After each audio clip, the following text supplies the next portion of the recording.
Chapter 1. Playing the River God. Tofu pudding storage A savory. Tofu pudding storage B sweet. Alright, please hold your cards tightly. In a moment of dazed confusion, beneath the dim streetlight, in a desolate and shadowy alley, he slightly opened his eyes. As if awakening from a nightmare, he stared blankly at the backs of several classmates ahead of him. What am I doing? He glanced around. Where am I? Hey, what's wrong? Hurry up! A vibrant and youthful female classmate turned around, smiling at Fan.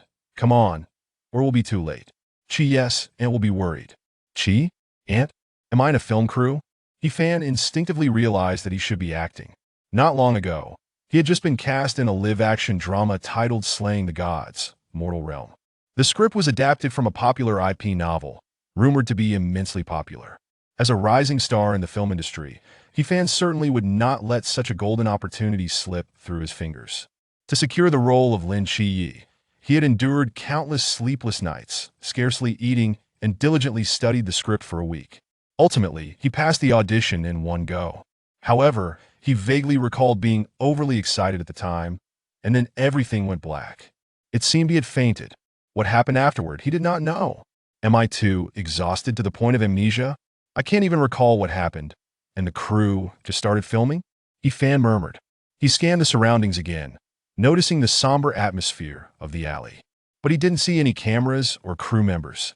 Looking up again, there were no drones capturing aerial shots either.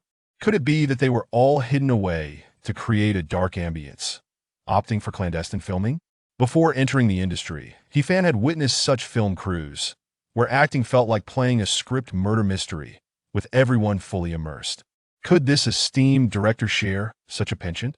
Finally, his gaze landed on his bewildered classmate Jiang Qian. Wait, didn't she just call my name? Aren't I supposed to be playing Lin Chi? What did you just call me? Are you sure you didn't make a mistake? Jiang Qian tilted her head and chuckled softly.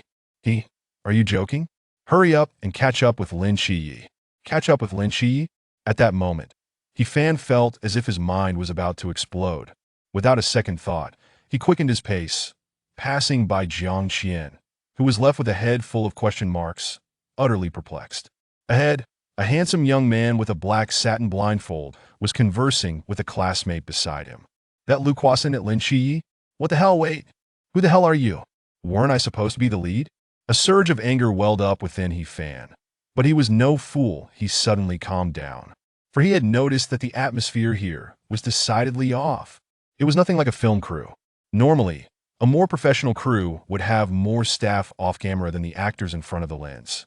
No matter how secretive or immersive, there shouldn't be a complete absence of people.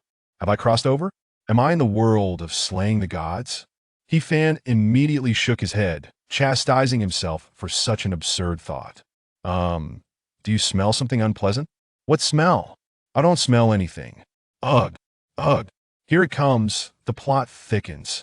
To be fair, if this were truly a film, the extras' line delivery and acting skills were quite solid.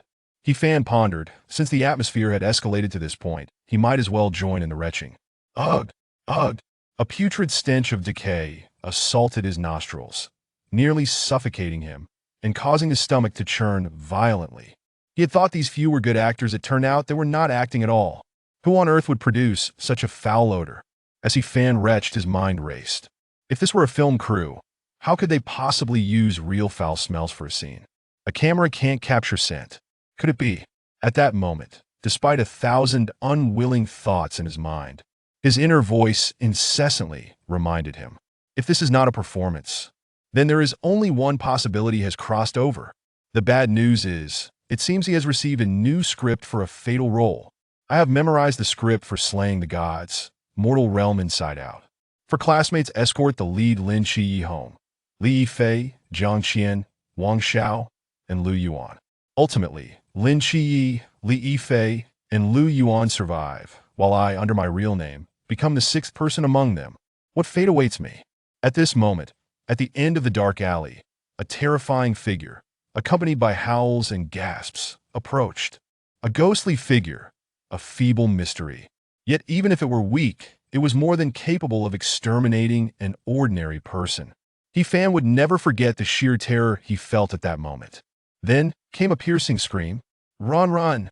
Don't worry about that blind guy, Wang Xiao shouted as he dashed over. The group was instantly thrown into chaos. Run! Everyone was thinking about escaping. Human nature is inherently good normally. Everyone possesses a kind heart, which is not a flaw. But when life hangs in the balance, who would sacrifice their one and only life for a blind classmate? Friends who often escape know that leaving Lin Qiyi behind might ensure their safety. Yet, Fan stumbled towards Lin Qiyi. Run? Only a fool would run. At this moment, running would lead to certain death. Because the ghostly figure was not alone, only by staying close to the prominent protagonist could there be any hope of survival. For he has a cheat. But Fan questioned himself. Could this truly change the course of fate? Just then, distant screams from a girl reached his ears. As expected, Jiang Qian was also in trouble. With danger in front and behind, Fan felt a surge of panic. Is it really just a matter of luck? Is there truly nothing I can do? Rebirth without a golden finger, and God doesn't even provide toilet paper. Traveling should be an invincible path, yet the system is even more terrifying. At least grant me a cheat. Fan refused to resign himself to death. Ding!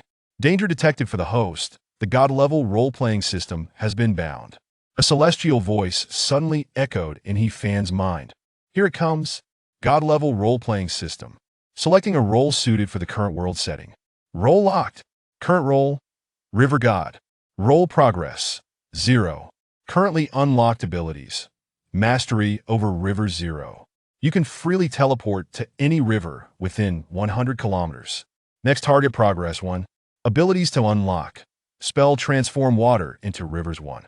As a river god, no river? Can't you just create one yourself? Chapter 2. Zhao Kongcheng.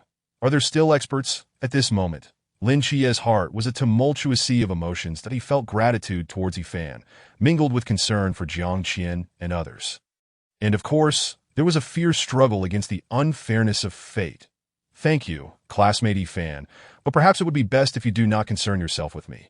Seek your own opportunities. Even in death, one should die with dignity, Lin Qiye contemplated, recognizing that at least those classmates who accompanied him home were innocent. Yet before he could finish his thoughts, Fan's original position was left only with a shimmering circle of flickering lines.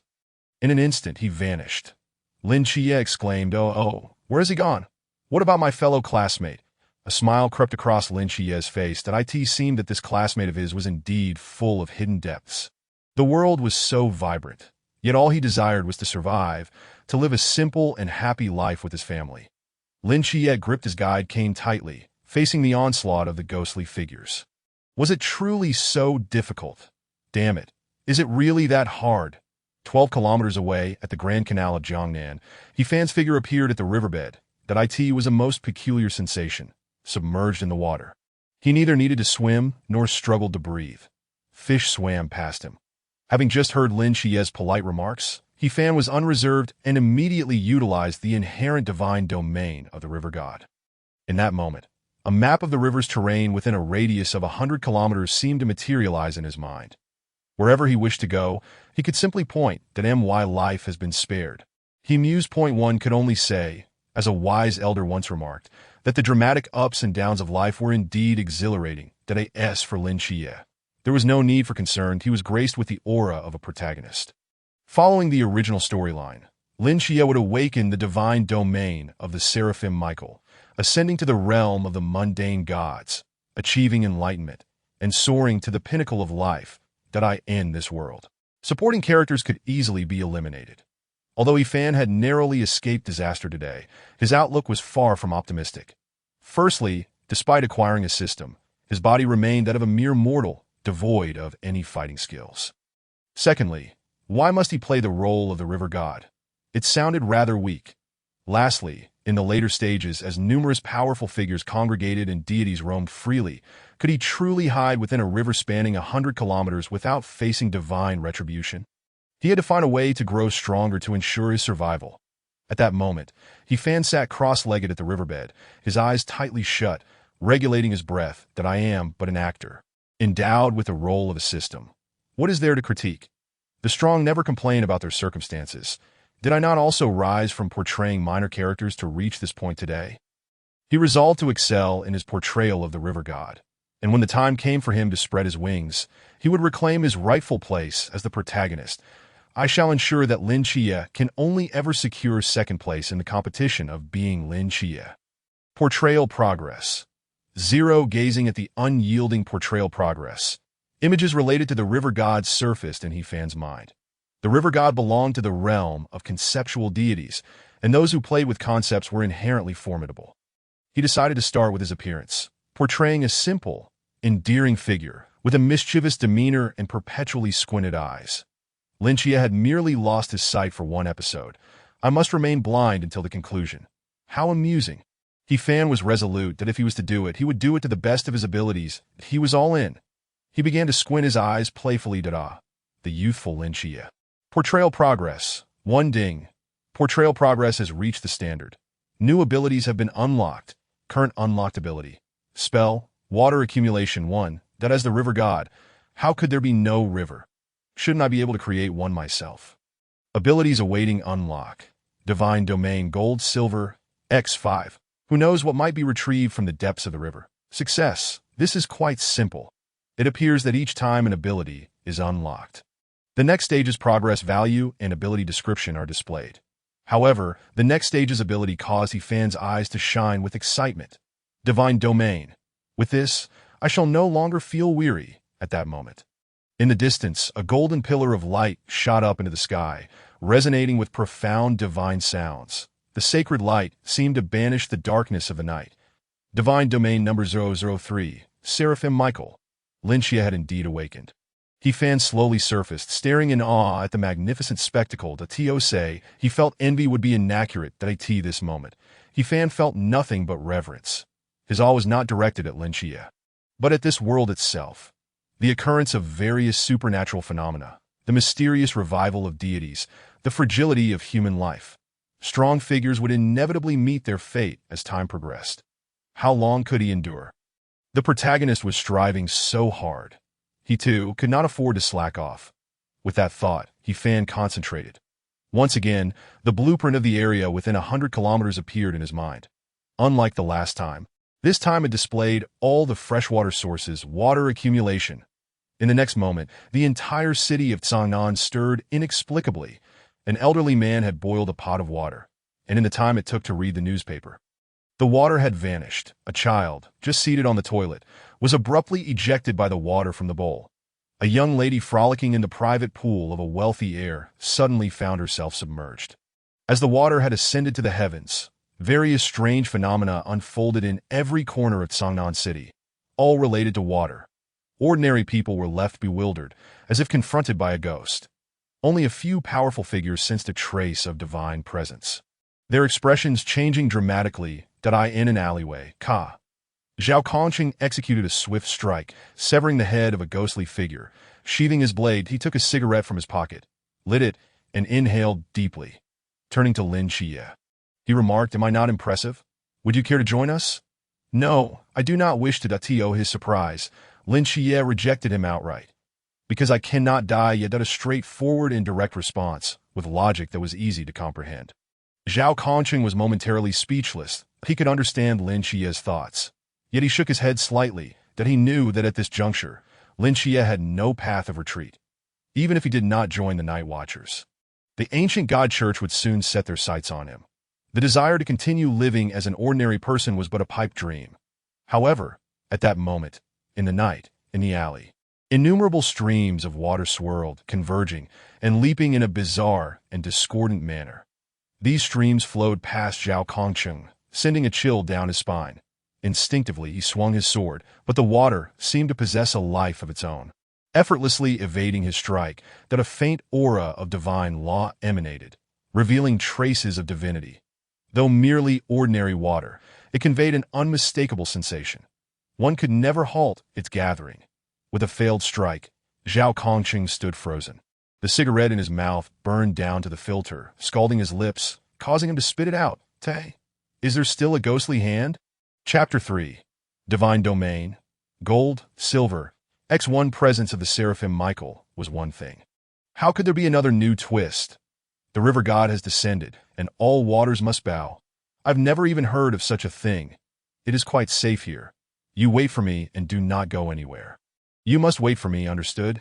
Upon hearing this, Lin Qi numbly nodded. Zhao Kongcheng, however, pursued the direction of the converging water flow. This phenomenon was too bizarre. He needed to uncover the cause that AS for Lin Qi. The ghostly figures had been thoroughly eradicated, and the ghostly Face King was being managed by a captain, so he should be safe that AS Zhao Kongcheng moved forward. Lin Qi followed suit, that I will wait for you. You scoundrel, he hurried home, eager to confirm the safety of his aunt and Yang Jin. Before departing, curiosity compelled him to gaze at the leaping water flow for a moment. Where were these streams headed? Yet, he restrained his curiosity and dashed towards home. For curiosity often leads one to the abyss. At the river's surface, when Zhao Kongcheng arrived, he beheld a startling scene. Above the heavens, countless streams of water converged, forming what resembled a colossal river of water, flowing endlessly. My goodness, there is a river above and another below. Zhao Kongcheng, sharp-eyed, quickly spotted a figure above the river. Hey, who are you? What are you doing? Zhao Kongcheng shouted. Fearing the other party harbored ill intentions. Should this river inundate Songnan City, it would undoubtedly spell disaster, with grave consequences. Yet he saw the figure atop the river squinting and tilting their head. Why, they are the river god. Merely playing with water. Zhao Kongcheng thought, well, he dares to respond. What deity is the river god? Is there a number for that? How come I've never even heard of it? At this moment, as more and more onlookers gathered along the riverbank, he fanned, validating his abilities, contemplated how to bring this to a conclusion. Should this river in the sky fall into the river below, the water level would inevitably rise. That would not bode well. It could easily lead to flooding. Could he not make it descend more slowly, allowing the city's drainage system to manage it gradually? He dared to think and act, controlling the river to rise gently into the sky. The spectators were left dumbfounded. After a long pause, torrential rain began to pour from the heavens. Damn it! As the river god, must I also play the role of the Dragon King? The crowd, caught without umbrellas, scattered in disarray. The key issue was that the weather forecast had not predicted any rain today. These cursed meteorological experts, seizing the opportunity presented by the rain, He Fan once again retreated to the riverbed. This world was perilous. The riverbed offered a sense of security. Perhaps he could carve out a 3-bedroom apartment, ready for immediate occupancy. Ding! Successful scene stealing. Portrayal progress has increased. Progress in role-playing. Toot the system's prompt tone sounded. He Fan appeared contemplative. Stealing the spotlight? Whose spotlight did I steal? Upon careful reflection, it must have been the spotlight of the protagonist, Lin Qi. And no wonder the lengthy discourse just now did not elevate my role-playing degree. It turns out that one must seize the spotlight to enhance progress, He Fan pondered. The middle-aged man in a dark red robe by the riverside must be a member of the Night Watchers. Could he be Zhao Kongcheng? This thought suddenly made sense. The original Zhao Kongcheng was only interested in Lin Qi, yet at this moment he was drawn in by the strange phenomenon caused by He Fan. So this is the method of stealing the spotlight? Understood. Action speaks louder than words. He Fan began to contemplate the unfolding plot. He was well versed in the script and had privately studied the original work. According to the narrative, after Lin Qi awakened the divine ruins of Michael, he would be able to enter the Asylum of Gods tonight, open the first door, and meet the Goddess of Night. Next would be that rainy night, where they would send General Zhao triumphantly home and join the Night Watchers. Following that would be Li Yifei, a persona derived from the Nanda Serpent Demon, who would abandon Lin Qi after encountering the ghost-faced man, giving rise to a sense of humiliation that would ignite his desire to join the Night Watchers. Of course, this was all a psychological suggestion from the Nanda Serpent Demon, orchestrating a campus incident to infiltrate the Night Watchers and ensure a smooth life ahead. These events are all set to transpire soon. He Fan concluded that evasion was futile, that if he did not proactively seize his fate, all that awaited him would be obliteration. For he knew full well that the entirety of Songnan City was an illusion, merely a divine realm beneath the mortal world, a revival of miracles. To survive and transcend the illusion was no easy feat, however. He had a way out. If there were rivers within the Asylum of Gods, could he not enter as well? The following day, He Fan was already squatting by the riverbank early in the morning. Last night, he had placed an order online, meticulously selecting a set of clothing. Since he intended to portray the river god, he needed not only to mimic the tone and character, but also to have suitable garments and props. He chose several items that were most similar and tipped the merchants with some cash, urging them to expedite the shipment, opting for the fastest delivery that IT was promised to arrive early today, with the address listed as thrown into the river. The delivery guy was utterly bewildered. It was his first encounter with such a request, feeling as if he were dealing with a ghost. The delivery man repeatedly called to confirm that he could not throw it into the river, or he would face a fine. Since they would not deliver to the door, he fanned in exasperation. Had no choice but to wait by the river. Is big river curving east you? He verified, asking for the last digits of the phone number. That's right, it's 9527. The delivery guy wore a grim expression as he handed the package over to He-Fan and hurriedly left. Suddenly, with a splash, a sound erupted behind him. What the heck? Turning around, the person had vanished. Did that fellow just jump into the river? No, buddy, I merely went home. He-Fan ducked beneath the river, eagerly tearing open the package. He donned the cloth garments and shoes, tying a headscarf around his head. Ding! Basic persona filled. Role-playing progress increased. Role-playing progress. 7. In a way, it surged by 5 in an instant. He-Fan was elated. Current unlocked ability. Divine Ruins Gold. Silver X 5. Who knows what might be fished out of the river? Next target progress. 10. To unlock ability. Conceptual Divine Power. River 10. That if you deem it reasonable, then it is indeed within the river. First ring. In that moment, He-Fan felt an exhilarating sensation coursing through his limbs. That it was as if golden and silver fish were swimming within his body. Those fish seemed tireless, swimming out and into the river he occupied. The transformation of his body instantaneously clarified the capabilities of the Divine Ruins. When a target drops something into your river, you can immediately enhance that object into gold, silver, or X forms, allowing the target to choose one to bestow. Note: X represents a random item. Anything is possible, and the existence of X lasts for 1 hour, bestowing enhancements to others? Goodness, wouldn't that make me a support role? However, the operational space here is still vast. What if the target keeps delaying their choice? What if I don't hear them when they finally decide? Chapter 4. If I say it's reasonable, then it is indeed in the river. He-Fan noted that the next stage of unlocked ability was conceptual divine power. To unlock ability. Concept, river 10. That if you consider it reasonable, then it is indeed in the river.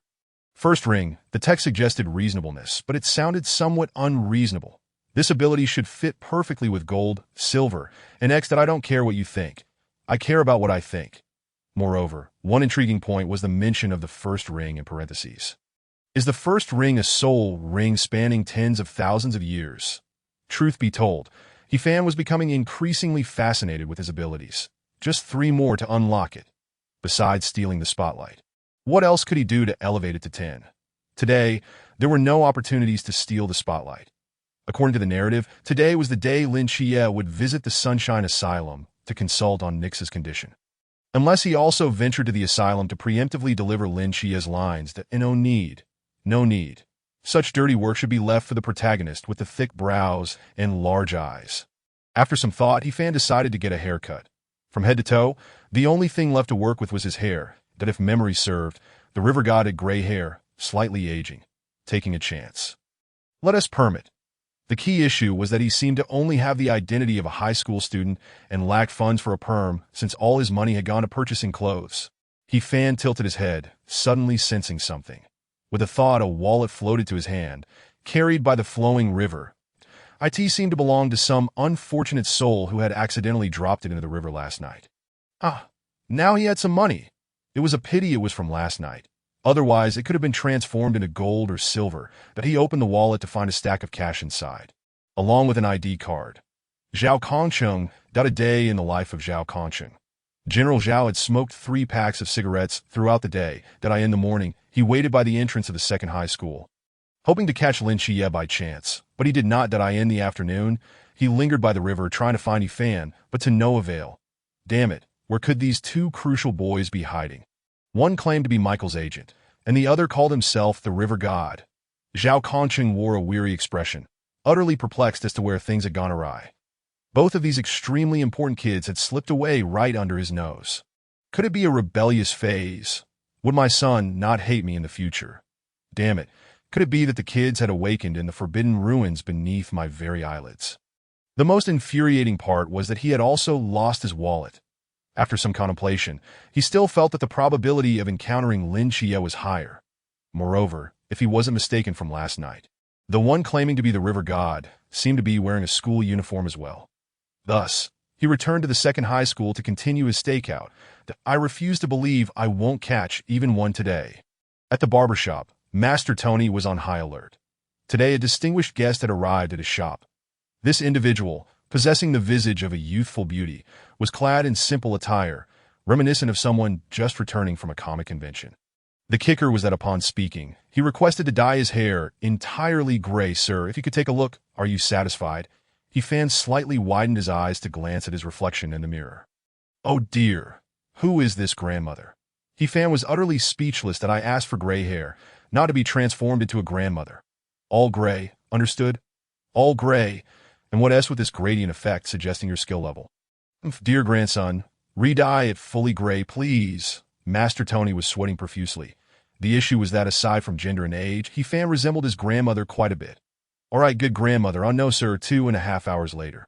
The atmosphere in the barber shop was tense. Various departments were busy in an orderly fashion, and one might think they were conducting scientific research. Here, the color has faded a bit. This part is too upright. It needs to lie down, right? The bangs need to be serrated. Under Hefan's personal guidance, the masterpiece finally emerged. Ding. Basic persona filled. Role-playing progress increased. Role-playing progress. 10. Finally, some progress. Hefan, it's so tough for me. Tony's team, you better not come back. Current locked ability. Conceptual divine power. River. 10. That if you consider it reasonable, then it is indeed in the river. First ring. Next target progress. 20. To unlock ability. Summon Noah. 20. How can a deity be without a mount? An exquisite ride often requires the most unpretentious exterior. The weary river god just wants to take a leisurely drive on his beloved mount after a long day's work. I have succeeded once again. Before Hefan could delve into the description of his abilities, he suddenly sensed a subtle change occurring within his body. Physically, he felt capable of delivering a punch strong enough to fell a cow. Spiritually, it was as if within the tranquil depths of his mind, there lay a cup filled with water. Is this the realm of the cup? Oh my goodness! Unlocking a level 10 ability granted him the power of a realm? Isn't this akin to cheating? The realms within the realm of divine slaying are rather singular, predominantly centered around mental prowess. The physical strength of mere mortals, aside from a few anomalies, is largely comparable. As long as one cultivates a robust physique, one can unleash tremendous power under the enhancement of their mental state. Hefan, in high spirits, retrieved Zhao Kongqing's wallet to dispense some funds. Yet he felt a twinge of guilt at the thought of spending General Zhao's money. The night watchmen are not lacking in wealth, but their earnings are hard-won, purchased with their very lives. That Hefan had long resolved that this money would not be squandered frivolously. Upon exiting the barbershop, Hefan instantly teleported to the riverbank. Gazing at the water's surface, he beheld his reflection. Hefan.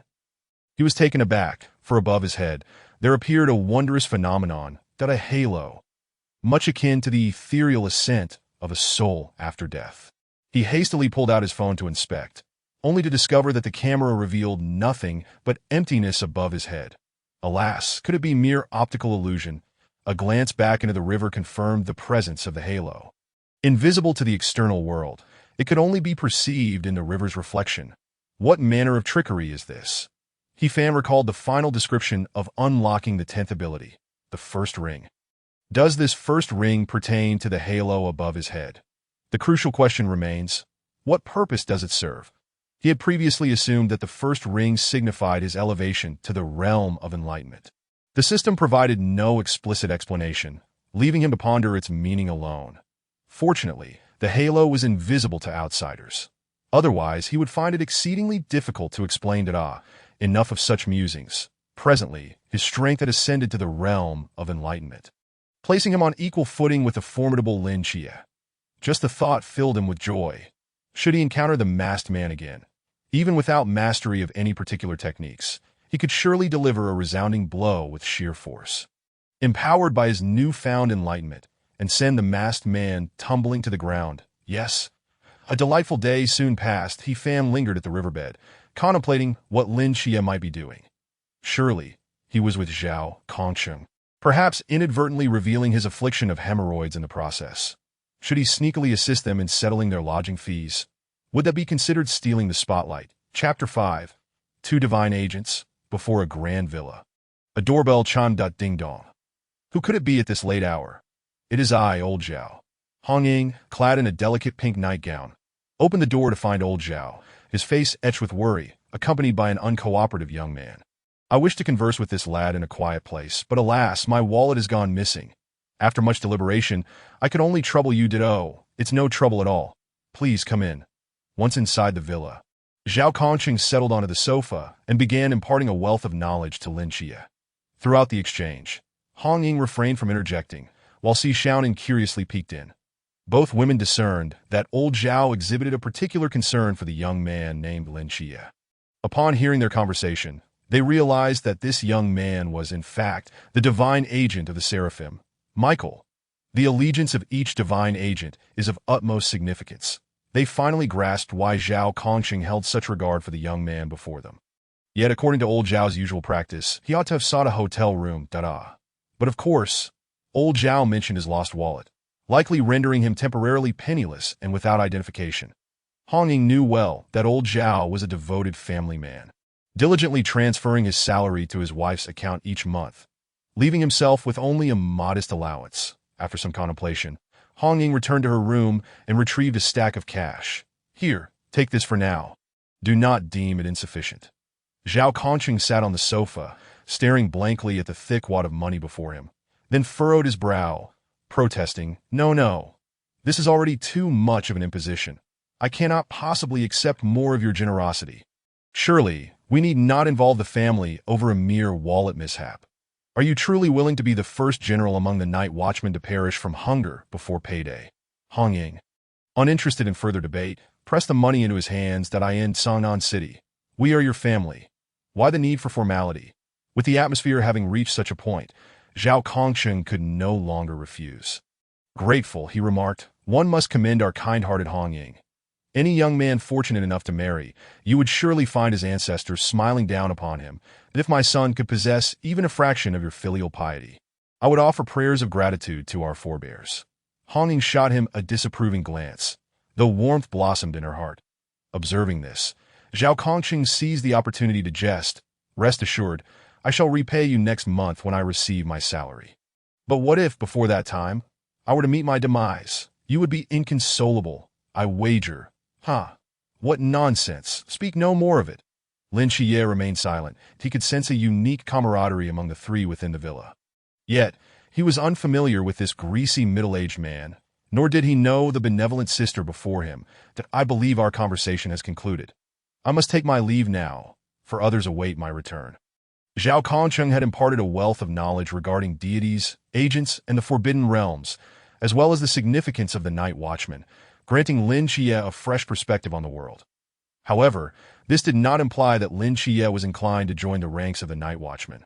He could not safeguard the entirety of humanity. He simply wished to protect his family. You young lad, let it be. Enough of this talk. Understanding Lin Xie's perspective, Zhao Kongqing empathized with him, having endured a decade of blindness. With family steadfastly caring for him, was it not time for him to give back? Drawing from his own experiences, Zhao Kongqing chose silence, extending his respect.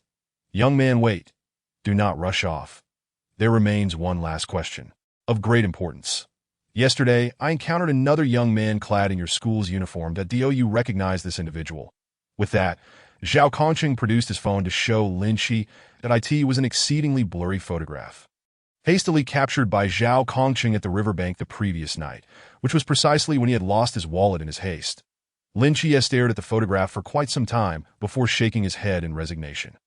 This image is so blurred, it could easily belong to an unidentified flying object. Sighting point one cannot discern anything. You might as well claim he is Qin Shi Huang. It was truly indecipherable. Moreover, he had only recently entered school, and the number of classmates whose names he could recall was minimal. Yet Lin Xie was reminded of a few who had escorted him home yesterday, and a pang of sadness struck him. Among them, the classmate named Yi Fan left a particularly deep impression. In a moment of peril, Yi Fan had come to his side, refusing to abandon him. However, after a brief exchange of pleasantries, Yi Fan had mysteriously vanished. Logically, it made sense. yet it felt exceedingly strange. But what? I mean, rather than asking me, you ought to inquire with other classmates. What has become of this person? Why was he standing upon the river's surface? Upon hearing this, Zhao Kongqing lit another cigarette, exhaling a cloud of smoke. You recall the peculiar water flow from yesterday, right? That should have originated from him, that if I am not mistaken, he too is a divine agent. This revelation astonished Lin Xie. Another divine agent existed within their school. Equally taken aback were Hong Ying and Xiaonan. The emergence of two divine agents? Which deity's forbidden realm had he awakened? Even Xiaonan could not restrain her curiosity. Zhao Kongqing shook his head, his gaze penetrating. When I asked him who he was, do you know how he replied? He chuckled and claimed to be the river god. Hilarious. The river god? Self-proclaiming as a deity? What an over-the-top claim. The title of river god likely indicated a deity from the Great Xia. Yet, Zhao Kongqing's knowledge indicated that no deities from the Great Xia had been detected in the past century. Could this be some new omen? Lin Xie inquired. Could there be a possibility that he truly is the river god? Zhao Kongqing scoffed. What nonsense. How could a deity possibly wear a school uniform? I wager, if he truly were the river god, I would swim naked in the Grand Canal. In truth, Zhao Kongqing harbored a hope that the deities of the Great Xia would manifest. However, such hopes often bordered on unattainable desires. Moreover, he envisioned that the first deity to emerge from the Great Xia would undoubtedly be an awe-inspiring supreme being. The river god seemed far too inconsequential. Have you ever pondered why he appeared there, and what his intentions might be? This question left Zhao Kongqing momentarily speechless. Indeed, the youthful mind thrives. He had merely sought someone, yet had never considered the circumstances and purposes of the encounter. Might it be related to your forbidden realm? Lin Xie nodded. Yes, that is a distinct possibility. But he has neither committed any good nor evil. In fact, he even orchestrated artificial rainfall. Zhao Kongqing gazed pensively out at the rainy night, unable to fathom the situation. Just as he was lost in thought, a shadow suddenly descended outside the window in the darkness. He quickly became alert to be careful. Zhao Kongqing executed a swift roll, pinning Lin Xie beneath him, safeguarding him with his own body. In that very moment, Hong Ying stood resolutely, interposing herself before the two from the floor above. Xiaonan's gaze was laced with vigilance that in the midst of the tension, Lin Xie found himself devoid of any other thoughts. Suddenly, the sound of shattering glass echoed, as if something had plummeted inside, leaving a large puddle on the ground.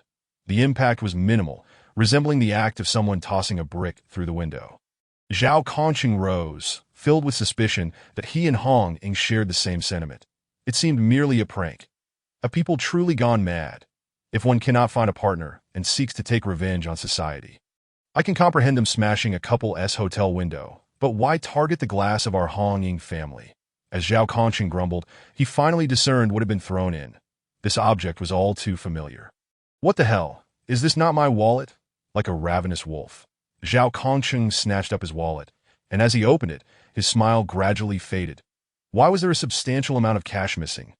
Where are my pocket funds? The wallet contained only an ID card and a solitary $100 bill. Damn, they left me just one, and even returned my ID. How considerate of them. Which little brat did this?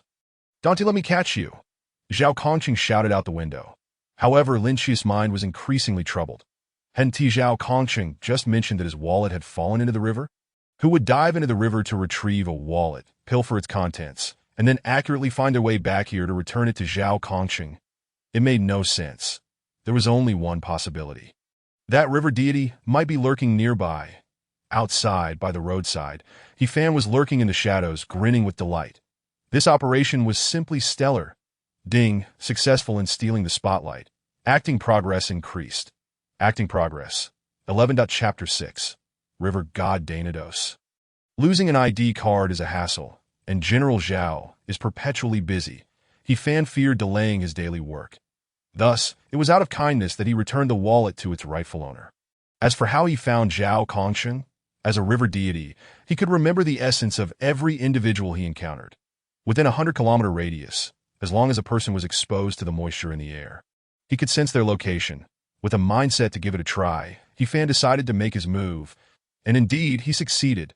But why did it feel like he hadn't appeared on screen? Little did he know that this was unrelated to his visibility. Lin Xie had already surmised that the river deity Zhao Kongqing spoke of was behind the mischief. Thus he had indeed stolen the spotlight. Hong Ying, consider the window repairs on my tab. I'll pay you back next month. Zhao Kongqing fumed increasingly. Damn, the debts just keep piling up. And yet, the divine agents took none back with them. What kind of fate is this? I truly need to consult a master for some insight. Lin Xie returned home, exchanged brief pleasantries with his family, and collapsed on his bed. The day's experiences made him acutely aware that he needed to grow stronger.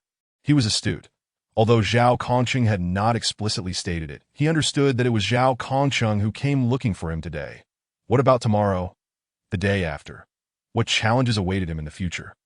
Closing his eyes, his consciousness drifted to the asylum of the gods, where he instantly spotted Nikes hugging various jars and bottles in the courtyard.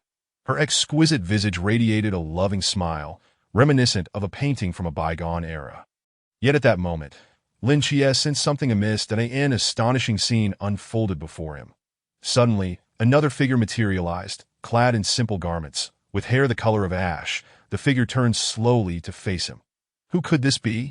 He squinted, a mischievous smile playing on his lips. That in truth, he was quite surprised that he had successfully pulled it off.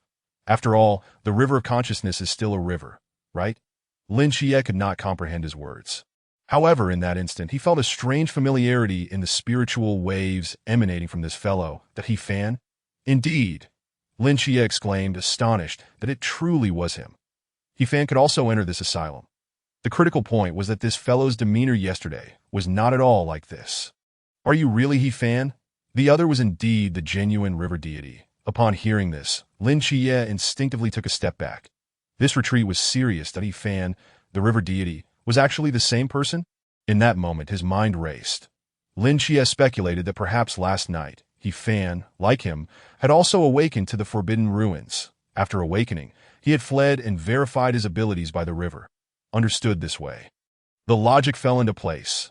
If he fan could enter this asylum, did it imply that the divine agents could all come here as well? Lin Xie's thoughts raced.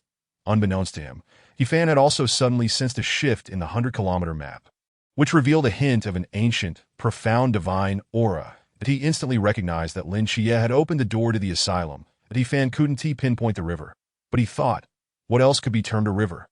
Thus, he locked onto the spiritual river nurtured by Nike's maternal love for her offspring. He even deduced that he could also transfer through the river of knowledge to the second door, Merlin. Although he couldn't freely enter and exit the asylum, as long as Lin Xie opened the door, he could stealthily slip inside. Some might wonder, what was he doing here? Of course, to steal the spotlight. Oh my dear mommy. He fan took the initiative, addressing Nike's. To be honest, despite his nonchalant expression, his hand was firmly poised over the teleportation key. Should Nike's become irate or a life-threatening situation arise, he would teleport away without a second thought. Nike slowly lifted her gaze, her beautiful eyes scrutinizing the new face of Ifan. Gradually, affection radiated from her. My son, Dainados. Beside them, Lin Xie was utterly taken aback. This had originally been his clever idea, to present himself as Nike's child, only to be outmaneuvered by He Fan. He Fan, sensing opportunity, responded, "Oh my, I am delighted to meet you in this manner, my beloved mommy." Lin Xie felt an overwhelming urge to slap them both. She is a Greek goddess. What does your London accent even mean? You truly are Dainados, my son, Dainados. Nike's exclaimed, overwhelmed with emotion, her eyes brimming with tears. He Fan replied nonchalantly, "Yes, mommy, I am your dear child, Dainados, no, the river deity Dainados." Lin Xie was at a loss for words. What the hell is this river deity Dainados, the river of the underworld? Right? Suddenly, Nike's quickened her steps, her pupils dilating in astonishment. That moment, both felt a mysterious force known as the darkness. Nike's wrapped her arms around Lin Xie, and he fanned simultaneously. Dainados, Hypnos, you are both my beloved children. In that instant, they embraced, tears flowing freely. How wonderful it was to communicate with a mentally ill person. No acting was required. Ding, successful in stealing the spotlight. Acting progress increased. Acting progress, 12. That after expending so much effort and saying so much, The acting progress only increased by one. That this indicated that the spotlight stealing was not counted by frequency, but rather by the overall event. Each time could only yield 1 point. Yet suddenly, an icy chill swept through He-Fan's mind. Faced with the sudden crisis, he chose to teleport without hesitation. But even as he attempted, he found Nike's grip around him unyielding, with no sign of change. Unable to teleport? What the hell was going on? The power of darkness enveloped him, impenetrable. That in that moment, he realized just how insignificant the river deity's innate divine realm was in the presence of the supreme creator.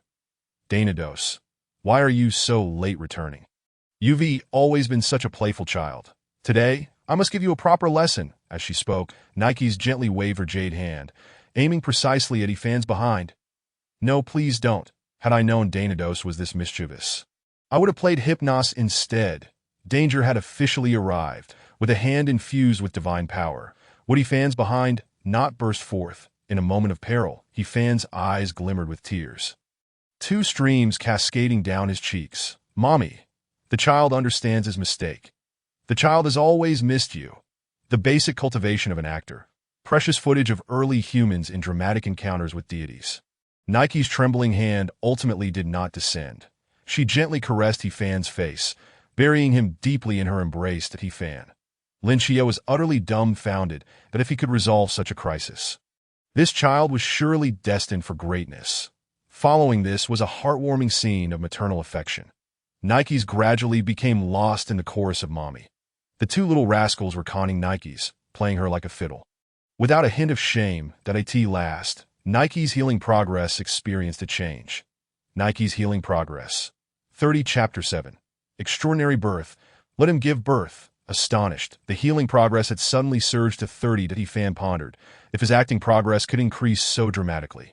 Wouldn't that be heavenly? If memory serves me right, that night, Lin Xie elevated Nike's healing progress to level 3 and drew the first divine ability of Nike's, the Starry Night Dancer. Later on, as the progress reached 50 and then 100, he would have the opportunity to draw it 2 more times. That He-Fan's appearance aided Lin Xie in such a significant leap in progress. What a stroke of luck for that lad. While he grumbled, 2 virtual lottery wheels descended from the heavens. One landed before Lin Xie, the other before He-Fan. I get a say in this too. He-Fan felt an unexpected rush of happiness. Where could he voice his grievances? This was the divine ability of the goddess of the night.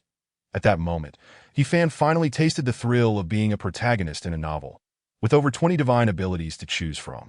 Each draw was a guaranteed jackpot. It was simply exhilarating. Was the extraordinary birthing imminent? Let it happen. He-Fan hesitated not. After all, it was a free divine ability. Regardless of the outcome, there was nothing to lose.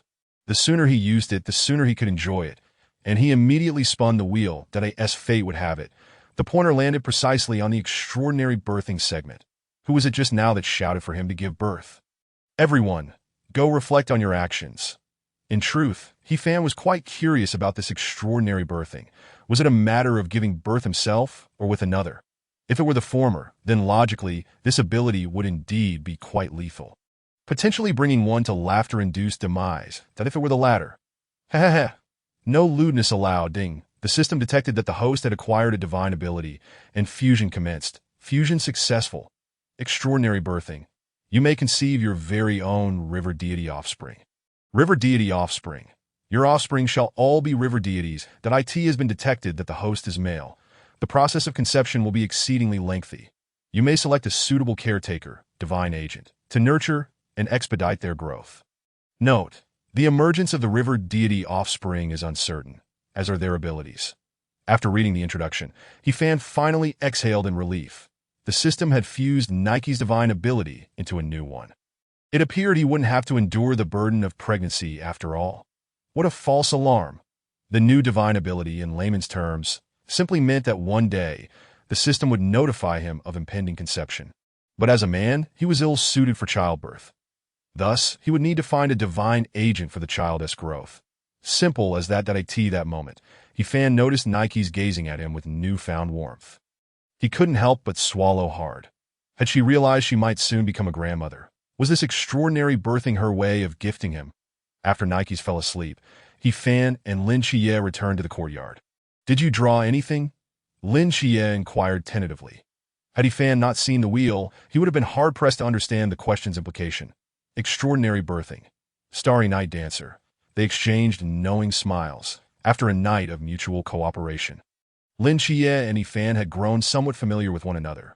For the time being, Lin Xie wouldn't regard Fan as a hypothetical adversary. Congratulations, congratulations. Our mother will soon be able to hold a grandchild.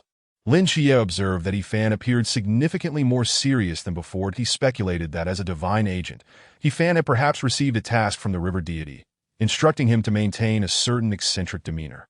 Yet Lin Xie could not fathom why the Seraphim Mikhail had remained silent throughout. Fan, may I ask how you came to be here? In truth, Lin Xie was merely curious, not questioning. His understanding of this mental institution was limited, and he yearned for more information. Fan pondered for a moment before casually replying, as long as one is a chosen divine agent, they can enter. I'm not entirely sure. The divine mental institution essentially served as Lin Xie's system. Fan was not the director, so he could only sneak in when Lin Xie entered. However, he refrained from revealing the truth to Lin Xie, fearing it might lead to arrogance on his part. Does this mean that more divine agents will be entering in the future? Lin Xie thought, a twinge of concern creeping in that if other divine agents could access this mental institution, it would be inevitable for some malicious individuals to take an interest in him. Exposure was only a matter of time, that he was still quite weak, and time was not on his side. What are your plans? Lin Xie sought to hear Fan's thoughts. To be honest, Fan was currently the only individual with whom he could confide. As fellow divine agents who could both enter this place, one often seeks the perspectives of kindred spirits during times of uncertainty. Moreover, Lin Xie was uncertain whether Fan would ultimately stand against him. I might join the Night Watchman. Though Fan squinted his eyes, his tone was resolute. Did I ask that an order from the river deity? Of course not. I am the river deity. Lin Xie chuckled, jotting down the information he had gathered in his notebook. The river deity commanded him to remain eccentric and even to call himself the river deity. Every family has its own struggles. Thankfully, Mikhail was not so deranged. Nevertheless, at this moment, Lin Xie felt a measure of respect for Fan. Without divine guidance, would he have had the resolve to join the Night Watchman? Surely it was to uphold the duty ingrained in every son of the great Xia to protect their homeland. Perhaps we will tread different paths, but I believe we shall ultimately not be enemies.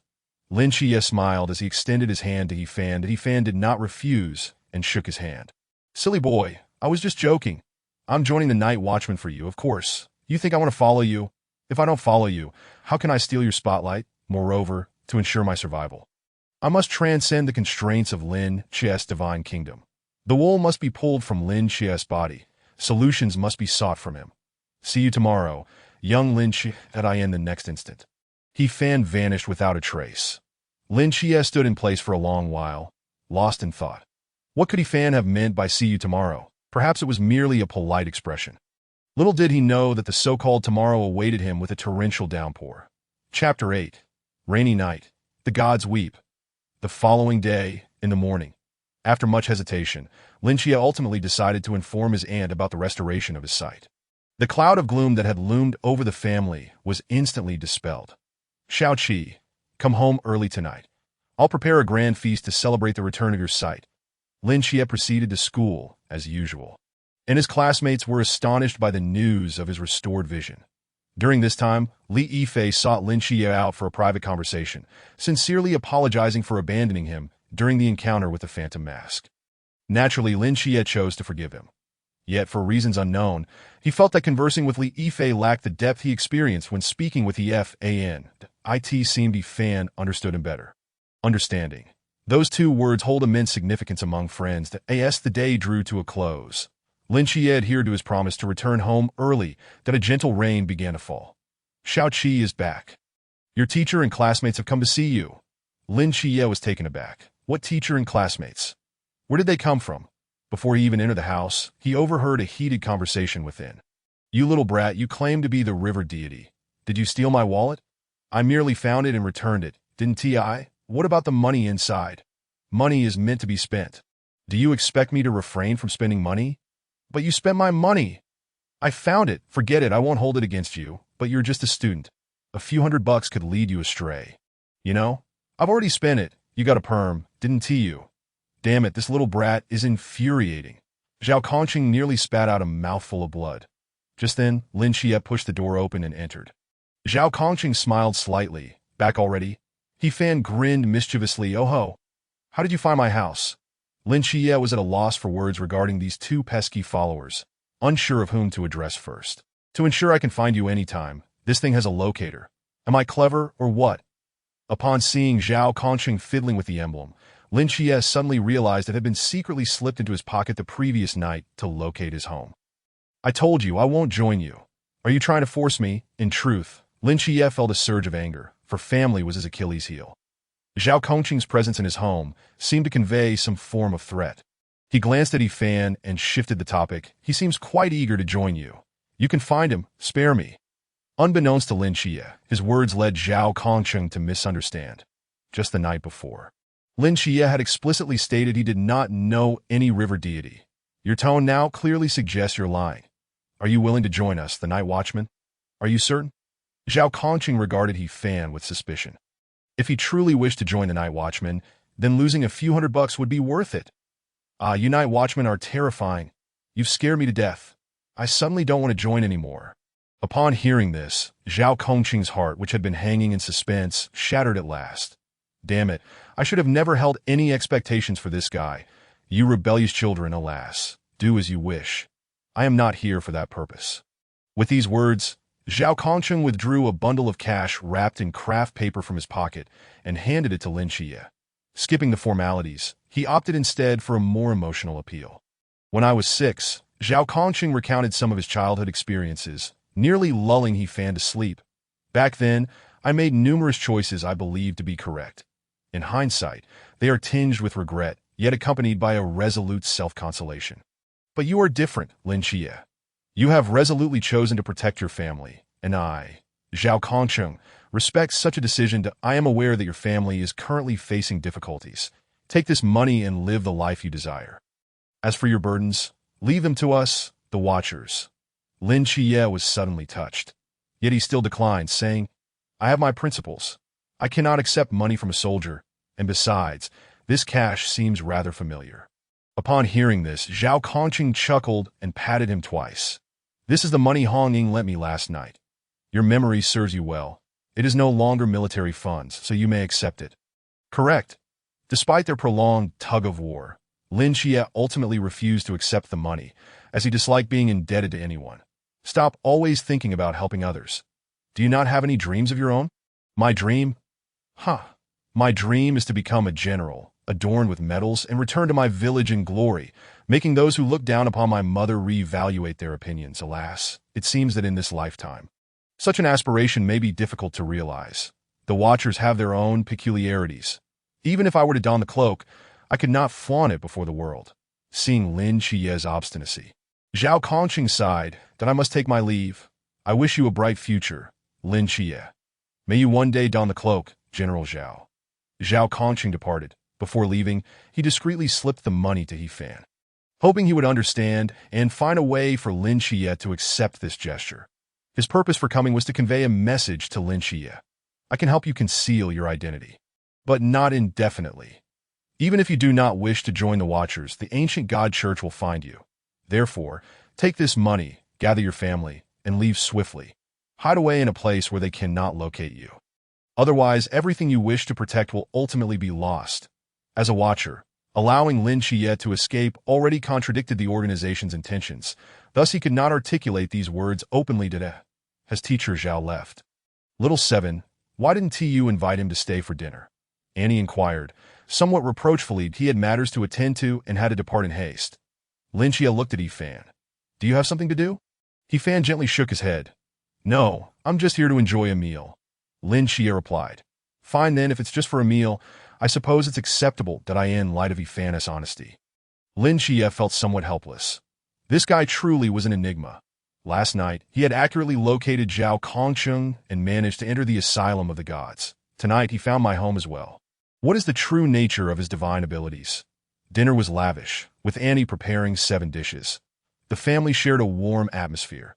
Despite the presence of an outsider, Annie was in high spirits and treated Yi Fan as one of their own.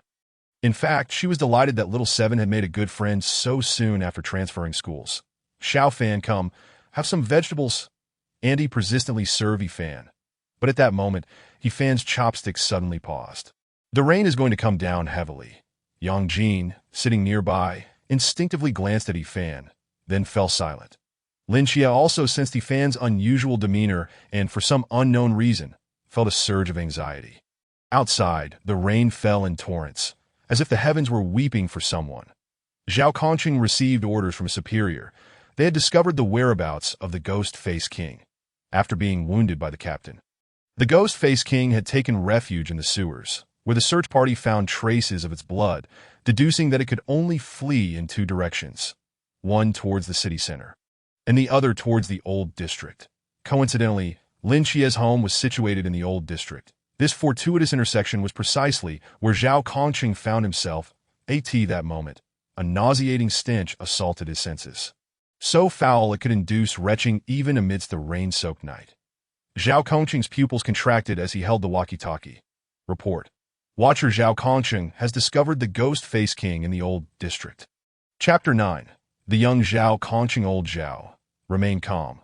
The Ghost-Face King's strength is at the river realm. Even if it is severely injured, it is not something you can contend with. In 10 minutes, use the void domain to restrain it for 10 minutes that I have issued orders, and all colleagues are en route to assist you. The closest, Hong Ying, should arrive in about 10 minutes. Wu Xiaonan's voice echoed through the walkie-talkie, urging him. Yet Zhao Kongqing understood that the void domain could not possibly restrain the Ghost-Face King, and it was improbable that Hong Ying would arrive in 10 minutes. Even if she did, she would not be able to stand against the Ghost-Face King, that if the captain could not arrive in time, there was no guarantee that casualties would be avoided. Wu Xiangnan was saying this to compel Zhao Kongqing to retreat. Even if the Ghost-Face King slaughtered the old district, that would be Wu Xiangnan's command, not Zhao Kongqing's responsibility. He could shoulder the blame. But he did not wish to witness Zhao Kongqing perish. Old Zhao, are you even listening to me? Xiangnan, do you remember the oath you took when you enlisted? Stop with the rhetoric. Old Zhao, we are watchers. We are not gods, and we cannot save everyone. Even if the mysterious forces sweep the globe, humanity must preserve its spark of combat strength, awaiting an opportunity for resurgence rather than gallantly perishing. Look behind you. There are not multitudes waiting for you. You have but one life. I may not have multitudes behind me, but behind me stands the entire world of that child. Zhao Kongqing roared. Activating the void domain. On the balcony of Lin Xie's house, rain poured down. What are you bringing me out to see? Lin Xie asked anxiously, but Fan did not respond. With a thought, an image appeared amidst the rain curtain. After a long while, when the figure of Zhao Kongqing uttered those words, Lin Xie fell silent.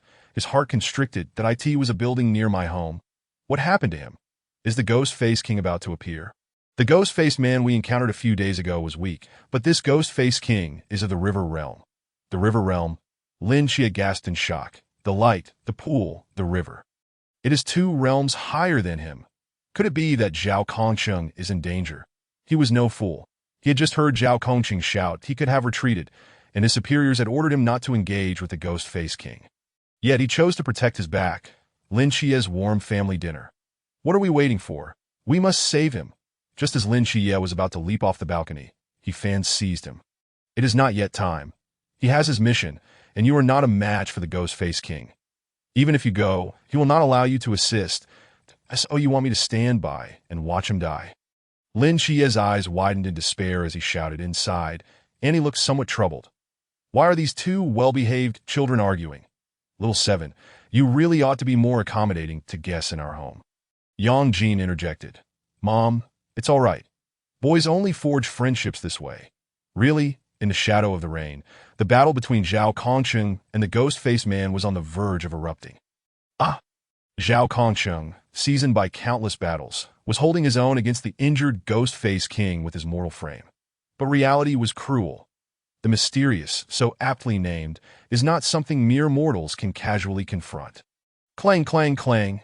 After dozens of exchanges, Zhao Kongqing showed signs of fatigue, inadvertently struck away by the Ghost-Face King's terrifying force, crashing to the ground and spitting blood.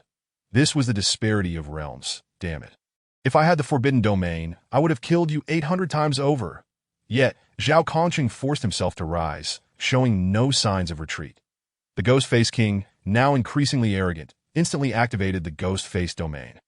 Forbidden Domain 176, Ghost-Face Domain. Zhao Kongqing's expression grew grim. This move could effectively sever the opponent's perception and body, a formidable challenge. Below the river realm, there was hardly any capacity for resistance. A single hit would leave one speechless. I cannot bear to watch. Lin Xie, disregarding He Fan's attempts to restrain him, leapt from the balcony. Seeing this, He Fan controlled the flowing rainwater to carry him, following closely behind Lin Xie that if Zhao Kongqing dies. Will you join the Watchers? Such a question made Lin Xie's heart lurch that yes they ran. He slowly replied. Perhaps that He Fan then inquired. And if he does not die, will you join the Watchers? Blocked on both sides, Lin Xie took a deep breath. I don't know. Only then did he realize he had not outright refused, but had answered with uncertainty. The Ghost-Face King, having sustained severe injuries, needed to consume humans to regain strength, that IT could have sought refuge in a densely populated area, yet it deliberately came to the old district, near your home. Can you guess why? A couple of days ago, you transferred schools for the first time, and a classmate escorted you home for the first time. Suddenly, the ghastly figure attacked everyone, resulting in the tragic demise of two classmates. Can you fathom the reason behind this? If the answers to these questions hold no significance for you, will you not feel a twinge of regret? Lin Xie abruptly halted his steps. Indeed, He Fan's relentless barrage of inquiries was something he had never contemplated before. His imagination had not yet grasped the deliberate intricacies this world held for him. What else do you know? Lin Xie demanded. Yet He Fan merely smiled faintly, controlling the water currents as they continued onward. I only know that we are but pawns in the hands of the gods. When you hesitate and falter, you will be discarded without mercy as a mere pawn, that I must confess. He Fan's words instantaneously enlightened Lin Xie. To shun the night watchman? To solely desire to protect one's humble abode? What a ludicrous notion. Is this the enlightenment of being the proxy of the deity numbered 003? The divine bestowed the forbidden ruins upon you.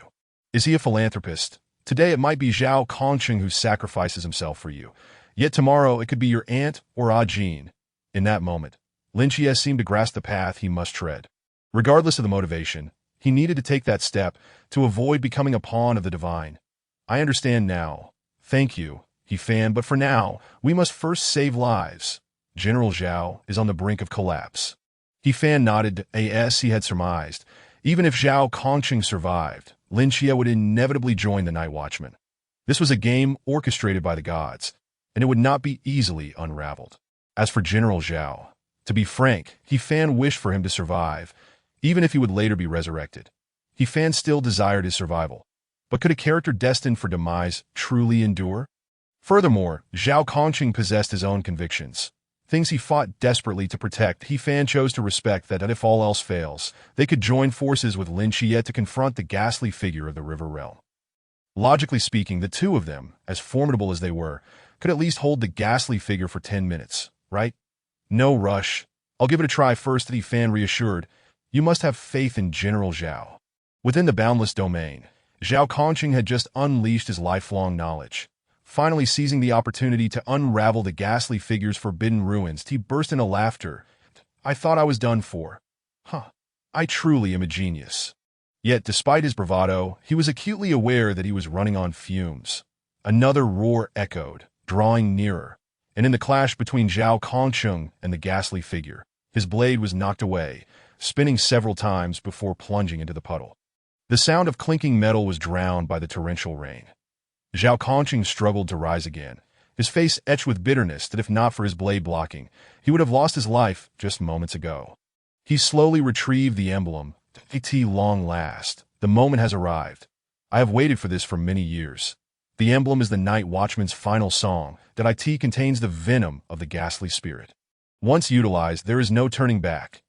The ghastly spirit will exhaust all human potential, awakening the forbidden ruins. Of course, the consequence of its use is a return to the heavens. When the dark night descends, I shall stand before millions, with blade poised over the abyss, staining the heavens with blood. Zhao Kongqing no longer hesitated, driving the emblem's side needle into himself. Just then, a faint voice whispered in his ear, and simultaneously, The emblem was knocked from his grasp by a surge of water. Divine ruins, gold, silver. Exit in a moment of distraction. Zhao Kongqing beheld He Fan emerge from the puddle, exuding a faint luminescence that instant. Zhao Kongqing felt as if he were truly gazing upon a deity. He observed He Fan wielding a knife in each hand, and atop his head, young Zhao Kongqing, which blade will you choose? The golden one or the silver one? Or perhaps the legendary dragon-slaying blade, which boasts unmatched power, delivering a strike of 99.99, meant for brothers to vanquish the ghastly figure. Zhao Kongqing stared, entranced, at the resplendent golden blade above He Fan's head. What on earth is this? Upon closer inspection, he realized that the dragon-slaying blade even had wings. It was a set. How much money must one spend to acquire such equipment? And it's a click-and-receive deal. Zhao Kongqing's face flushed crimson. I choose the dragon-slaying blade. Oh my, how embarrassing. Hardly had the words left his lips when the gleaming dragon-slaying blade fell into Zhao Kongqing's grasp. Simultaneously, a pair of golden wings unfurled behind him. Delightful. In that moment, Zhao Kongqing's aura surged dramatically, and in the blink of an eye, he was in the river realm. He seemed to revel in the joy of spending. This blade is magnificent. So you are the ghastly figure. Are you with that? Zhao Kongqing spread his wings and soared into the sky, then dove down towards the ghastly figure. The ghastly figure stood guard with one eye and kept watch with the other. Yet in a moment of carelessness, it realized that the situation had taken a turn for the worse. Unable to play along, and now faced with spending. How dare you? Zhao Kongqing wielded the dragon-slaying blade and struck fiercely. The ghastly figure raised an arm to defend, yet its sturdy limb crumbled like tofu, sent flying. Then it cried out, How dare you be so arrogant? Chapter 10. Poor combat skills. Does he even possess any skills? Realizing the precariousness of the situation, the ghastly figure fled in a panic. It was utterly humiliated. You all flaunt your cheats without a care, and yet you call me arrogant. Zhao Kongqing would not let it escape. Run. I'll let you run 39 meters first. The ghastly figure felt an overwhelming light behind it. Forbidden Ruins, the Nine-Blade Domain. This was an unrecorded Forbidden Realm exclusive to the dragon-slaying blade. In an instant, the ghastly figure was cleaved in two by a flash of light. This strike was not merely about the blade. Everything that remained was sheer charisma. Zhao Kongqing charged forth like a tempest. Relentlessly attacking the ghastly figure, in that moment, he experienced a joy he had never known in his entire life. Yet this joy came without the exorbitant cost of life, unlike the ghastly spirit's grip. However, amidst the revelry, he overlooked the immense burden that the river realm imposed upon his body. After carving the ghastly figure into over 100 pieces, Zhao Kongqing collapsed to the rain-soaked ground. At that moment, a thunderous explosion resounded. Divine radiance shattered the boundless domain. Lin Xie breached the Forbidden Ruins and rushed in, hurrying to Zhao Kongqing's side upon seeing him collapsed. Zhao Kongqing, wake up! But Zhao Kongqing, weak and breathless, replied, You little brat, what are you shouting about? I'm not dead yet. Lin Xie's eyes glistened with moisture, that I might have gone a bit overboard. Cough, cough. My body might not withstand it. The river realm is not so easily tamed. It hurts like hell that I'll probably need a good rest, but that was truly exhilarating, Zhao Kongqing mumbled. Lin Xie sensed that Zhao Kongqing's body had reached its absolute limit. With one arm's bone shattered, and the other not far behind. Even so, he disregarded everything and continued to strike, for every blow was precious to him. Meanwhile, the ghastly figure, now in over 100 pieces, had not perished entirely, for within the ghastly visage resided a parasitic, ghostly face that still lived. At this moment, under the ghostly face's influence, the scattered remains of the ghastly figure began to coalesce, ultimately forming a revolting spherical creature. I can't believe it.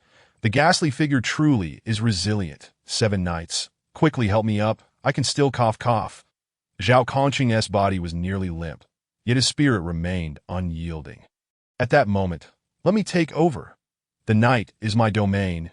You know, He Fan, surrounded by swirling waters, was eager to step in. The current ghastly figure had been reduced to a state more pitiful than in the original tale.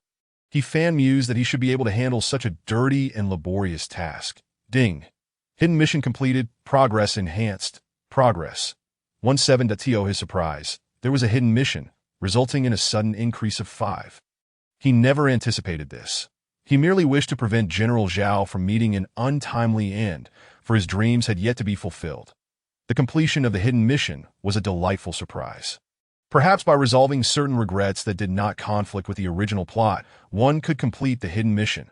Zhao Kongqing had vanquished the ghastly figure, yet it had not perished. If Lin Xie were also likely to join the Night Watchman, this must be what they referred to as a hidden mission. At that moment, Lin Xie gently laid Zhao Kongqing down and remarked, "What a coincidence. The night is also my domain. Then let us join forces." The two youthful proxies of the divine, one with golden eyes shimmering in the darkness, the other wielding two shimmering blades, approached the ghastly figure's grotesque mass with the air of malevolent deities. The ghastly figure cried out, "Please don't come any closer." Meanwhile, from the walkie-talkie of Hong Ying, Wu Xiaonan's voice echoed, "Hong Ying, prepare yourself mentally." "Prepare for what?" Old Zhao's emblem has not moved for several minutes. He's just tired. Hong Ying hastened her pace, nearly running her legs off. That it was hard to tell whether the moisture on her exquisite face was rain or tears. "Hurry, faster. If I could just move a bit quicker." Old Zhao would surely survive. He must. After much effort, she finally reached the battlefield. The scene before her was one she would never forget. The two young men were overpowering a grotesque, spherical creature, while Zhao Kongqing lay motionless on the ground, grinning foolishly. What in the world is happening? Old Zhao. Her heart was filled with trepidation as she rushed to ascertain Zhao Kongqing's condition. His body was battered and bruised, with shattered meridians and both arms rendered nearly useless. Had he resorted to the invocation of the divine? "Come on, Hong Ying, don't be upset that I'm fine," Zhao Kongqing insisted, though Hong Ying had assumed he wanted her to hasten to aid their two younger brothers. She hesitated, unable to shake the concern for Zhao Kongqing's injuries. Unexpectedly, he urged, "Hurry, I can't move my hands or feet right now. Could you please light me a cigarette?" in an effort to fulfill Zhao Kongqing's final wish. Hong Ying choked back her emotions and lifted her spear. With a swift motion, the spear glided across the ground, igniting a beautiful flame in the rainy night, lighting Zhao Kongqing's cigarette. That's refreshing," he exclaimed, taking a deep drag and feeling a surge of relief coursing through him. Yet, Hong Ying couldn't shake the feeling that Zhao seemed far from death's door. "Old Zhao, did you really not use the divine invocation?" "Not at all. That I was hoping to, but I wasn't given the chance," he replied, which allowed Hong Ying to breathe a sigh of relief. Her gaze shifted towards the two young men. "I must assist them."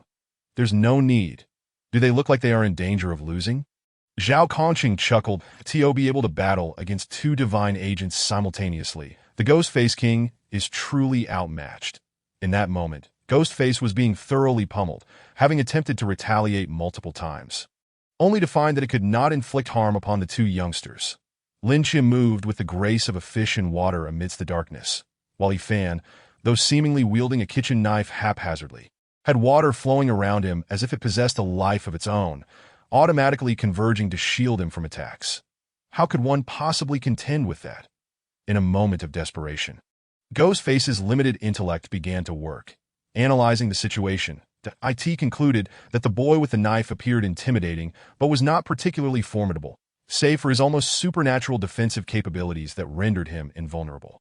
Conversely, the boy whose eyes glowed with golden light was extraordinarily powerful. The priority was to force him back before seeking an opportunity to escape. Just then, from his blind spot, a torrent of crimson water unexpectedly launched a surprise attack on Ghostface. The angle was so cunning that Ghostface was caught off guard. Yow! Upon contact with the red water, Ghostface howled in pain, sounding as if it were giving birth. Ghostface was utterly bewildered. Just moments ago, it had dismissed the boy with the kitchen knife as weak, yet now it was under assault from this searing water. Lin Xie, curious, inquired of Yi Fan, "What kind of technique is this?" "Acid." Yi Fan shook his head. "Don't think too poorly of me. I merely borrowed a bit of saline and chilly water from the hospital and a barbecue stall." Lin Xie remarked, "I don't know if Ghostface is truly a ghost, but can we at least act like humans? This is painful just to listen to. Let's eliminate it first and then ensure old Zhao receives treatment." That in an instant, the two formed a tacit understanding. Lin Xia's piercing gaze unleashed the wrath of an angel upon Ghostface, while Yi Fan focused on adding seasoning. Zhao Kongqing and Hong Ying observed, "Both of the younger brothers are quite formidable." Though their combat training leaves much to be desired, they require systematic guidance, Hong Ying commented. Watching Lin Xia's valiant stance, Zhao Kongqing felt a flash of his youthful self. However, when he turned to He Fan, he retorted with a hint of irritation. You think that boy possesses any combat training? The path he walks is entirely different from ours. Ding, scene stealing successful, role-playing progress enhanced. Role-playing progress. 18. Chapter 11. A gracious farewell to General Zhao. Donning the robes and returning home in glory, following the dramatic defeat of Ghostface, a series of victory animations played out in the basement of the Peace Affairs office in Songnan City. 3 individuals were being interrogated. The thick-browed Lin Xia, the cheeky He Fan, and the bandaged Zhao Kongqing. Wu Xiangnan asked. Lin Xia, you claim that you merely glared, and the unguarded void shattered. Lin Xia nodded in affirmation. Old Zhao, you say you wielded the dragon-slaying blade with a pair of grand wings, striking Ghostface for 99 damage, each blow a critical hit. Upon hearing this, Zhao Kongqing made a sound of acknowledgement, tacitly agreeing. Wu Xiangnan took a deep breath, nearly overwhelmed. All right, I believe the first 2, but He Fan, you say you're a river deity? He Fan replied with a grin, no exaggeration. I truly am a river deity. In the midst of the awkwardness, it was team leader Chun Mai who stepped in to diffuse the tension. All right, let us welcome the first divine being of Daxia to join our Night Watchers. Everyone understood the unspoken implications that He Fan's claim of being a river deity was surely part of his playful rapport with the divine, a matter that outsiders had no right to question. Furthermore, Lin Xia, the 136th squad of the Night Watchers, was warmly welcomed. From this day forth, your family shall be our family, and we will do our utmost to provide for their well-being. Upon hearing this, Lin Xia nodded, having resolved to join the Night Watchers to as for whether Chen Mai was merely making empty promises. Lin Xia felt otherwise that he had observed the integrity of the Night Watchers he had encountered, including Zhao Kongqing and Hong Ying. The adage held true, a leader is only as good as the company they keep that moment. Zhao Kongqing, despite being enveloped in bandages, suppressed his urge to ask, Xia, are you truly all right? He understood that Lin Xia had his own aspirations and family to protect. Perhaps this sudden shift in thought was a consequence of his own actions. Lin Xia remained silent, uncertain of how to respond. Zhao Kongqing suddenly smiled, as if grasping some unspoken truth. Kid, once I'm healed, I shall teach you hand-to-hand combat daily. I assure you, these decades of practice were not in vain. It was precisely this quality that caught my wife's eye back in the day. Those words. Hong Ying felt a pang of sorrow, turning away to quietly weep. The hall fell into a hush. They had all heard the military doctor's prognosis when they took Zhao Kongqing for treatment. Nerve damage in various body parts, multiple organ injuries. Fortunately, none are life-threatening. Right arm shattered with minimal chance of recovery. Left arm fractured with functional impairment. Even if a miracle occurs, the left arm would require at least 3 years to heal. The prognosis was clear. Zhao Kongqing would no longer be able to fight in the future. He would no longer be a Night Watcher. Comrade Zhao Kongqing, at this moment, Chen Mai spoke with a tinge of reluctance. Yes, despite being wrapped in bandages and feeling stiff, Zhao Kongqing straightened his back and responded loudly. Tears glistened in the eyes of those present. On September 3 RD, Comrade Zhao Kongqing valiantly battled the Ghostface King in the old district of Songnan City, buying precious time for the support troops and safeguarding the residents with 0 casualties. In recognition of Comrade Zhao Kongqing's extraordinary performance, the higher-ups awarded him the Starshine Honor Medal and conferred upon him the rank of Major General as a Guardian. A glorious retirement. Upon hearing the words glorious retirement, Zhao Kongqing's pupils contracted slightly. Yet he accepted it all with grace, for he understood his own physical condition better than anyone in the hall. The male comrades turned away, filled with sorrow. Hong Ying and Si Xiaonan could no longer hold back their tears. Some farewells felt akin to death. The term comrade represented everything to these individuals. Seeing this, Zhao Kongqing forced a smile, proclaiming, Guardian Zhao Kongqing, obeying the orders of the organization. Perhaps this would be the last time he would ever follow the organization's command. Why are you all acting like this? I'm not dead yet. I es it because I'm retiring early that you're all green with envy. Not at all. Today is a rare occasion, my retirement celebration. I'll treat everyone to a meal later. Let us have hot pot. Hong Ying, could you please cover for me? I'll repay you when my pension arrives next month. Upon hearing this, even in her sorrow, Hong Ying couldn't help but smile. Zhao Kongqing's charismatic presence always had a way of uplifting those around him. At midnight, in a hot pot restaurant that had been forced to stay open, the family feasted heartily, toasting and enjoying each other's company, both welcoming new members and bidding farewell to the old.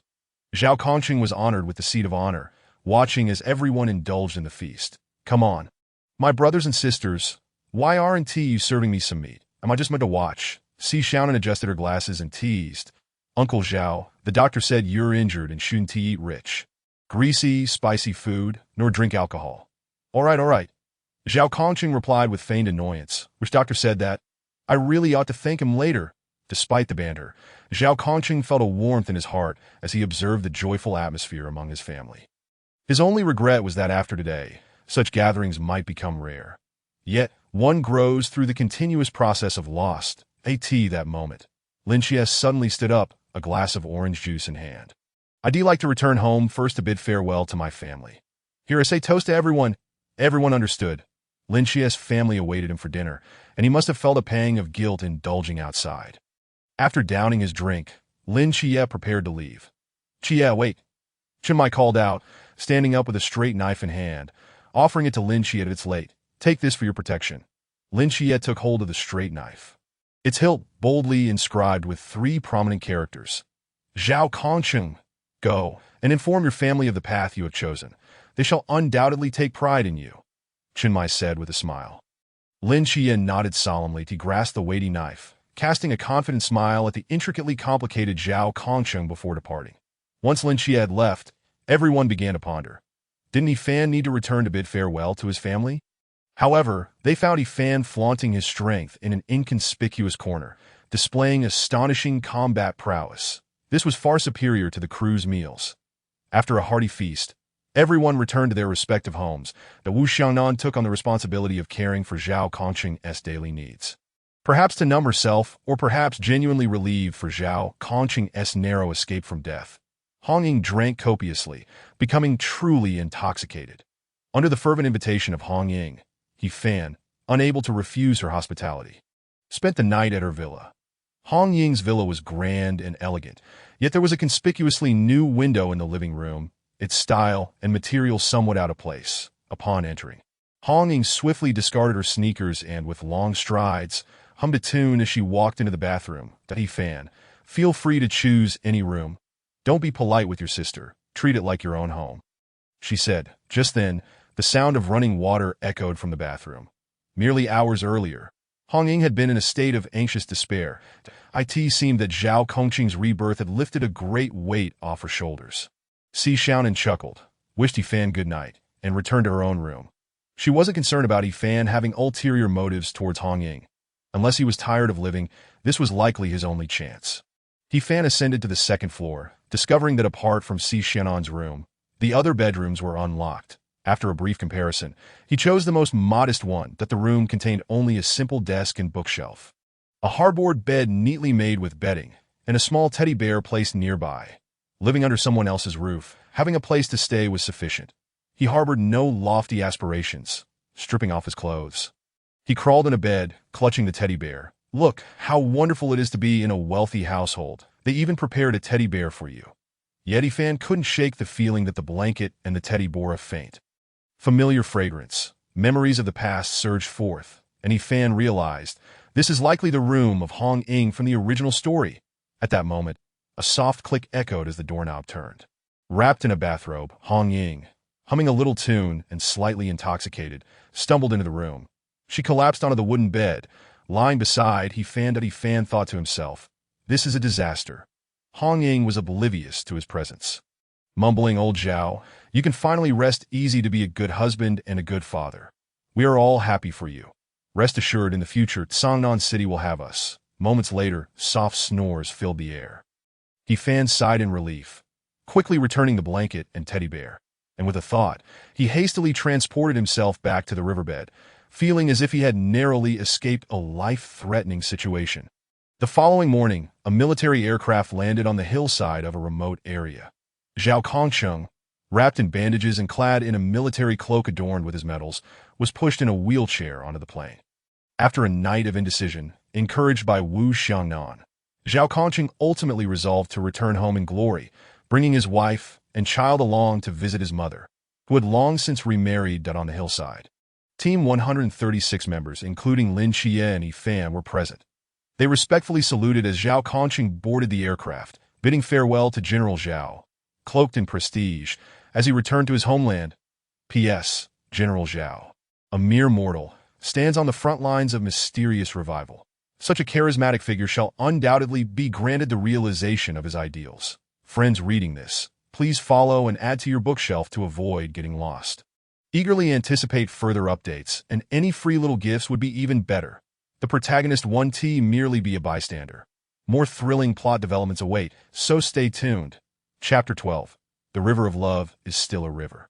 At noon, it marked the first official day of work for Lin Xie and Yi Fan. Upon their return, Captain Chun Mai immediately took Lin Xie for training to ensure Yi Fan did not feel unfairly treated. Chun Mai elaborated, Xie has some foundational skills. I will train him. Your fundamentals are slightly lacking, so let Honging guide you for now. Yi Fan, naturally pleased, felt that the captain understood him well. The prospect of practicing with the long-legged lady made him exceptionally happy. Who would want to practice with a big man like you? Just imagine Honging's curvaceous long legs. The moment she lifted her leg, he would immediately fall over. This not only spared her dignity, but also satisfied him. As for why they weren't starting practice immediately, what was Honging up to? It turned out she was busy handling matters at the agency. In truth, the Night Watchman Team 136 dealt with mysterious cases only about 5 to 6 times a year. On ordinary days, they accepted minor commissions, allowing them to earn some extra income and pass the time. Otherwise, practicing and fighting all day would be rather dull on this peaceful day at the agency. An elderly lady in her 70s arrived. Her accent was a bit thick, yet everyone comprehended her request. It turned out the grandmother suspected her husband of infidelity. In the past, he would always hold her hand while crossing the street. But recently, he had become elusive. Honging immediately became intrigued, listening attentively to the grandmother's account and memories, unknowingly empathizing with her. Honging provided the grandmother with ample emotional support, even patting her chest and assuring her that she would get to the bottom of the matter. Yi Fan, meanwhile, rested his chin on his hand, tilting his head. Having traversed through time, he had spent a week brushing up on the plot. He vaguely remembered a significant foreshadowing in this scenario. After all, he was to portray the protagonist Lin Xie. Gaining more insight could only be beneficial. In reality, the grandmother's spouse had passed away 2.5 years prior. The grandmother, afflicted with Alzheimer's, continued to believe her husband was still alive. The late husband had labeled her medications, and after his unexpected demise, she never purchased new ones. Her condition worsened, leading her to forget that her spouse had passed away, mistakenly believing he had strayed and was not returning home. Thus, her remaining days were spent in a cycle of blankness, memories, forgetfulness, and searching for her husband. Therefore, according to the plot's development, Honging would be unable to solve the case in the short term. Later on, it was Honging who, along with Lin Xie and Xiaonan, spent several days at the grandmother's home before uncovering the truth. The grandmother's experiences of love also served as an enlightenment for Lin Xie regarding love. Dear grandmother, your spouse has actually passed away, Yi Fan remarked, his expression playful, yet his tone notably serious. After all, the deceased hold great significance, and love is paramount. Upon hearing this, the elderly lady immediately objected. Young man, don't speak nonsense. Even Honging was incensed, her sparkling eyes glaring at Yi Fan. Yi Fan, try saying one more word. Yi Fan waved his hand dismissively. Oh dear, you scared me. Of course, Yi Fan did not intend to provoke others. He merely spoke the truth and acted accordingly. With a thought, Yi Fan conjured a conceptual spell, river. Instantly, divine energy permeated the entire office. The elderly lady, being a mere mortal, had no understanding of divine power. However, the others were far from calm. Simultaneously, a delicate pink mist appeared from thin air, winding and swirling, with red hearts emerging from within, adding a touch of youthful charm to the office. What on earth is this? It was evident this was Yi Fan's handiwork. Even the typically stoic Lung Xian found himself captivated, gazing intently at the pink river. Only Yi Fan comprehended that this was the river of love he had summoned.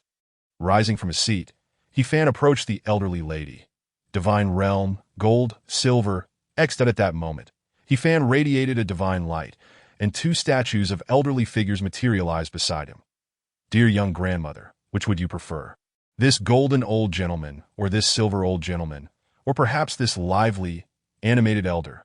As he spoke, He-Fan reached into the river of love, pulling upward. The spirit of the elderly gentleman was drawn forth. Hong Ying was left speechless. When Qima was bewildered, Si Xiaonan removed her glasses and rubbed her eyes. Lung Xian stood in a daze. What kind of situation was this? As soon as the old man's soul emerged. Upon catching sight of the old lady, his mouth transformed into an O shape.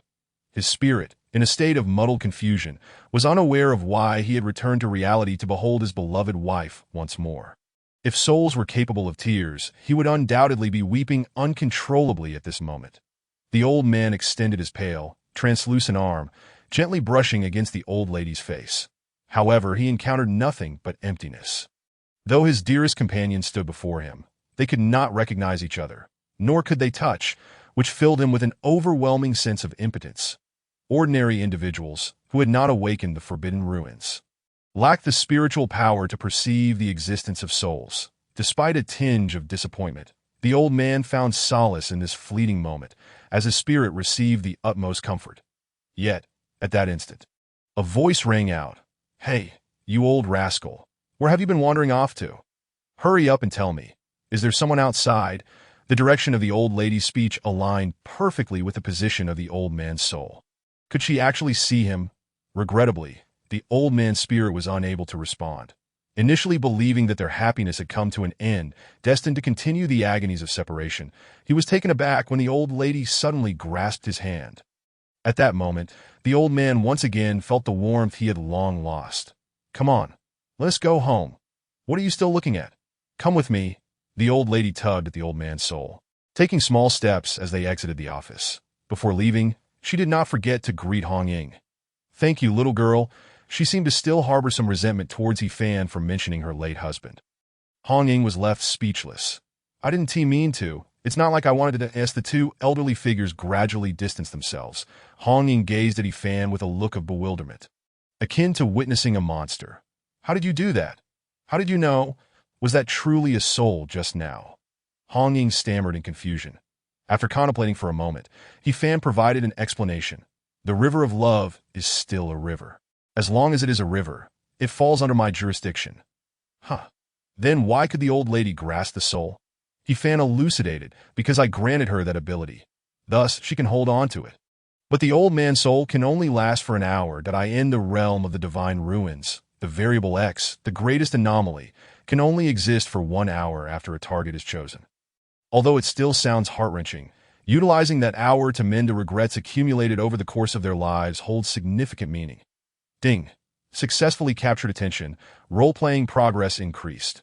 Role-playing progress. 19. Chapter 13. The moment she lifted her leg. I fell. Your divine ruins. Is it a conceptual ability? When Qima inquired, bewildered. Some divine forbidden abilities indeed involve concepts, yet they typically remain subtle, whereas yours is brazenly shameless.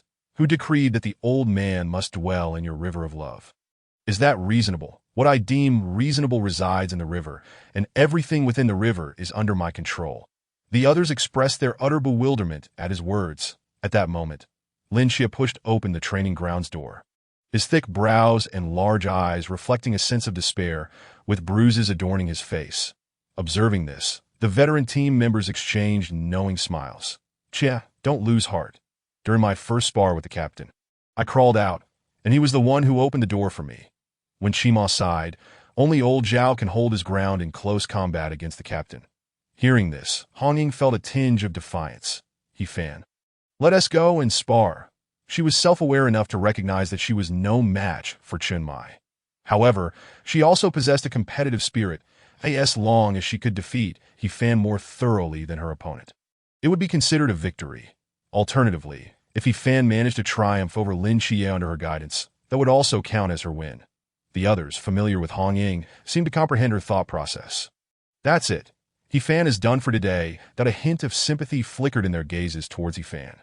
Che, why don't you seize the opportunity and engage in a vigorous training session with your sister? Forget it. Hong Ying, look at my injuries. Upon hearing this, Si Xiaonan smiled brightly at Lin Xie. A minor issue. Let me help you heal. I guarantee you'll feel revitalized. Lin Xie, thank you. You're quite helpful. At such a young age, you're so considerate. Does your family know? Don't joke around. That could be deadly to AT that moment. The usually silent Lung Xian abruptly intervened to stop Xiaonan.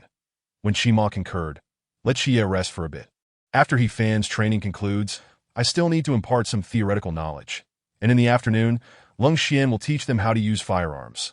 Lin Xie was left speechless. Their schedule was even busier than school. Hong Ying and He Fan also arrived at the training ground. Perhaps due to He Fan's lethargic demeanor, Hong Ying was filled with enthusiasm at that moment at He Fan. First tell me, what combat skills have you mastered previously? He Fan pondered for a moment. Wangba Fist. Street fighting doesn't count. What have you learned from the system? He Fan hesitated for 2 seconds. The 7th set of radio calisthenics. Hong Ying. Are you kidding me? He Fan squinted his eyes innocently, explaining, I told you my foundation is very poor. Otherwise, why would Captain Shin have entrusted me to you? Upon hearing this, Hong Ying was taken aback. What about being entrusted to you? I can still make you improve. Come on, attack me with your most confident moves. Theoretically, I should teach you basic combat techniques first, but before that, let me see all your methods. Hong Ying planted her spear in the ground, arms outstretched in a provocative manner. Naturally, she possessed absolute confidence when facing someone at the pool realm with her abilities. Just imagine, pouring water from a cup into a pond, it merely stirs up a few ripples. She intended to assert her dominance over He Fan before meticulously instructing him on how to fight, a tactic known as oppressive education. However, He Fan was not to be underestimated. All right then, I shall proceed. In the training ground, water suddenly swirled around. As 2 kitchen knives appeared in He Fan's hands. 2 statues of elderly men manifested behind him. Good gracious, He Fan was accepting everything that came his way, leaving behind all the previous debris. Hong Ying was at a loss as to how to respond. Her database lacked strategies for dealing with such weapons that I can tolerate the kitchen knives. But what are those 2 statues supposed to be? Are they considered weapons too? Suddenly, the swirling water enveloped the 2 statues, hurling them directly at Hong Ying. What a straightforward method of attack, just brute force. With a graceful leap, Hong Ying swiftly approached He Fan, her long legs tapping lightly against the ground. He Fan's moves were utterly inadequate, and she found it impossible to watch any longer. She intended to pin him down and give him a taste of her sisterly affection before properly teaching him how to combat. Closer, closer. In her eyes, He Fan was nothing but a naive novice, a lamb awaiting slaughter. That a smile crept across Hong Ying's lips as she suddenly lifted her leg, delivering a decisive kick. He Fan, it's over. This kick, unstoppable and rising from below, struck He Fan squarely on the chin. Yet suddenly, several ripples appeared at the position of his chin. Hong Ying felt a sharp pain in her foot and withdrew immediately. She was bewildered. Last night, she had observed He Fan's battle and knew he possessed an automatic defense ability. However, she also understood that it was an enhancement effect of the Forbidden Ruins during a rainy night. Much like Lin Xie's augmentation in darkness, that it wasn't something that could achieve perfect results at any time or place. Even if He Fan could freely employ water flow for defense, Hong Ying could sense the intensity of that defense. With her pool realm strength, she could easily break through his defenses. But at this moment, not only had He Fan's defensive capability not faltered, but it had also been upgraded just a moment ago. Ripples danced across his body, emanating a mysterious luminescence. Truly, the divine ruins were full of hidden depths. Hong Ying speculated that He Fan had held back last night. Yet, she was uncertain of the ranking of the river god's divine ruins. It would likely require an organizational assessment to ascertain that moment. He Fan stood dazed for 3 seconds, contemplating, before his body unexpectedly toppled backward without warning, crashing to the ground. Wow, what a powerful kick. Sister Hong Ying is truly amazing. This display of exaggerated acting was undoubtedly intentional. Hong Ying nearly turned crimson. You really thought I couldn't handle you today? Hong Ying continued her relentless assault, no longer holding back as she had before. He Fan felt a sense of helplessness. Although he was far from a match for Hong Ying, she could not inflict any harm upon him. This was because such water flow and ripple defense were passive skills inherent to the river god's divine ruins. As the deity governing rivers, his defense during a rainy night was composed of water flow, which was relatively weak. Yet at this moment, the defense had transformed into rippling water, making it exceedingly difficult for an ordinary pool realm to breach. As for why it had changed into ripple defense, because this secret base was built beneath a canal, one could refer to it as the riverbed. With the power of concepts activated, the riverbed equates to being in the river. Thus, Ifan currently resided in the river. The river, after all, was his true domain, and his passive defensive capabilities were undoubtedly at their peak. The crimson tassels danced like a fiery phoenix in the air. After a brief succession of agile maneuvers, had it been Lin Xie, he would have surely found himself sprawled upon the ground. Yet Ifan did not succumb so readily. Following an automatic defense, he took a mere 2 seconds before collapsing. Ouch, that hurts! Sister Hong Ying is truly formidable. Ifan chuckled while moaning in feigned agony. Hong Ying, with a fierce glare, exclaimed, clearly unscathed, "Yet you put on such a show. It infuriates me. You little rascal, dare to challenge me again?" With that, she brandished her long spear, unleashing a dazzling domain. Forbidden Ruins, Flame Feathergarb. Chapter 14. Hong Ying. You want me to babysit? Hey, you two still training? Everyone's yet to have lunch. The captain has called you for a meal. Finish eating before, as when Chima pushed open the door to the training ground, he was met with an unexpected sight. There was Hong Ying, kneeling on the ground, utterly drenched, while Ifan's head rested upon her lap. His gaze vacant and wisps of black smoke occasionally escaping his lips. Hong Ying, what's wrong with Ifan? Oh, it's nothing at all. He's just a bit tired. Had it no worries, you all go ahead and eat. Let him rest for a while. When Chima, understanding the hint, chuckled inwardly and departed. Hurry up, or the food will get cold. Once he left, Hong Ying gently patted Ifan's face to Ifan. Wake up. Surely nothing serious has happened? In that last moment, Hong Ying had truly lost her temper. Just imagine a battle between realms, her full force unleashed. How could Ifan withstand that? No defense had been effective. He had been outright defeated by her single strike. Fortunately, the combat mechanics in the god-slaying world were rather benevolent. Power levels were predominantly based on mental strength, and everyone's physical attributes were relatively comparable, under the premise of mutual cancellation of power. Severe injuries were uncommon. Coughing, Ifan released a couple of puffs of black smoke. Damn, these women are ruthless. Luckily, I have high defenses in my home ground. Of course, all of this was merely an act. In reality, he felt perfectly fine. Within his body resided a protective divine force, so this minor blaze merely produced some smoke that my legs are surprisingly springy to know I must lie down a little longer to recuperate. At that moment, a notification from the system suddenly chimed. Ding. Host's battle comprehension has reached the standard. Extraordinary procreation conditions met. What? Now? I'm utterly bewildered. Ifan thought that it's over. I'm too young for this. No. Then he recalled that extraordinary procreation within his system did not imply literally having children, but rather nurturing a river of progeny. His progeny river consisted entirely of divine rivers, essentially a process of God-making. Progeny river nurturing complete. Ifan concentrated and checked the information regarding his progeny river. Progeny river, divine river of twilight flame bloodline. Second generation river god status. Nurturing growth length, 0 agent. None. The description noted that since Ifan was male, he faced inherent disadvantages in the nurturing process, resulting in a slower pace. Thus, it was recommended to find a suitable divine agent for the progeny river. One could liken the divine agent to a wet nurse or postpartum caregiver. Naturally, it was not mandated that the agent must be female. As long as they matched the characteristics of the progeny river, they would likely accelerate its growth. Currently, the growth length remained at 0.as for choosing an agent who would be most suitable.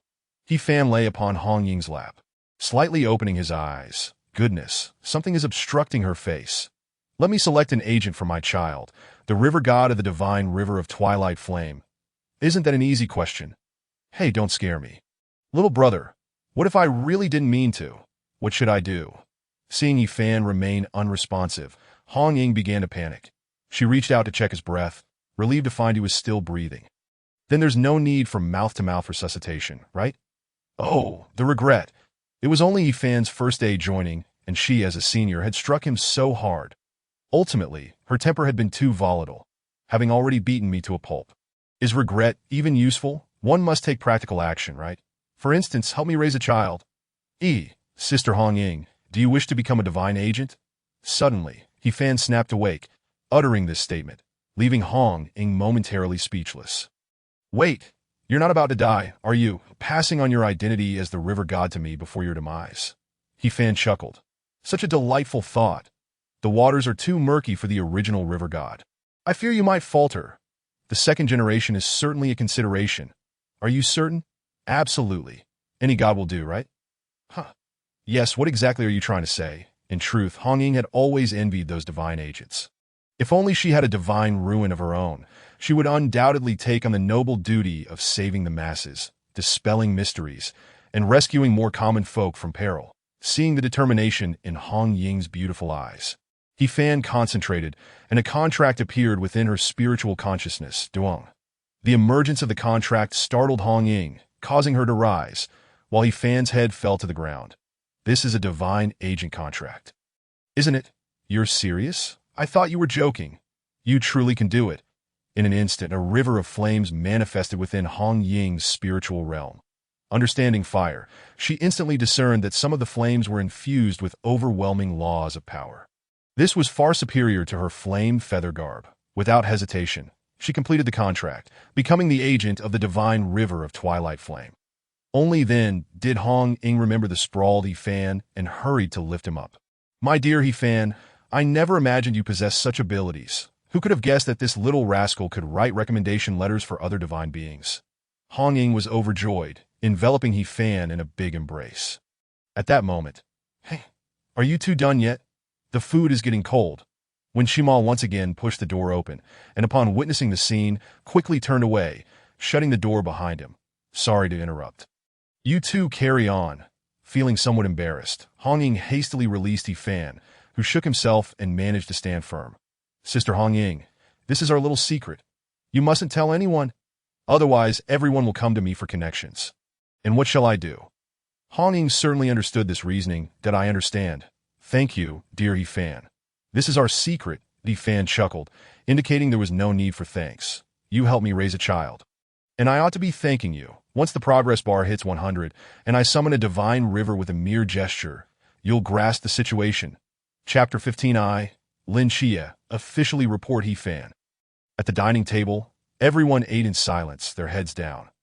Hong Ying mused that when Shima, his mouth is too loose, he must have described something inappropriate, leading everyone to misunderstand. However, since He Fan had declared it a secret, she decided not to clarify that I'm done eating. Sensing the awkward atmosphere, Hong Ying made her escape. She was eager to develop her new divine ruin. In just the span of a meal, He Fan observed a change in growth length. Growth length? Too amazing. Hong Ying is truly a natural at nurturing. All right, everyone, let us begin the lesson. When Shima cleared his throat, that we'll start with the forbidden ruins. That I've heard about that. Good. Then let us discuss divine ruins. I've heard about those too. Then how about we talk about forbidden objects? I've heard of those as well. When Shima, with a benevolent smile, remarked, Che, old Zhao has already explained this to you. But He Fan hasn't heard it yet. So consider this a review. When Shima, you can skip directly to the sequence of forbidden ruins. When Shima, everyone prefers advanced previews. Well, I understand. Us men indeed have a greater interest in certain rankings. As he spoke of the rankings of forbidden ruins, a glimmer of excitement illuminated when Shima's eyes, that he spoke of harmless forbidden ruins, progressing all the way to ultra-high-risk forbidden ruins, that it was evident that he harbored a deep admiration for the higher-ranked forbidden ruins. Especially considering that right before him sat a paragon among the ultra-high-risk forbidden ruins, Lin Chia. Sequence 003, the divine domain of mortal dust belonging to the Archangel Michael. Currently, there are only 23 types of divine ruins. Any one of them could obliterate the heavens and the earth. The phrase obliterate the heavens and the earth merely referred to the power of a divine ruin in the hands of a deity. For instance, the divine domain of mortal dust was formidable in Michael's possession, but in Lin Chia's hands, it could barely be classified as a high-risk forbidden ruin. Chia, what capabilities does your forbidden ruin currently possess? Upon hearing this, Lin Chia did not shy away from the truth. Within a radius of 20 meters, I possess extraordinary sensory abilities, encompassing all to a T that moment. As if by fate, Hong Ying passed by and casually called out, Chia, if you have no place to stay tonight, why not come to my? Their words coincided and fell silent, creating a rather awkward atmosphere. Hong Ying's brow furrowed slightly in caution. Brother Chia, if you have nowhere to stay tonight, just find a place. I'll cover the expenses. Hearing this, Yifan couldn't help but stifle a laugh. With those thick brows and big eyes, Lin Chia, you don't seem particularly clever. Did you inadvertently let slip your perception ability? Your sister Hong Ying has just rescinded her villa invitation. When Shima also detected the nuances of the situation and quickly intervened. As your realm increases, the intensity of your perception will also enhance. Is there anything else? The dynamic vision has multiplied several times, and one can wield some of meat-sized divine prowess. The iconic divine power of the deity's agent. What else? That's it. That's all there is. When Shima was somewhat taken aback, is the capability of the Sequence 003 divine agent truly limited to this? Yet from Lin Chia's earnest gaze, he could discern no signs of concealment, but to be fair. The individual nearly uttered the word perspective and was even slightly scorned by Hong Ying. Such an honest child surely wouldn't be hiding anything further, right? Perhaps your current abilities are still incomplete. Do not despair, for the Seraph has chosen you for a reason. Adiko not lose heart. Consider this. Mitsai has granted you the divine ruin. Does he not care for his own reputation? When Shima could only offer such consolation. After all, some divine agents can tear apart the realm of pools as soon as they step into the realm of lamps. Given that others can achieve such feats, is it too much to expect that you, as Sequence 003, could topple a group with a mere sneeze? One can only say that everything will turn out well. When Shima turned Yifan to Yifan, what abilities do you possess? Before Yifan could respond, Lin Chia couldn't help but interject. Allow me to interrupt. I heard Zhao Kongqing mention that the river god has never been monitored by humans. How should new ruins like his be ranked? In response, when Shimo replied, since the deity has never appeared, the ranking is, of course, based on the strength demonstrated by the agent in wielding the ruins, as well as an estimation of their future potential. Naturally, new ruins will not be included in the total ranking in the short term, as that would be a form of blasphemy against the divine, unnecessary. The implication was clear that if the river god's ruins would be ranked based on Yifan's displayed strength, it might not fare very well that if the deities were to learn of this, it would likely be a matter of loss of face. Hence the delay in ranking the TO rank. One must at least wait until Yifan reaches a later stage, where the strength of the ruins is sufficient to rival those in the top 30. That Lin Chia nodded, gazing at Yifan, that he too was eager to discover the nature of Yifan's abilities. My abilities are quite simple. I govern all rivers, for I am the river god, as the river god. I possess autonomous defensive capabilities over rivers. Within 100 kilometers, I can teleport freely across all rivers. If any of you happen to drop something into my river, fret not, for I shall retrieve it for you, and even enhance it. In just a few brief statements, the listeners were left utterly astonished. To govern all rivers, to possess autonomous defense, to teleport at will, furthermore, to enhance objects that have fallen into the river. This ability was evident to all.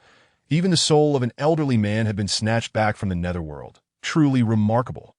In comparison, Lin Chia's divine ruin felt instantly less impressive.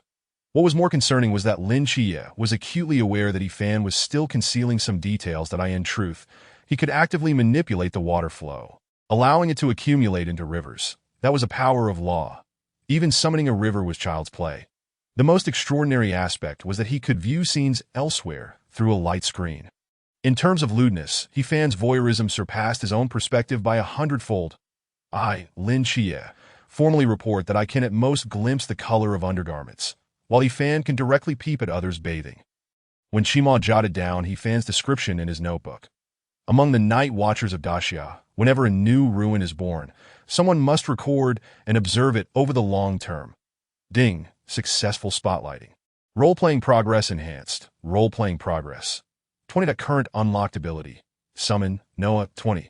How could a celestial being be without a steed? A high-end mount often requires the most unadorned exterior. After a long day's work, the river god simply wishes to take a leisurely ride in his beloved vehicle. Next target progress. 30. Pending unlocked ability. Forbidden object. Mountain river fan, 30. With a flick of the wrist, mountains and rivers lie within grasp. A picturesque landscape, with Daxia at heart. Remember, unless absolutely necessary, do not disturb that mountain within, for it is perilous. Second ring. Chapter 16. Lung Xian. If there is even a glimmer of hope, I shall not despair. I have once again succeeded. As the role-playing progress reached 20, He Fan unlocked a new ability, that IT was a mount. For a man, purchasing a vehicle is a significant milestone. He was eager to test it out, yet feared it might collapse the basement. Consider this. It is Noah. From Noah's ARK, IT surely sounds like a grand entity. Perhaps it would be best not to trouble anyone further. That He Fan took note of the ability for the next stage. The magical artifact, the Mountain River Fan. He seemed to have heard of it before. Within the fan lies a mountain and a river. With a flick, the river can emerge to attack, and with another flick, the mountain can crush adversaries. The IT seems somewhat ordinary. However, the description warned not to disturb that mountain, for it is dangerous. That is it truly that formidable? Moreover, the last parentheses revealed the second ring. I barely comprehended the first ring. And now there's a second. How many millennia does the second ring entail? Alright, now that I understand each of your abilities, let us commence targeted system training. How do we train? Lin Chia inquired. Chia, your advantage lies in perception and anticipation. Shortly, I shall take you to a room filled with tens of thousands of hidden micro-rubber guns, firing millions of rubber bullets per second. You must constantly dodge the bullets to hone your dynamic vision. Upon hearing this, Lin Chia nodded. IT sounded quite challenging. Observing this, He Fan pointed at himself. What about me? When Shima wore a helpless expression.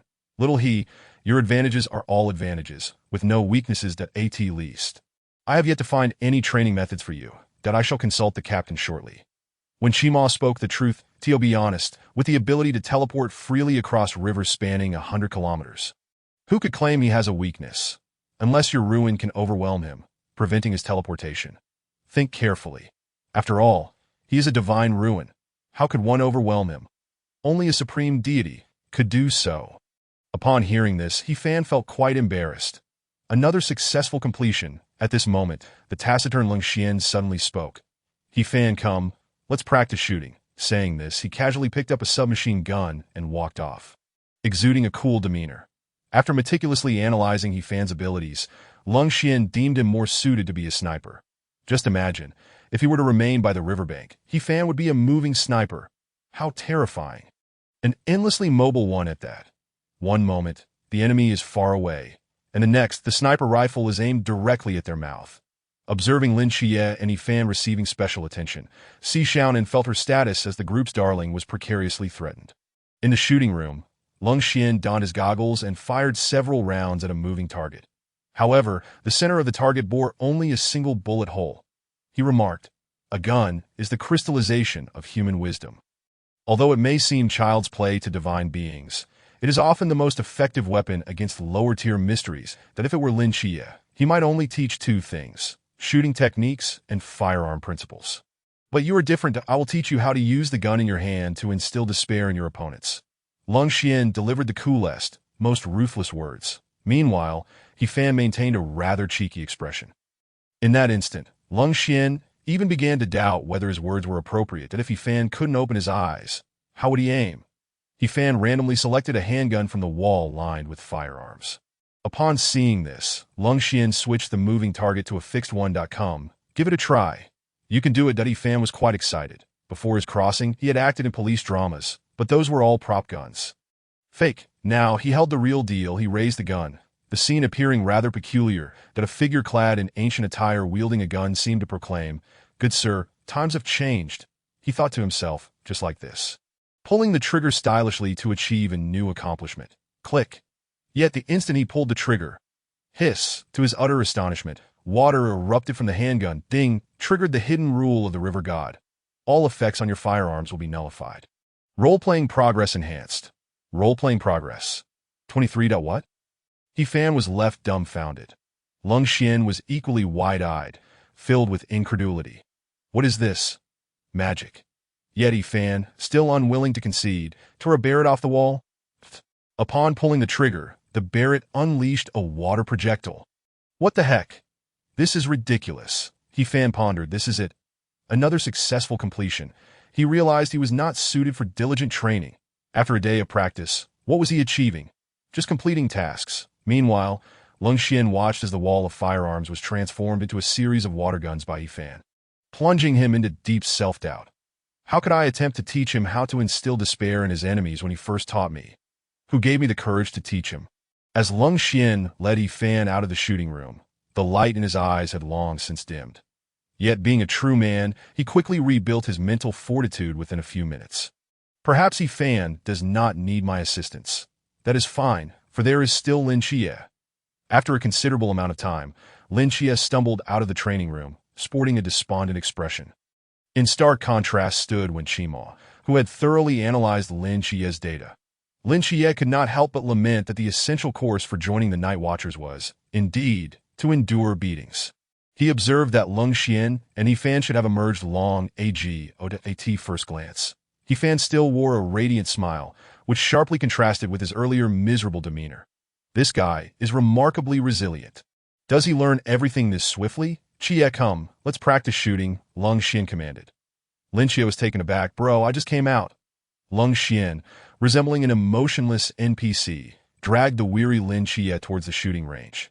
What he had lost from Yi Fan, he intended to reclaim from Lin Xie. Si Xiaonan, hiding in a corner, chuckled and asked, Yi Fan, it's my first time seeing a Xian like this. What exactly happened inside?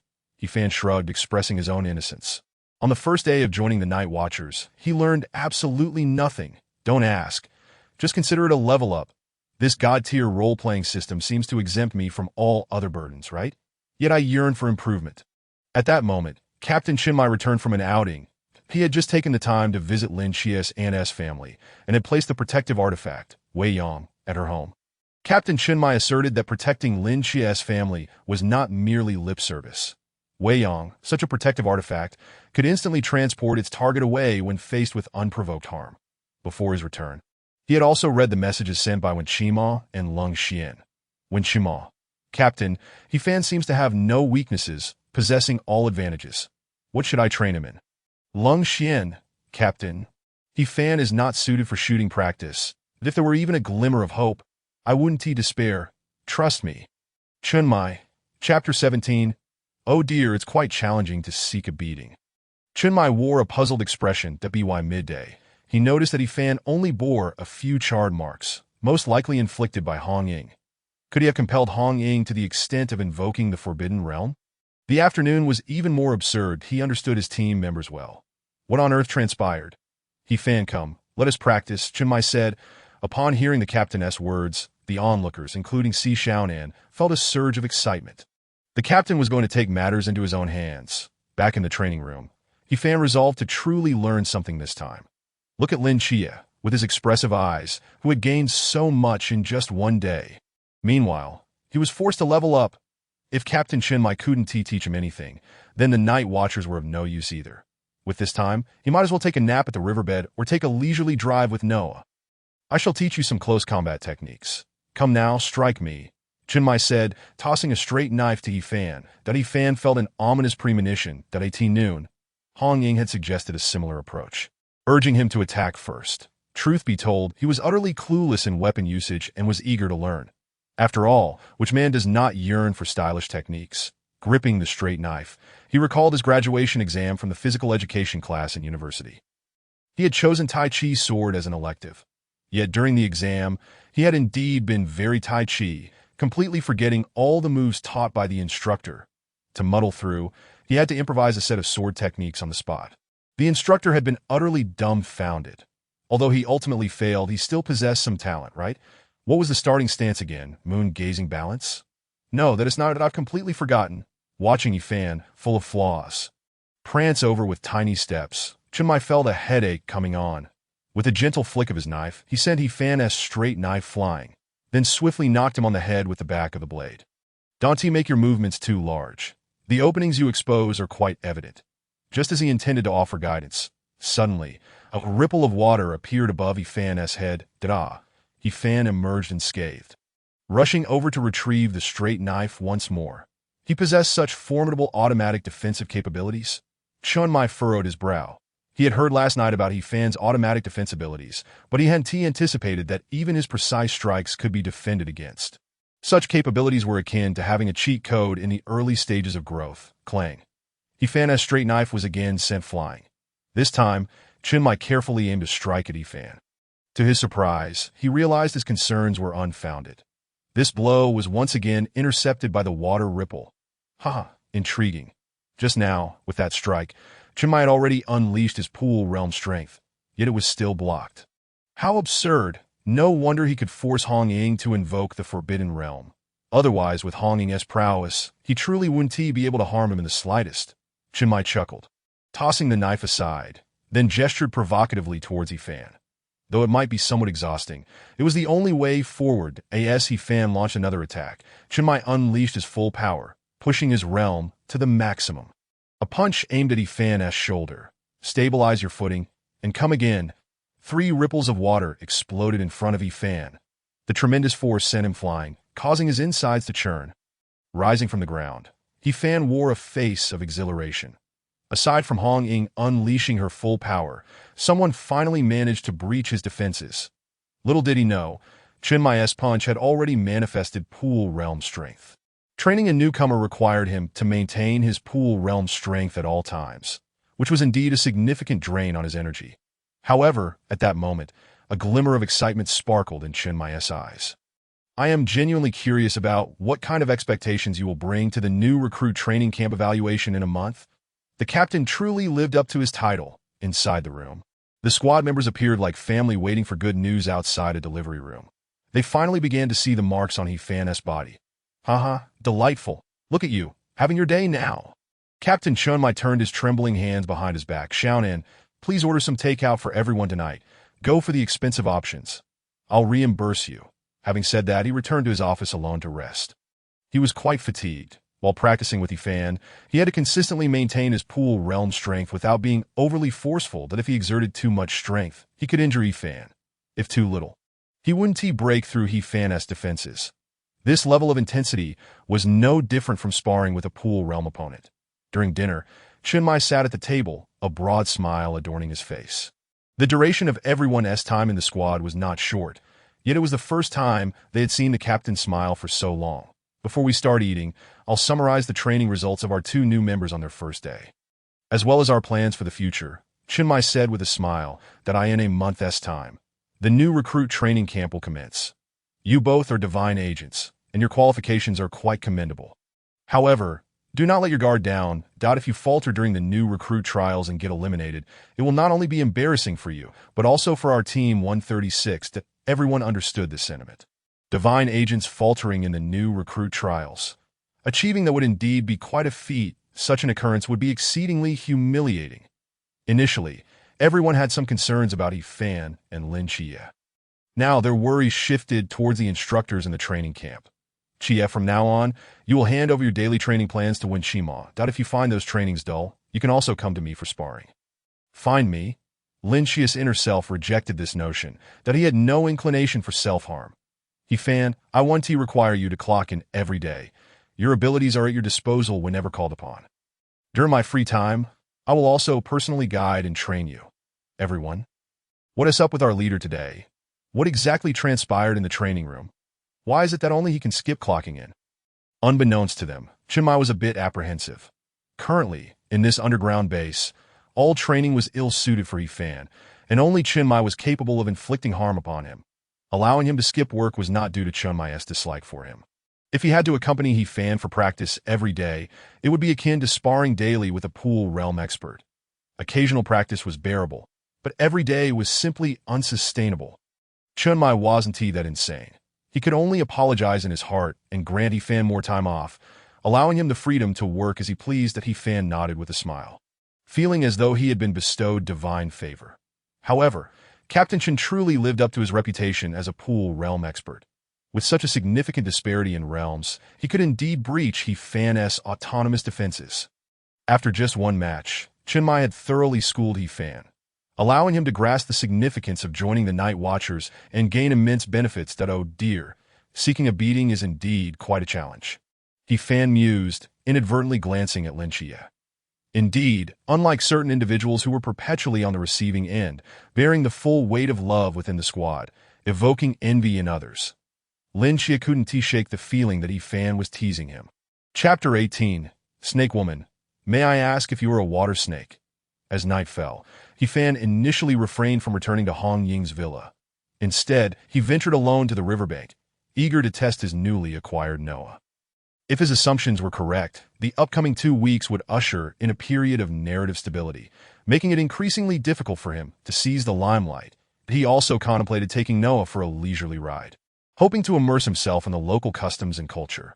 His only concern was that this Noah might be an extravagant item, drawing too much attention from others that he preferred to maintain a low profile. However, the description indicated that high-end vehicles often possess the most unassuming exteriors, that if only it were a wooden boat. Summon Noah. With a mere thought, a peculiar entity emerged from the depths of the river beneath his feet. He stared incredulously at the creature before him. What the hell? It's a turtle. Where's my Noah? Don't tell me you're called Noah. The turtle regarded him with a disdainful gaze and gave a slight nod. He was taken aback, mentally cursing his luck. No matter how he calculated, he never anticipated that Noah would manifest as a turtle. Oh, come on. Stop this nonsense and return my Noah to me, or I might just turn you into soup. Truth be told, He had a strong urge to dispatch it. Quickly demonstrate your capabilities. If I find them lacking, your only function will be to serve as my meal. He decided to grant it a chance. However, the old turtle, with an air of defiance, began to whip its short legs in a circular motion that a propeller. To his dismay, the differing speeds of its legs caused it to merely spin in place on the river's surface. This dizzying spectacle left He feeling lightheaded. Stop! He conjured a kitchen knife, concealing it behind him. Come here, old turtle, stretch out your neck. I have a treasure to show you. The turtle's expression remained haughty, as if regarding He as a fool. This infuriated He, who thought to himself that today it would be either him or the turtle that would survive. Suddenly, a domain unfurled, enveloping both He and the turtle in its grasp. At that moment, bizarre serpent-like eyes appeared scattered across the river's surface. Forbidden domain. He gasped. Simultaneously, a faintly alluring voice approached from afar, that a seemingly unremarkable youth drew near, only to be eclipsed by the sudden appearance of a strikingly beautiful woman with flowing dark green hair and serpentine pupils, exuding an aura of enigma as she flicked her tongue like a snake. Upon closer inspection, she possessed a certain allure, yet lacked any semblance of true strength. He remained unfazed, allowing the woman to flirt beside him, his heart as calm as still water. Clearly, the narrative was shifting. It was evident that the visitor was a divine agent of the ancient god church, codenamed Serpent Woman, the divine representative of Medusa. Why had she chosen this moment to arrive in Songnan City and seek out He? Perhaps his emergence had caught the attention of the ancient god church. Oh right, I am no formidable warrior. Why then do you seek me? He inquired, feigning ignorance. The Serpent Woman, intrigued, scrutinized He, confirming his lack of threat before saying, finding the right moment to catch you alone was no easy task. I advise against resisting. Come along quietly, and from this day forth, you shall be considered a member of the ancient god church. He shrugged slightly. The Serpent Woman possessed the strength of the Pool realm. Should a confrontation arise, he might find himself at a disadvantage. However, the losses she would incur would be far greater. The smile on her face, in He eyes, was merely the grin of someone unaware of their own limitations. Did she truly believe she could ensnare him within Medusa's forbidden domain? She would have to breach his defenses first. He was uncertain whether the Serpent Woman's domain was derived from Medusa or the serpent's forbidden items. After all, in the original narrative, she was merely a stepping stone for Lin Chia. He was disinclined to engage in further banter. He wished to convey to this Serpent Woman that posing theatrically before him would come at a price. Pray tell, what kind of serpent are you? A water snake, perhaps? At this, the Serpent Woman descended into madness. Oh ho ho ho!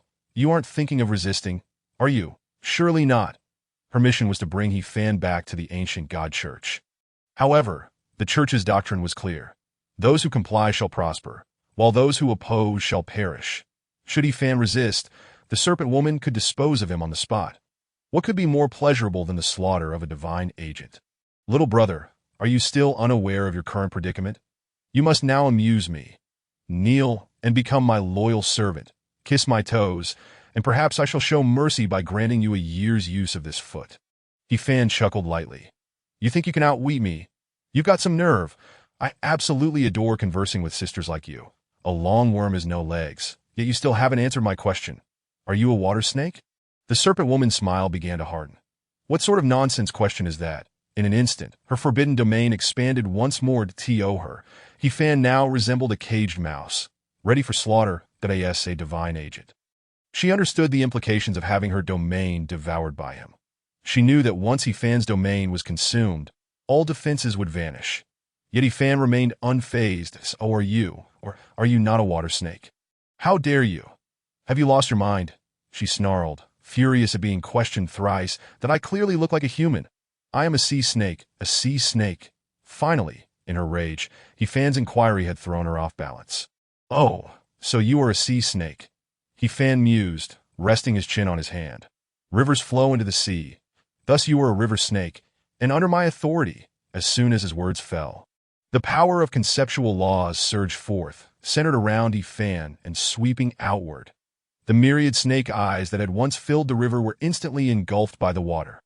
The serpent woman's waist quivered. How is this possible? He-Fan maintained an air of calm, mingled with a hint of mischief. Now it's my turn to devour you. Chapter 19.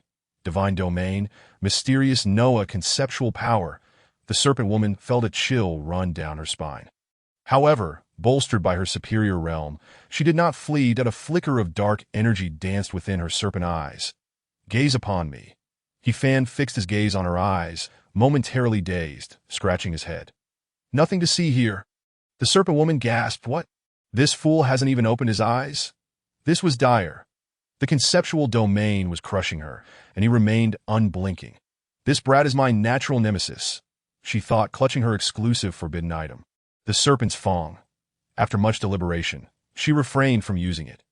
Without the protection of her allies, hastily employing a forbidden item could attract the attention of formidable figures, placing her in grave danger. 36 stratagems. Retreat is the best option. Little brother, consider yourself fortunate today. I shall grant you 3 days to ponder whether to join the ancient god church. Otherwise, before the serpent woman could finish her sentence. He-Fan suddenly moved. To be precise, it was the old turtle beneath him that sprang into action. He-Fan was taken aback. Old turtle, what are you doing? The turtle cast a disdainful glance at He-Fan, as if to say, be quiet. Who could have predicted that a turtle could possess such swiftness? The old turtle carried He-Fan, swiftly approaching the serpent woman, leaving her bereft of her domain's enhancement, utterly astonished. Without hesitation, she wielded the serpent's fang, aiming it at He-Fan. Yet in the next moment, an invisible barrier, radiating immense power, enveloped her form. In that instant, an unspoken connection formed between the old turtle and He-Fan. He finally comprehended the true nature of Noah. This technique was known as Divine Domain, Mysterious Noah, created by the divine beast Xuanwu. Xuanwu, also referred to as Xianming, had safeguarded the essence of humanity during the Great Flood by sheltering select individuals within its inherent domain. This domain, rather than serving to imprison, was designed for protection. In essence, those outside could not enter, and those within could not escape. How it was utilized depended on one's intent. Naturally, this domain could only be employed once at a time. To use it again, the original domain must be dispelled. The old turtle Noah was, in fact, a descendant of Xuanwu's spirit. At that moment, a golden, faintly translucent cube ensnared the serpent woman, Medusa, within its confines. She stood there in shock, relentlessly battering the domain while attempting to employ the serpent's fang to break free, but all her efforts proved futile. Old turtle, you're surprisingly powerful, He-Fan exclaimed. Astonished, I feel quite guilty for having thought of turning you into soup. The old turtle retained its proud demeanor, swaying its tail as if to say, learn from this. He-Fan finally grasped the essence of this newly unlocked ability. It allowed him to leisurely lounge upon the turtle's shell, enveloped in Xuanwu's protective barrier, enjoying an uninterrupted holiday. However, one question lingered. How powerful was this mysterious Noah? Surely, it couldn't contain even divine beings, could it? He could surmise that the system wouldn't be so benevolent as to render him invincible at this stage. The serpent woman, confined within the cube-like domain, knelt on the ground, her eyes filled with trepidation, utterly unaware of the fate that awaited her. He-Fan suddenly discovered that he could manipulate the size of this forbidden realm with his mental power.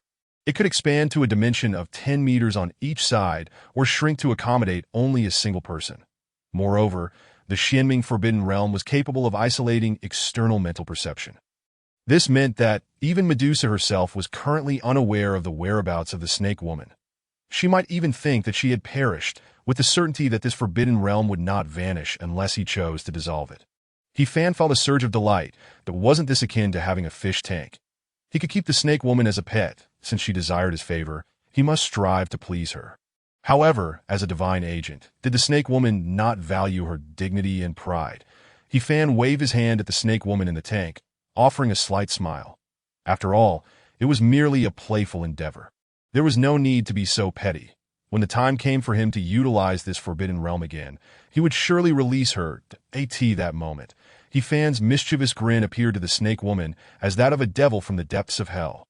Ding! The host's combat comprehension has met the criteria for extraordinary procreation.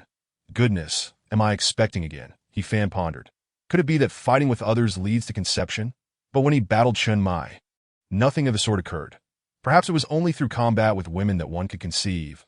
There seemed to be some logic in that. Logically speaking, it should be the women who became pregnant. Fan couldn't help but scoff. The Offspring River has completed gestation. Offspring River. Observation of the Heavenly God River bloodline. Second generation of the River God status. In gestation growth length. 0 agent. None observation of the Heavenly God River.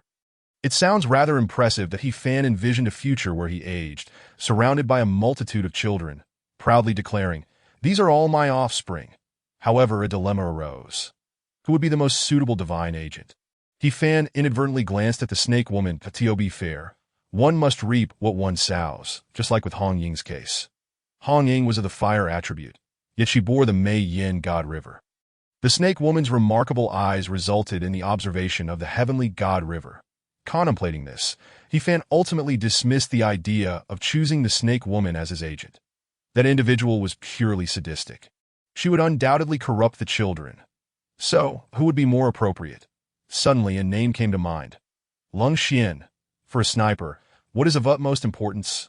Eyes at present, he was the most fitting choice for this role. And he was diligent, ensuring steady growth. To be honest, after getting to know him, Fan found Lung Xian to be quite a decent person. This decision would be a way to assist his brother. He sought nothing more than to avoid hearing the words, "Xiaonan, go home for me." Chapter 20. Fan, are you playing with snakes? Ding dong. Brother Fan has returned. As Hong Ying opened the door, she was greeted by Fan holding a peculiar square balloon. At first glance, it appeared to contain an alluring beauty. Upon closer inspection, Hong Ying realized that the balloon was, in fact, a type of forbidden realm. A forbidden object? What kind of confinement play is this? Fan, how could you engage in such activities? Although the captured beauty did not seem particularly virtuous, one cannot partake in such acts. Upon hearing the commotion, Si Xiaonan rushed out to witness the spectacle. That Fan feigned innocence. "I merely caught a sea snake." "What of it?" You. Hong Ying turned to Si Xiaonan. "Xiaonan, look at him." Si Xiaonan curiously observed the snake woman thrashing within the balloon. Adjusting her glasses, she snapped her fingers and a question mark appeared above her head. Could this be Medusa's divine agent? The new recruit who recently joined the Ancient God Society, codenamed Snake Woman, coming from a prominent family. Si Xiaonan had studied under numerous esteemed mentors before joining the Night Watchers.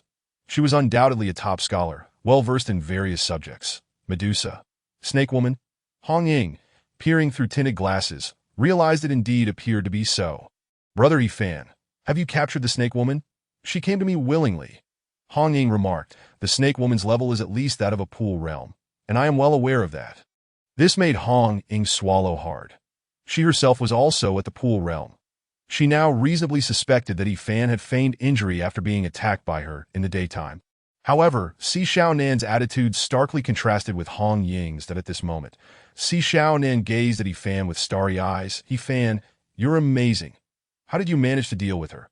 Her forbidden realm must be quite formidable, right?" After all, no matter how one viewed it, the Snake Woman was a divine agent. That is, Xiaonan dreamt of capturing such an entity, earning great merit, and gaining the admiration of the captains. Hearing Si Xiaonan's inquiry, Fan pondered for a long while before responding. "I don't know. It seems she didn't even use any notable abilities, that I defeated her in an instant. Meanwhile, The snake woman remained thrashing in the Xianming Forbidden Realm. It appeared she was rather furious. Hong Ying fell into a deep state of self-doubt that Si Xiaonan, on the other hand, expressed concern she won't escape. Well, in response, He Fan gave a thumbs up. Don't worry. Even if she screams her throat raw, it will be of no use. Will she be hungry? Should we feed her something? Look, she can turn her head 180 degrees while sleeping. Oh my gosh, why is she crying? Throughout the night, Si Xiaonan encircled around the captive snake woman, utterly fascinated. Hong Ying, however, wore a face full of exasperation, of course, being locked in a cage like a monkey in a park. Wouldn't you cry? To be honest, before the arrival of the snake woman, she had considered many possibilities regarding the aftermath of this operation. The most twisted scenario was that He Fan was truly the river god, and she would be subjected to various torments, experiencing both pain and pleasure. Yet, she never imagined this possibility. It lacked excitement and was filled with humiliation. 2 weeks swiftly passed. Hong Ying had repeatedly suggested handing the snake woman over to the captain for management. But Si Xiaonan's charms and antics thwarted her attempts. Hong Ying began to suspect that Si Xiaonan had been led astray by He Fan. During these 2 weeks, He Fan hardly worked. Whenever he did, he would seek out Chun Mai for sparring. He even visited Lung Xian once, bestowing upon him the identity of the agent for the observation of the heavenly god river. This left Lung Xian immensely grateful, regarding He Fan as a true brother. As for the progress of his performance, it had not increased at all in recent days, ever since capturing the snake woman without any rise in performance. He Fan had come to understand that one could only steal the spotlight during the main storyline. Incidents like the snake woman seeking trouble were unlikely to augment his performance point one day. When Lin Xie arrived at the Peace Affairs office, he found Hong Ying waiting with a grave expression, alongside the members of Team 136, excluding He Fan. Chia, we have a serious situation, Dado. Is there a mysterious being descending? Yes, and it's quite a troublesome one. The Nanda snake demon incident at the school has begun. In the activity room, when Li Yifei saw Lin Xie, he was taken aback that he had thought Lin Xie had also encountered the snake demon. However, a single statement from Chun Mai instantly elevated Lin Xie's status. Xie is also one of us. Chun Mai glanced at the time and inquired, Hong Ying, why hasn't He Fan arrived yet? Hong Ying replied tersely, This He Fan, I can't manage him either. He wanders off every day without a clue. Just then, a figure appeared in the activity room that He Fan squinted and greeted everyone. Just in time, I almost overslept. He Fan's sudden appearance left Li Yifei in shock. He Fan, you too? Indeed, both He Fan and Lin Xie are one of us. Enough of the small talk. Let's discuss the case you witnessed that it turned out that after school. Li Yifei had returned to retrieve his homework when he stumbled upon the snake demon's attack. Coincidentally, he had left the Night Watcher's contact number during his previous confidentiality agreement, allowing him to bypass the usual procedures and be brought here directly. After Li Yifei finished describing the incident, he continued to gaze at Lin Xie and He Fan with incredulity, especially at He Fan, whose appearance had undergone a significant transformation. Did the Night Watchers endorse such eccentric attire? The most astonishing thing was that this guy seemed to have just flashed into the room. In my opinion, this mythical creature is quite clever. It knows how to conceal itself within human society. Indeed, such a mystery, even if its combat prowess is not formidable, can still be quite troublesome, as we must protect innocent citizens from harm. It seems our foremost priority is to locate the snake demon's true form. If the snake demon is capable of infinitely infecting offspring, we cannot act recklessly. Otherwise, this thing could spiral out of control, and the entire Chang'an city would suffer. Yes, we need to ascertain how long it has existed and how many people it has infected.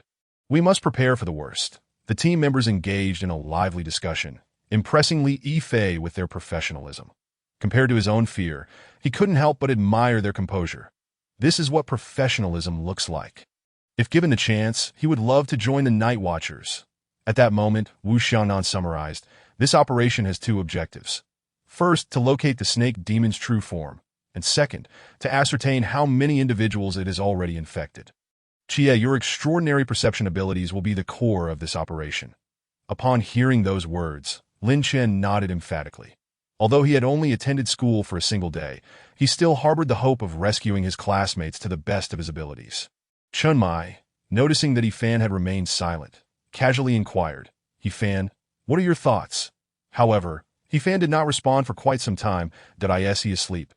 Chinmai shook his head, dismissing the thought, and declared, "Then let us commence our actions."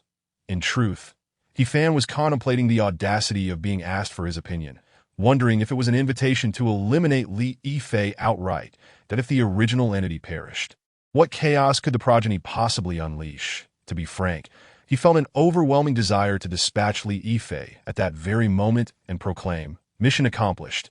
How splendid it would be, and how it would capture the spotlight. Yet he hesitated, fearing that his teammates might not be able to accept such a radical course of action. That it was akin to playing a video game. While I could tolerate you cheating, I would not stand for you coming through the internet to eliminate me. My sister would certainly be unable to bear it. The complexity of the current incident lay not within the battle itself, but in the reasoning behind it, and He-Fan possessed the answers to the riddle. The entire Nantoa Serpent Demon affair was merely a ruse orchestrated by the Serpent Demon's true form. The Nantoa Serpent Demon was, in fact, Li Yifei himself, whose original entity was merely dormant, giving rise to a second personality known as Li Yifei. Consequently, the Calamity Raven within the agency was unable to detect it. As for why the Nantoa Serpent Demon had devised this scheme, was it simply to enjoy a thrill? Not quite. Previously, the original entity had utilized Li Yifei's perspective to observe the Ghostface King's family departing in a neat procession, which had terrified it. The second personality, Li Yifei, was blissfully unaware of his serpent demon identity and felt guilty towards Lin Xie, whom he had abandoned that fateful night. Thus, the serpent demon's original form schemed to enlist Li Yifei into the Night Watchman, continuously providing him with subtle hints that he took a daring risk and plotted this campus incident to feign his own death and showcase Li Yifei's abilities, thereby earning the trust of the Night Watchman. Unfortunately, it had overlooked the one variable, Lin Xie. Lin Xie possessed a unique ability to see through the serpent demon's progeny disguise, and with the subsequent assistance of Qingyu, even the most cunning of serpent demon entities could not evade their doom. Thus, He-Fan pondered that if he wished to seize the spotlight from Lin Xie, it would not be as simple as merely defeating a boss. Furthermore, lacking the perception to see through the disguise, yet suddenly grasping the answer would be difficult to explain. At that moment, an idea struck He-Fan. Serpent demon? Wasn't there a serpent woman at home? Lin Xie had the perception, but I could handle the serpent, couldn't I? Chapter 21. I have the means to deal with the serpent demon. He-Fan first asked Chinmai for leave, stating he would return to the team within half an hour. Chinmai frowned. To be honest, he disliked having employees falter at such a critical moment, especially since this was Lin Xie and He-Fan's first mysterious cleansing as Night Watchman. How could this child still be considering slacking off? However, He-Fan added that he was retrieving a treasure to deal with the serpent demon. This revelation piqued the interest of the entire team. 136. Hong Ying and Si Xiaonan exchanged glances. Could it be that he was going home to fetch something personal? 20 minutes later, Lin Xie, Hong Ying, and Si Xiaonan boldly infiltrated the school. The reason was simple. The three of them appeared youthful. He-Fan, on the other hand, was excluded. It wasn't that he lacked youth or handsomeness. Rather, his hair color was too conspicuous, making him unsuitable for the role of a student. Moreover, He-Fan outright refused to wear a school uniform, as changing his attire would diminish his acting ability, causing many of his skills to falter. According to the plan, I would approach Lu Xiaoyan, while you would investigate the head of the teaching department. The two individuals mentioned by Lin Xie fell within Li Yifei's description. The first priority was to ascertain whether Lu Xiaoyan was the true form of the serpent demon. In any case, the cleansing plan was progressing steadily. Approximately 10 minutes later, He-Fan appeared outside the school gate, in a relatively concealed area, that he held a square balloon in his hand. Of course, this scene was also witnessed by Wu Xiangnan and Chinmai, who were stationed in a vehicle nearby. The two felt a buzz in their heads. That the representative of the ancient god church, Medusa, codenamed Serpent Woman. She is one of the most wanted criminals that we Night Watchmen have been closely monitoring. How did this kid manage to capture her? Indeed, it seemed they had underestimated him. The Serpent Woman and the Serpent Demon. I think I might understand now. What he referred to as the treasure to deal with the Serpent Demon was, astonishingly, a person, a divine representative no less. Can you believe it? That balloon also represented a new forbidden area. He-Fan, this kid surprises us with something novel every day. Old Chun, did you notice just now? The expressions of Hong Ying and Xiaonan. They seem to be aware of this situation. Are you suggesting they have been nurturing this for quite some time? It's not outside the realm of possibility. Chinmai placed a hand on his forehead. These damned fools. Why not report this promptly instead of saving it for the new year? What should we do? Should we ask Yifan? But we mustn't disrupt the original plan that Wu Xiangnan picked up the intercom, intending to inquire with Yifan. Yet, Chinmai gestured for him to wait. No rush. Let us first see what he intends to do. At that moment, Yifan wore a smile as he gazed at the serpent woman within the forbidden area that Medusa's representative. Do you wish to stretch your legs a bit? Upon hearing this, the serpent woman tidied her disheveled serpentine hair and nodded vigorously. She had been confined for over 10 days. Being cooped up had nearly driven her to madness. Want to get out? Then you must work hard for me. There exists a mysterious entity known as the Nantua serpent demon within this school. Have you heard of it? This creature can infinitely infect humans and reproduce progeny. What I need you to do is locate their progeny. The progeny of the Nantua serpent demon possess the ability to share vision, and in order to avoid alarming the main entity, you must petrify them the moment you find them, and then locate their original form. Can you manage that? The serpent woman, Cuckoo, nodded emphatically, indicating that she was the perfect fit for this assignment. Seeing this, Yifan finally said sternly, I can release you, but you must behave. Let me make it clear. If you dare to cause any trouble, I, as a night watchman of Daxia, will be the first to cleanse you. For you pose a greater threat than the Nantua serpent demon that you understand. If you can redeem yourself and complete the task with quality and efficiency, I will speak on your behalf to the night watchman. At most, you will be confined to the Purification Center for a few years. And who knows, you may even have a chance to turn over a new leaf to I believe the Purification Center is far better than being trapped in my fish tank. Don't you think? The serpent woman blinked her big, watery eyes, appearing quite pitiable. That it was as if she were saying that as long as he set her free, she would willingly go anywhere, even the Purification Center. After concluding their negotiations, Yifan returned to his cheeky demeanor on the intercom and asked, Captain Shun, the secret weapon is ready. Do you think it will suffice? In truth, Yifan had kept the intercom on while speaking just now. At this moment, Chunmai's voice came through the intercom. Approved. Release her. With the captain's word, Yifan's thoughts shifted, and he dispelled the Xianin Forbidden Area. Currently, Yifan could see the energy bar of the Xianin Forbidden Area. Forbidden Area Energy. 12 Low Energy Mode. This energy bar appeared when the energy fell below 20, akin to a phone running low on battery, serving as a warning that Yifan speculated that the Xianin Forbidden Area could also confine deities. But it had energy limitations that if a deity were trapped in a fit of rage, they could exhaust the energy and break free in an instant. However, if it were the serpent woman, she could be confined for over half a month. The energy consumption varied according to the strength of the entity trapped. The moment the serpent woman was released, she felt a significant ease in her breathing. Her serpentine pupils darted around, and she dared not utter a word. Having been confined by Yifan for half a month, her once rebellious demeanor had completely vanished. If Yifan were to command her to kneel and lick his feet, she would oblige. For she understood that from the moment she was imprisoned, her connection to Medusa had been severed, and no one knew her whereabouts, and no one would come to rescue her. Like a prisoner released after serving their sentence. She had no desire to return to that cage. Mr. Yifan, I await your orders. The serpent woman said respectfully. That Yifan smiled. Let us begin our work. He believed that since the Nantua serpent demon had meticulously orchestrated a scheme for Li Yifei to achieve recognition, he too could offer the opportunity for the serpent woman to gain merit. After all, we are both serpents. What need is there for formality? As they passed by the school entrance and the security booth, a guard called out, Hey, what are you doing? Yifan ignored the call, manipulating the water to obscure the glass of the security room, allowing him and the serpent woman to swagger in. Meanwhile, Chinmai issued commands over the public intercom channel.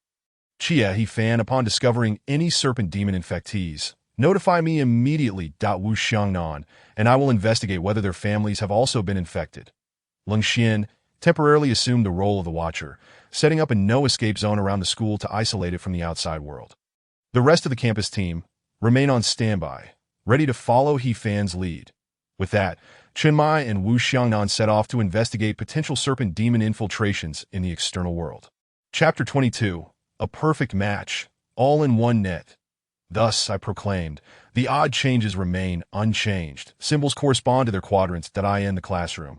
The mathematics teacher exuded an inexplicable sense of authority, articulating the problems with an air of expertise. Truly a man of scholarly distinction. Upon receiving the command to stand by, Lin Xie pondered his next course of action. Aside from Lu Xiaoyan, another girl in their class had also succumbed to the infection. From his perceptive insights into the internal structures of their bodies, it was evident that even if the serpent demon were eradicated, their fates were sealed in this layer. He had observed a total of 6 infected individuals. The situation was dire. Any rash action might incite panic and endanger the entire student body.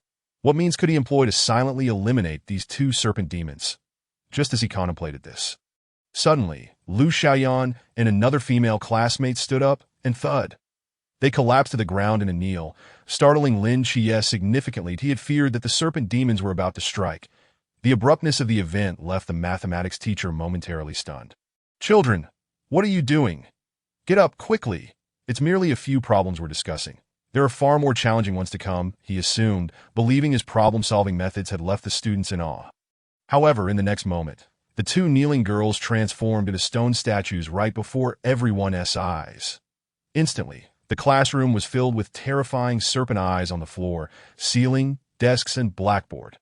The teacher was left in a state of sheer terror. Yet, fear is often accompanied by an eerie silence. Footsteps echoed in the corridor, but he fanned, and the serpent woman passed by. One appeared harmless, while the other was poised for action. That moment, the serpent woman was as serious as if in a decisive match. Intent on scoring high, the fangs in her hand, artifacts of the divine Medusa, were employed to subdue the progeny of several Nandu serpent demons. While it may not be a perfect match, it was at least a step in the right direction. Although the serpent demon offspring shared visual awareness, upon first catching sight of Medusa's gaze, they were already turned to stone. That Medusa's powers, alongside her bloodline suppression, were a natural counter to the Nandu serpent demons. The window in the corridor was pushed open, and he poked his head in, exhibiting a hint of a homeroom teacher's demeanor. "Cha, please help calm everyone's emotions." Lin Xie, in a daze, nodded. "Oh. All right," that he was utterly bewildered. What was happening? Just moments ago, he had been contemplating how to deal with the 2 serpent demon progeny, and now they were dispatched in an instant. When had a captivating woman suddenly appeared beside Fan? With a mere word, she had petrified 2 classmates. Her forbidden treasures were indeed formidable. As the 2 departed, the serpent eyes dissipated. Lin Xie noticed that Li Yifei had been sitting in his seat, seemingly lost in thought throughout the entire ordeal. Had this terrifying scene transpired, the old him would have surely been screaming in shock. This realization sparked doubt within Lin Xie that he recalled Fan's earlier words. Why did the recent mysteries seem to revolve around him? Connecting the dots back to the incident with the ghost-faced man, Li Yifei's unsolicited apology, and his desire to join the Night Watchers, Lin Xie fixed his gaze on Li Yifei, remaining silent for a prolonged moment. Fan and the serpent woman, like 2 grim reapers, continued their descent, systematically eliminating the serpent demon progeny. Before long, all the infected individuals on the first floor were turned to stone. Fan also noticed Li Yifei's strange behavior. "Is the main body under your control?" "Yes, the main body is confined within that boy's body." It seemed the serpent woman had already discerned that Li Yifei was indeed the serpent demon's true form. "How long can you keep him suppressed?" "As long as I wish.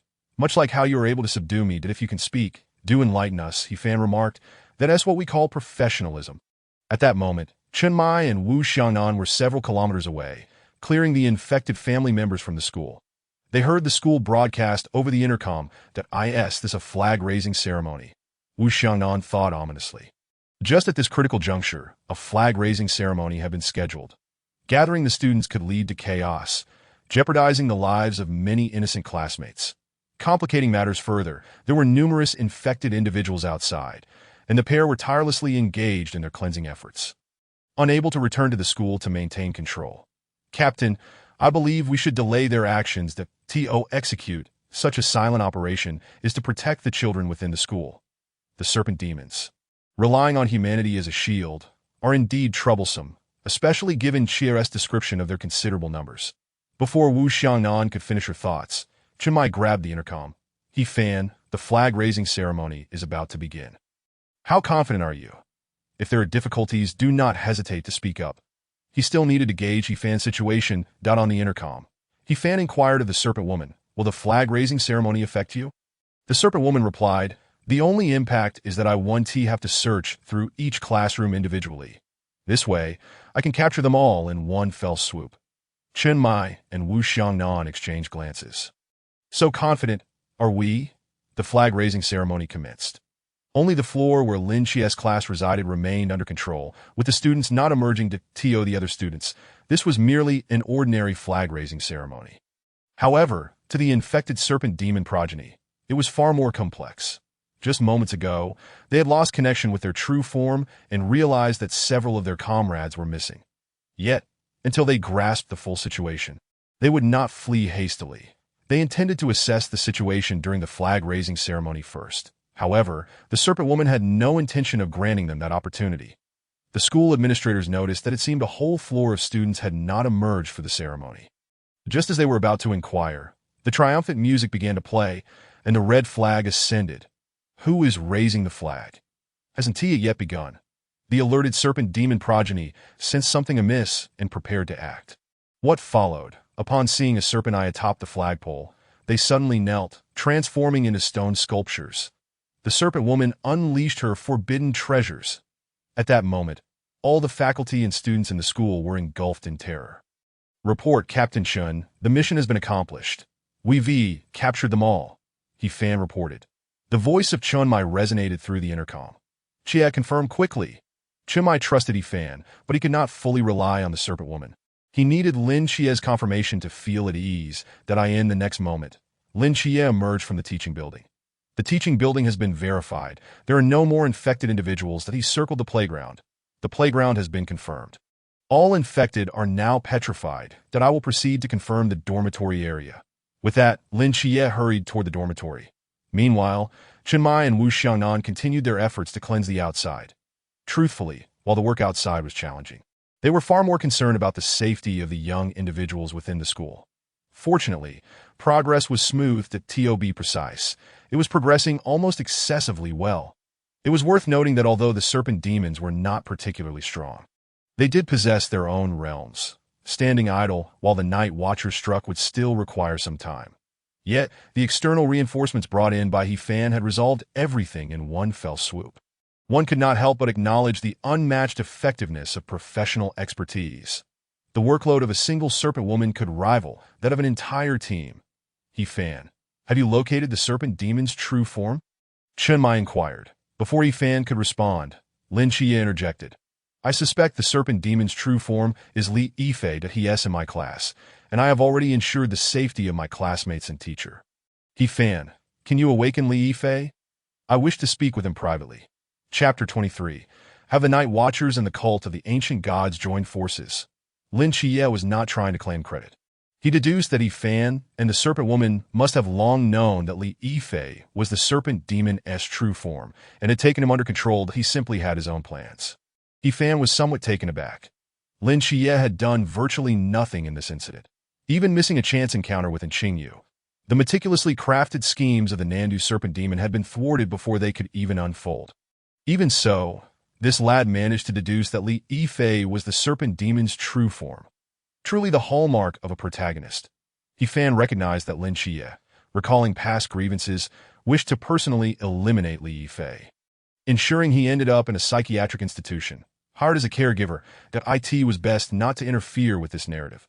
Serpent Woman, lift the suppression on Li Yifei's true form. Only then did Chun Mai and Wu Xiangnan realize that Li Yifei was indeed the Serpent Demon's true form. They were perplexed, feeling their intelligence insulted. Why hadn't they discovered this sooner? Are we to confront the true form now? Chen Mai instructed. Evacuate the innocent students and teachers, but be sure to collect their phones first and purge any unnecessary information. We cannot rule out that some may attempt to message their families in the face of danger. Although there is no signal within the school, any messages sent outside will be automatically dispatched. Additionally, ensure the subsequent memory erasure process is handled. Chmo, you will manage that. Hongying, Xiaonan, you are responsible for maintaining order. Chia, He-Fan, address the Serpent Demon's true form in your own way. Chen Mai smiled with a sense of relief and ceased to concern himself with matters at the school. There was an undeniable feeling that the children had grown up in an instant. This was their first mission, after all, and the two youngsters were merely temporary members. Was it not a tad too swift for them to mature? Beside him, Wu Xiangnan inquired, "Captain, do you truly intend to credit the accomplishments to the snake woman this time?" Chen Mai cast a deep glance in his direction and replied with a smile, "Of course we must, or else what? Do you want me to tell the leaders that our new recruits? The Night Watchers are like heavenly soldiers, effortlessly completing even the most arduous tasks with zero casualties, aside from those infected." Wu Xiangnan furrowed his brow in confusion. "Isn't that rather commendable?" "What nonsense," Chen Mai retorted. "If I were in charge, the first thing I would do is transfer away your so-called talented newcomers, or even downsize your team, just to humble you. You all seem to have completed the tasks so effortlessly. That must mean you have an abundance of talent." Upon hearing this, Wu Xiaonan suddenly understood and gave a thumbs up. "Ah, that makes sense when I ask Shima to write the work summary later. I'll have him exaggerate just how miserable it was that we'll all smear our faces with blood for a group photo, and it would be splendid to invite old Zhao, who is always tied up, to make a cameo." After saying this, the two exchanged a knowing smile that I end the classroom. Only Lin Xie and Li Yifei remained. Suddenly, Li Yifei came to his senses. "Xie, am I dreaming? Where have the classmates gone? Have we found the true form of the snake demon?" Lin Xie responded in a calm tone. "We have found it. Where?" Li Yifei queried anxiously. "Right here in this classroom." Upon hearing this, Li Yifei immediately lost his composure. "Where exactly? Don't jest with me. Aren't we the only two here?" His fearful demeanor was unmistakably genuine. Clearly, he had no idea what kind of monster resided within him. In the next moment, a golden light erupted from Lin Xie's eyes. "Ah!" Li Yifei's eyes turned a deep crimson. "You are the Nanda snake demon." Lin Xie maintained his calm demeanor, but regarded Li Yifei with a hint of regret. I'm not Che. Have you misunderstood something?" "I truly am not." From the corridor window, He Fan poked his head in, a mischievous grin on his face. "Need any help?" He was somewhat anxious, as the system had yet to provide a prompt indicating a successful scene steal. And he feared that he had spent the day laboring for Lin Xie instead. That if that were the case, he would have to report to Nike's in the evening. Lin Xie chose to ignore He Fan for the moment. "Look into my eyes." The divine might of the seraph was unleashed to its fullest. "Ah!" Li Yifei howled in anguish, as his body swelled like a balloon, transforming in an instant into a monstrous snake demon covered in black scales. Outside the door, the snake woman stared intently at Lin Xie, then glanced at He Fan, a wave of trepidation washing over her. "Is this the forbidden ruins of Michael, the mortal realm of the gods? I heard from the organization before coming here that aside from that perplexing river god, it seems that Michael's agent has also awakened, and they hope to bring him back if possible." The snake woman thought to herself, "What the hell am I supposed to do with these two? It would be a miracle if I could just escape without being taken." She felt fortunate that she had not harbored any foolish thoughts of fleeing earlier. "These two are truly my nemesis. One is He Fan, and now there is Lin Xie too." Her Gorgon eyes were already quite formidable, capable of petrifying those who met her gaze. Yet, she was still somewhat aware. If she encountered Lin Xie, rather than petrifying him, she would be incinerated by the Seraph's divine might before she even had the chance. They were simply not on the same level. "How did you discover my identity?" "You little brat." Lin Xie replied slowly, "Your sick leave request has discrepancies." According to Li Yifei's account, he reported the incident after witnessing Lu Xiaoyan attack the headmaster and remained within the Night Watchers. He should not have had time to acquire a sick leave note unless it was arranged beforehand. "Tell me, Li Yifei, why did you request leave for today yesterday afternoon?" The Nanda snake demon, surprised, exclaimed, "Even if I made a mistake, you could deduce my identity from just this." Lin Xie shook his head. "The fact that He Fan and that lady managed to subdue you confirms my suspicions. Evidence is not of paramount importance. I trust my companion's judgment more at this moment." The Nanda snake demon seemed to take everything in stride. Putting aside whether he could deal with Lin Xie, he could certainly handle He Fan. Just the snake woman alone could overpower him. When did the Night Watchers and the ancient god church join forces? Well, you humans have always regarded us as heretics, but I advise you, the day heretics are completely eradicated will be the day your human race falls apart. Lin Xie mused inwardly that the snake demon was indeed cunning. Even at this critical juncture, it still sought to sow discord and weaken the enemy's fighting strength. Just then, He Fan's grinning face poked through the corridor window. Pointing at the snake woman, "Just a moment, we're not in a partnership, you know. She's merely my little pet." After saying this, he withdrew his head. Ding. Scene steal successful. Acting progress increased. Acting progress. 24. Chapter 24. Assistant instructor at the training camp. The snake woman da-da. It has finally arrived. That IT was quite the effort for this one. I've been exhausted all day. Now that I have the camera in hand, I can't be bothered with Lin Chia's affairs any longer. Let him bask in the limelight. After all, he is the protagonist that I in the classroom. The Nanda snake demon fell into an unexpected silence. That IT understood very well that this snake woman was an agent of Medusa. Even someone of her caliber was being subjugated by a newcomer among the Night Watchers. The Nanda snake demon felt utterly helpless at this moment. Death was not terrifying. What was terrifying was dying without having accomplished anything. For instance, today, it had meticulously set a trap, yet somehow it had been effortlessly dismantled. If only there were a place to voice its grievances, it would not be left without recourse. It was still the same old saying. If one must die, they should die with value. IT wished to drag someone down with it as it faced its demise. Clearly, it could not contend with the snake woman, the cheeky little fellow who spoke so flippantly. If he could subjugate the snake woman, he was likely beyond its reach as well. Ultimately, the Nanda snake demon's gaze fell upon Lin Chia. "Then it's you, Lin Chia. You are the weakest here." It suddenly lunged at Lin Chia. "Come with me to hell." He Fan sat on the corridor window, swinging his legs back and forth, his expression naive. He was far too disinterested in the events unfolding in the classroom. It would be better if their heads collided like dog brains. He had no intention of stealing Lin Chia's spotlight. After all, the protagonist needed to grow. If Lin Chia's growth was stunted, would the heavy burden of saving the world fall upon him? That simply would not do. Regardless of the salary, he would only do the work he was paid for. A mere Nanda snake demon did not even require the snake woman's intervention. Could Lin Chia truly lose? Please, did he not know the weight of the protagonist's halo?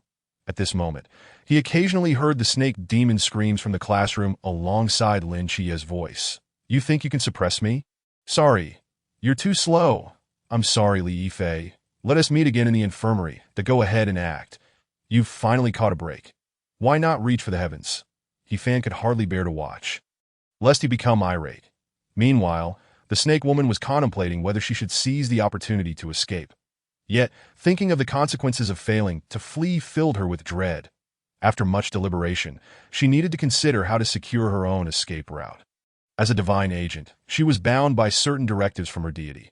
However, Medusa had never coerced her into joining any organization. It was merely that the ancient god church allowed her more freedom to act recklessly. She knew returning to the ancient god church was likely impossible. After being out of contact for half a month, she would be seen as a spy for the Night Watchers upon her return. Joining the Night Watchers at least provided her with a measure of security.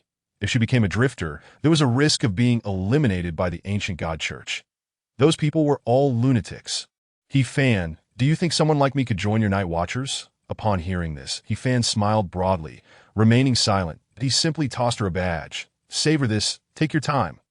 The snake woman examined the badge, on which 3 large characters stood out. Zhao Kongcheng.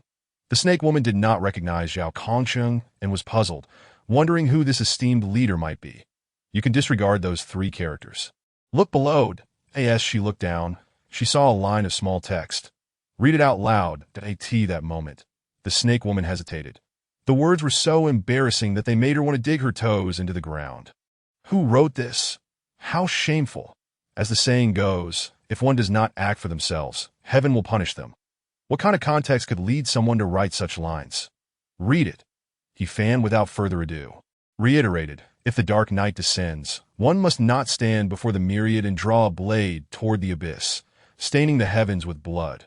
After finishing, the snake woman felt as though countless insects were crawling over her. How utterly embarrassing. It dawned on her that her ideals were utterly incompatible with those of the Night Watchers. At that moment, a figure emerged. It was Wen Shima. Xiaohe, stop fooling around. Look how you're pressuring her. Wen Shima turned to the serpent woman and introduced himself. Allow me to introduce myself. I am Wen Shima from the Night Watcher Team 136. That the serpent woman was momentarily taken aback, responding, I am Cassia, the divine agent of the ancient god church. codenamed Serpent Woman. When Shima smiled and nodded in acknowledgement that he understood well that a divine agent like the Serpent Woman could never truly retreat into the mountains. Detached from worldly affairs, she would inevitably require an organization to align with that. If the Night Watchers were to reject her, the ancient God Church would also not accept her, leaving her with only the path of demise. It seemed excessive to recite an oath without allowing her to join. Upon hearing this, the Serpent Woman sensed an opportunity. The Night Watcher team was not solely composed of frontline personnel like them. When Shima elaborated regarding your situation, Captain Chun has specifically asked me to communicate with the higher-ups, who provided the following options. Option 1. Confinement in a fasting facility for 3 years, after which your fate will be yours to decide. Option 2. You must join the Night Watchers training camp as a temporary instructor, presenting your declaration of loyalty, with a probationary period of 1 year, after which your future will be discussed based on your performance. The Serpent Woman pondered this information. Option 1, being confined, would be foolish to choose that as for Option 2.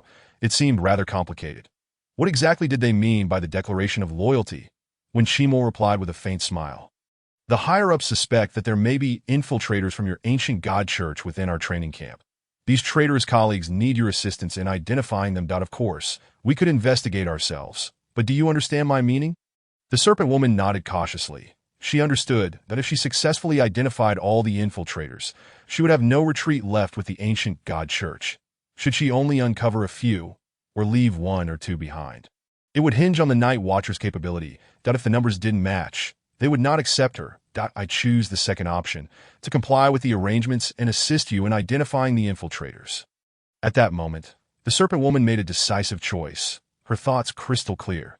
This was the wisdom befitting her role as a divine agent. Otherwise, she would not have been chosen by the gods.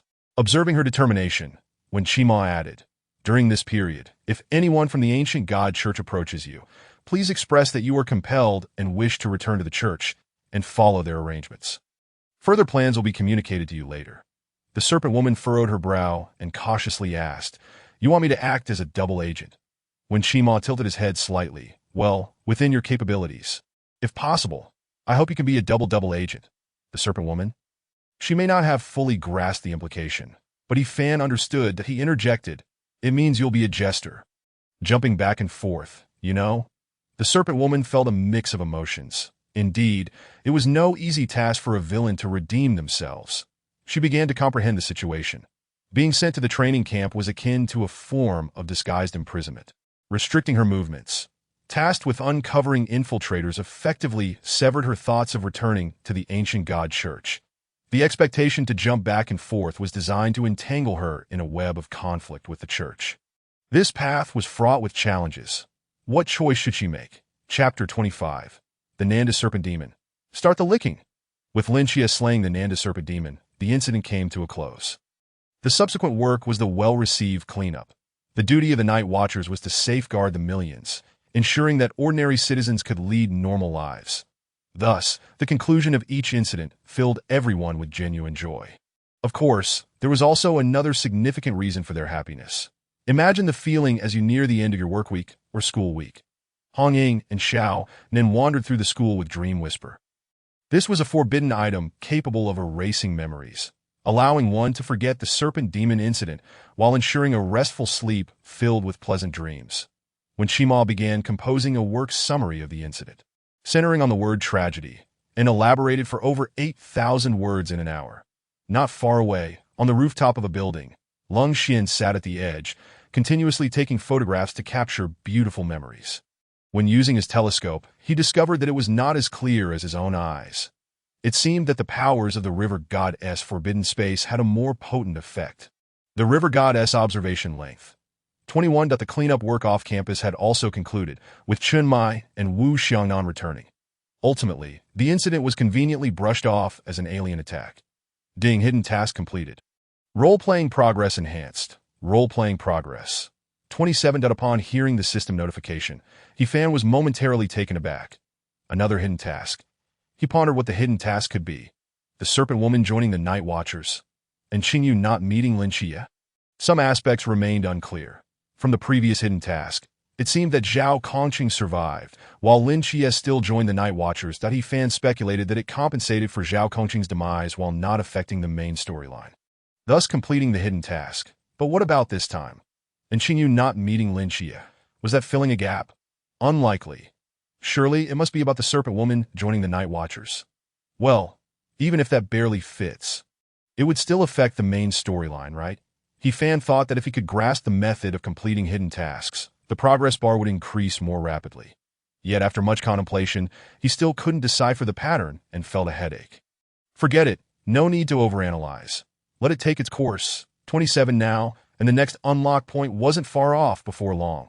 Chinmai received a call informing him of the theft of the Nanda Serpent Demoness' severed head. The others present did not pay much attention. Only Fan understood that it was the doing of Qingyu. He had no intention of engaging too much with Qingyu, thus entirely overlooking him during the Serpent Demon incident. After all, his encounter with Lin Xie wasn't significant. He hadn't joined the Night Watchers for this event, so the future trajectory wouldn't diverge too much. It wasn't that he disliked him. Fan simply found interactions with such geniuses exhausting. Especially during school, when the top students seemed to excel effortlessly, it felt rather uninteresting. Moreover, Fan, portraying the river god, inherently exuded a somewhat naive charm. Having a clever person nearby would only accentuate his own simplicity. Night fell in the dim underground cell of the Divine Psychiatric Hospital. Li Yifei looked around in confusion, bloody and violent memories gradually flooding his mind. No! How could I be a serpent demon? Don't come near. I will kill you. As he spiraled into a state of delirium, everything abruptly halted. In its place, Li Yifei underwent a bizarre transformation, instantaneously becoming the terrifying Nanda Serpent Demon. Ding! The Nanda Serpent Demon attempted to break the cell to escape, but as soon as it exerted itself, it was violently thrown against the wall by the power of the runes. Meanwhile, a familiar figure slowly emerged. Just as I thought, it's you, the Serpent Demon fumed. Its current predicament was entirely the fault of this individual. Speak. I thought I was already dead. What more do you want from me? Fan stood at the cell door, looking adorably clueless. What do you think? The Serpent Demon furrowed its brow, about to curse, but suddenly realized that such actions were meaningless. After all, it was now a prisoner under someone else's authority. Perhaps only by complying with the other party could it gain a glimmer of hope. For he was the master here. He was the man to whom even the Serpent Woman bowed in deference. Opposing him was tantamount to courting death. Do you know what mistake you made? Fan asked coolly. The Serpent Demon's eyes glimmered with intelligence as it sighed, striving to maintain composure. I should not have harmed your classmates, nor should I have entertained thoughts of infiltrating the Night Watchers. And what else? What more is there? The Serpent Demon truly could not fathom what other heinous acts it had committed. The feeling of being interrogated was simply unbearable. Yet, having miraculously been reborn here, it was even more unwilling to die again. Did I ask that all? Oh, all right then. The Serpent Demon interjected. No, my friend, do you mean to say you don't even know? Fan contemplated for a moment before asking. So, do you wish to escape from here? This question brought a serious tone to the Serpent Demon. The conversation had finally reached its crux. Of course, but I know there is no such thing as a free lunch in this world. State your demands. The Serpent Demon spoke earnestly, awaiting negotiations with Fan. Demands? Fan pondered for 2 seconds, then tilted his head, a bit bashful. I don't really have any demands. How about you start by complimenting me? Oh. This left the Serpent Demon utterly bewildered. Young man, your taste is quite peculiar.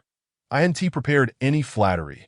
With no choice, it had to improvise, exhausting all its knowledge. Your name is Fan. Correct? Judging by your appearance, you are undoubtedly talented and have a bright future ahead. You will surely become a leader or a general, and your rise to prominence in Klein is just around the corner. Fan listened with great enjoyment. Please continue, do not stop. All right, brother. Organizations like the Ancient God Church, Fangu, could eradicate with a mere flick of my hand as for beings like the Medusa's agents. I would seize them with a single glance, instantly refining their essence. While both are agents of the divine, that fellow named Lin Xie is nothing but a mere muggle. What is it with that so-called agent of the Seraphim Michael? That he can rank as 003 just because he has 2 light bulbs for eyes? Although the women in your team are indeed beautiful and charming, I sense that they wouldn't catch your eye. Surely, a man as handsome, sagacious, and valiant as I, Fango, would not settle for a local woman. Only a supreme goddess of creation would possess the qualifications to curry favor with someone like me. Chapter 26. I never claimed to be the dean, did I? Fan's lips could not help but curl upwards. Yet, the Nandu snake demon was in a dire predicament, after having spoken such shameless words. Had you not yet had your fill? The crux of the matter was that he was truly at a loss for words. Fan also noticed that this fellow's will to survive was remarkably strong. All right, well, what you say is the truth. Please do not speak of it outside, that I am quite a low-key person, he said. The snake demon quickly added, no worries, Brother F.A.N.S. a celestial being descended to the mortal realm. You may regard others as mere ants, no need to concern yourself. Such words, when heard too often, lose their charm. However, the snake demon had just mentioned Lin Xie. Fan remarked, I think Lin Xie is quite formidable. He is not as worthless as you claim.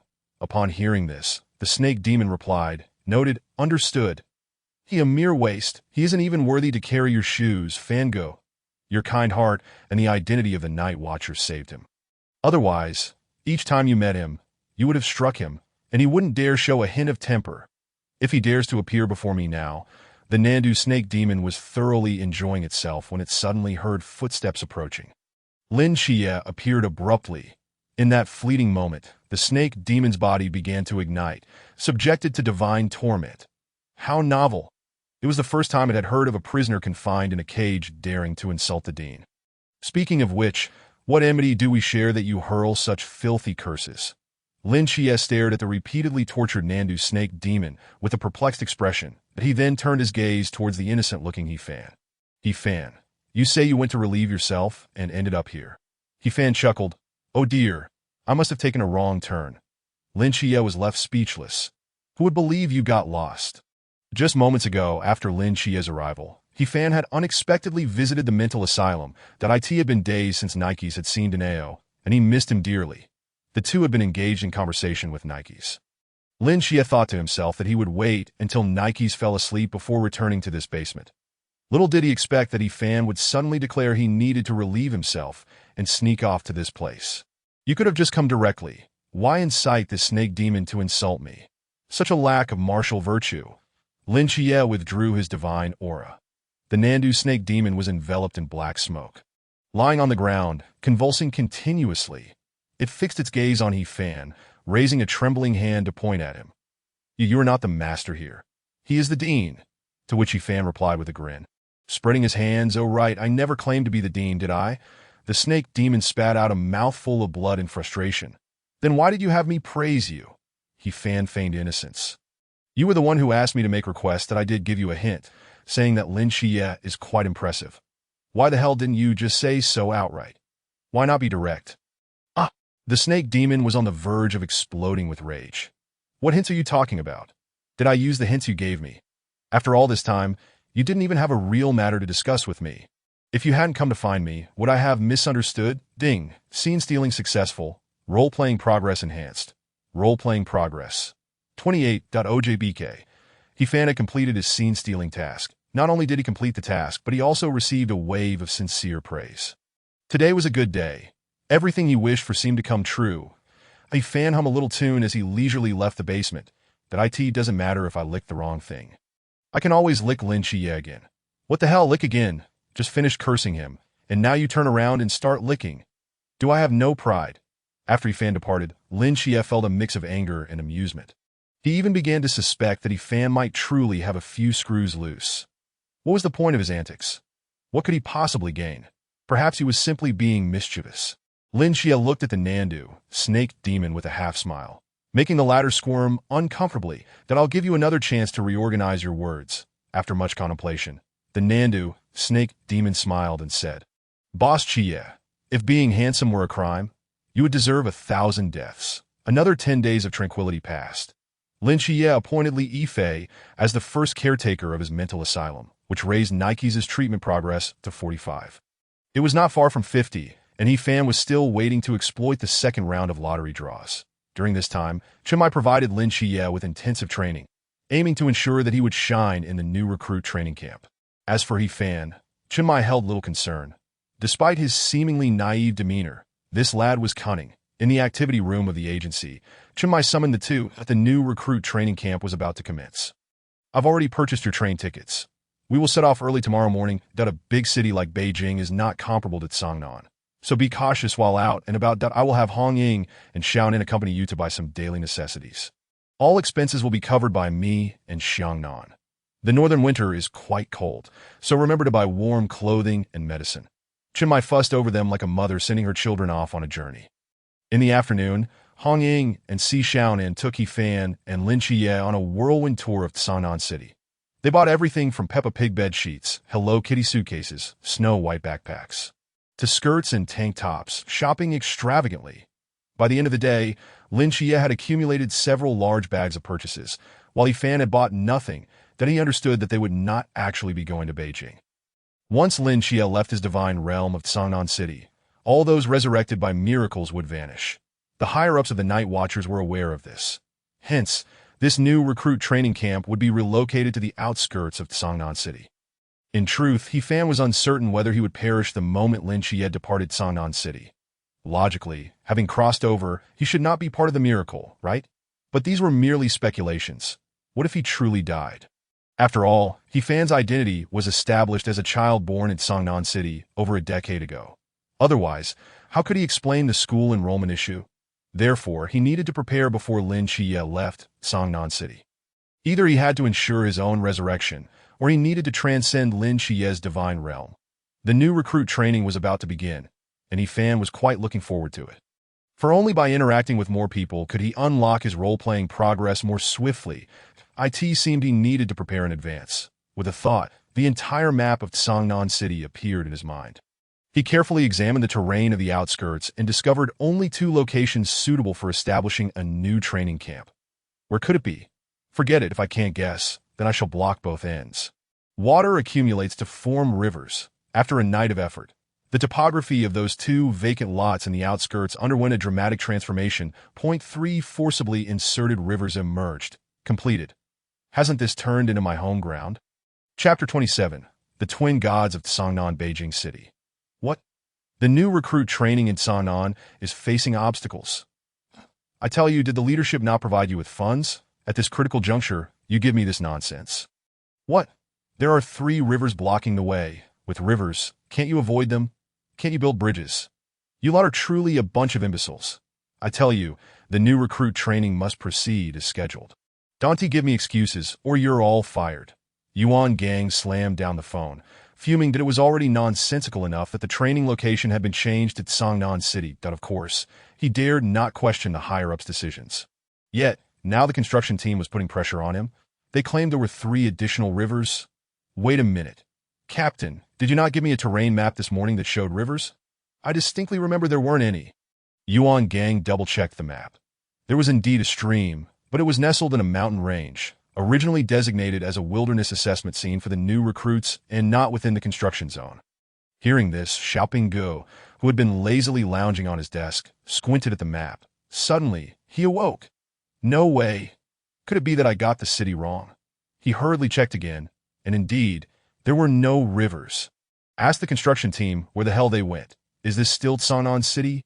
After Yuan Gang made another call to confirm, he was told without a doubt that the entire construction team was staking their monthly salaries as assurance that they were indeed in Songnan City, at the outskirts as indicated on the map.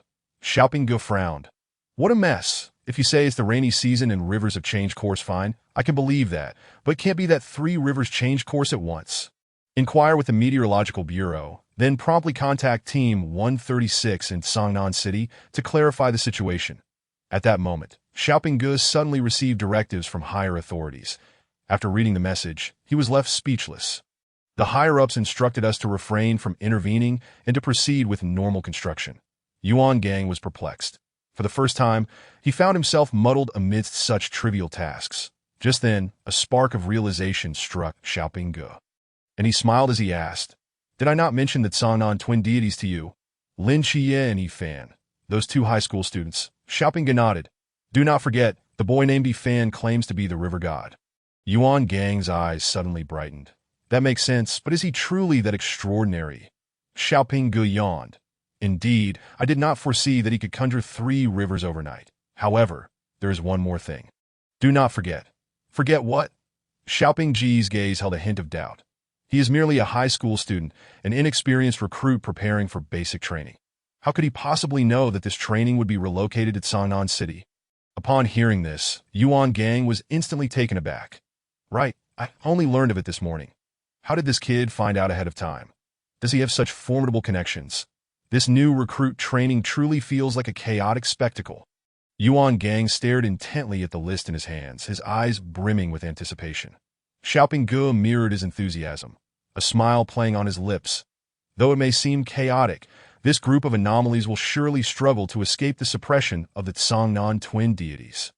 In the van heading towards the outskirts of Songnan City, the atmosphere was somewhat awkward. Chenmai occupied the passenger's seat, clutching 2 expired train tickets. His face turning pale, he had personally forked out money to purchase these for the 2 children. Yet, due to sudden changes in plans from the higher-ups, they would not be heading to Beijing, but rather conducting training in Songnan. All that money wasted, not to mention the down jackets, warm packs, and thick quilts. What use are these items if we are not going to Beijing? They can only be listed as secondhand on the app. At that moment, Fan, seated in the back, seemed to notice the captain's subtle melancholy. He quietly extended his hand towards the car window, then abruptly flung it open. A gust of wind rushed in, instantly whisking the 2 tickets from Chenmai's grasp. By sheer coincidence, the tickets fluttered around the interior of the vehicle before soaring out the opposite window. Chenmai grasped at the air in vain, then resigned himself. Forget it. They are just useless scraps of paper. However, at that moment, the 2 tickets floated away, landing in the river by the roadside. Chenmai suddenly sensed something unusual behind him. Turning around, he was astonished to see a golden glow emanating from behind Fan, who held 2 tickets, 1 gold and 1 silver, in each hand. Oh, young Chenmai, did you drop these golden tickets, or perhaps these silver ones? Or maybe these property deeds? Chenmai had heard of Fan's unique ability. Why on earth didn't you mention this ability earlier? You made me worry over my money for nothing. The property deed would undoubtedly be the most valuable, but he knew he could not choose it. After all, he understood that the third option of Fan's ability could only last for an hour. What use is a property deed for just an hour? I'll take the golden tickets, and no sooner had he spoken than the 2 gleaming golden tickets landed in Chenmai's hands. He could hardly believe it as he bit down on one. By heavens, they are indeed pure gold. Quick, Hong Ying, toss that useless down jacket, thick quilt, and the like into the river. Chenmai, as the captain of Team 136, demonstrated remarkable adaptability and ingenuity, while Fan was still present. He intended to transform all these unnecessary items into gold. Hong Ying, momentarily taken aback, promptly complied. She opened the car door and hurled the items into the river. Dangerous behavior. Do not attempt to replicate. At that moment, everyone turned their expectant gazes towards Fan. Fan surveyed the scene, looking a bit sheepish as he scratched his head. That I must clarify, my skills have a cool-down period. Just as the group was about to express their frustration, Fan's form flickered and vanished 40 kilometers away in the outskirts. Fan materialized near the newly established training camp by the river. At this moment, a number of soldiers and instructors had already arrived. Hey, who are you? Raise your hands. Instantly, the soldiers raised their rifles, aiming at Fan. Fan pondered for 2 seconds and then slowly raised his hands. That I'm here for new recruit registration. New recruit. You arrived so quickly? One of the instructors waved his hand slightly, signaling the soldiers to lower their weapons. State your name. I am the River God. River God? You must be Fan, indeed. The instructor appeared bewildered, then quickly regained his composure. Go notify Instructor Hong. Upon hearing Fan's name, some soldiers and instructors began to murmur amongst themselves that is he the one who claims to be the River God. The high school student hailed as one of the Songnan twin deities in this training session. Undoubtedly so. Did you not see him appear out of nowhere? I didn't realize he was so audacious. What on earth is this Songnan twin deities? Goodness, you don't even know. Songnan City has awakened 2 divine agents this time, one being Agent 003, Lin Xia, the Seraphim's agent, and the other being him, Fan, who claims to be the River God. They are classmates. Oh my, divine agents are such a rare breed, and they appear in clusters. Who is their homeroom teacher? I should transfer my son over. With Sequence 003 present, they could suppress an entire era. Thank goodness they have joined our Night Watchers. Hence, these 2 individuals drawing immense attention, gradually became known as the twin deities. What a spectacle! However, I must say, this fellow appears rather simple-minded and not particularly formidable. That moment, He-Fan spotted a familiar figure among the instructor team. The Medusa agent, the Serpent Woman, young Master He-Fan. Chapter 28, Water Ghost? That's just a watch. Upon seeing He-Fan, the Serpent Woman excitedly rushed over.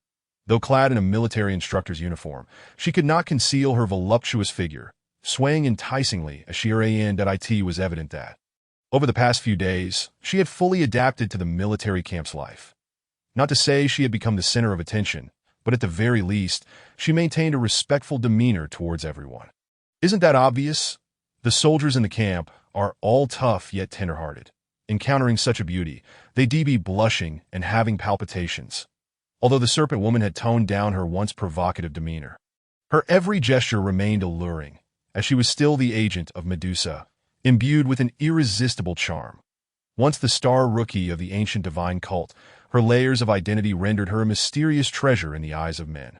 As the saying goes, when men and women work together, the labor becomes less burdensome. The arrival of the Serpent Woman stirred everyone into greater busyness, and no one cared about her past, whether she had committed wrongdoings or exhibited poor character. As long as she could reform and had joined the Night Watchers, she was a good comrade. Wrapped up so tightly, I barely recognized you, He-Fan teased. The two exchanged a few casual words. Despite the Serpent Woman harboring some fear towards He-Fan, that was all in the past.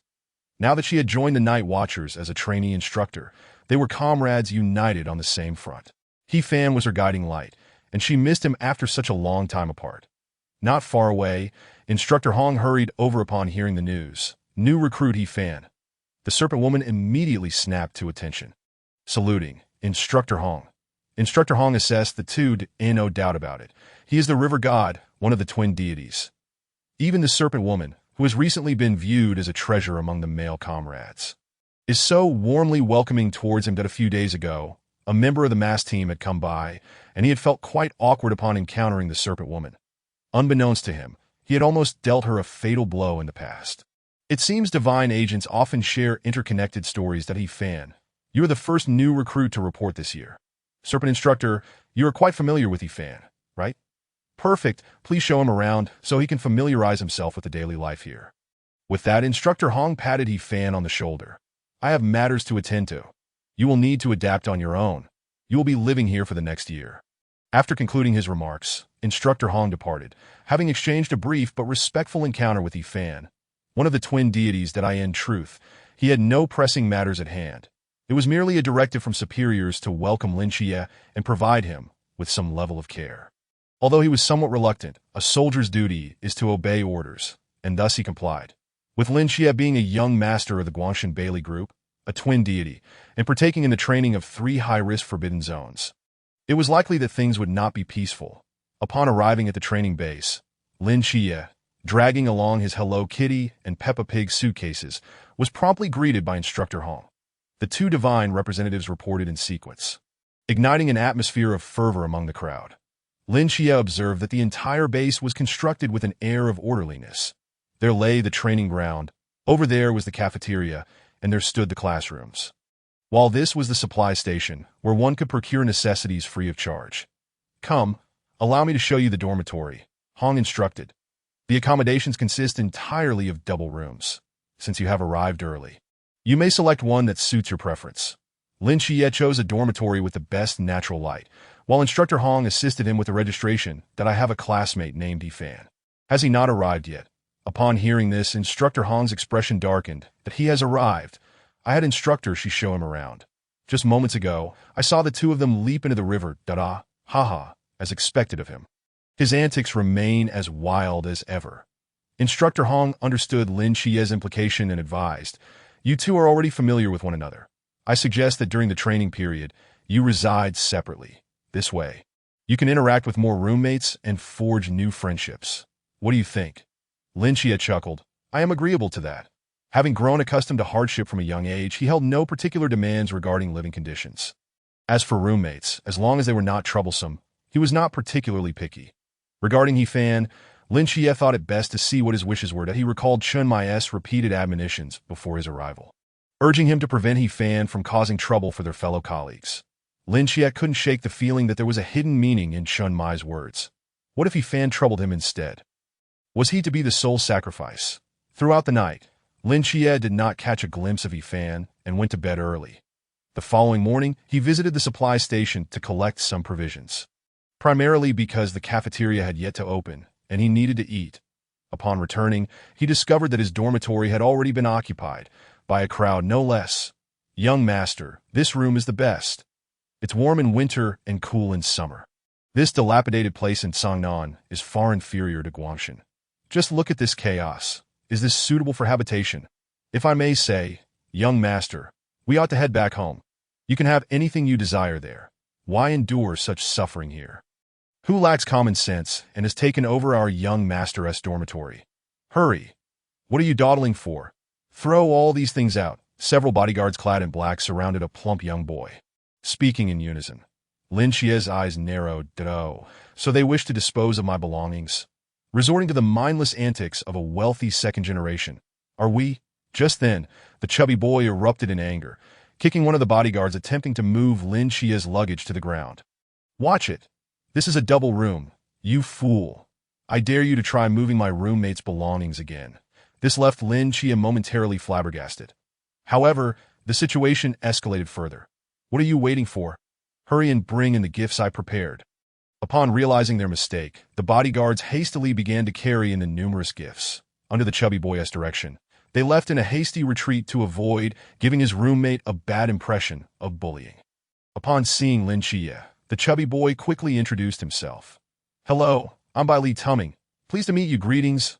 I am Lin Xie. Before Lin Xie could respond further, Bai Li Tuming thrust a gift into his hands.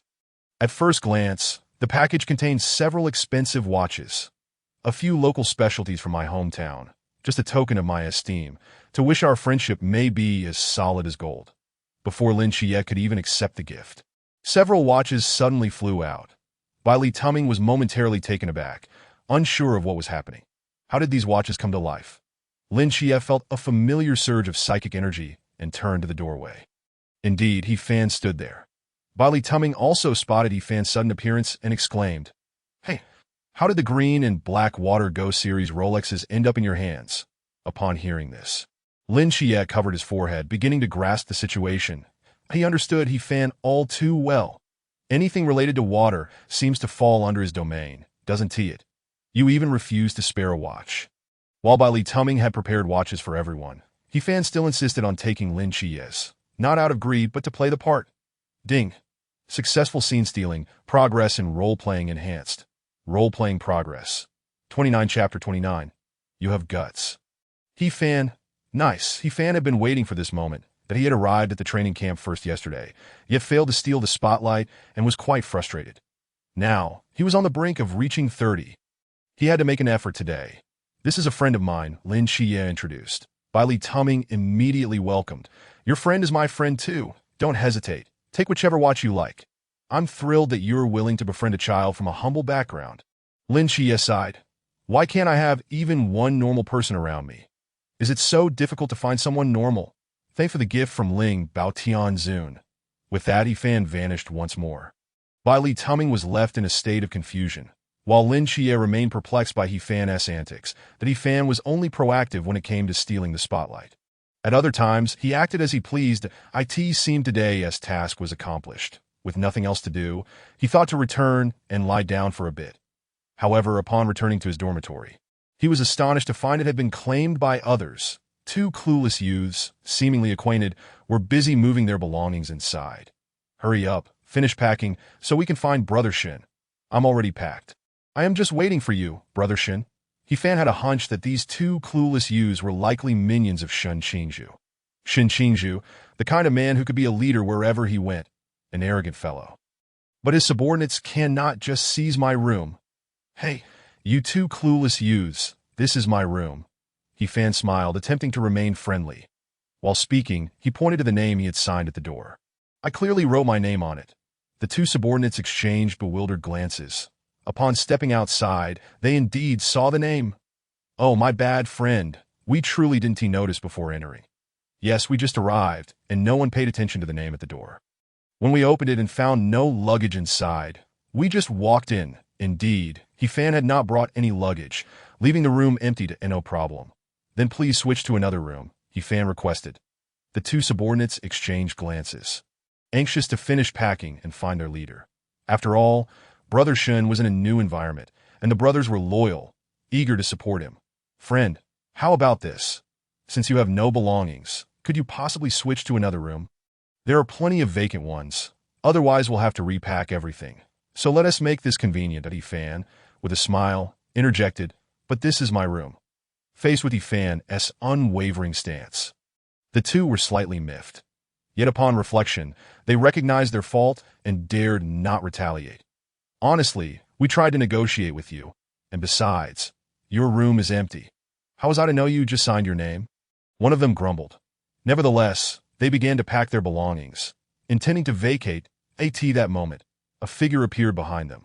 The newcomer raised his leg and delivered a kick to the backside of the one who had spoken. Ouch, who did that? The youth turned around to find Shin Qingzhu, hands in his pockets, glaring at him with a nonchalant demeanor. Brother Shin, what's going on? Making such a ruckus? Since you're here, follow the rules. Hurry up and pack your things and scram. Switch to another room. With that, Shin Qingzhu turned his gaze toward my apologies. My brother lacks decorum and has wasted your time. He spoke. Shin Qingzhu took a pen and signed his name beneath Fan's on the door. That you've got guts. Shin Qingzhu remarked casually as he passed by Fan. That I like people with guts. He then shouted outside, someone bring my things out. I'll be residing in this room from now on. Shin Qingzhu maintained a steady gaze, looking towards the adorably smiling Fan, and a subtle curve graced his lips. With a casual flick of his wrist, he snapped his fingers that in an instant, the air between the two bunks was abruptly extracted. This also caused the traps meticulously laid by Fan to vanish without a trace. It turned out that Shin Qingzhu had already sensed the trickery beneath the beds, where concealed water currents lay in wait. Should the two clueless youths stubbornly refuse to vacate, Fan intended for them to experience the humiliating sensation of wetting themselves the moment they stepped onto the beds. As the air was siphoned away, the water currents manipulated by Fan began to vaporize and evaporate in the vacuum. The Forbidden Ruins, Sequence 068. Qi Min, Shin Qingzhu's domain, primarily focused on the mastery of air. Despite his seemingly rebellious demeanor, he was once an academic prodigy. With a solid grasp of mathematics, physics, and chemistry, he feared no one as he traversed the world. Although Fan's expression remained impassive, he couldn't help but regard Shin Qingzhu with newfound respect. When it came to showing off, it was indeed Shin Qingzhu who excelled. That if one were to speak of an individual well-versed in both literature and martial arts, it would undoubtedly be him. The others were mere juniors in comparison.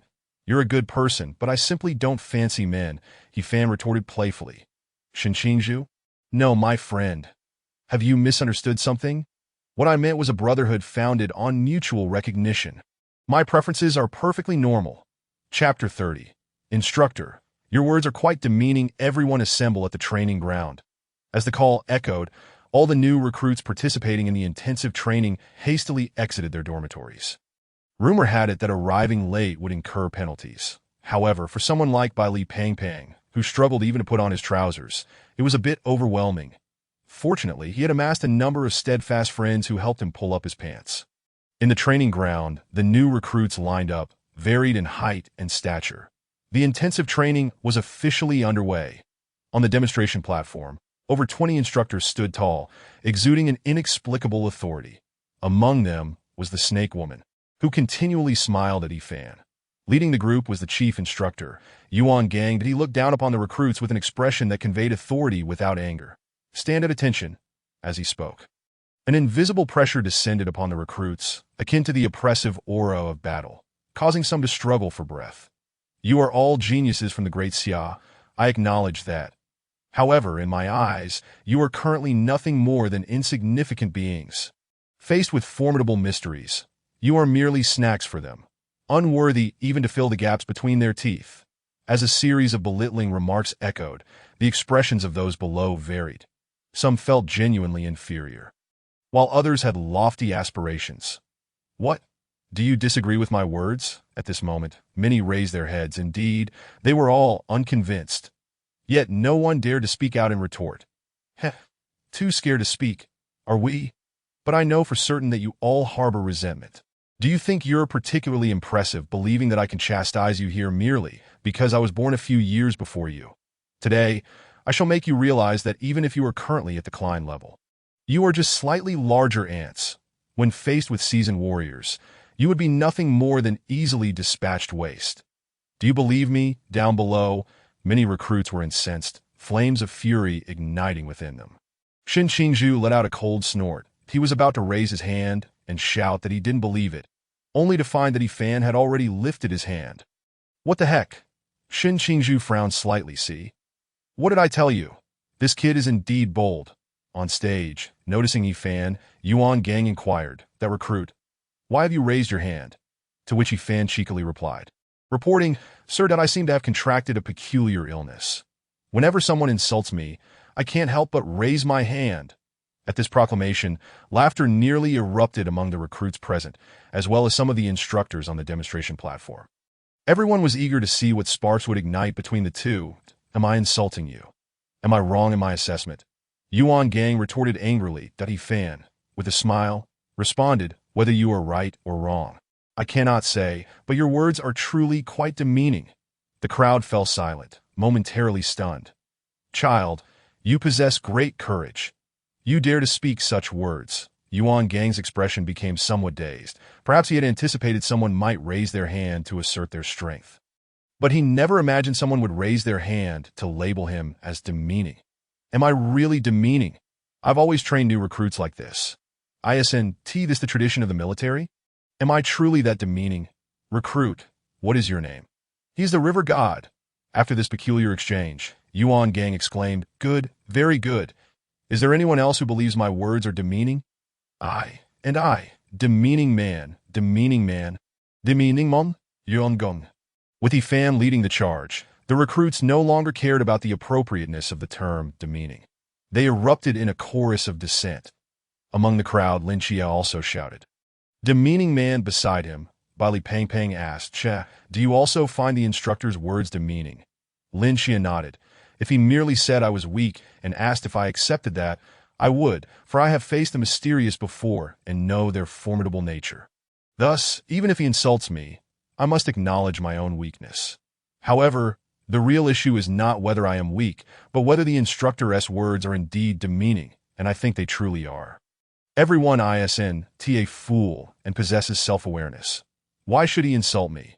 This is a classic example of oppressive education, where the educator derives pleasure from belittling others, cloaking it in the guise of benevolence. Claiming that today's chastisement is to ensure your survival on the battlefield in the future. But in reality, war has always existed, and many have perished, who have survived solely because of a reprimand from an instructor during their training. Such matters warrant empathy. There is no need for such harsh insults. Lin Chia articulated his perspective, and Bali Pang Pang expressed his agreement that if this were at home, who would dare to speak to me like that? That person would likely not see the next sunrise. What? Do I not progress simply because no one scolds me? What kind of fallacy is that? Beside Fan, Shin Qingzhu grinned. This guy is amusing. For once, he had his spotlight stolen. Ding. Successfully stole the scene. Role-playing progress increased. Role-playing progress. 2.5. In truth, Fan's role-playing progress had already reached 30. It was merely reduced by 5 due to his military attire. If he donned the river goddess outfit, he would unlock the mountain river Fan right away. This moment.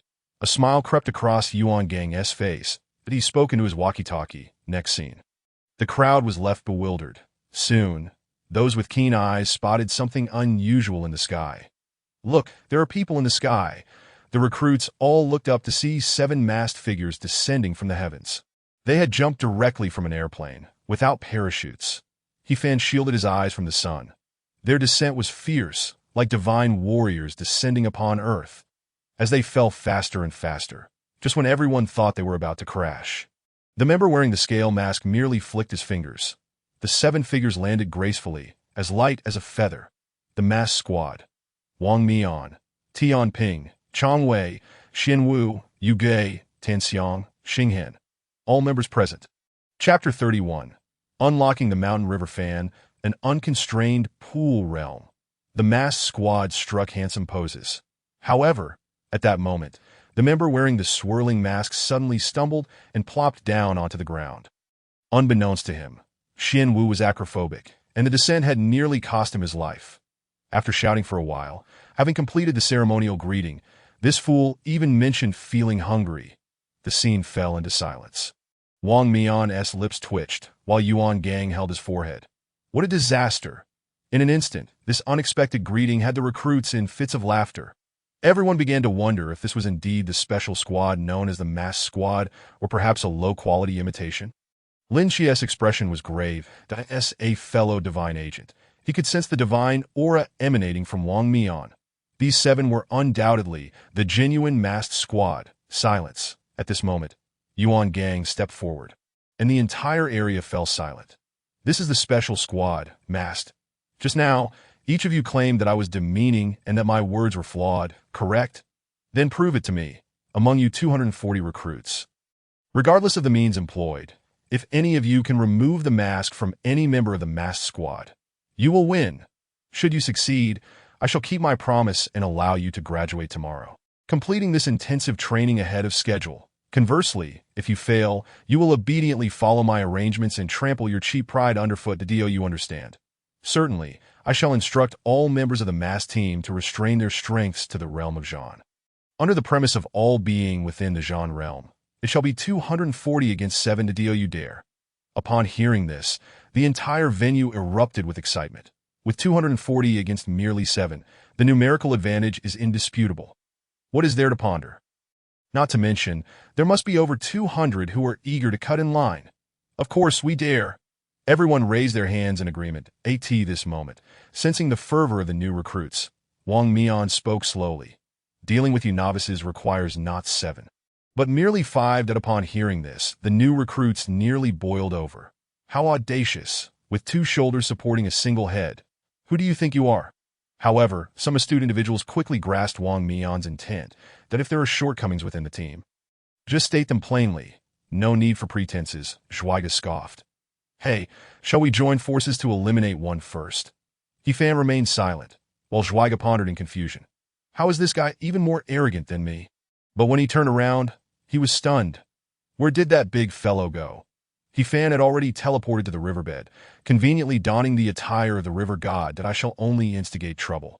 You all handle the resolution. Ding. Basic persona filled, role-playing progress enhanced, role-playing progress. 30. Current unlocked ability. Forbidden artifact. Mountain and river fan 30. With a flick of my hand, the mountains and rivers are in my grasp. The landscape is picturesque, my heart bound to the great Xia. Remember, unless absolutely necessary, do not disturb the mountain within, for it is perilous. Second ring, next target progress. 40. Ability to be unlocked. Summon Lord of Rivers 40. As the river god, how can I lack my own band of subordinates? Regardless of the opposing formation, rally the troops and strike. Hit them, unlocked. Felt a wave of comfort wash over him. He suddenly sensed a change within his body, a subtly profound sensation that in his mind. The spiritual energy of a cup of Zhan seemed to possess reproductive capabilities, continuously expanding until it formed a pool. Pool realm. Fan could distinctly feel that his realm had ascended. Simultaneously, he sensed that within this new recruit training camp, there existed forbidden artifacts that suppressed everyone's realm. Yet at this moment, Fan stood in the main arena where 3 rivers converged, rendering this suppression nearly ineffective. Now, he felt at ease. The mass team had indeed been battle-hardened, with each member possessing exceptional combat skills. They too had restricted their realms to Zhan. It was unlikely anyone would anticipate that Fan could remain unaffected. Maintaining his pool realm prowess. Cheating for a moment is delightful. Cheating continuously is blissful. At this moment, Fan felt a connection with an artifact. With a mere thought, a beautifully crafted fan appeared in his hand. The mountain and river fan. Upon closer inspection, the fan's surface depicted a great river and a towering mountain. 2 incantations for unleashing the artifact's power were deeply etched in his mind. Are these incantations so hastily conceived? Suddenly, he recalled something that he slowly emerged from the river's surface, gazing at his reflection in the water. Above his head, a halo still lingered. Something's amiss. Where is the promised second ring? Though Ifan was unclear about the halo's purpose. It should not be so arbitrary. How am I to discern a pattern? Ifan could not fathom what the so-called first and second rings truly represented. However, it was evident that they appeared each time he elevated his realm. Reflecting further, the last time it was 10, this time it was 30, thus, it stands to reason that at 50, 70, and 90, similar occurrences should manifest. Ultimately, would it culminate in 5 rings? Expanding this thought from 50 to 90. Perhaps the realms would also elevate sequentially to Chuan realm, High realm, Wuliang realm. Upon reaching 100, would it ascend decline? One could only speculate. Yet if one were to analyze and infer based on such conditions, would the realms beyond Klein require self-pursuit for ascension? A grand leader such as him, would he truly be so lackluster? Perhaps there exists another possibility. The system may arrange for other roles that Ifan must embody. Meanwhile, at the training ground, do not hold back. Obliterate them. Tianping, Xuanhua, Qiangwei, Yuege, acknowledged with Wang Mian's opening declaration. The squad members surged into the fray, and battle erupted instantaneously. Nearly every member of the masked team made a striking entrance, swiftly eliminating almost half of the new recruits. Lin Xie, being astute, recognized that now was the moment of their opponent's peak spiritual energy, unsuitable for a direct confrontation. Thus he pulled by Li Pangpang and fled in haste. Ifan pondered whether to swiftly eliminate a member of the masked team. Yet, he concluded it was not worth the risk. Such an act would only garner a fleeting moment of attention.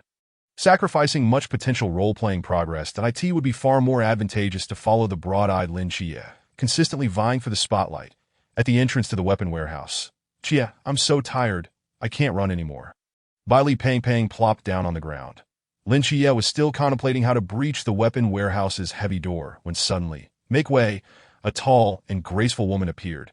She tightly tied her fiery red hair and approached the door, pressing her hands against it. Lin Xie was unsure of what this girl intended to do. Yet, she exuded an aura of unparalleled strength. Instantly, Molly unleashed an overwhelming vibration frequency, and the steel door was obliterated into fragments. Chapter 32. Yuegue, watch me eliminate this fool first. Forbidden Ruin Sequence 076. Myriad phenomena in motion. Remember this. It will be on the test later. Ifan materialized beside Lin Xie and spoke. For Ifan, as long as he refrained from any outrageous actions, he would seize every opportunity to steal the spotlight. Unfortunately, this time the system failed to provide a successful prompt. The weapon warehouse door lay shattered, and the other recruits surged inside, eager to select their favored weapons. Molly merely glanced back at Ifan, who had just spoken, before swiftly entering to choose a suitable katana. Bai Li Pangpang stared at Molly, his eyes nearly bulging out. Lin Xie dragged him into the warehouse, selecting 2 straight swords. Aren't you going to choose a weapon? Bai Li Pangpang boldly declared. I can't use any weapon. Lin Xie sighed in exasperation. This kid might not survive. Ifan stood there, dazed, not selecting any weapon. Yet Lin Xie remained unfazed, for even if he were to provide him a weapon, he would still wield it like a novice. Hello, I'm Lin Xie. Adhering to the principle that unity is strength, Lin Xie addressed Molly. Molly replied coolly. Observing her indifferent demeanor, Lin Xie displayed remarkable patience. Within the masked team, there are 3 extremely high-risk forbidden ruins and 1 divine agent. Their synergy has been cultivated over many years that if we do not join forces, our chances of victory are virtually non-existent. Joining forces with you guarantees a chance of victory.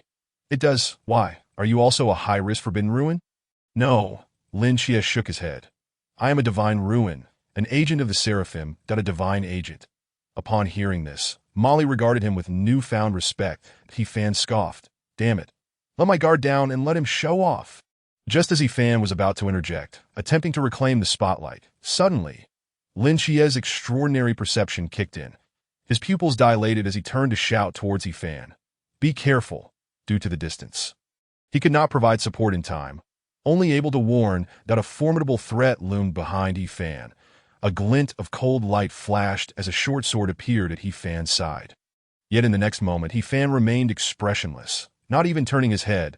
As if by instinct, he brandished a gleaming kitchen knife, raising his arm to block. Clang. The motion resembled a playful cat swatting at a toy, effortlessly deflecting the enemy's strike. His hand remained steady, without a hint of tremor. Amidst the absurdity lay the demeanor of a powerful individual. Fan internally sneered. Foolish, right? I've taken a few lessons from Captain Chun. The ambush was thwarted, and Uegue's figure gradually became exposed as he leapt back several steps. This is strange. How can both of them see me? Initially, Uegue intended to ambush Molly, reasoning that as a girl and a high-risk forbidden ruin, she would be easier to target. However, he soon noticed Fan. This guy just stands there like a fool, not even wielding a weapon. Can such a person truly be a divine agent? It would be foolish not to seize an opportunity like this. So Uegue shifted his target to ambush Fan. Yet he met with failure. Clearly, aside from Lin Xie, Fan must have been prepared as well. Otherwise, there would be no way he could swiftly conjure a kitchen knife to effortlessly block his short sword. A kitchen knife? The corners of Uegue's eyes twitched beneath his mask. All along, this fool he attacked never even glanced in his direction. Who does he look down upon? Fan slowly spoke. The mass team has 3 extremely high-risk members. Our recruits also have 3 high-risk individuals.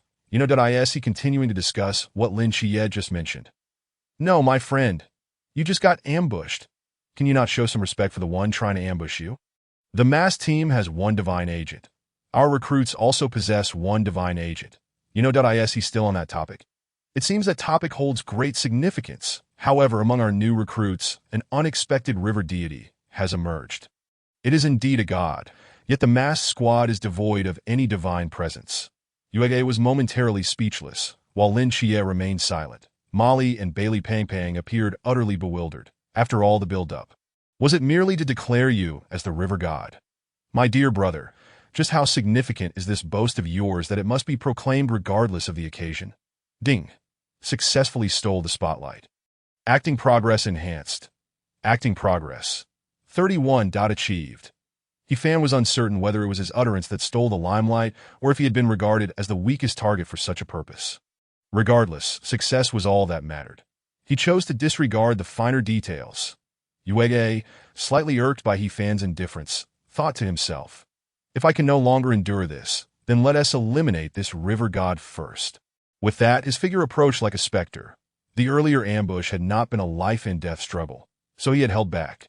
However, Fan's attitude now incited a sense of irritation within him that Fan merely raised his hand slightly. And countless streams of water began to swirl around him. As soon as Uegue drew near, he was caught off guard by the sudden torrent, and his short dagger was sent flying from his grasp. Is this water? How can it be so solid? In the face of Fan's autonomous defense and his prowess in the pool realm, Uegue could not hold his ground for more than 3 seconds. Meanwhile, Lin Xie led the charge, with Molly following closely behind. Uegue, in a state of disarray, managed to retrieve his weapon and engage in a fierce battle with the others. After all, as a member of a special squad, his foundational skills were still commendable. Yet the narrow terrain and overwhelming number of enemies, combined with Lin Xie and Molly's formidable capabilities, made it a challenge for him to fend off the onslaught amidst a barrage of bullets and flashing blades. He was uncertain how many times his body had been hit, but he had managed to neutralize each blow using his moonlight transformation ability. Damn it, this plot is not unfolding as I envisioned. Shouldn't I be stealthily infiltrating and wreaking havoc? Hey, where are my adorable teammates? Am I the only one fighting here? I'm not suited for direct confrontation. Captain, help! Someone's cheating here. Just as Uegue's words faded, Lin Xie perceived an imminent threat. A man wearing a balance mask suddenly appeared. Gravity doubled. The balance's thumb flipped, and everyone immediately felt as if 1,000 pounds bore down upon them. Hey, Uegue, didn't the happy farm call you? The vortex approached leisurely. You've met your match, he spoke with a casual tone. Space shifted in an instant. The entire weapons depot seemed to transform into an infinitely magnified, illusory space within this space. In a seemingly inconspicuous corner, a Rose leapt into action, wielding a small hammer that rapidly grew in size before everyone's eyes. Playing with the enormous hammer, she taunted, "Newbies, feeling bold? Are we? Let me join in on the fun." Boom! Like a fierce night demon, the Rose began to smash wildly, causing Lin Xie and the others to scatter in panic. At that moment, Fan spoke softly. I'll hold them off. You all retreat first. This caught Lin Xie off guard that in the past. He Fan could not be deemed unreliable, yet he seldom expressed such selfless sentiments. But then again, Lin Xie recalled the night with the masked man. The very place where their journey began. When he had felt most helpless, it was indeed He Fan who stood by his side first. Although he eventually fled, at least the intention was there. Lin Xie looked earnestly at him. Just be careful. They're in high spirits, and a direct clash is unwise. With that, he unleashed his divine might, breaking through the vortex's restraints, and pulled Bailey Pang Pang along. Making a swift escape, Bailey Pang Pang, teary-eyed, exclaimed, "Hey, Xie, your friend is truly loyal. How can we leave him behind?" Yet, Lin Xie simply smiled confidently. "It's all right. Trust him that I've known him long enough. In my experience, it's usually others who end up unlucky." Chapter 33. The great river bends eastward, an ancient mountain in the Orient. Molly also fled out. She glanced back from time to time, unable to mask her worry. She still vividly recalled He Fan's expression just moments ago. Well, he had no expression at all. However, Molly was a person of gratitude. Having run far enough, they had escaped the danger and arrived at a rooftop. Yet, Molly still felt a pang of guilt. "Your friend. I, Molly, have sworn to protect," she declared to Lin Xie. Lin Xie grimaced slightly. "Then you should go tell him yourself." "Why are you telling me?" Naturally, Molly's perspective differed from Lin Xie's, that in her eyes, it seemed impossible for He Fan to escape the onslaught of the 5 members of the masked squad. Just then, from not far away, above the recently vacated weapons depot, a treasure fan soared into the air. Bailey Pong Pong's eyes sparkled with excitement. "Wow! What is that brilliant light? It's a forbidden object. So powerful. No wonder he is called the heir of the Bailey family, renowned as the Forbidden Object Museum of Daxia. The little chubby boy has an eye for treasures." But Lin Xie felt a sense of foreboding. He had never seen He Fan wield any fan before. This likely indicated that it was an enemy's item. Judging by that brilliant light, the treasure's power must be extraordinary. He Fan is in danger. Just then, a familiar voice echoed from afar, resonant yet tinged with a hint of mischief. "The great river bends eastward, an ancient mountain in the Orient." Lin Xie chuckled. "It's He Fan's voice." The sound reverberated all around. The hidden recruits gathered their attention. The next moment, a majestic mountain suddenly materialized from the treasure fan, enveloped in an awe-inspiring grandeur, plummeting rapidly. Boom! In the blink of an eye, it crashed down, obliterating the weapons depot below. Everyone? "Ah? What on earth is that?" The crowd was bewildered, murmuring in astonishment. Is this the might of the masked squad? Do they simply bring down a mountain when things go awry? Damn, this is on a completely different level. How can we even fight back? Only Lin Xie could discern. That voice just now surely belonged to He Fan, without a doubt. This kid possesses such extraordinary abilities. Before Lin Xie could ponder further, he heard He Fan's voice once again. "The great river bends eastward." Suddenly, a fierce torrent of river water surged forth, forming a rapid flow in the air. He Fan sat atop the rushing waters, completely unharmed. Lin Xie's anxious heart finally found solace, but he suddenly realized something was amiss. The direction of the rushing river was none other than our rooftop. "No way, don't come over here." Thus, everyone witnessed He Fan standing on the river, the glistening water cascading towards the rooftop of the building. 2.5 minutes later, Bailey Pang Pang gulped down several mouthfuls of river water. Holding a large fish, sitting there in a daze, Molly, drenched from head to toe, cast a sidelong glance at He Fan, somewhat resentful. The astute Lin Xie, having utilized his divine power in advance, floated in midair. Ding! Successfully stole the spotlight. Acting progress enhanced. Acting progress. 32. He Fan scratched his head. Controlling such a vast river for the first time, it scared me to death. "Are you all right?" Pang Pang spat out a mouthful of water and tossed the live fish aside. "I'm fine."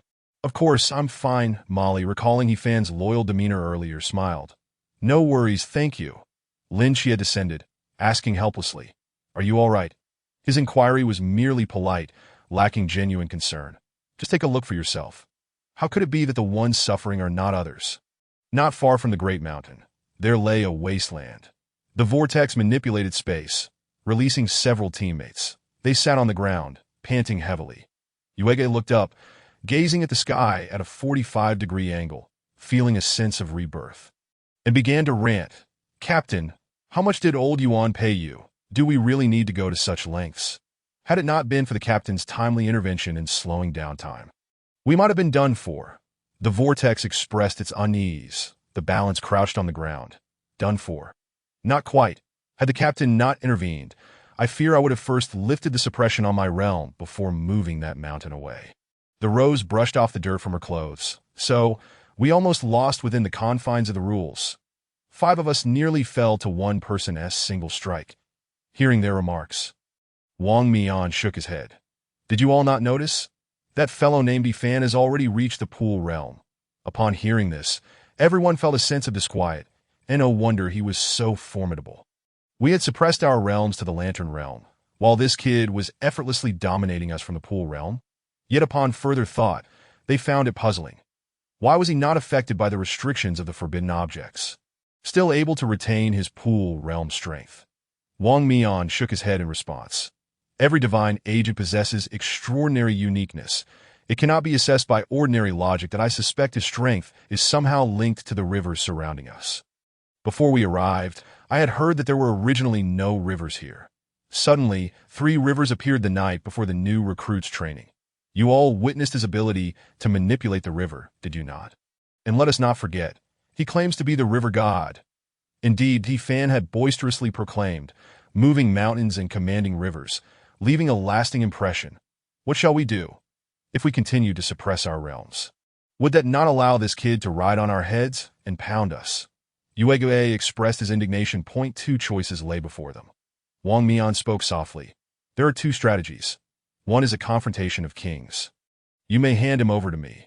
The other is akin to Tianji's horse racing, where we can employ our weakest member to hold him back. That if we truly cannot prevail, why not employ some trickery and elevate the stakes to the pool level? The others were somewhat astonished. Have we truly forced our captain into such a corner? Are we now contemplating deceit? He was never one to resort to such tactics. At that moment, Chang Wei volunteered. I excel in offense over defense. Allow me to hold him at bay. Wang Mian nodded in agreement. Initially, he had intended to tackle the toughest opponent first, but reconsidered and decided to eliminate the weaker foes first. The members of the masked team all stood up. Wang Mian, gripping the sword at his waist, began to walk toward the dormitory building. That we have vanquished foes in the boundless realm. Why should we fear one from the pool realm? Chapter 34. Nightfall over the starry river. Realm of mortals in the training command room. Silence reigned. Did he not claim to be the river god? How then could he conjure a mountain? Does that not make him a mountain god? Yuan Gang inquired. Yet this question remained unanswered. Where is the recorder? Why are you looking at me? Document this. The river god can indeed conjure a mountain. Upon hearing Yuan Gang's words, the individual responsible for recording Yifan's abilities hastily began to take notes, adding a remark at the end. Utterly illogical. For reference only done on the rooftop terrace. Lin Xie and his companions continuously observed the distant skirmish, occasionally formulating battle strategies. That Yifan, on the other hand, appeared quite leisurely, seated on the ground with the mountain and river fan in hand, gazing at a nearby mountain.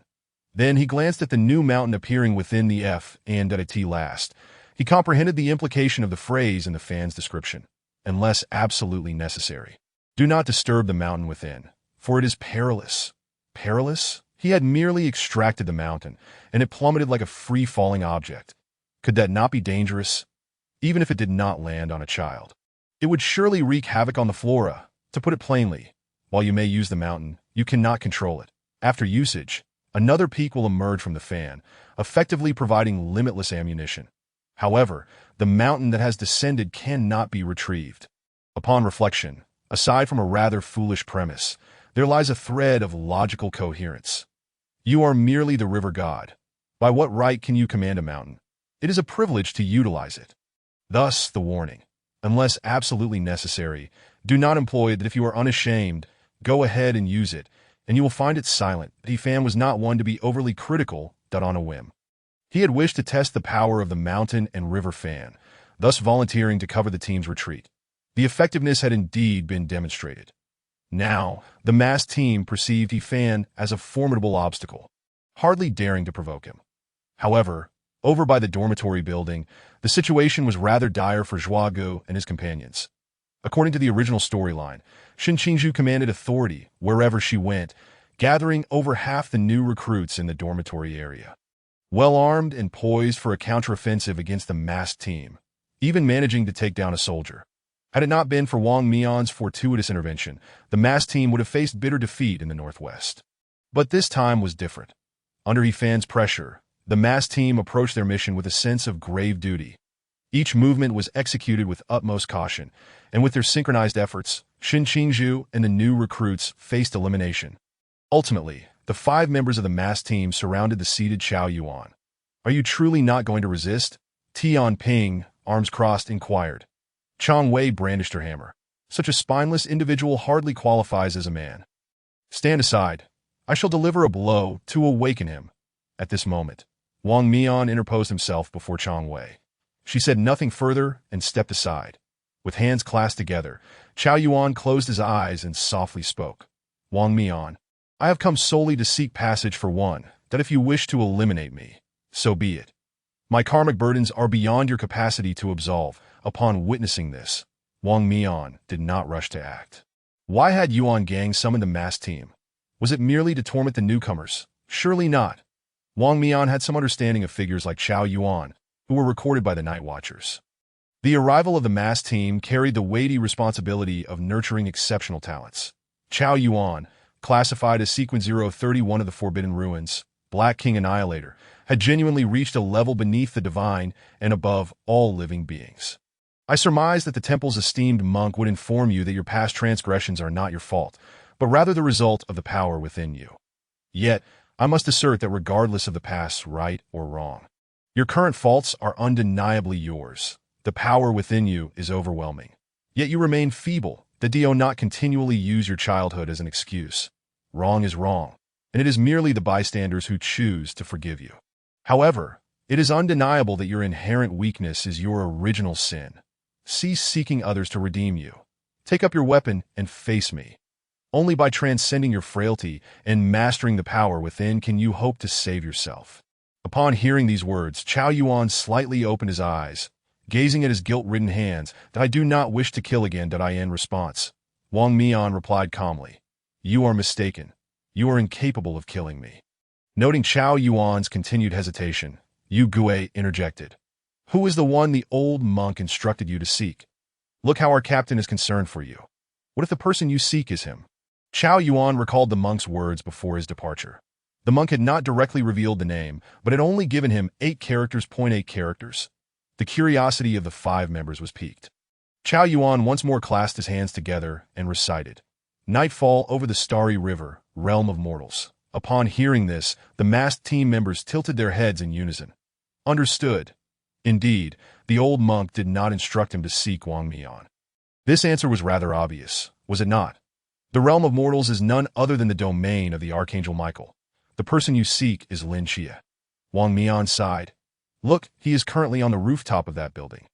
Qiao Yuan was taken aback, glancing up with some excitement. He then rose and bowed to Wang Mian. "Thank you, Wang Mian, for guiding me." Observing this, Wang Mian felt a sense of helplessness. Regardless of whether it was Qiao Yuan or Lin Xie, they were all future colleagues. If assistance could be offered, it would be given. Yet if they were unwilling to fight, he had done all he could to persuade them. There was nothing to be done. He would have to eliminate Qiao Yuan first. After a thorough sweep, only Lin Xie and his 3 companions remained on the rooftop. With over an hour until 9 o'clock, it was clear that they could not delay that long.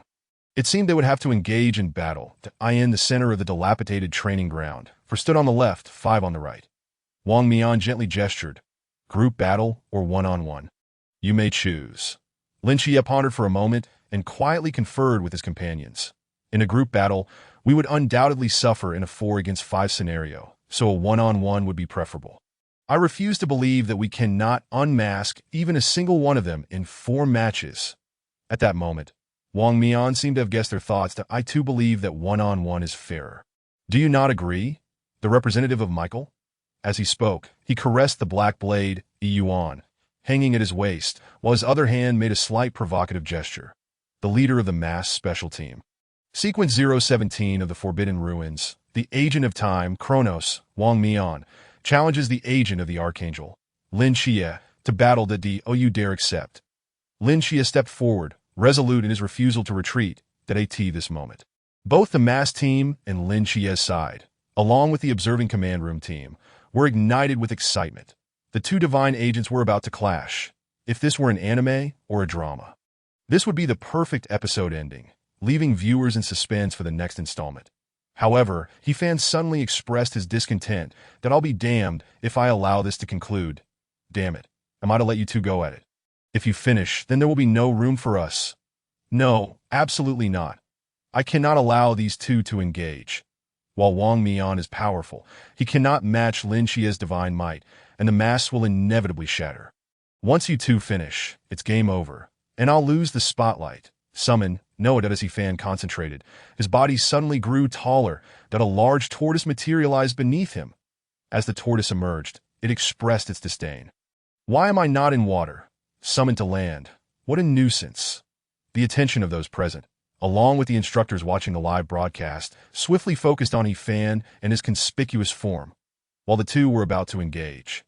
He had to summon a tortoise, drawing attention to himself. Once the tortoise and He-Fan's intent aligned, it too bore an expression of contempt, casting a sidelong glance at Wang Mian. The next moment, a bubble of water was expelled from the tortoise's mouth. The speed was so swift that it sent shivers down Wang Mian's spine. He flicked his fingers, and Yuan was unsheathed, despite Wang Mian's preparedness. He was still a moment too late. The bubble transformed into a golden, transparent forbidden ruin, radiating immense power of law. In the command room, the instructors were left stunned, save for the serpent woman, whose legs trembled, causing her to collapse onto the ground, clearly exhibiting symptoms of PTSD. Though the others were baffled, they remained fixated on the screen, for everything was under He-Fan's control. Yet, one could observe He-Fan wearing a dazed expression. Gradually opening his mouth, the IT is now transformed into a 4 versus 4 match. Chapter 35. Each facing their opponent. Ding, successful in seizing the spotlight. The performance progress has been enhanced. Performance progress. 33. UC. How could an actor advance if they do not strive to capture the limelight? In the Forbidden Domain, Xianming Noah, the king face appeared somewhat awkward. Just a moment ago, he had swung Yuan, unleashing countless slashes, yet they all vanished without a trace. What on earth is this Forbidden Domain? Ultra high risk, divine ruins? He recalled the series of images before being imprisoned. First, He-Fan had summoned a turtle. Then that turtle spat at me, and then I was locked away. A turtle? A pet? Looking again at the old turtle, Wang Mian realized that it strutted with such arrogance, even disregarding He-Fan. Truly, what kind of master raises such a turtle? Wang Mian felt a heavy heart. His realm suddenly ascended to the pool realm. Temporal Marauder. Divine might surged, continuously colliding against the barrier of Xianming Noah. However, after a moment, there was still no indication of any impending shattering. Wang Mian gasped for breath, gritting his teeth, contemplating further elevation of his realm. Yet, he merely entertained the thought as he sat down on the ground. Forget it, a moment of carelessness led to this downfall. If he were to completely unleash his realm, even if he escaped, he could not afford to lose face. Captain! The 4 members of the mass team shouted in unison. Simultaneously, various dazzling skills were unleashed towards the Xianming Forbidden Domain. Yet, the Xianming Forbidden Domain showed no signs of yielding. That if you were not tired, then keep striking. He-Fan glanced over, observing that they had been hammering away for quite some time, yet there was no prompt indicating low power. In truth, even if they shattered the Forbidden Domain, it would not matter. Let the old turtle spit again, and it would be fully revived. Your mental energy is finite, but the old turtle's bubbles are limitless. Within the Forbidden Domain, Wang Mian waved his hand, signaling his teammates not to waste their efforts. Due to the soundproof feature of the Xianming Forbidden Domain, those outside could not hear the sounds within. Yet those inside could hear the outside. Thus, Wang Mian could only gesture with his hands to convey instructions. Ultimately, he pointed towards the vortex, indicating that during his confinement, the vortex should take on the command role. The vortex appeared excited, even unkindly thinking, "Captain, just stay locked up, don't come out that it's over, it's all over." Allowing the vortex to command, I feel this new recruit showcase is going to flop. Yugue lamented. Rosie, wielding a massive hammer, declared, Vortex, you better not make mistakes, but if you do, it's just me hammering you to death. The vice captain, Tian Ping, calmly remarked, listening to the captain is never wrong that if it comes to a team battle. Having the Vortex with spatial abilities is indeed the best choice to control the situation. The Vortex's demeanor elevated, seriously stating, our masked team must win. We cannot bring shame to our respected captain. Little ones, do you have confidence? Silence enveloped the group. Cough, cough, the Vortex cleared his throat. Everyone, give me some face. Tonight, I'll treat you all to grilled fish. Upon hearing that this fellow was treating to grilled fish, the group lethargically shouted, Yo-ho, victory is ours. Wang Mian in the Forbidden Domain observed, this is it. Today is likely a loss. Unless he used his ability to reverse time now, he felt it was unnecessary. It was time to trust his teammates once, for he knew that his comrades would believe in him, even if it meant risking their lives. That self-proclaimed river god, let my sister be your opponent. Rosie strode forward, exuding a fierce demeanor. She knew she was about to face a formidable foe, yet she was unafraid. Upon hearing this, He-Fan did not object. Coincidentally, among the 4 opponents, Rosie was the only female. If he guessed correctly, wouldn't fighting a woman allow for the possibility of having another child? If it were any woman who engaged with me, wouldn't I'd be blessed with exceptional fertility? Although, as of now, exceptional fertility had yet to yield any tangible benefits for He-Fan. However, in the not-so-distant future, the returns would surely be significant. Rosie charged forward with her massive hammer. The entire masked team launched an assault. Lin Chief furrowed his brow. The plan had been disrupted.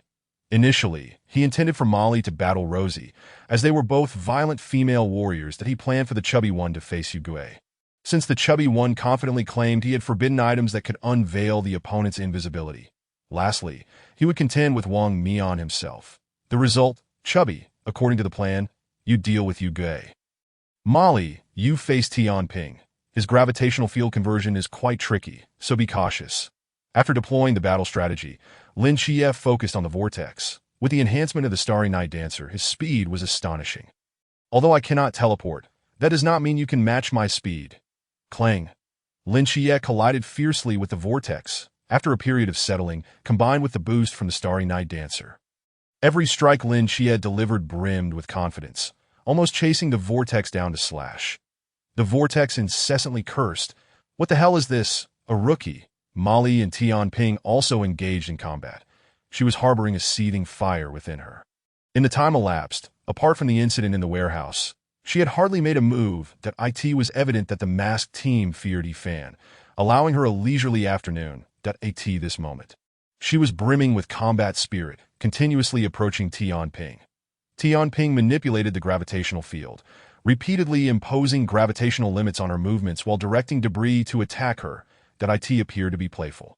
Yet the pressure was immense because Tian Ping was well aware of where the opponent's strengths lay. Do not let me get close. Molly, under immense pressure, leaped and rolled, sweeping her blade to shatter the rubble. If you let me close.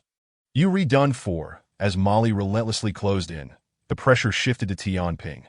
Take this. Finally within Molly's attack range, she launched a ferocious assault like a hunting leopard. Yet the next moment, Tian Ping's masked face curled into a smirk. He soared into the air. Ha, shocked, aren't you? I can fly.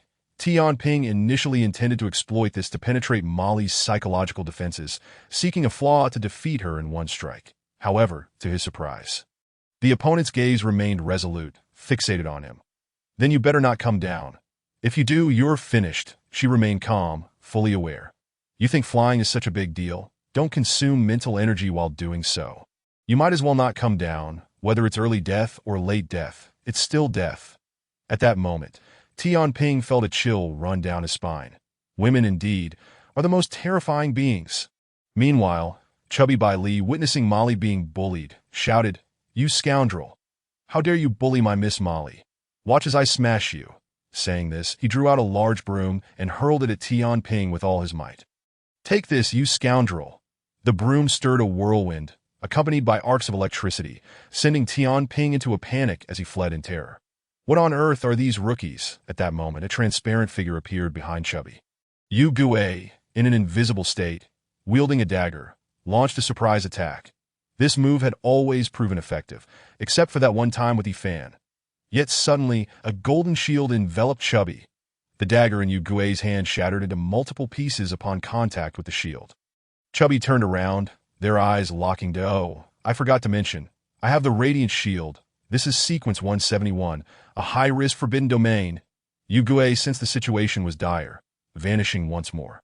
Yet Chubby remained unfazed, pulling out a single lens and placing it over his eye. Invisibility? No problem at all.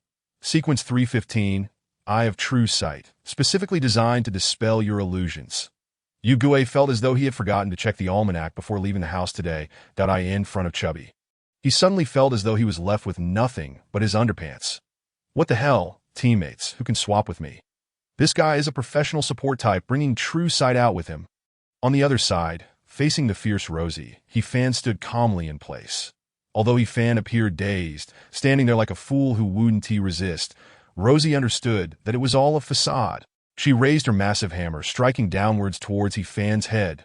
Suddenly, streams of water converged, steadily absorbing this blow. Rosie furrowed her brow.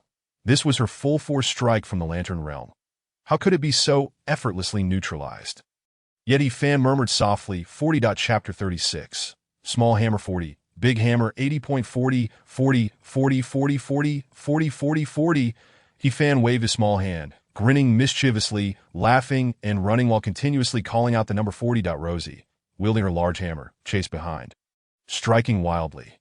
With every blow, Fan shouted 40, and crucially, Rosie could not comprehend what it meant. "Sister, I am much older than you. Is there really a generational gap? Why do you keep shouting 40? What does it mean? Is it annoying?" Fan replied cheekily, "Small hammer 40, big hammer 80. What does that mean?" Although she was unclear about the reference, was he implying that my hammer is small? "Are you sure this is small?" Rosie felt a surge of irritation. From beginning to end, Fan had been toying with her. In this moment, amidst the realm of mere pools, do you truly believe yourself formidable? In the next heartbeat, Rose released a portion of her restraints, unleashing the might of her domain. Just as Wang Mian articulated, there exist individuals within the new generation capable of defying the established order. Why should we not do the same? At worst, it might lead to some embarrassment. At this instant, Rose could hardly concern herself with notions of disgrace, for she did not elevate her standing. She would find herself in a predicament far worse than mere embarrassment. Rose's physical attributes exhibited remarkable enhancement. She leapt high into the air, instantly positioning herself above Fan's head. With a fierce roar, she declared, 80, within the command center. The instructors clutched their foreheads in disbelief. What on earth were these two doing? Engaging in a nonsensical display? Everyone seemed to agree that Fan was truly insufferable, leading even the enigmatic Rose of the masked team astray. Yet, such matters were trivial. Their primary concern lay with the forbidden realm wherein Fan had ensnared Wang Mian. Yuan Gang turned to the serpent instructor, inquiring, "I hear you possess some knowledge of Fan. Have you encountered this forbidden realm before?" The mere mention of the Xianyuan Noah's forbidden realm sent a jolt of apprehension through the serpent instructor. "I have seen it indeed, and I encounter it daily." "Daily?" Yuan Gang pondered. If they cross paths so frequently, their relationship must be rather amicable. Since you meet daily, do you know how to unravel his forbidden realm? Upon hearing this, the serpent instructor shook her head vigorously. "Are you jesting? If I knew how to dismantle it, would I still be meeting him every day? I would have fled long ago. Alas, I regret missing the confrontation between Wang Mian and Lin Xie." A collective sense of regret permeated the atmosphere. They yearned to witness the clash of the twin deities from Chang'an against Wang Mian. Yet, the serpent instructor suddenly sensed a shift in the atmosphere. "Why are you all so eager for the battle between Wang Mian and Lin Xie?" Fan managed to suppress Wang Mian within the Forbidden Realm, yet no one offers him praise.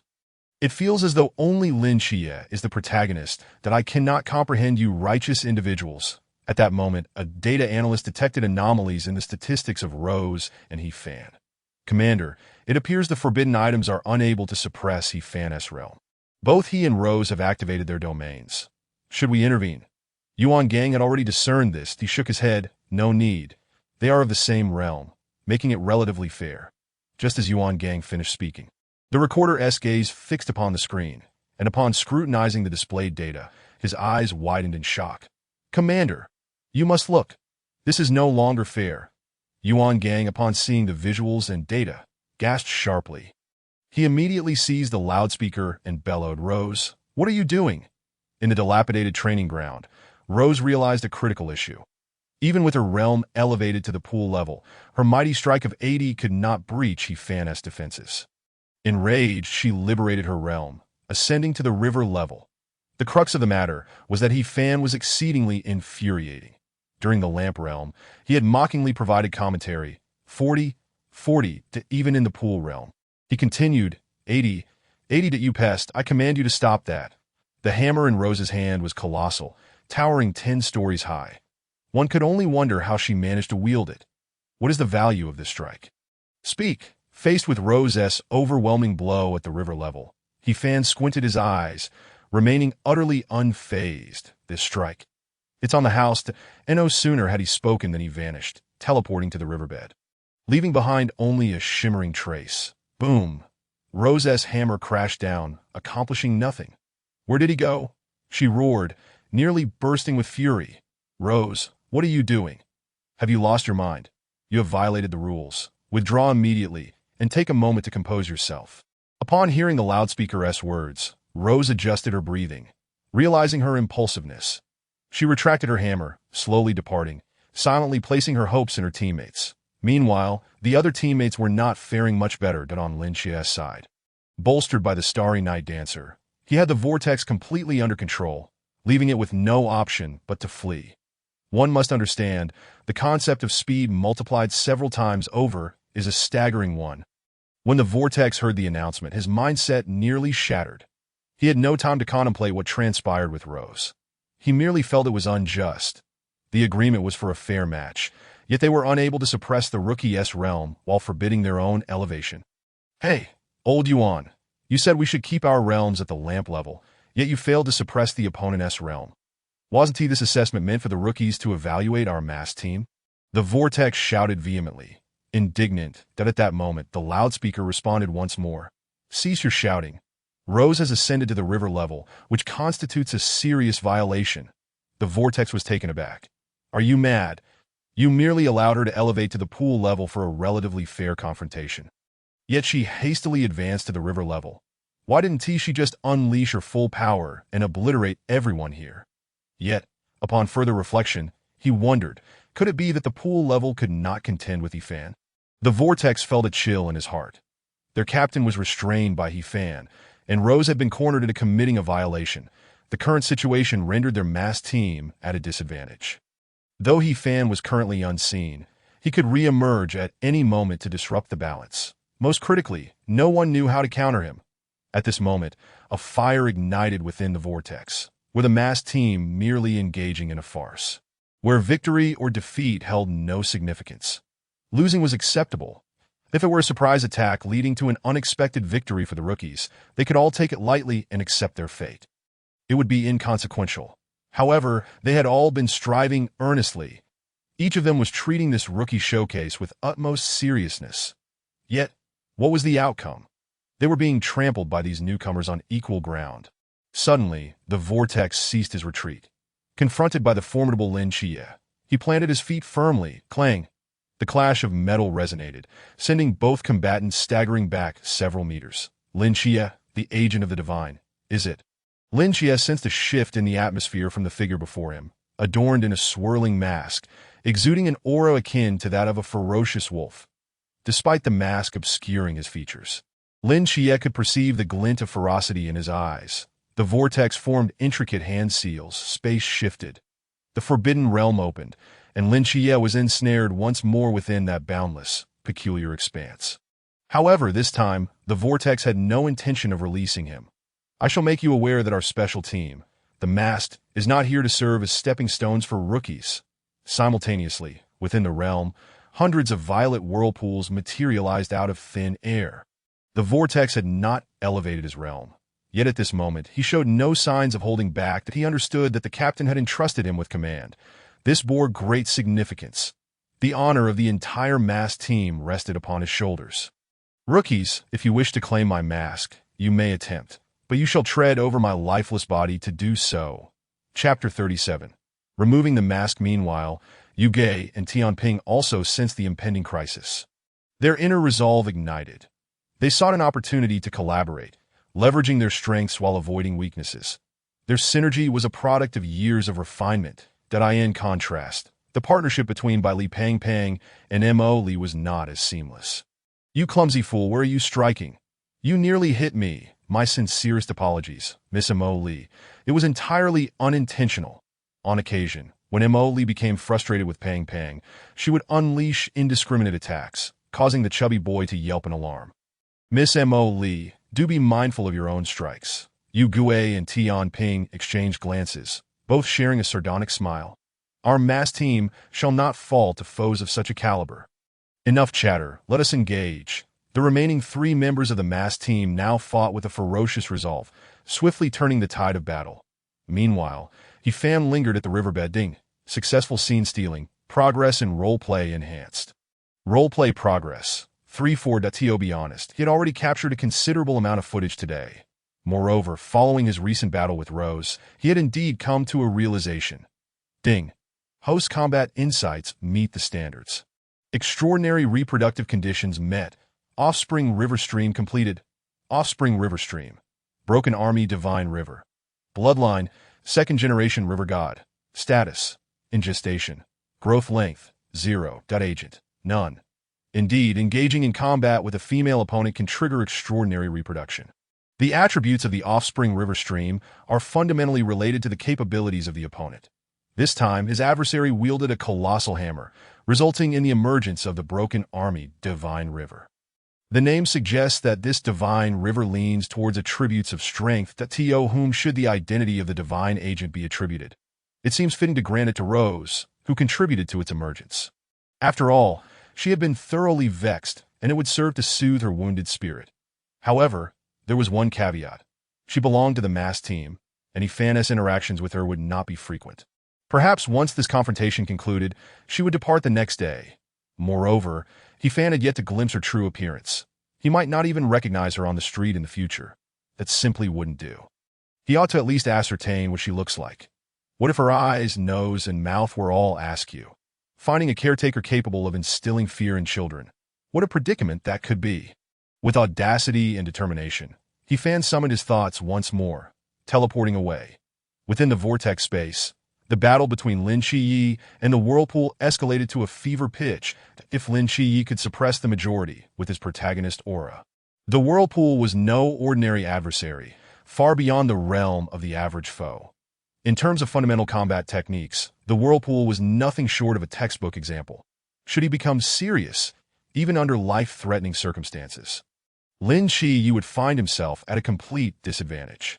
Whenever Lin Shiyi sought an opportunity to unleash the divine might of the seraphim to break the forbidden domain, the whirlpool allowed it to be undone, only to once again envelop himself in his own restrictions. At that moment, the whirlpool's mental energy was nearly depleted, teetering on the brink of life and death. Yet, even in the face of demise, he would not permit these newcomers to easily trample the dignity of their masked team. With Fan's involvement, the narrative had shifted dramatically. Over at Mo Li and Bai Li Pang Pang's side, Mo Li was battered and bruised. This confrontation was perhaps the fiercest battle she had ever fought. Meanwhile, Bai Li Pang Pang had exhausted all his forbidden items in a bid to protect Mo Li. The mental energies of Yu Gue and Tianping were also nearly spent. At this critical juncture, the battle could conclude at any moment. At this moment, Wang Mian, who had been seated within the Xianming forbidden domain, slowly rose. He had witnessed his teammates' unwavering resolve and could no longer remain idle. Even if it meant incurring some cost, he yearned to escape this place. If Wang Mian were to lift the restrictions and regain his peak power, he could naturally reverse time and flee the Xianming forbidden domain. Yet he refrained from doing so. Instead, he chose to utilize the body of the Zhanjing to enact time reversal. The cost of such an act was tremendous, potentially shortening his lifespan. But why would he act so foolishly? because he understood that should he unseal his realm and resort to trickery, it would be a grave insult to the resolve of his teammates in this moment. After much contemplation, he realized that he, as the captain, was indispensable at this juncture. Wouldn't you agree? In the next moment, the black dagger Yuan was unsheathed. But suddenly, a broadcast interrupted his actions that I hereby announce. The rookie debut is concluded. Due to the mask of the mass team S. Rose being removed by rookie He Fan, the rookie camp is victorious. The voice of Yuan Gang reverberated through the broadcast. Simultaneously, the Xian Ming forbidden domain vanished without a trace. Wang Mian sighed and shook his head. Had it ended in failure? For him, the good news was that a portion of his lifespan was preserved. The bad news was that his teammates had lost in a shaded area of the ruins. Rose and He Fan locked eyes. Ding. Successful scene stealing, role progression enhanced. Role progression. 35 that just moments ago, Rose had been sitting in the corner, filled with regret. Naturally, she regretted her rashness, breaking the rules and failing to fight alongside her teammates. But then, she was unexpectedly ambushed by He Fan, who removed her mask. The key point was that in her view, she was no longer a combatant. How dare he catch her off guard like this? He Fan tilted his head, admiring the true visage of Rose that few could appreciate. Though her appearance was rather unrefined, it was still rather charming. The words unrefined echoed incessantly in Rose's mind as she gazed upon this fool clad in ancient robes, and no matter how unrefined I may appear, my look is not as ridiculous as yours. He Fan, somewhat exasperated, remarked, "Oh dear, are you angry again? Please don't be upset. I did this for your own good. If I didn't remove your mask, your captain might very well become a middle-aged man." Upon hearing this, Rose suddenly grasped the implication of He Fan's words. She began to understand, yet her anger lingered. "Return my mask," He Fan, with a smile, returned the mask to her, but then remembered he still had a pressing question. "Do you wish to be a divine agent? Go away. I don't want a chapter 38. Chow Zhe, Chi ferry me. Do you wish to be a divine agent? Go away. I don't want to... Oh, what did you just say? Oh, it's nothing. You just asked me if I wanted to be a divine agent, right? Yes, but you've already declined. It's not me. It's you. How regrettable. Well then, goodbye, in the blink of an eye." He Fan was off again. Rose furrowed her brow. After some contemplation, she realized that He Fan's question seemed devoid of meaning. Yet why did he still ask? Being a divine agent wasn't something one could simply choose to be. She understood how rare divine agents were. One could not intervene in such matters. Yet, Rose couldn't help but ponder He Fan's question, and an enticing thought began to blossom in her mind. What if I had agreed just now? The following day, those who were meant to stay remained, and those who were meant to leave departed. Although through the efforts of He Fan, Lin Shiyi, and the others, the rookies had claimed victory, Yuan Gang still deemed it insufficient, refusing to end the training. Reason 1. The mask was removed by He Fan, and since He Fan had achieved a level breakthrough, it didn't count. At most, it could be considered a draw. Reason 2. 90% of the rookies performed poorly. Do you really think it fair to claim that all 240 of us are impressive? In short, the training would not conclude early, and over 100 rookies were eliminated. Through this experience, the remaining rookies also learned just how obstinate Yuan Gang could be. Henceforth, they resolved never to gamble with him again. Early in the morning, they rose, washed up, and resumed their routine. However, one could sense a newfound vigor among the remaining rookies, all eager to grow stronger. Only Lin Shiyi seemed rather troubled. His discontent stemmed not from a poor performance the day before, nor from He Fan stealing the limelight. Rather, it was due to Chow Yuan that moment. Chow Yuan trailed Lin Shiyi like a lovesick puppy, greeting him with a constant smile. Chow Yuan's various displays of flattery left Lin Shiyi feeling increasingly uncomfortable. During their morning run, Lin Shiyi finally snapped, "Brother, you're a good person, but we really aren't suited for each other, and I'm not what you think I am." Yet, Chow Yuan merely smiled. Palms together, Ba, Lin Shizhu, you've misunderstood. Lin Shiyi furrowed his brow, listening intently. Master Jin Chan said, "You, Lin Shizhu, are the only one capable of enlightening me." Lin Shiyi? He pointed to himself at me. "Are you certain?" Chow Yuan nodded slightly. "Of course I'm certain." Before departing, Master Jin Chan bestowed upon me 8 words, which clearly referred to you, Lin Shiyi.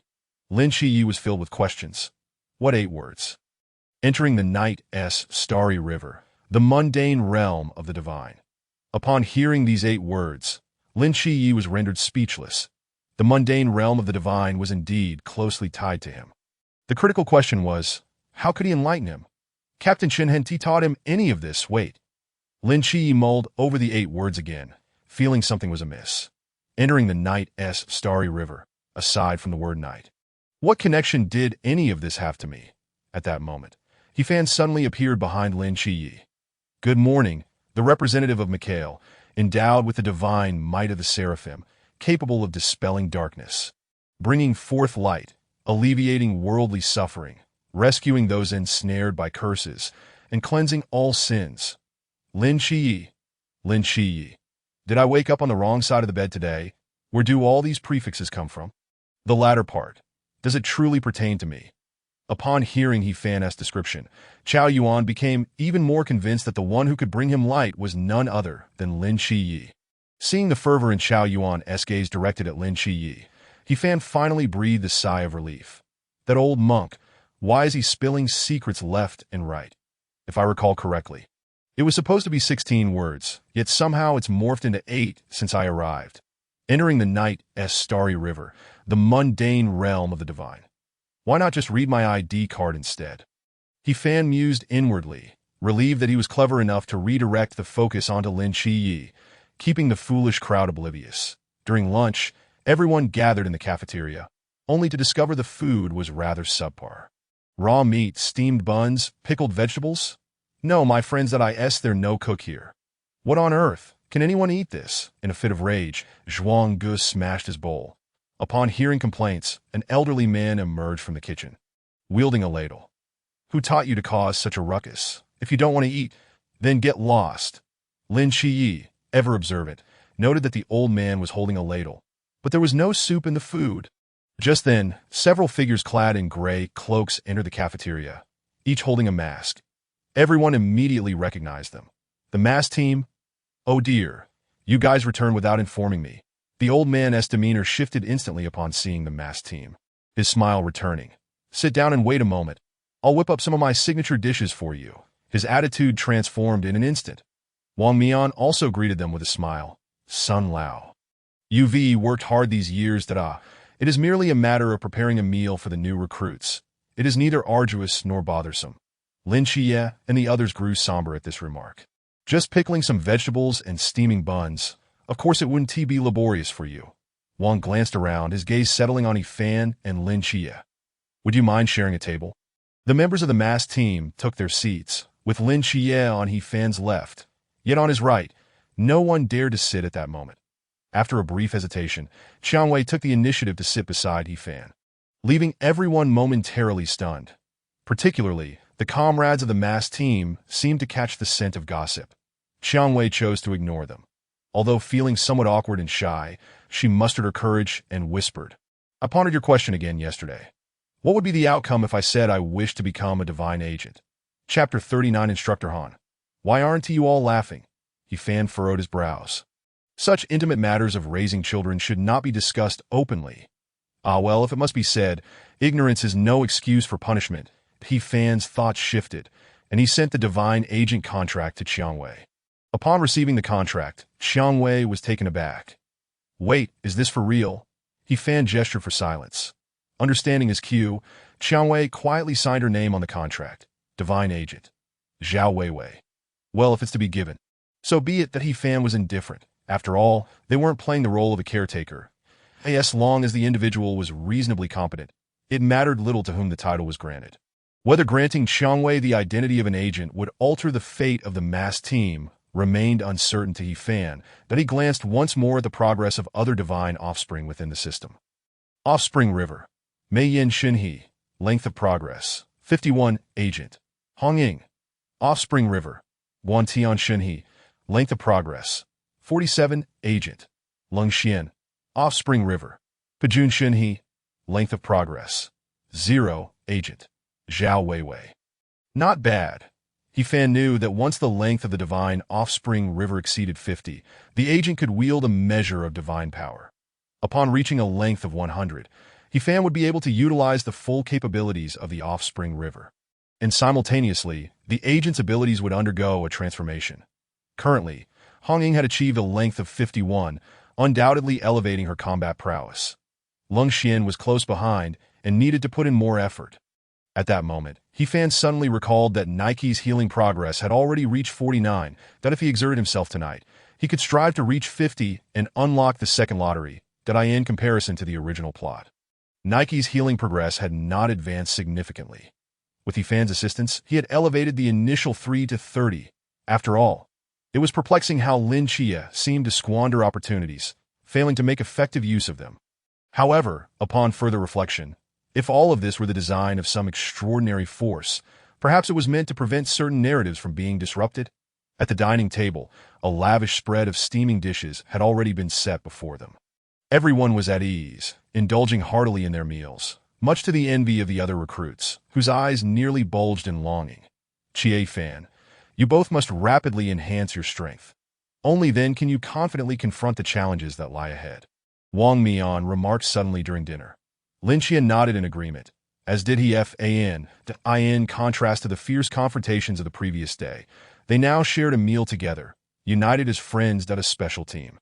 Regardless of the perspective from which it is viewed, is deserving of respect that He Fan was well aware that among the night watchers of the Great Xia, for a team to be deemed special, every member must possess a sea-bound realm, especially the captain. The captain must reach the pinnacle of the sea realm and have led the team to vanquish formidable entities, thereby earning merit. Such a person does not merely offer casual admonitions. Their words are guided by the lessons learned through blood and sacrifice. Wang Mian continued, before I joined the Night Watchers, I was approached several times by individuals from the ancient God Church. Had it not been for my fortunate fate, I would have long since perished. Lin Xie inquired curiously, what about now? Do they no longer seek you? Wang Mian smiled slightly, glancing at his teammates. Previously, I was the one fleeing from them. Now, it is my turn to pursue them, accompanied by my reliable comrades. Upon hearing this, every member of the massed team felt a chill run down their spines. Captain, we are in the midst of a meal. Could you refrain from being so dramatic? Seeing the joyful atmosphere among them, Lin Xie felt a swell of hope for his own future. When would he have the opportunity to form such a team? At that moment, the assembly whistle suddenly rang out. The new recruits grumbled as they left the cafeteria. We must gather. Farewell, divine agent of time. Off you go. We have our tasks as well. The next time we meet, it may well be beyond the training camp. Another mystery has emerged. Indeed, a mysterious entity has appeared in the northern region. Once we finish our meal, we shall depart. The sea realm. Upon hearing this, Lin Qia's aspiration for strength intensified. May you return victorious.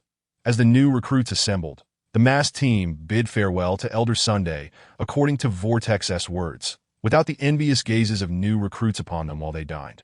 The meal lost its flavor. Yet the reality was quite the opposite. They understood that every moment wasted could result in a comrade perishing in the battle against the mysterious forces. Training ground. The newly arrived instructor Han wore an expression of utter disbelief. Moments ago, he had questioned several new recruits about how to combat powerful mysteries, asking them to write their answers on a small blackboard. What was the result? Each response was utterly nonsensical. What is your name? Shen Qingzhu. Look at what you've written.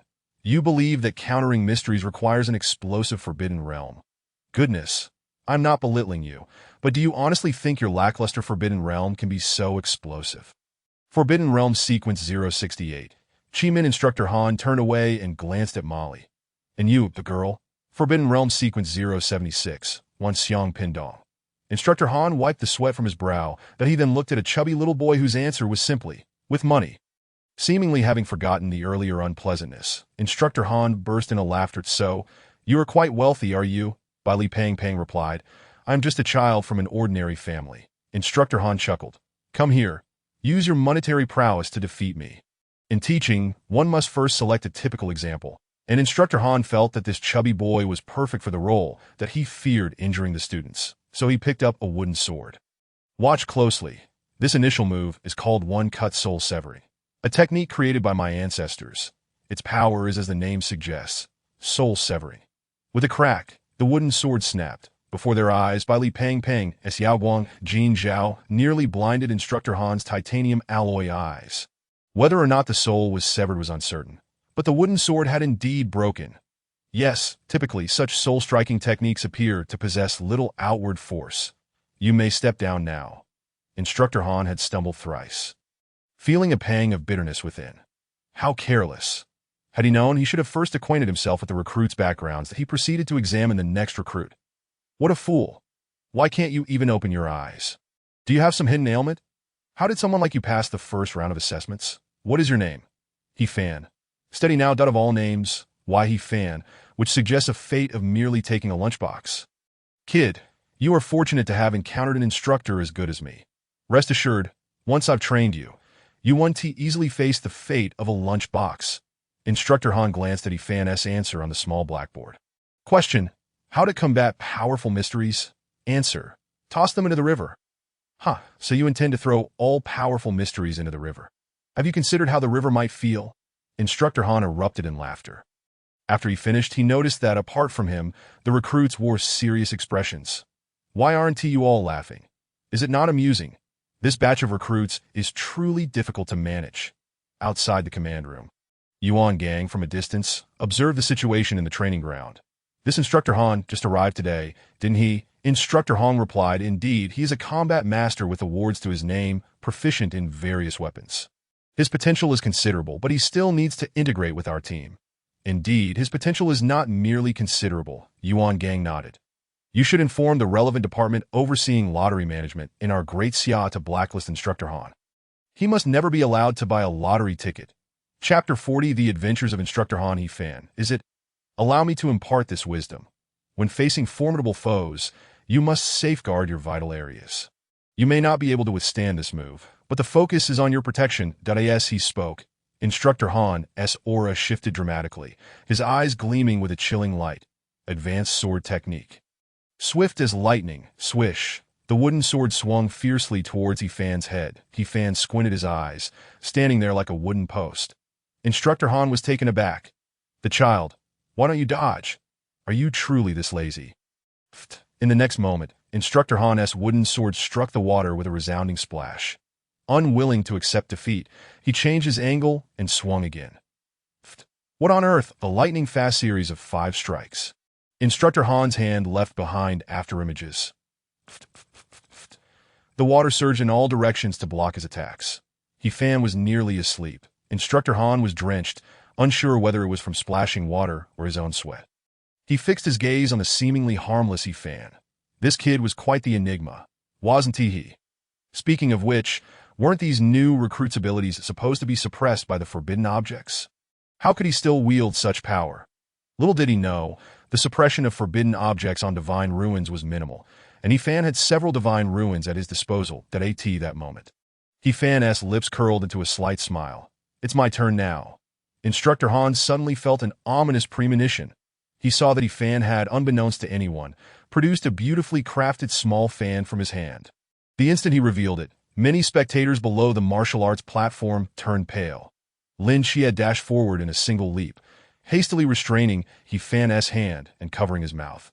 Simultaneously, Zhuai Ge, Pang, and Mo Li rushed onto the stage one after another. Zhuai Ge exclaimed, "There is no need for this.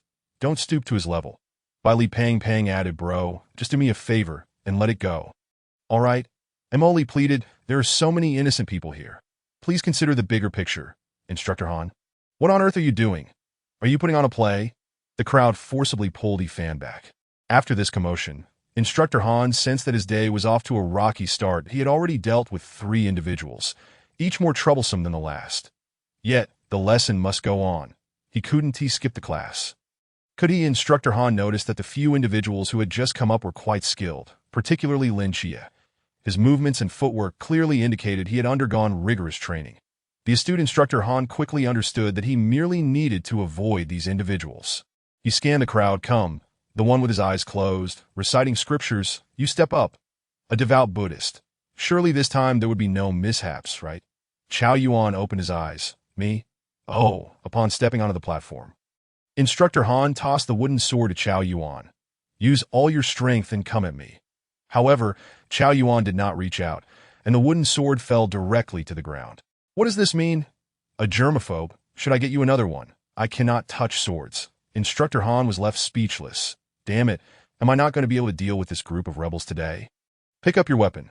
That is an order. Chao Yuan, feeling helpless, hesitated and glanced at Lin Chia below. With him around, perhaps it would work, the moment he bent down to pick up the wooden sword. The world shifted ominously. A terrifying wave of black energy surged towards the sky. Due to the change in circumstances, Lin Chia and the others had never witnessed Chao Yuan's fury and instinctively retreated. As the clarity in their eyes was about to be consumed, Chao Yuan watched helplessly as hope slipped further away. He became lost in a sea of crimson vision, letting out a chilling laugh. Instructor Han, what in the world is this? It's just a sword lesson. This student is taking it way too seriously. Had I known you were so immersed, why would I have provoked you? Instinctively, Instructor Han grasped his wooden sword, bracing for impact. But Chao Yuan merely shot a glare at the wooden sword, and a wave of black energy shattered it into splinters. What the hell? Faced with the frenzied Chao Yuan, Instructor Han swiftly grabbed a straight sword, his demeanor shifting dramatically. Clang, clang, clang. The sword clashed violently with the wooden sword engulfed in black flames. Frantic, Chao Yuan aimed for critical points, intent on ending lives. Yet Instructor Han was no novice. He evaded and countered, seeking an opportunity to escape. He was no fool. All the participants' divine ruins were suppressed by forbidden objects. How could he engage with such a being? He even suspected that this fellow's divine ruin was of the highest danger level. Everyone, retreat immediately. Continuing this fight was futile. Even if Chao Yuan was somewhat restrained, a mortal body could not contend with such extreme danger. That moment, Instructor Han suddenly recalled. Hadn't that Fan also been able to use divine ruins? If divine ruins were not suppressed, it meant his divine ruins were indeed divine. While battling, Instructor Han glanced towards Fan's previous position, only to find that he had not fled in that moment. It was clear to anyone with sense that Fan was extraordinary. He was simply maintaining a low profile. When needed, he wouldn't run away. In fact, Fan was contemplating whether to intervene. Purifying Chao Yuan wasn't Lin Chia's job, was it? Why had he fled? Upon reflection, it made sense. Lin Chia was unaware of the circumstances beforehand, and fleeing was a normal reaction. After some thought, Fan decided to take action. After all, seizing the spotlight wouldn't be a loss the next instant. An old turtle appeared beneath Fan's feet. Old Wang, make your move. The old turtle extended its neck. Was he about to act? Instructor Han felt a surge of joy, as if he had been redeemed. But suddenly, a golden divine ruin began to unfold, trapping both men within, Instructor Han. As frenzied Chao Yuan attacked once more, Instructor Han plopped down on the ground. Then he sprang up, rolling and leaping. How could you confine me with this monster? He thought you'd have been better off not intervening in the next moment. The failed divine ruin was lifted, collapsing instantly. Fan's face darkened as he calmly remarked, Old Wang, can you aim a bit better? This is so embarrassing. The old turtle held its head high, its expression disdainful, as if to say, who hasn't made a mistake before? Another bubble shot forth, this time accurately enveloping Chao Yuan's demonic form. Instructor Han slumped to the ground, utterly defeated, having received a last-minute notice to teach at the training camp. He had just arrived on his first day, for his first class, that I nearly saw my great-grandmother. Chapter 41. Giving Chao the thief a bath once the situation stabilized. Everyone returned, looking like startled deer. Chao Yuan was trapped within the Xianming divine ruin, roaring and pounding, attempting to break through that barrier. Fan also discovered a problem. Due to the Xianming divine ruin's shielding capability, it naturally suppressed the restraining functions of forbidden objects. At this moment, Chao Yuan was in a state of complete fury, free from suppression, exhibiting astonishing explosive power.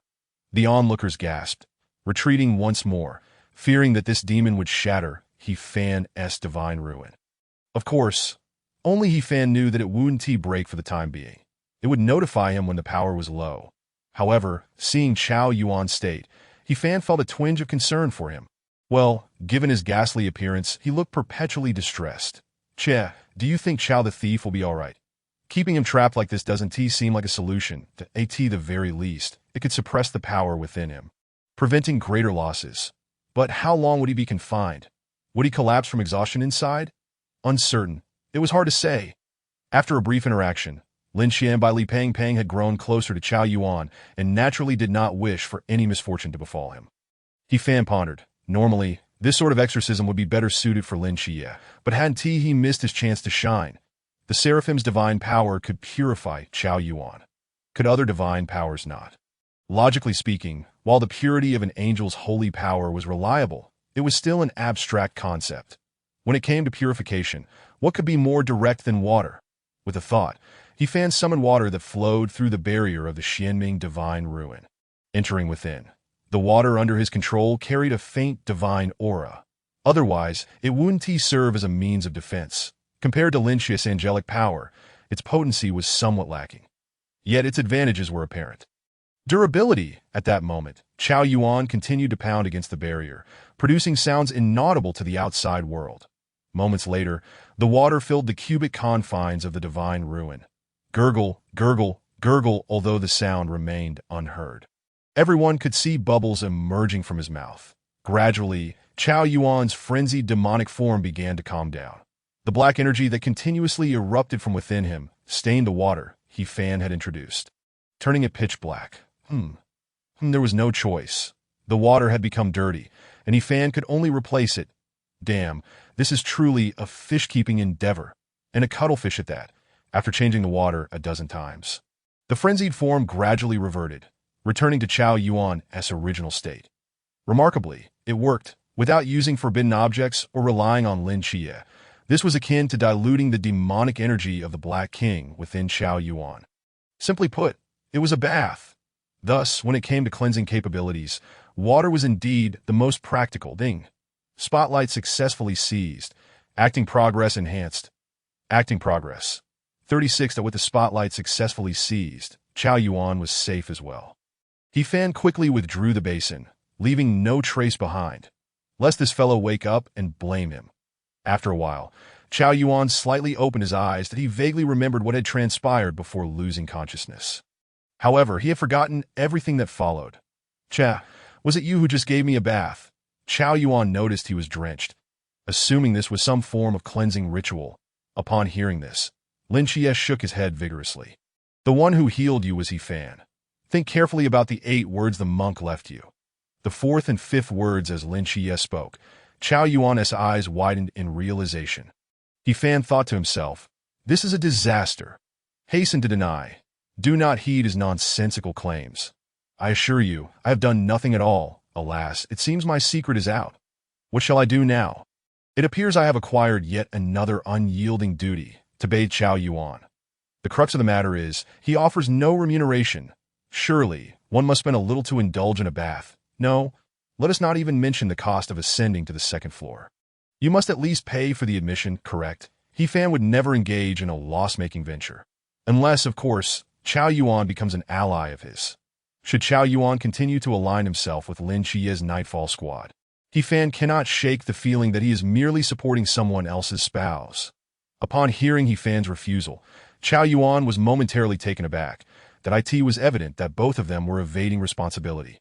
Harboring a tinge of disdain for themselves, that a sudden pang of feeling unloved and unwanted washed over him. It seems this is my fate. Chao Yuan ceased to cling to any lingering desires.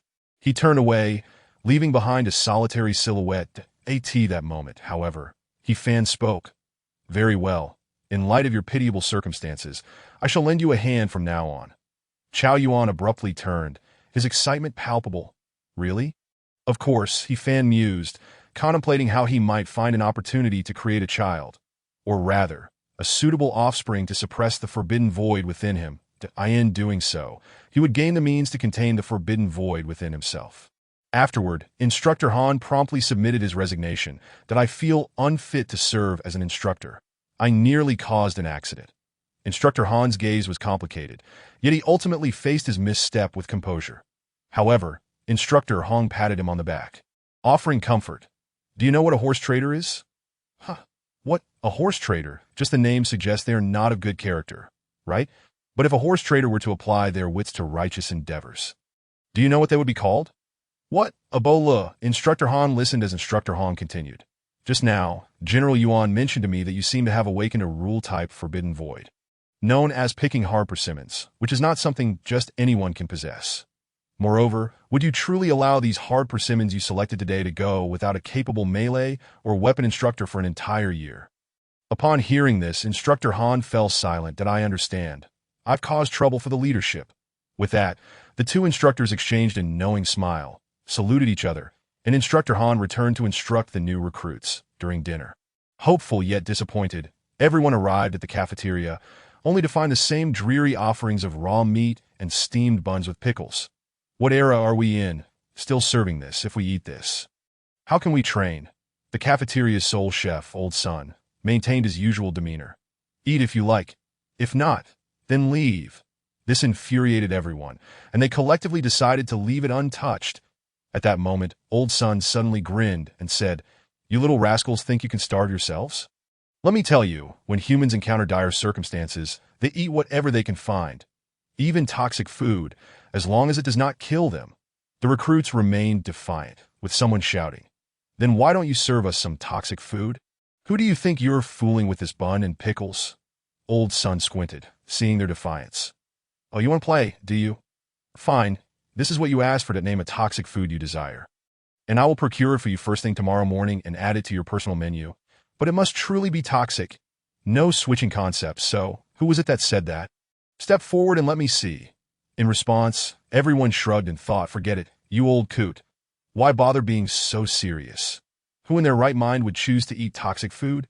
Just foolishness." At that moment, He Fan stood up. Lin Xie beside him was bewildered. "Hey, it wasn't you who suggested this. Why are you standing up?" He Fan contemplated for a moment and then began to order. "I want to eat fugu sashimi. And remember, it must be toxic."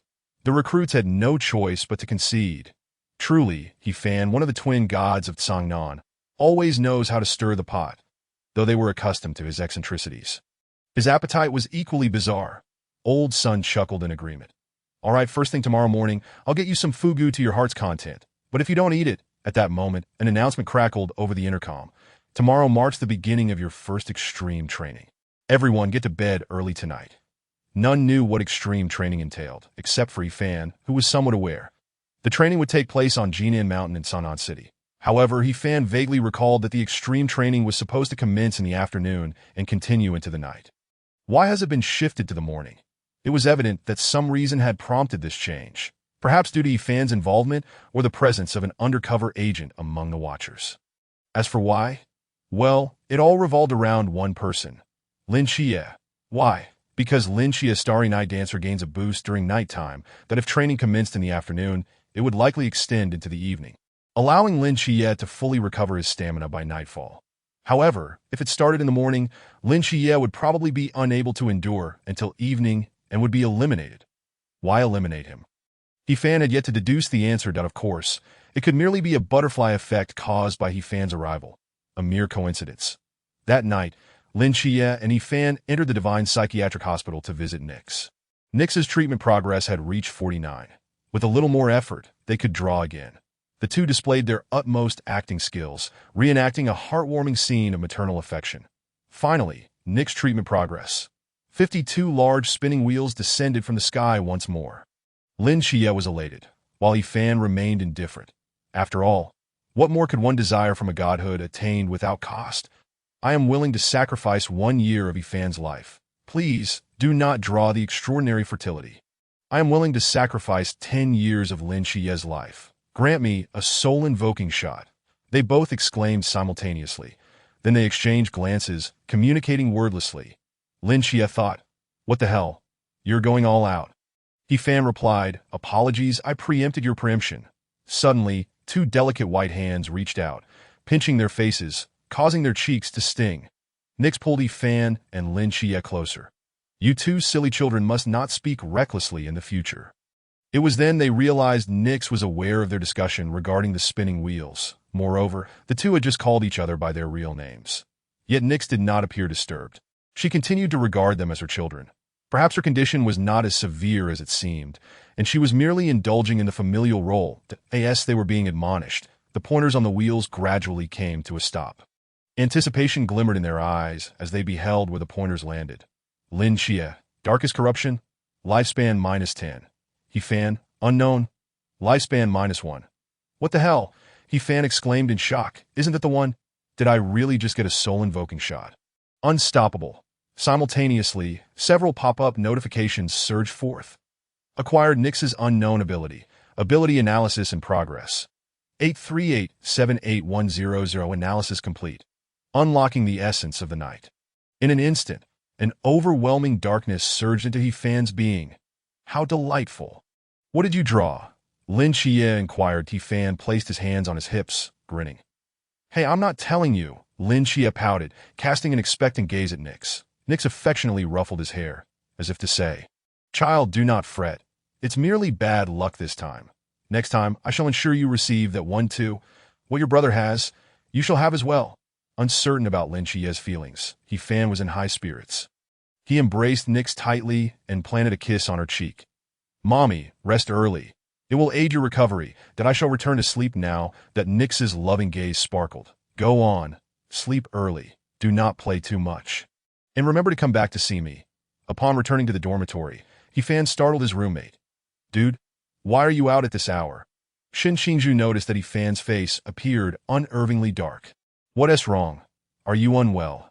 No matter how he probed, He fan remained silent. Layers of black mist coiled around He fan's body, gradually enveloping him in a dark cocoon. Realizing something was amiss, Shin Qingzhu hastily dashed outside. Quick, go summon Lin Xie and the others. Such a situation exceeded Shin Qingzhu's comprehension. He was uncertain what had transpired with He fan. He could only summon a few of the more capable new recruits to help assess the situation. When Lin Xie arrived at He fan's dormitory, he was met with a sight of a large black cocoon. Lin Xie sighed in relief. Phew, I thought something was wrong. It's nothing, just a normal phenomenon. Everyone disperse. We have rigorous training awaiting us tomorrow. Molly curiously stared at the dark cocoon. Are you sure yes okay? Bai Li, plump and wide-eyed, exclaimed. No way. Lin Xie, your brother He fan Isati turning into a butterfly. Is he? A black butterfly, no less. Shin Qingzhu, you say there's nothing to worry about, but could you possibly provide me with a reason? I fear that in the midst of slumber, he might erupt once more. Chao Yuan extended his hand, gently caressing He fan's dark cocoon. How warm. The others inadvertently cast a glance in his direction. Chao, you pervert. In truth, only Lin Xie understood that He fan was entirely unharmed. For he could sense the familiar aura of the night emanating from the cocoon, that He fan was in the process of assimilating the essence of the night into his being that moment. Cracks began to appear on the surface of the cocoon. The silk was being torn apart by the power of darkness, gradually revealing He fan's adorably bewildered face. Just then, He fan abruptly opened his eyes. Typically, he would squint, and this was the first time everyone had witnessed his eyes. At this moment, He fan's gaze resembled that of Nyx, as if a galaxy flowed within, radiating divine majesty. Chao Yuan murmured involuntarily, the starry night. Yet, in the next instant, He fan's eyes closed once more. Why are you all looking at me?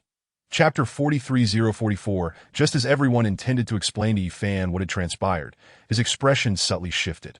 As if he sensed a particular aura that in an instant, his figure vanished without a trace.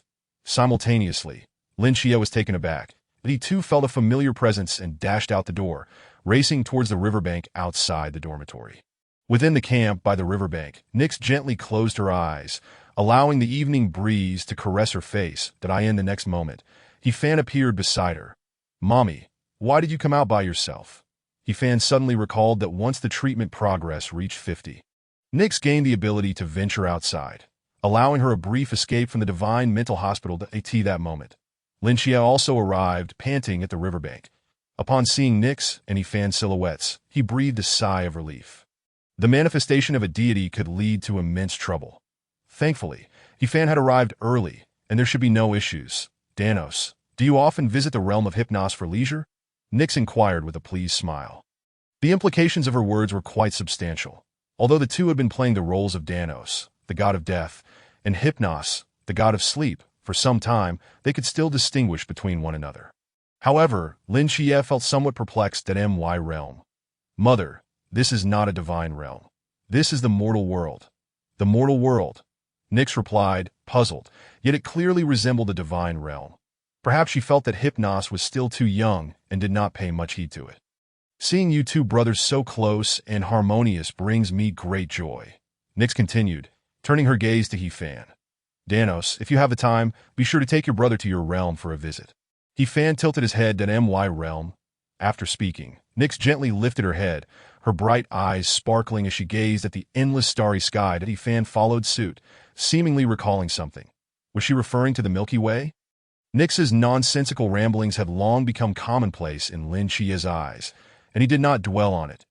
Mother, if you wish to go out for a walk next time, my brother and I can accompany you. Lin Chia suggested, giving Hefan a knowing glance. The appearance of a deity in the mortal realm was anything but tranquil. Many powerful beings would be alerted that if Nyx were to make a grand entrance without anyone to oversee her, it could potentially incite panic. Nyx nodded slightly, smiling. You are quite thoughtful. I shall heed your advice. Breathing in the air of the outside world, she added softly, though it cannot compare to the warmth of home. I quite like your realm. At that moment in the night, a tall figure approached steadily, sword in hand. Yuan Gang, a night watchman of Daxia. May I inquire as to your esteemed identity? Sensing the presence of a deity, Yuan Gang promptly reported and deployed his forces, making his way over without hesitation. Even in the face of divinity, he remained undaunted. However, he noticed the faint glimmer of disdain in Nyx's eyes as she parted her lips. Chaos. Nyx, upon hearing these words, Yuan Gang's scalp tingled. He understood the significance of those words. Born from the chaos of chaos, one of the primordial gods of ancient Greece, the goddess of night, Nyx, commanding chaos above all deities. Despite Yuan Gang's fearless resolve, his body trembled at that moment. Yet he had already taken note of the two individuals beside Nyx, Lin Chia and Hefan. Why aren't these two little rascals running away? Have they lost their minds? That instructor Yuan. Everyone remained calm. In truth, why have you entered Daxia's territory? Without waiting for Lin Chia to clarify, Yuan Gang inquired first at Ian's eyes. This was of utmost importance. A deity strolling in Daxia.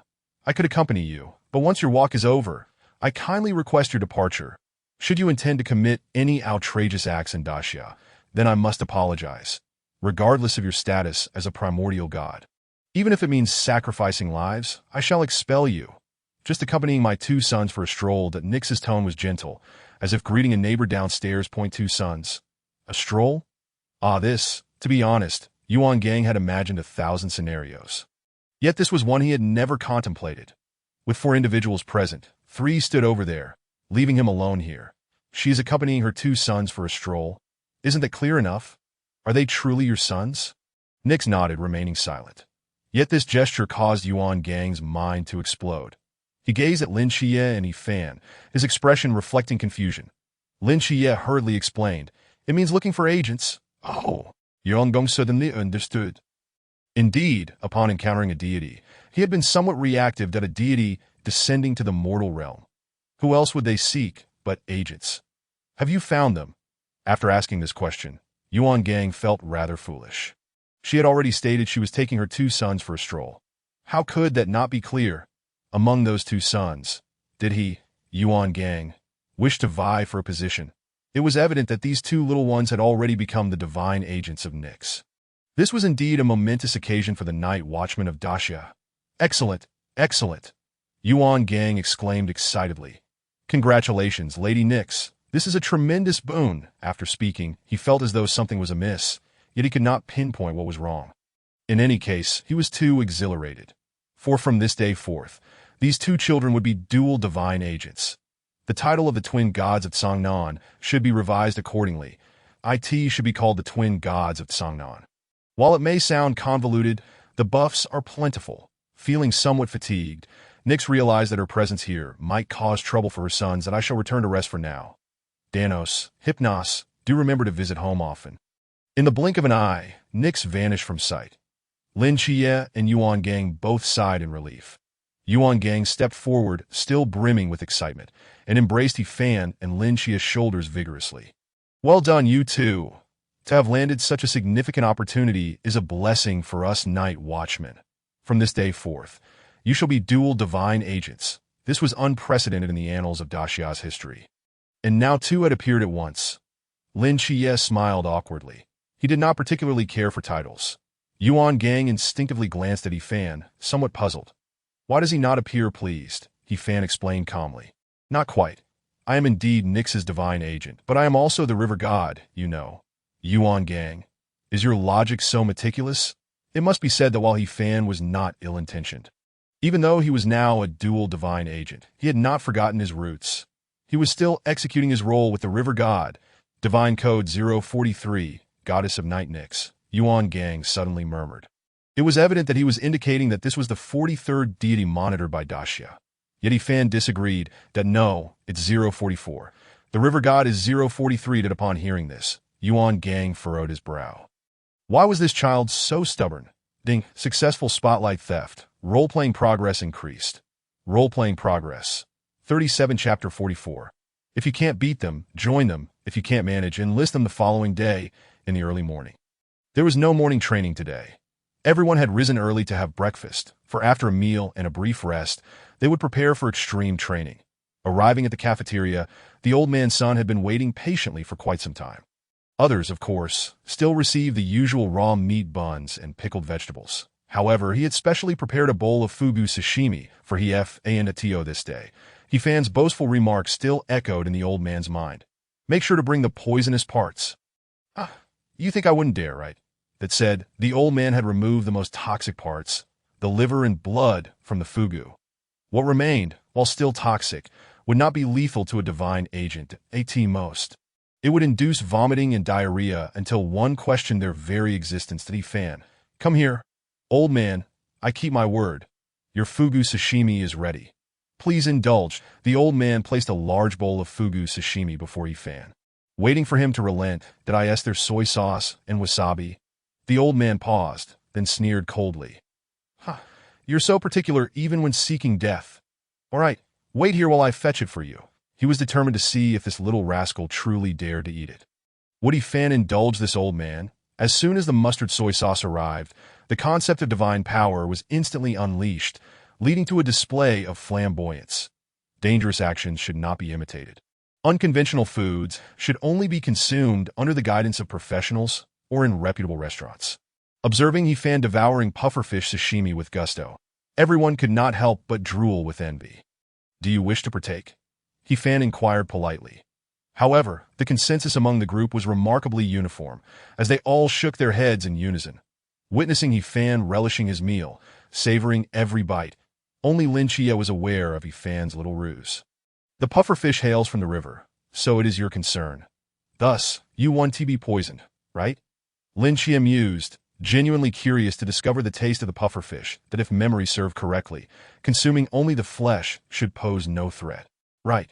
Stealthily, Lin Chia moved beside He Fan, rubbing his hands together. Yet before he could utter a word, He Fan suddenly collapsed to the ground with a thud. His left hand twitched 6 times, and his right hand 7. Foam spewed from his mouth as his lips quivered uncontrollably. What the hell? It turns out you're not invincible either. This revelation sent Lin Chia into a panic. Quick, summon the military doctor. When the doctor arrived, he was bewildered. The symptoms did not seem to correlate with pufferfish poisoning. Did they? Upon hearing this, He Fan, lying on the ground, momentarily halted his convulsions. This detail did not escape Lin Chia's keen observation. With a grin, Lin Chia asked the military doctor, "What are the symptoms of pufferfish poisoning?" The doctor, being forthright, explained that pufferfish poisoning results in numbness throughout the body and difficulty breathing. He Fan's current condition bore a slight resemblance. Before the doctor could finish his thought, He Fan dramatically gasped for air, his body convulsing. The military doctor, visibly exasperated, remarked, "Well, this time the symptoms are indeed accurate." What the hell? He is exhibiting such severe poisoning. Doctor, please provide a diagnosis, so I can issue him a leave. At that moment, Instructor Hong appeared. He immediately discerned that He Fan was feigning illness, but still issued him a leave of absence. This act left the new recruits, including Lin Chia, filled with envy. He Fan was exempt from the extreme training. Uncertainty lingered among them as to whether He Fan was genuinely poisoned. What is wrong?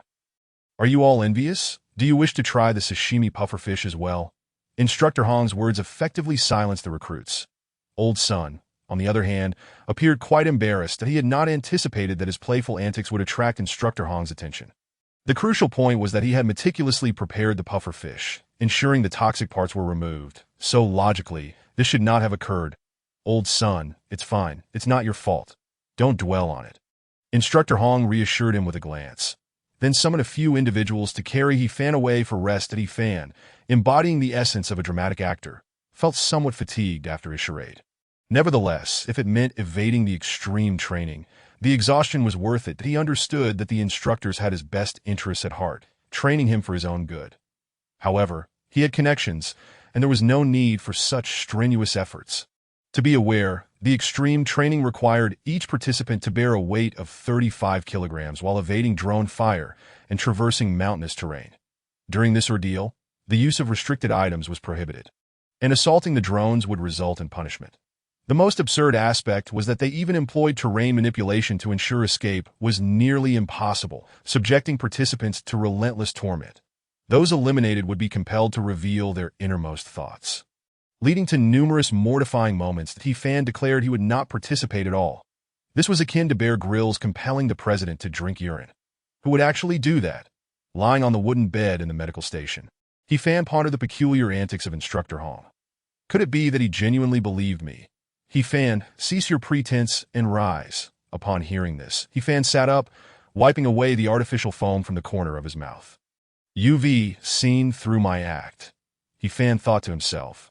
Since he had already secured his leave, what could they possibly do to retract it? If you dare to revoke it, I shall continue to foam at the mouth. After all, everyone witnessed me consume the toxic pufferfish. That if you wish to evade training, that is acceptable. Or rather, I would like to invite you to participate in a different manner. Upon hearing he still had to participate, He Fan was about to lie down again. That I intend to make you an instructor for a day. Upon hearing this, He Fan was suddenly wide awake. What duties does an instructor entail? Instructor Hong knew he would be intrigued. The responsibilities of an instructor were manifold. For instance, dragging eliminated recruits into the woods, watching certain boastful individuals embarrass themselves, or even covertly interfering with their progress. Among other things. Wait, you mean there's room for interference? He Fan finally understood why he had been chosen. As the saying goes, if you cannot defeat them, join them. If you cannot manage them, recruit them. But if I join the instructor group, what if others ostracize me in the future? Are you certain they would dare? True, He Fan conceded. Moreover, there's one more thing. Instructor Hong paused before stating, whatever occurs with Lin Xie, do not concern yourself with it. Chapter 45. I, the river god, invincible in the Jinan Mountains. Chao Yuan held the tactical spoon provided by Instructor Han, appearing somewhat dazed. Bai Li, burdened with restricted items, had them confiscated. Everyone approached the weighing station with a sense of trepidation. As the training commenced, the recruits initially took it lightly. However, when the first individual was eliminated by the drone, and their mortifying confession echoed through the loudspeakers, astonishment gripped the group. Is this how it's done? Consequently, everyone exerted their utmost effort to sprint, leaving only the elite behind. Although many were inadvertently eliminated, most retained a degree of capability as long as they maintained a speed surpassing that of the drones. It should be simple enough. Yet I am all too familiar with the capabilities of these military drones. They boast impressive performance, but consume considerable power, flying less than 5 kilometers on a single charge, which takes 2 hours to replenish. Once everyone grasped this pattern, their fear began to wane. Approximately 2.5 hours later, the recruits who had consistently outpaced the drones remained unperturbed. Look, the drones are returning. They were running out of power. Just as they were quenching their thirst at a stream at the foot of the mountain, a series of splashes echoed. What the hell? What is going on? Is it a water monkey? The critical question was, in such a shallow stream, where would a water monkey come from? Suddenly, the buzzing of a drone filled the air. A drone, which had been lying in wait, appeared out of nowhere and unleashed a barrage of fire upon the unfortunate individuals who had fallen into the water. Lin Xie sensed impending danger. Suddenly, a column of water erupted from the stream, aimed directly at his head. Reacting swiftly, he dodged to the side. He Fan. The name flashed in his mind. Such a petty attack method. Could it possibly be him? He Fan, hidden within the thicket, chuckled foolishly as he manipulated the drone's remote control. Instructor Hong had instructed him to remain inconspicuous. This is far more amusing than feigning illness. Molly dashed through the forest with her long legs, Suddenly, she sensed something amiss behind her. Turning her head, she discovered her comrades sprinting for their lives. What is happening? Run!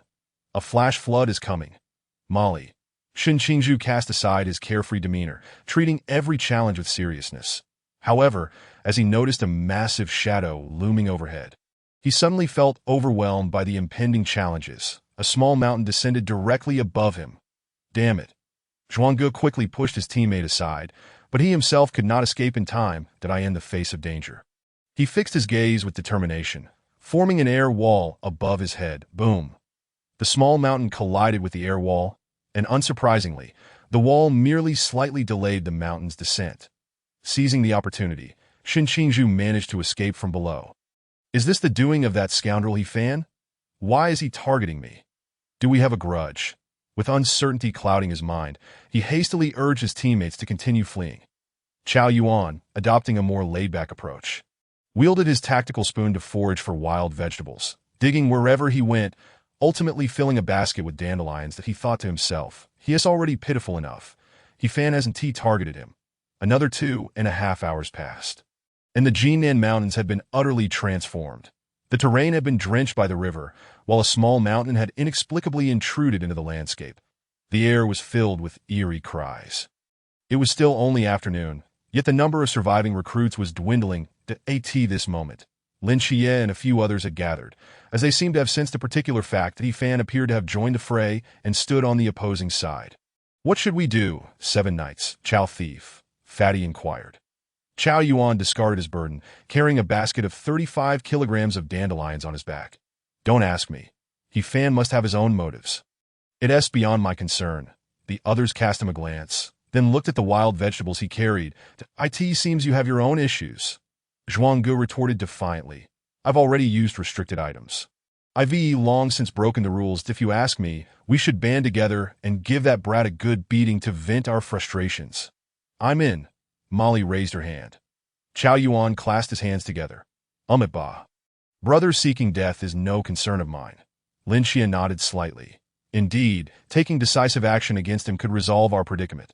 Otherwise, He Fan would continue to impede our progress, and we would inevitably face elimination. However, we currently possess no weapons, only tactical knives. Moreover, he remains hidden in the shadows. How can we possibly draw him out? Upon uttering these words, everyone's gaze fell upon Chao Yuan. Chao Yuan remarked, Why are you all staring at me when I'm just idling? 1 minute later, wow, aha, kikik. Under the relentless pressure from everyone, Chao Yuan awakened the forbidden ruins that in an instant. Dandelion fluff danced in the air, covering the ground. Not far away, Instructor Han was taken aback that I only provided him with a spoon. And he can transform? Has he evolved? My apologies, brother. Everyone took cover, offering their most sincere apologies to the frenzied Chao Yuan, who was wreaking havoc nearby. This was all to force He Fan into the open.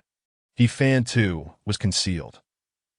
You think such trivial tricks can lure me out? He summoned an ancient tortoise, and from a distance, a bubble floated towards him. The frenzied Chao Yuan was once again subdued, reveling in the comfort of the forbidden ruins as the problem was effortlessly resolved. Everyone was left speechless. Was there truly no way to draw him out? Suddenly, a spark of inspiration struck Lin Xie, leading him to devise a clever plan. He approached the brook and tossed his tactical knife into the water. Now you must come out.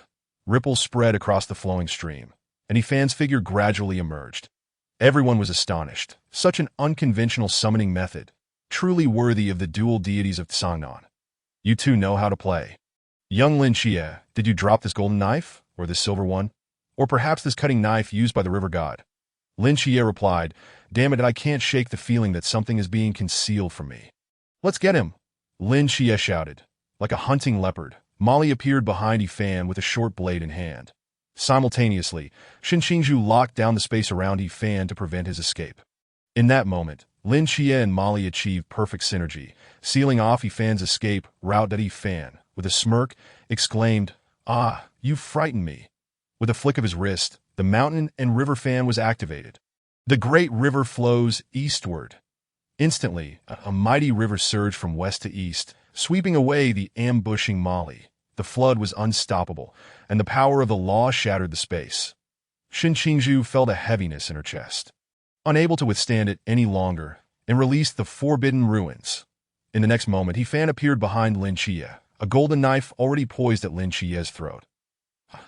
Lin Xie's database only indicated that He Fan could teleport between rivers. How did he suddenly appear behind me? Unbeknownst to him, when the essence of Nyx's night merged with He Fan's system, significant changes occurred.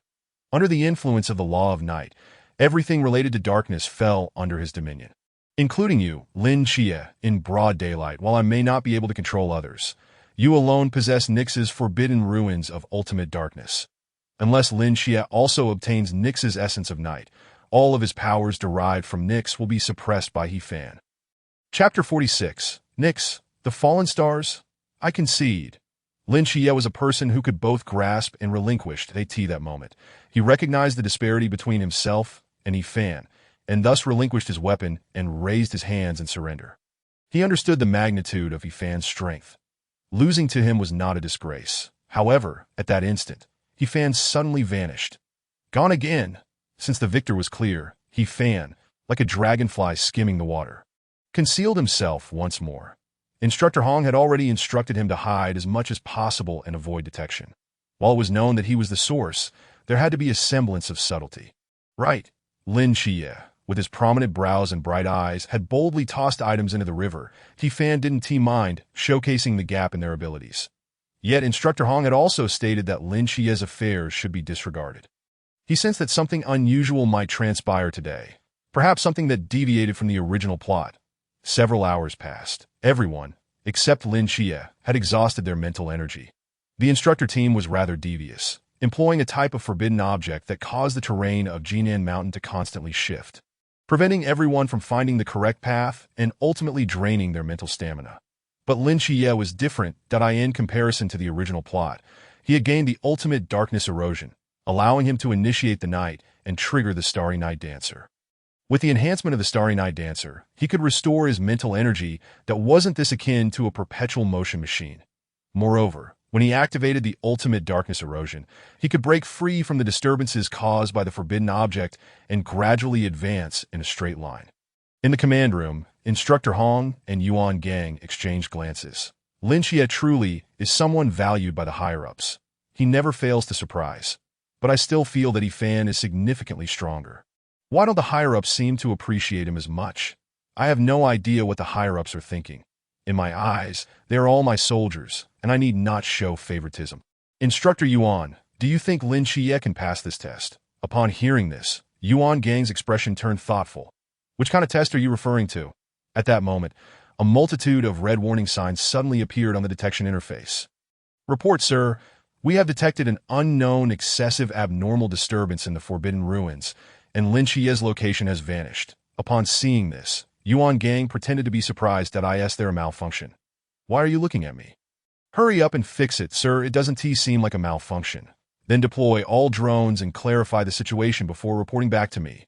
Yes, as dusk approached, it was still not quite night.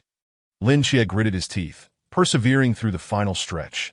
Suddenly, ominous snake eyes appeared in the sky, on the ground, and among the trees. Lin Xie immediately sensed danger, that he recognized this entity. It was the agent of Medusa. The snake woman. Her intentions were undoubtedly malicious, provoking a plethora of speculations within Lin Xie's mind. Put away your forbidden ruins. I can treat this as a misunderstanding, Lin Xie warned. The snake woman laughed. Her demeanor brazen. She forcefully tore off her military uniform, revealing her original attire. Lin Xie shielded his eyes momentarily, initially mistaking her for a pervert. Lin Xie, did you not anticipate this? My purpose in coming to the new recruits camp is to kill you. Finally, I have found my opportunity. The snake woman toyed with the snake fangs in her grasp, exuding arrogance. Now at the pinnacle of the pool realm, she found dealing with Lin Xie to be a mere formality. Are you not worried that He Fan will cause you trouble later? Lin Xie attempted to buy time to recover his mental energy. After all, he had been on the run all day, and engaging in battle now was quite unbearable. The key was that his previous encounter with the Nantua snake demon was still fresh in his mind. The snake woman alone exhibited efficiency surpassing that of his entire team. Yet he was completely unaware of her abilities. Lin Xie continuously retreated, but the next moment, the snake woman inexplicably appeared beside him. Her fangs, sharp as unsharpened daggers, lunged towards Lin Chie's neck. Die. Lin Chie stumbled, barely managing to evade. His mental energy was nearly depleted, and the disparity in realms was immense that he was at a loss for what to do. Fanjin Divine Domin. Ultimate Darkness Erosion. The last remnants of his mental energy were squandered. Lin Xie activated the dual deity ruins, attempting to turn the tide. First, he needed to discern what the Snake Woman's forbidden ruins truly entailed. Otherwise, just as she had appeared out of nowhere, Lin Xie would forever remain in a passive position. You look quite delectable. The Snake Woman launched a frenzied assault on Lin Xie, who could only defend himself. Gaze upon me. In the next instant, the Snake Woman activated the gaze of Medusa, and Lin Xie felt his body stiffening. The ability to petrify, Lin Xie was acutely aware that if he did nothing, he would surely be turned to stone and meet his demise. In a moment of desperation, he endured the agonizing pain of his dwindling mental energy and unleashed the divine might of the seraph. In a mere instant, the Snake Woman dared not meet his gaze any longer. Yet, at that moment, Lin Xie collapsed to the ground. He felt as though he were on the brink of death. Just then, a voice resonated in his mind. Hypnos, my child, why have you fallen to the ground? Do not cry. Let Mother tell you a story. The story is called The Fallen Stars. Once upon a time, there was a little bear that got lost in the great forest. The Snake Woman, seeing Lin Xie sprawled on the ground, finally exhaled in relief. However, she found completing her mission rather too swift, the dual deity agent capable of so little. The key was that returning to the ancient god church unscathed while claiming to have failed. Would they believe her? Alas, must I injure myself? How can I possibly bring myself to do that? Just as the Snake Woman pondered whether to harm herself, she looked up at an awe-inspiring sight, as if encountering a ghost. Countless star trails pierced the night sky, traversing the atmosphere like a meteor shower, descending towards her with fiery tails. Although merely a phantom of false stars, it does not diminish the grandiose aura of the cosmic meteorites. The Serpent Woman was utterly petrified. There is no longer any concern about sustaining injuries. This time, it is a definitive end. What a travesty! Who was it that insisted I become a spy among spies? Would it not have been better for me to remain dutifully as a night watchman? The Serpent Woman commenced her frantic escape. Yet, the meteoric trails were far too dense for her to evade entirely. One misstep led to another, and the Serpent Woman was already battered and bruised. Cornered into a concentrated area, about to face dozens, if not hundreds, of star trails that in that moment, despair engulfed her. Who will come to my rescue? You all urged me to hone Lin Xie, to feign defeat, and then retreat back to the ancient god church. But what on earth is this meteor shower? I am on the brink of death. Just then, in the distance, he fan-gazed at the falling stars. Extending his hand, clenching his fist, the star trails above the Serpent Woman's head were swiftly engulfed by the night, vanishing without a trace. It was as if the Serpent Woman had narrowly escaped the gates of hell. Overwhelmed with joy and tears, she noticed Yifan not far away, her eyes brimming with gratitude. Yet, Yifan merely waved his hand at her. Are you ready to begin your evasive maneuvering plan? Good luck, the Serpent Woman truly wished to exclaim. Big brother, I do not wish for this either. It is all for you, night watchman. In Yifan's eyes, the Serpent Woman's evasive maneuvers might only allow her to jump twice at best.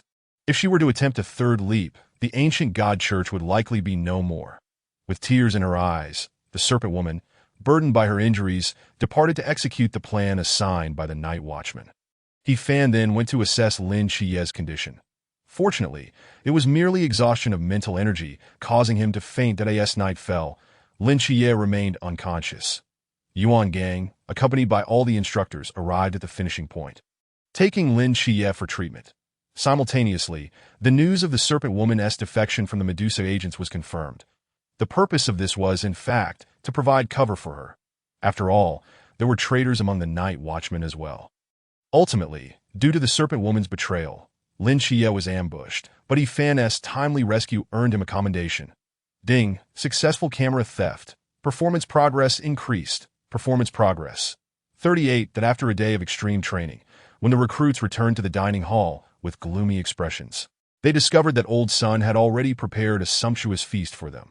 They were so excited that they held on to Old Sun's hand, fearing he was on the verge of death and experiencing a moment of clarity. The following day, Many struggled to walk due to the rigorous training they had endured.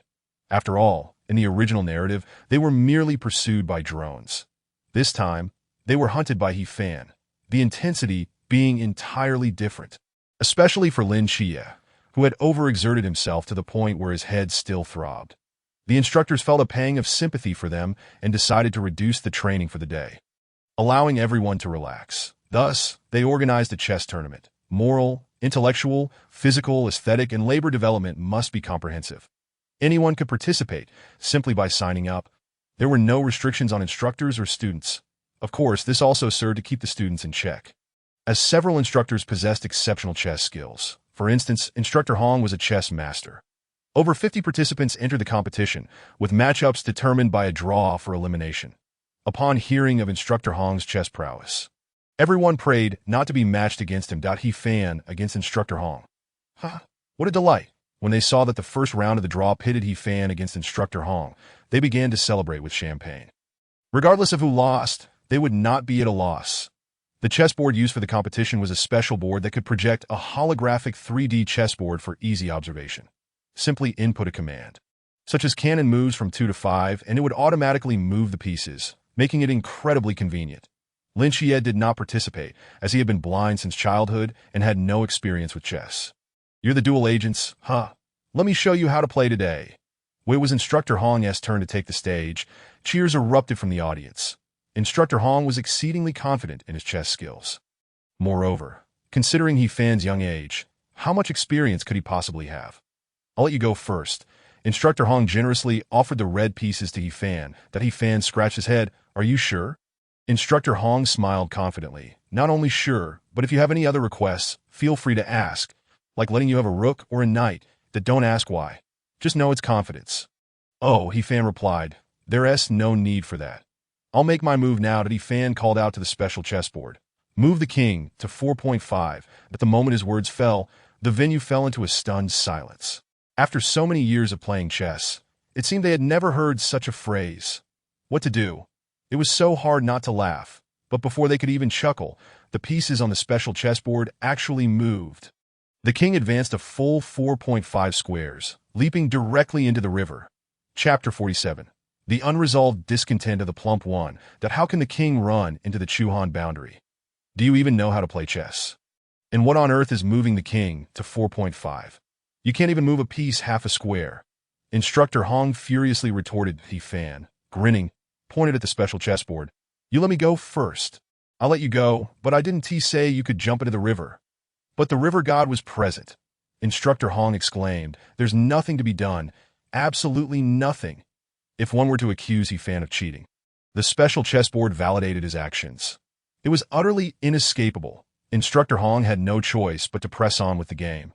The crux of the matter was that it was immensely frustrating. The joy of chess lies in the strategic battle, in the control of the overall situation and nuances, in the uncertainty of victory and defeat. Yet this match, there was absolutely no uncertainty. Instructor Hong knew that at best. He could only hope for a draw. The old king had already leapt into the river. How could he win? Would he have to jump in to rescue him? However, He Fan's inner thoughts were coldly amused. A draw. What a naive thought. For his next move, He Fan called out, shrimp soldiers and crab generals. Instructor Hong. So you're done pretending? Huh. At that moment, the special chessboard obediently responded to He Fan's commands, executing whatever he demanded. Suddenly, all 5 of He Fan's frontline pawns leapt into the Chuhan boundary, hiding away.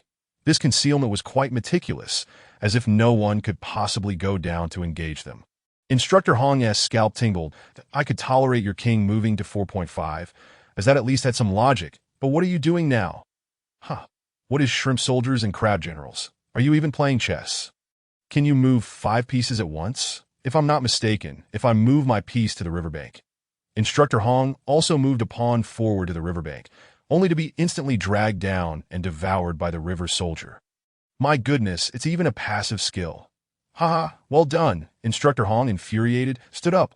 I'm done. I concede. Go wreak havoc on someone else. But the competition must continue. Anyone who dares to forfeit will have to run 30 laps around the training ground. In the ensuing months, He Fan found himself rather bored. There were no plot triggers to engage him. nor opportunities for him to steal the limelight that he asked for training, even if he were to slack off.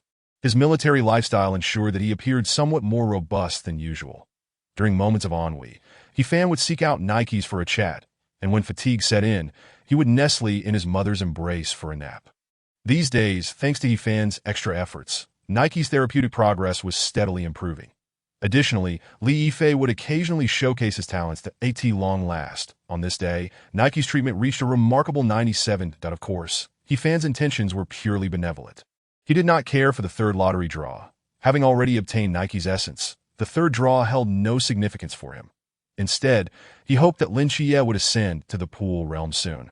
After all, it was someone else's mental institution.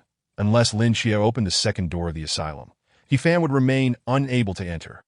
Due to his inability to sense Mei Lin's presence, even attempting to traverse the river of knowledge to reach him was an impossibility. Nevertheless, during this period, Fan did experience some gains.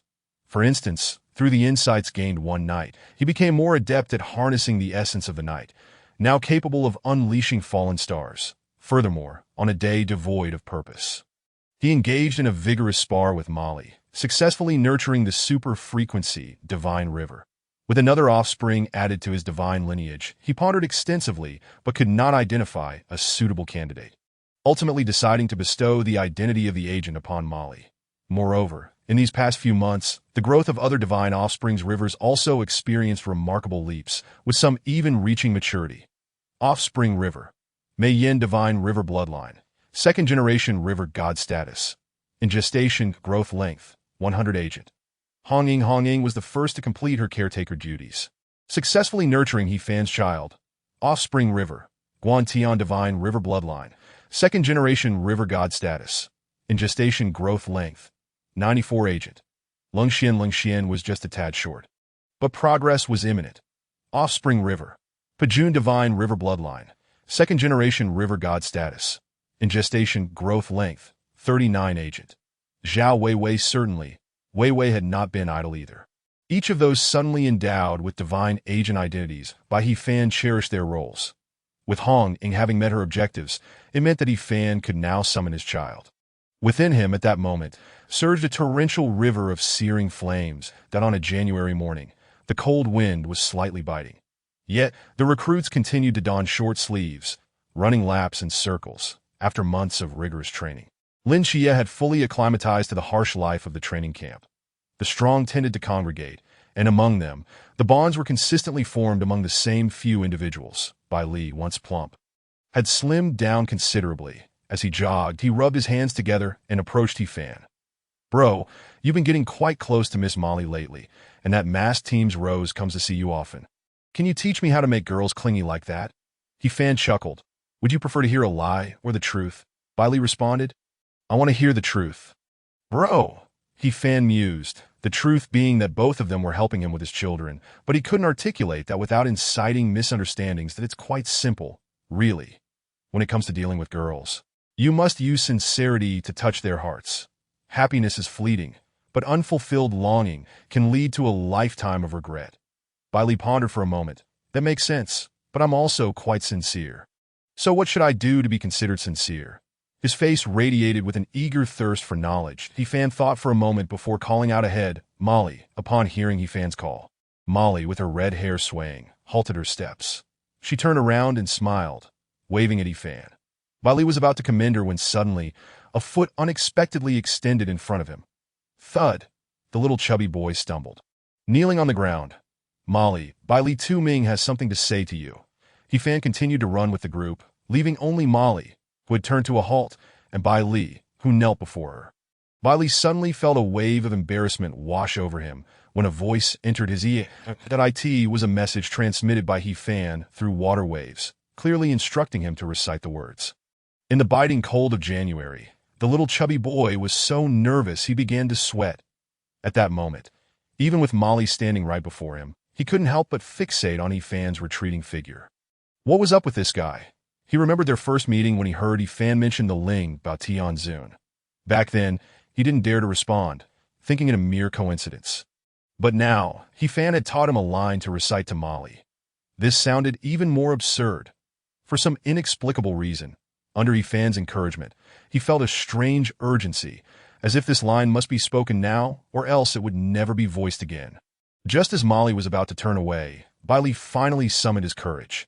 "Miss Molly, forgive me for my plain appearance, unable to dazzle your youth. I hope that one day I may stand among the immortals. With you still behind me." Chapter 48. A Missile. How nuclear. Upon hearing these words and witnessing Bailey kneeling, even Molly, with her character, felt her face flush bright red. What was this chubby boy doing? Proposing? Her face was etched with embarrassment as she turned on her heel and fled without a word. Bailey covered his eyes, unable to bear the awkwardness that it was indeed too embarrassing. Yet at that moment, Molly suddenly spun around and dashed back, grabbing Bailey by the arm. "Get up, don't kneel here." How embarrassing. Not far off, the instructor's voice echoed. "What are you two doing? Slacking off, are we? Each of you run another 30 laps. Molly ran ahead with a stern expression, while Bailey, filled with joy, trailed behind. Thus, they ran 30 laps. Feeling not a hint of fatigue in an office, the two individuals seated were Yuan Gang and Chinmai. Chinmai got straight to the point, mentioning his recent observations. The ancient divine church was stirring, and its followers had infiltrated all of Tsangin at that moment. He suggested taking a break during the new year. However, Yuan Gang replied, "I know." Chinmai was taken aback that he had expected a debate appeared Yuan Gang was already aware of the ancient divine church's intentions, and perhaps some within the training camp had already defected. Chinmai's mind immediately raced to the snake woman. Her joining had been orchestrated by him through Nshima. "Then I can rest easy if you have time. Come over for the New Year's Eve dinner. Our team 136 welcomes you." Yuan Gang nodded. "I hope such an opportunity arises." The assembly whistle sounded on the small blackboard of the training platform, for large characters were boldly inscribed. "Divide and conquer." Can everyone understand this? Yuan Gang pointed at the characters. "After less than half a year of effort, you have all preliminarily reached the standards in physical fitness. However, as an excellent team, we must remain vigilant at all times, ready to swiftly change formations in any situation. Therefore, I have decided to grant everyone a 4-day break during the new year." Upon hearing this, the crowd erupted in a chorus of discontent. They all expressed that if there was going to be a break, why say it with such arrogance? Then, suddenly, they realized something was amiss. What a break! No way, this is a once-in-a-lifetime series. Wait, could it be a deceptive holiday? Everyone chimed in, their eyes sparkling with anticipation. However, Yuan Gang continued during the break. "No one is allowed to leave Sannan City." A wave of disappointment washed over them. Yet gradually, they accepted it, as having a rest was better than none at all. Lin Xie felt that the holiday had come rather unexpectedly.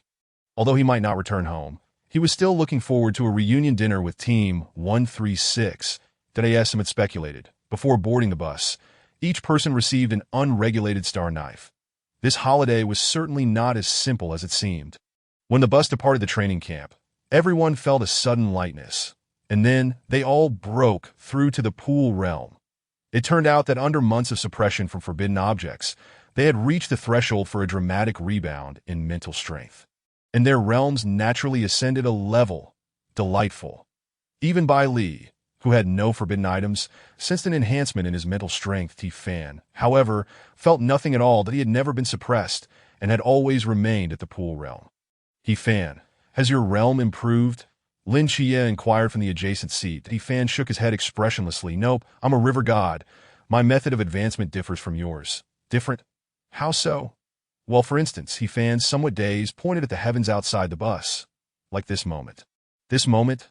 Lin Xie was perplexed, but in the next second he spotted 5 unidentified objects soaring through the sky. What the heck is that? Could it be a missile? The occupants of the vehicle soon sensed something amiss. Upon noticing this, Instructor Hong was instantly struck with a chill. Everyone braced themselves and took cover. He had initially believed that the night watchman's plan was foolproof, with the situation firmly under control. However, he never anticipated that the ancient god church could possess missiles. And what of the serpent woman? Was she not supposed to be undercover over there? Why had she failed to provide timely reports? Had she been suspected? Had she betrayed them once more? Before he could ponder further, several missiles were hurtling towards them. If they were to strike unerringly, the new recruits within those vehicles would likely suffer catastrophic casualties. Moreover, 3 of the missiles were aimed directly at the training camp. What could be done? Lin Xie instantly activated the dark erosion. He would not stand idly by while his comrades, with whom he had shared so many days and nights, faced harmed. That moment, however, he saw He Fan smiling, raising a hand. That turned out to be the missiles. Such a delightful spectacle. With a mere snap of his fingers, 5 missiles detonated in the sky, transforming into 5 giant bubbles that cascaded down the mountainside. Everyone present was left in utter astonishment. Ding!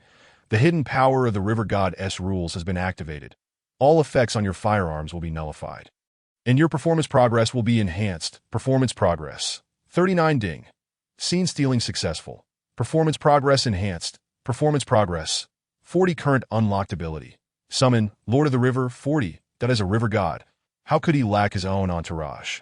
Regardless of the opposing formation, rally my forces to confront them. Strike them. Strike them. Next target progress. 50 unlocked ability pending. Forbidden spell. Jumping into the yellow river 1T cleanse you 50. Making mistakes is of no consequence. I grant you the opportunity to atone, yet you still prove inadequate. Third ring. While everyone was in shock, He Fan remained relatively composed. In his eyes, there was nothing to be astonished about. Even if the missiles did not explode, he had numerous methods to intercept them. This moment, he was more concerned with the skills he had just acquired. Suddenly, Instructor Hong stood up abruptly. He Fan. He was extraordinarily excited, embracing He Fan's thigh. He Fan, from this day forth, you are a deity in my eyes. Ding. Gained sincere recognition from another. Performance progress enhanced. Performance progress. 43 What on earth?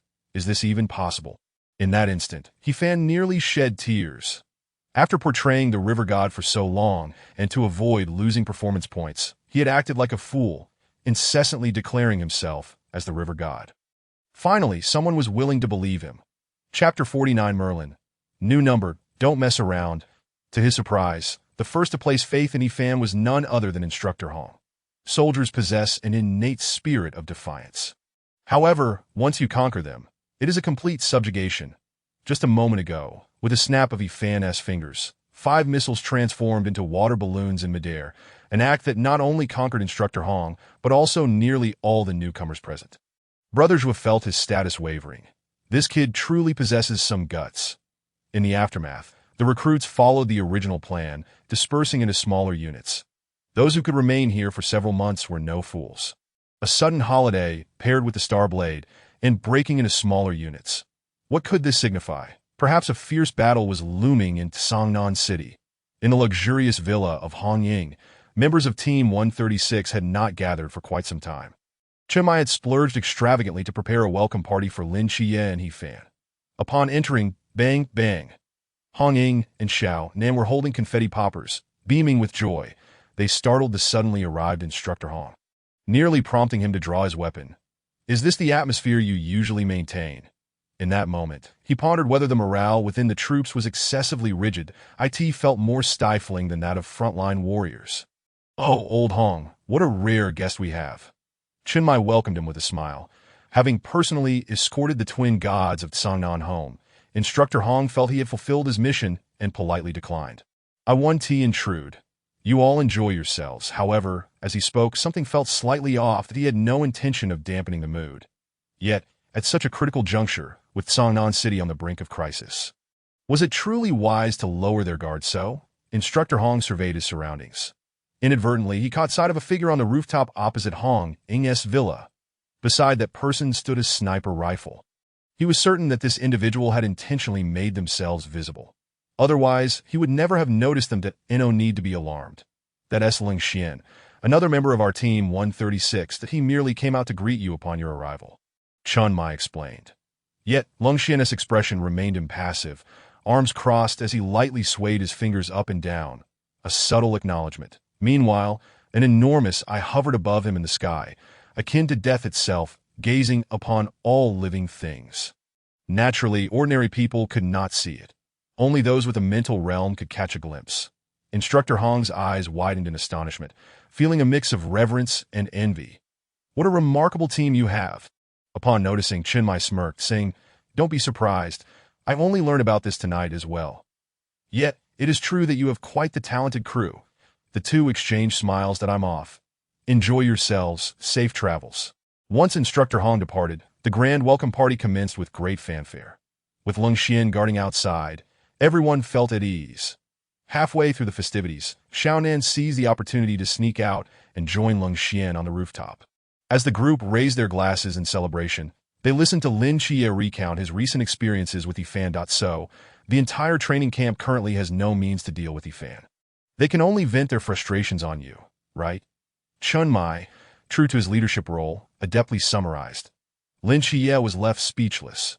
Clear waters harbor no fish. A despicable person faces no adversaries. What could I possibly do?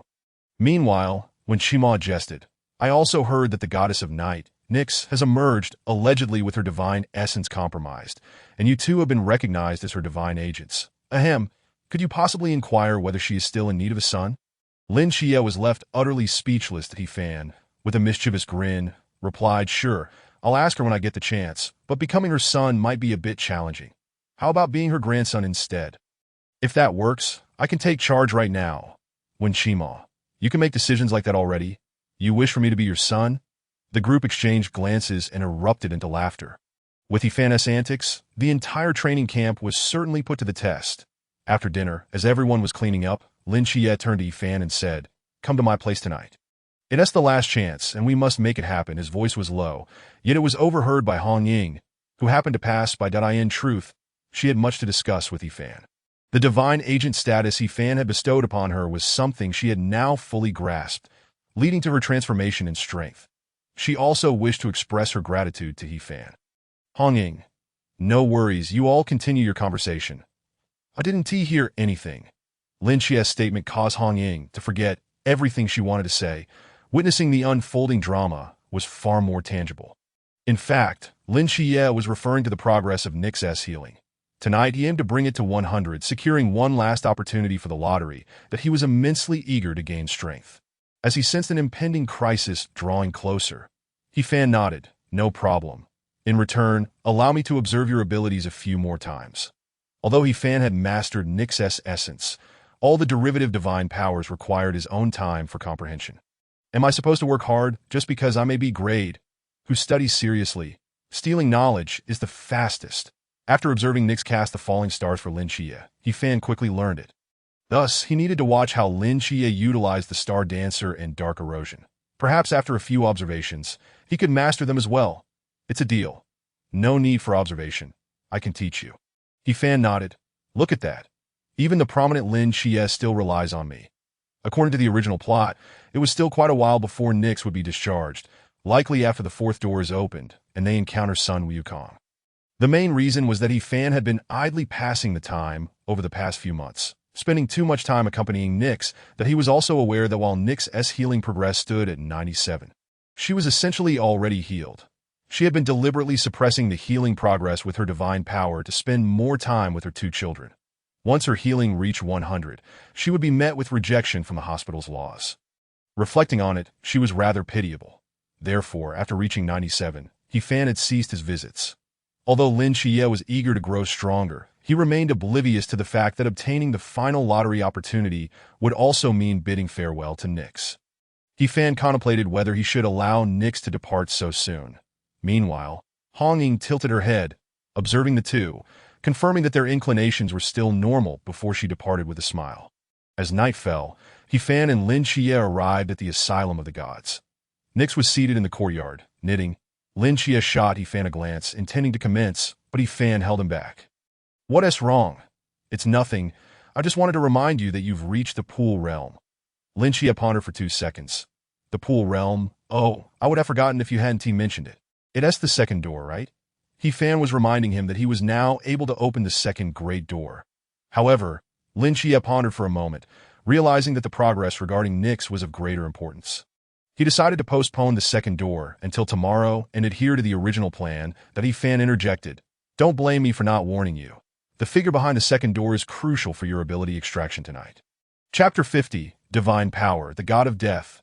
Lin Xie was momentarily taken aback. With a look of suspicion, he turned to Yifan, lost in thought. How did he know so much? He even knew who resided behind the second door.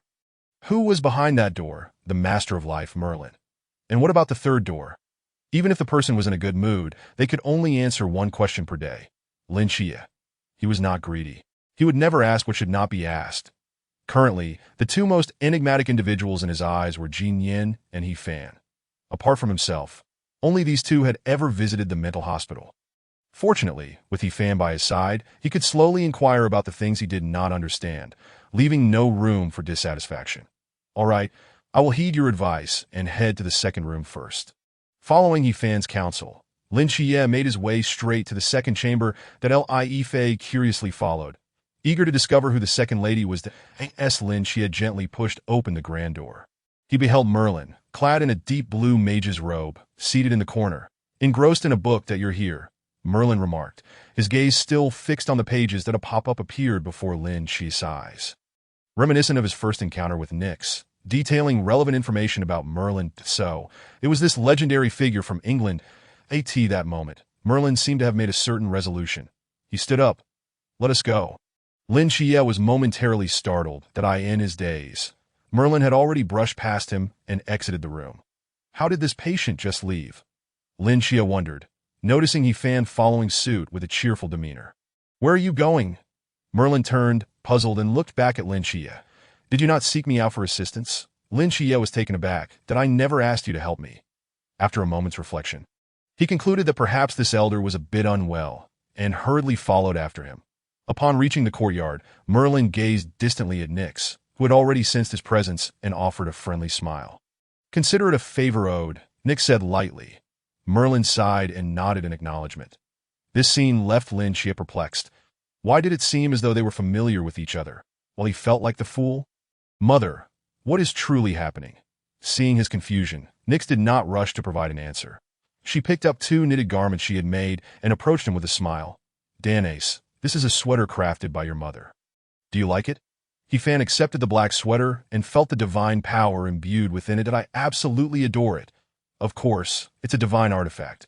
Who wouldn't he like it? Nyx then turned to Lin Xie. Her expression tinged with a hint of apology. Hypnos, this is a pair of knitted pants from your mother. Do you like it? When Lin Xie received it, he was taken aback that I asked this a pair of shorts? What on earth? This is not knitted pants. It's practically a knitted brief. Do I like it? Naturally. The winter in Sangnan is not that severe, so it's just perfect and quite fashionable. He Fan chuckled from the side. Letting you chase our mother away so early has backfired. She only completed half of the pants, leaving you with shorts. Seeing their happiness, Nyx's eyes reflected a touch of sorrow. Yet she understood the purpose of her children's visit. Perhaps her presence was only temporary, but her children would eventually grow up, and it was time for her to depart. There were old debts that needed settling, and her children could not perish in vain. To Lin Xie's astonishment, Nyx's treatment progress began to visibly rise. 97, 98, 99, 100. It dawned on Lin Xie that Nyx had already healed. She had been suppressing her progress to spend more time with her children here. The moment her treatment was complete would signal her departure. That instant, guilt and regret welled within him. He had merely sought to enhance his strength rapidly for the impending war in Sangnan City. Had he known Nyx was to leave, he would have considered alternative methods. Danace, Hypnos, do not be saddened. There will come a day when we will reunite. As she spoke, Nyx turned to Merlin. Lord Merlin, I entrust you with them. Understood. That moment, two large spinning wheels descended from the heavens. Having witnessed this for the third time, He Fan appeared unfazed. He had already cleared the previous challenge. With Nyx's essence secured, the rest of the divine powers could gradually evolve on their own. The remaining draws seemed of little significance. Yet upon seeing the divine powers displayed on the wheel, He Fan's expression shifted dramatically. What? Each segment of the wheel was no longer Nyx's divine powers. Soul extraction. Fear's divine will pentagram. Mastery of life and death. Pure land of bliss. Unknown. He Fan exclaimed. What is this? Was this still Nyx's divine power lottery? Or had new items been added? Nyx smiled warmly at him, her starry eyes brimming with affection. Oh no. He Fan realized. The patterns on these divine powers were unmistakably those of the god of death, Danaus. He could not help but swallow hard. This is a massive windfall. Draw. The wheel began to spin. In contrast to He Fan's impulsiveness, Lin Xie felt a sense of apprehension. What had he seen? Hadn't he already drawn something substantial last time? Why was Fan so excited? Had their mother perhaps given him a special treat? Lin Xie was not a petty person, but the situation was undeniably enviable. As the pointer spun and finally stopped, Fan's pointer landed on the pentagram, while Lin Xie's landed on supernatural birth. Lin Xie felt a moment of darkness before nearly fainting. Seeing this, Nyx addressed Merlin. Lord Merlin. Merlin frowned. This is not what we agreed upon, was it? We clearly stated one person. Please understand, both sides are equally dear. I owe you a monumental favor. Faced with Nyx's irrefutable statement, Merlin had no choice but to concede. Alas, how much hair will I lose? Time magic. Cicadas' cry rewind. Accompanied by the piercing sound of cicadas, time around them began to reverse. The divine powers they had drawn vanished, and the pointer began to spin anew. When the 39th draw occurred, Fan finally acquired the unknown. Ethereal. At that moment, a pitch-black pentagram array appeared beneath Fan's feet, enveloping him in the power of the laws of death. Merlin let out a sigh of relief. Keep going. One more to go. After 3 more draws, Lin Xie finally obtained the unknown as well. Merlin felt a wave of relief wash over him, instinctively reaching to check how much hair remained, but refrained. Cough, cough. It is complete. Nyx smiled, nodding in satisfaction as she gazed at her 2 children, who were absorbing the source of their transformation. She knew it was time for her to depart. Goodbyes are painful and silent. Her starry eyes shimmered with tears as she resolutely turned away. At that moment, a thought emerged in her mind. Mama, when you wish to return home, you can always find me. This place will forever be your home. Ding. The scene stealing was successful, and the acting progress increased. Acting progress. 44. Upon hearing this, Nyx was already moved to tears. Yes, yes, children, I will often come back to see you. Her excited words dissipated into the world as her figure transformed into a myriad of light points. Merlin quietly observed this scene. Nyx had been discharged, and to be honest, he felt a twinge of envy that he too was a captive in his own way, yet he was powerless to break free from his shackles. Waiting patiently for time to pass. Strangely enough, he could not decipher the destinies of the 2 youths before him. Their fates remained perpetually shrouded in chaos. What truly is the essence of the world? And how can one reach the realm of reality? Once such thoughts arose, Merlin was beset by a splitting headache. His body convulsed, his gaze sharp, and his expression wild, as Lin Xie and Fan successfully absorbed the source power and learned of Nyx's discharge. They had no time to feel sorrow before witnessing a shocking scene that a pink 5-pointed star appeared, wielding a fish net, and swiftly ensnared Li Yifei's head. Where's SpongeBob? My yellow square friend? Where did you hide him? We still need to catch jellyfish. The sound was rather foolish, accompanied by obscure and esoteric terminology that left Lin Xie utterly dumbfounded. That is this still my mental hospital. Where on earth did this starfish spirit come from? And what on earth is this yellow square? Let us be clear, even if I directly told Lin Xie that the yellow square is a sponge living in the sea, if he could comprehend it. That would be quite the feat, however. Fan merely smiled faintly. Clearly prepared, he reached out and summoned a large, flapping jellyfish. There are also many jellyfish residing in rivers. He oversees the freshwater jellyfish as well. Patrick Star looked quickly. What is this? It's a jellyfish, a jellyfish. River God, you are truly remarkable. Lin Xie was taken aback. Have you 2 rehearsed this? Why does it feel like a fantastical crossover? At that moment, Merlin finally transformed back into his original form. It seemed he had forgotten what had just transpired. Staring vacantly at the flapping jellyfish in his hand, but Fan and Lin Xie exchanged glances at Merlin's healing status. Merlin's healing status. 0. It hadn't changed at all. Fan had thought that at least it would increase by 1, perhaps allowing them to draw for the first time. Unexpectedly, the jellyfish's effect was merely akin to a bottle of tranquilizer. In the original narrative, Merlin's healing was indeed quite arduous, as his ailment stemmed from an incessant quest for the real world, leading him into a state of obsession. Yet the worldview crafted by the author had been set in stone. How could he easily pursue it? Therefore, under the premise of the box's character setting, anyone who dared covet the world outside the box would succumb to madness. Such a situation made treatment exceedingly troublesome. There was no alternative but to persuade him that the world he inhabited was indeed the true one, that the discourse had suddenly leaped from philosophy to mere banter. Convincing someone to relinquish their pursuits is no small feat. Nonetheless, Fan felt a twinge of pity for Uncle M and no matter how legendary he was ultimately bound by the box. Yet Fan, although not particularly formidable, knew everything he wished to know. Where could he seek justification? Should he reveal the truth to him or not? This was indeed a conundrum that Fan pondered, that if he were to disclose the truth of the world to Merlin, assuming he believed it, perhaps the healing progress would swiftly reach its zenith. However, the consequences of such an action remained shrouded in uncertainty. Perhaps it was best not to take that risk. Moreover, given Merlin's status, would he truly believe Fan's solitary word? That so-called real world would require him to seek it out himself. Please do not disturb me for the time being. I may need to return to recuperate, Merlin advised, preparing to leave. Yet Fan suddenly grasped him firmly to that moment. An epiphany struck him, conjuring a remarkably audacious idea. Uncle May, come here. Fan squinted his eyes, exuding a mischievous demeanor as he beckoned Merlin aside. This action was far too conspicuous. It was evident that they were whispering behind Lin Chia's back, that Fan squatted on the ground, while Merlin remained standing. How could a grand prophet stoop to converse with a child? Uncle May, I can cure your ailment, that I have no illness, that I can reveal to you the truth of the world, guiding you to the real realm. Merlin immediately squatted beside Fan, his eyes gleaming with excitement. Really? Of course it's true. How do we proceed? Uncle May, I recall you possess a spell that can change one's gender. Can this magic be applied to others as well? It can, but there are limitations. Why do you ask? What are the limitations? The target must absolutely obey and cooperate. Otherwise, it will fail. After careful consideration, Fan realized it might be somewhat troublesome. Yet if he didn't give it a try, how would he know if it would work?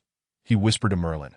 If you can transform that Lin Xie into a girl, I might just uncover the real world you yearn for.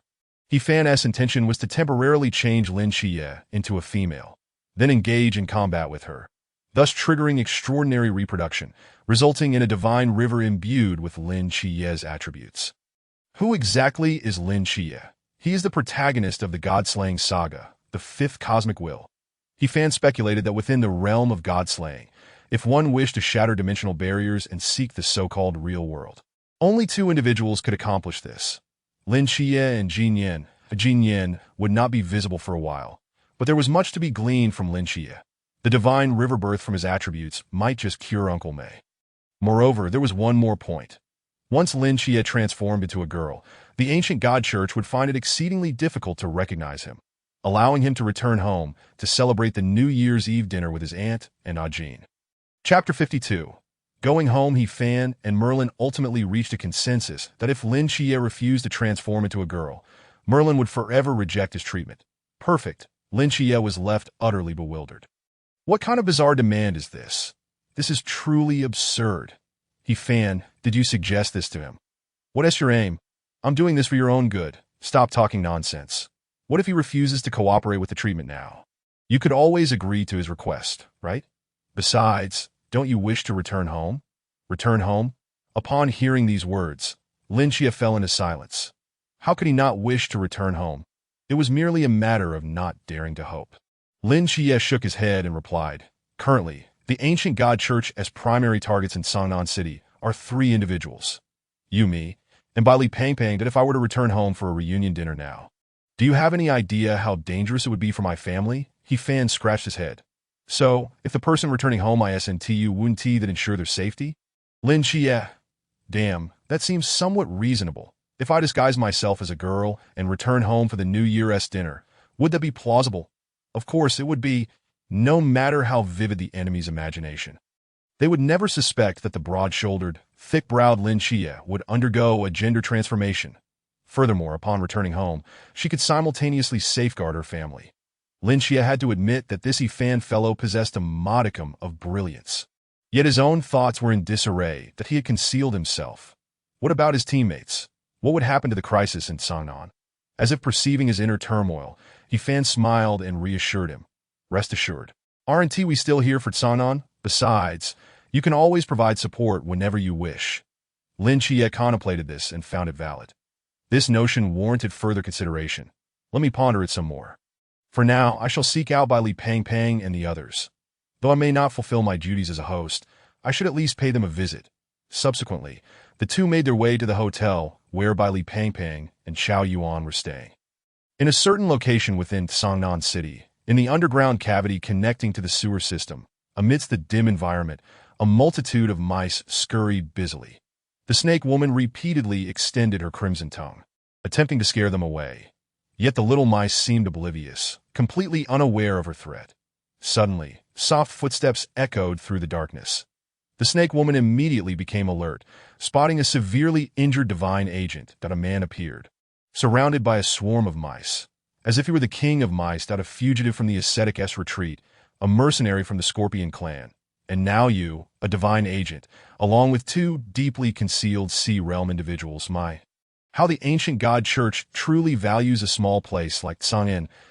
En Qingyu observed the divine agent before her with an amused expression, not a hint of fear in her demeanor. Let me guess, a few months ago, you visited our school, assisting the night watchman at that time. Afterward, you ambushed Lin Xie at the newly established training camp in the suburbs, but upon failing, you returned to the ancient god church. And now you've been injured. Those missiles you fired were your doing, weren't they? Remarkably, you managed to return alive. Could it be that you've been playing a game of espionage? The snake woman was taken aback. Who is this person? How does he know so much? A few hours prior, she had received orders from the ancient god church to intercept missiles at the number 39 missile base for an attack on the training camp and the new recruits. Given the importance of this intelligence, she had naturally reported it to Yuan Gang in advance and awaited further instructions.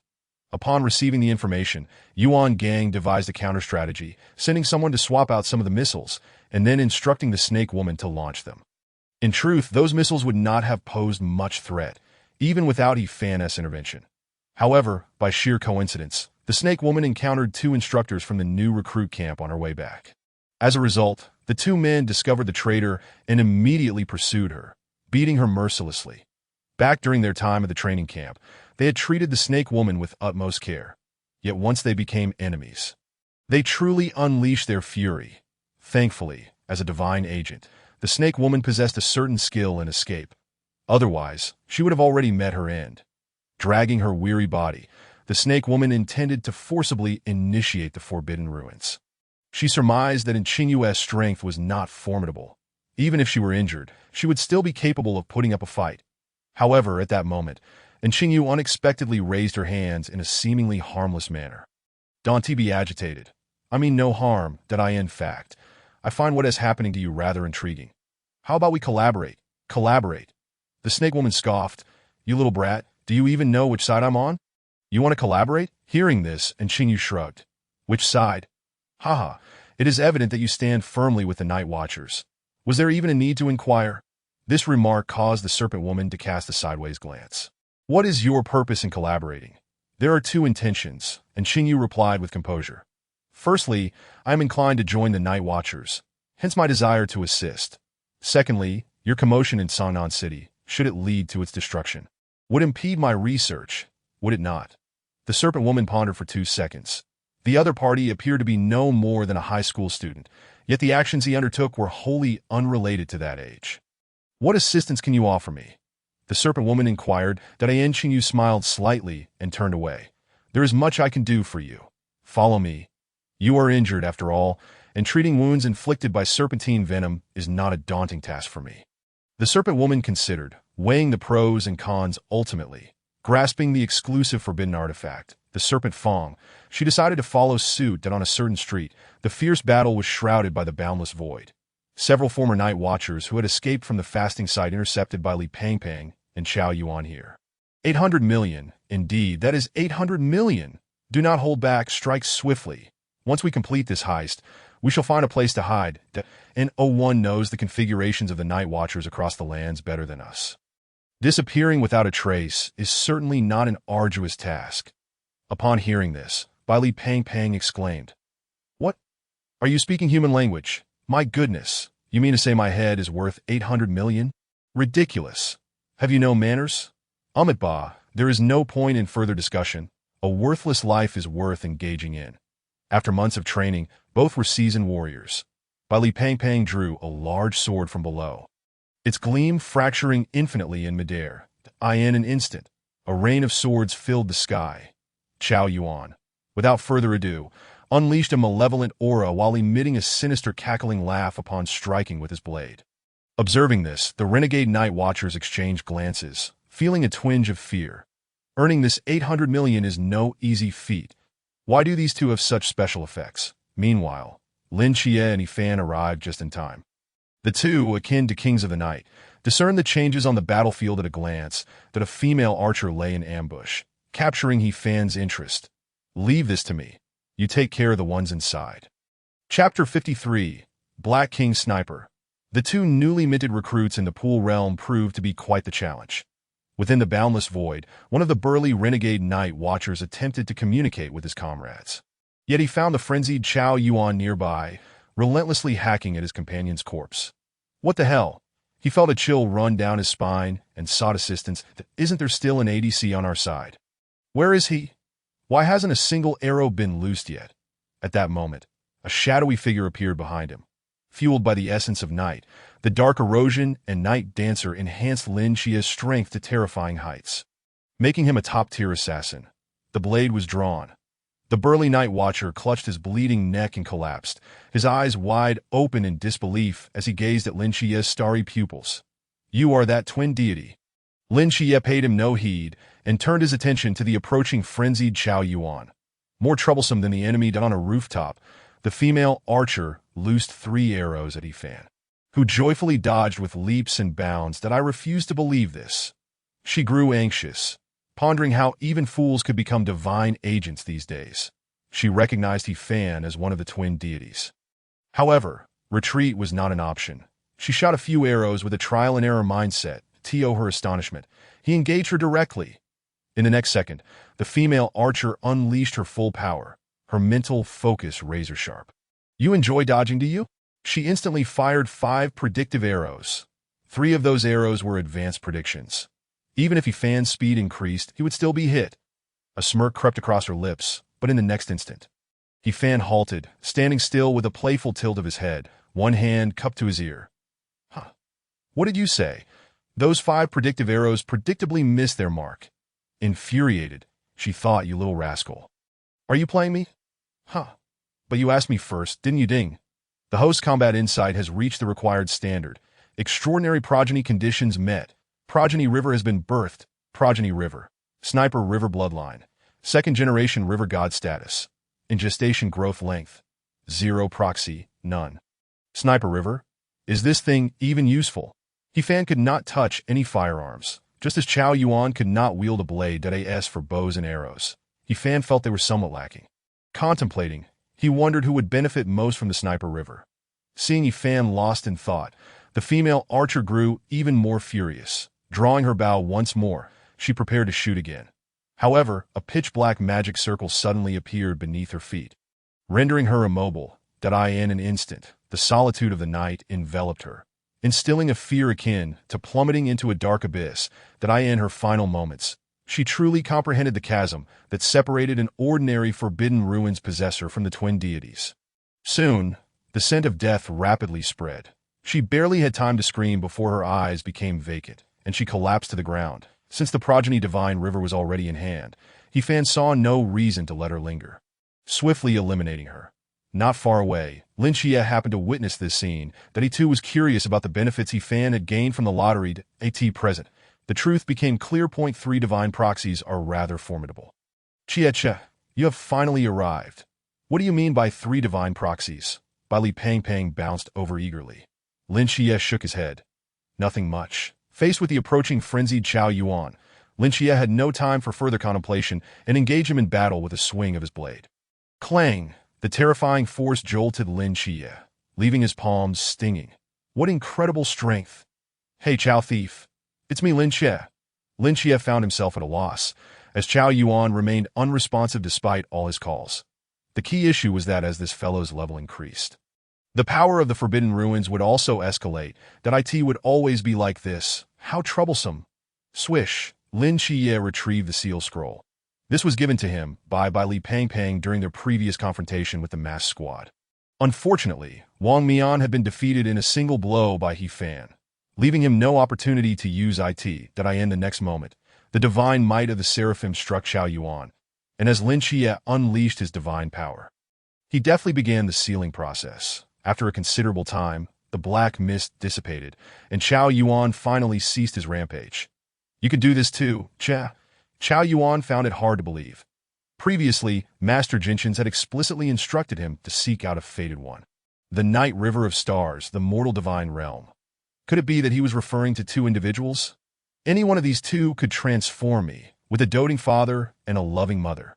Chao Yuan felt an overwhelming sense of happiness at that moment. Suddenly, a divine contract appeared in Chao Yuan's mind. What is this? Chao Yuan was dumbfounded at a divine proxy contract. Upon closer inspection, he saw two names clearly inscribed on the contract. Contracted deity, Sniper River God, 2nd generation. Contract initiator, River God, 1st generation. He stared blankly at Yifan, who was approaching with a smile, the latter's expression revealing everything, accompanied by a gesture for him to remain silent. Chao Yuan swallowed hard. Although he held no significant desire for the identity of a divine proxy, he was certain that whatever Yifan asked him to do would not bring harm. Without hesitation, he signed a contract. Progeny River, Sniper River Bloodline, 2nd generation River God status. In gestation, growth length, 0 proxy. Chao Yuan. But what exactly is the use of this? He could not wield a sniper.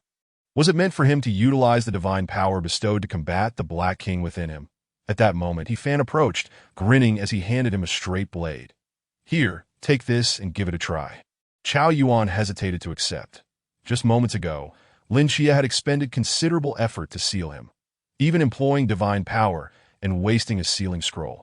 Now, to simply change it will seem to profound disrespect to another's labor.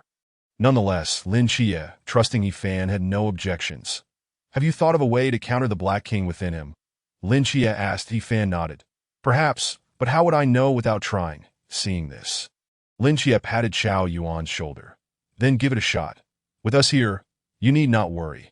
Chao Yuan felt warmth in his heart, that he then grasped the blade. Instantly, black mist enveloped him, and he fell into madness. A failure? Just then, Yifan chuckled and said, Relax, imagine you are not a warrior, but a sharpshooter. A sharpshooter, an ADC. I detest close combat the most. Remember, you are the sniper god. To hell with the Black King. Yes, that's the spirit. Thus you must, at the first opportunity, discard the weapon in your hand, the DOU remember. As soon as Yifan's words fell, the last flicker of clarity in Chao Yuan's mind ignited. In the next instant, he hurled the straight blade with considerable force. Simultaneously, the terrifying black aura within him latched onto the straight blade. P.S. Another chapter will be released tonight. Chapter 54. The Terrifying Cross-Dressing Master. As the terrifying black mist enveloped the straight blade and was hurled from his hand, the dark aura of the Black King surrounding Chao Yuan began to dissipate as well. What? No way. It worked. Boom. Chao Yuan stared in astonishment at his own hands. This was the first time he had reclaimed control of his body from the Black King through sheer willpower. He couldn't help but feel a surge of excitement.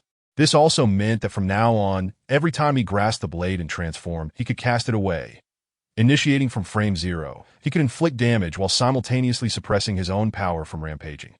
It was akin to squeezing toothpaste, imbuing the weapon with the malevolent energy of the Black King. One word: extraordinary. Ding. Spotlight successfully seized. Acting progress enhanced. Acting progress 45. At the peril surrounding Chao Yuan had been thoroughly alleviated. If he could gradually master this power wherever he stood in the future, he would be akin to a formidable sniper in the mortal realm, a cannon of the Black King. The only drawback was that it rendered the blade somewhat useless. Yifan, can you still detect the enemy's movements? Lin Xie was aware that Yifan possessed a broader range of perception. The two had just come over this way through such means. The enemy cannot sense me. I can only perceive the mental energies of my comrades. That Yifan could detect the mental energies of those he had seen within 100 miles, while unfamiliar foes naturally eluded his perception. For instance, where the instructors were, where Yuan Gang was, and where the new recruits were located. But that was sufficient. Where Brother Zhua and Molly, Brother Zhua and his little subordinates were in a noodle shop enjoying noodles, while Molly was in the gym lifting weights. Everyone was taken aback. You two are truly something else, one dares to inquire, while the other dares to respond. Subsequently, the four made their way to the noodle shop. Upon seeing them, Brother Zhua greeted his little brothers warmly. Brothers, I have something I would like your advice on, Lin Xie stated. Upon hearing this, He Fan hurriedly interjected. Let me speak. Let me take your place. Lin Xie's expression darkened, but he did not attempt to silence him. But He Fan recounted Lin Xie's desire to return home, embellishing the matter of changing genders as simply dressing in women's clothing. Lin Xie felt somewhat guilty about this matter, to be fair, while others were risking their lives to defend Yuan Songnan. Here he was thinking about reuniting with his family, which felt somewhat inappropriate.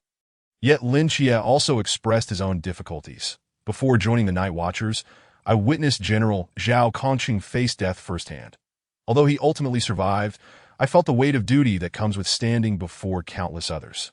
Yet even so, to be honest, my family still holds greater significance in my heart. Later, a single remark from He Fan awakened me.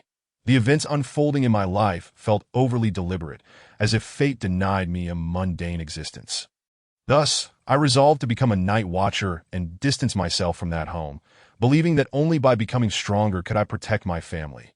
Therefore, this year, I wish to return home, even if just to catch a glimpse of them, even if just to share a meal, and then return to fight alongside you. That would suffice for me. In the eyes of my comrades in Team 136, I remain the one they wish to protect, having not even been privy to a single word of this operations plan. Hence, I decided to cause them less trouble and conceal myself before the impending battle. Lin Xie spoke at length. To summarize, he did not wish to disappoint his family's expectations, that he did not want to trouble his comrades.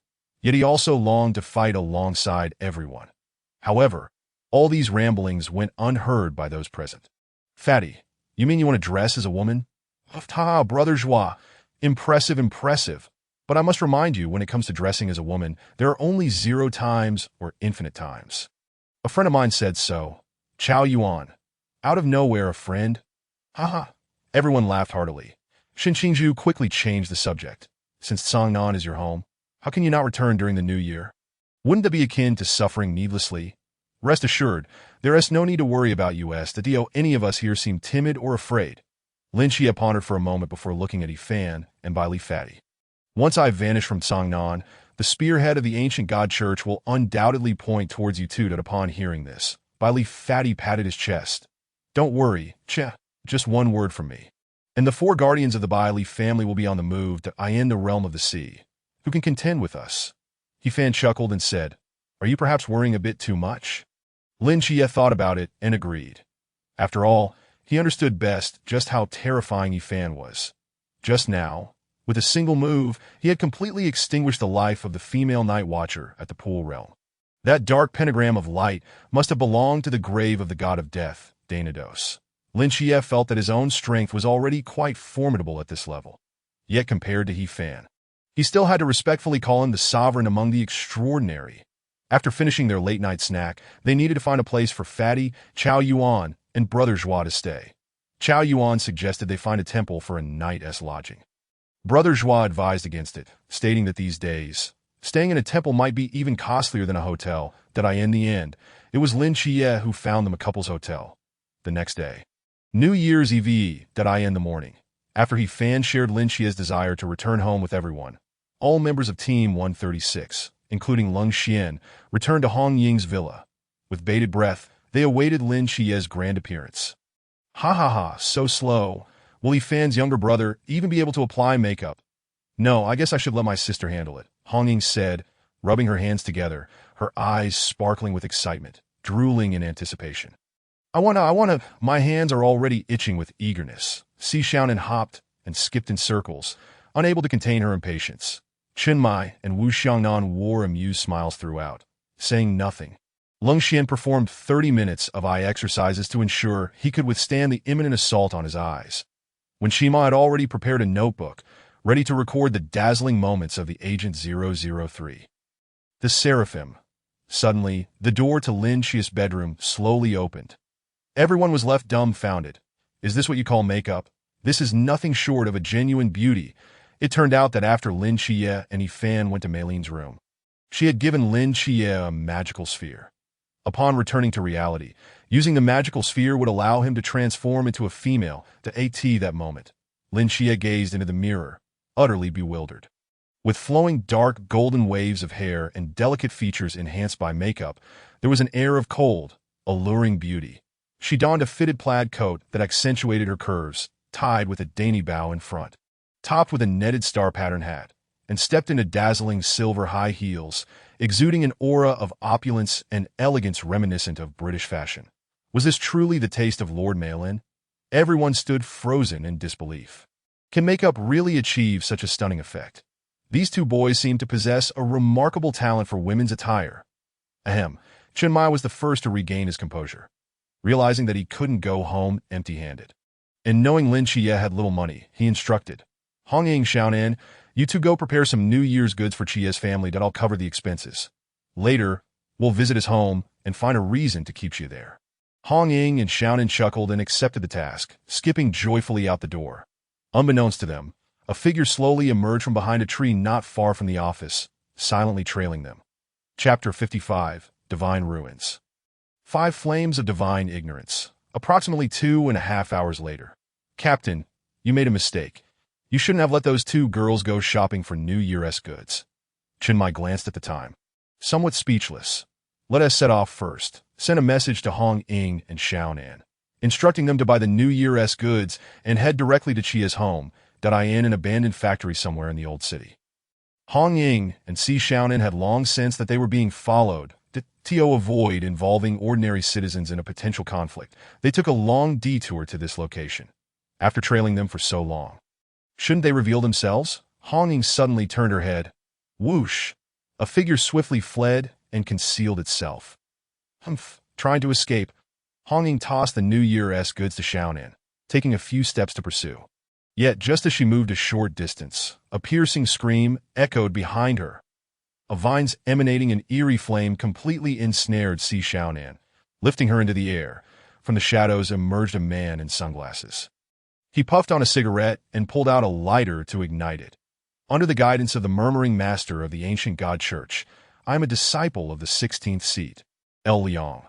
The man introduced himself, a playful smirk playing upon his lips. Xiaonan, bound by the fiery vines, bore a pained expression as the New Year's goods scattered across the ground. Upon seeing this, Hong Ying immediately transformed her hands into a long spear, advancing to rescue her. Don't move, this dashing sister. One more move, and I'll take this lovely sister's life. Hearing this, Xiaonan gritted her teeth against the pain and shouted, Hong Ying. Dante listened to him. Go and beat him up. Seeing this, Hong Ying refrained from acting recklessly. What do you want? Hong Ying inquired. What do I want? El Liang waved his hand, and the green vine flames spread towards Hong Ying. Don't be afraid. I won't harm you. As long as you cooperate obediently, in an instant, rose-colored flames enveloped his entire being, and the red tassel unfurled within the forbidden realm, propelling his realm directly to the level of Chuan. Astonishingly, it was indeed Chuan. El Liang could not help but marvel at the fact that within the Night Watcher team numbered 136, hailing from a mere third-tier city, there were actually 3 at the Chuan level. Quite impressive. However, compared to me, they still seemed rather inexperienced. The next moment, green flaming vines swiftly launched a deadly assault on the red tassel. The fiery plumage of Hong Ying could only withstand for a brief moment before losing its effect, falling prey to the onslaught. It was only then that the 2 women realized that the person before them had indeed reached the pinnacle of Chuan, standing with 1 foot already in the realm of the sea. Do not resist. I have but one demand. El Liang took a deep drag from his cigarette. Bring that Lin Xie over here alone, within an hour. After 1 hour, I will kill that adorable girl first. Before El Liang could finish his sentence, Hong Ying erupted into laughter. What are you laughing at? El Liang's expression shifted dramatically. Is it that amusing? Immediately, the flaming vines surged toward Hong Ying like piercing spikes, intent on teaching her a lesson. Yet in that moment, a burst of vibrant colors flickered in Hong Ying's eyes. A clear and resonant voice emanated from her lips. Divine ruins, 5 flames of divinity. Instantaneously, a river of radiant, multicolored flames materialized beneath her feet.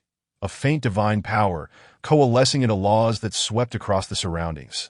El Liang's green vines, under the might of the divine flames, crumbled into nothingness.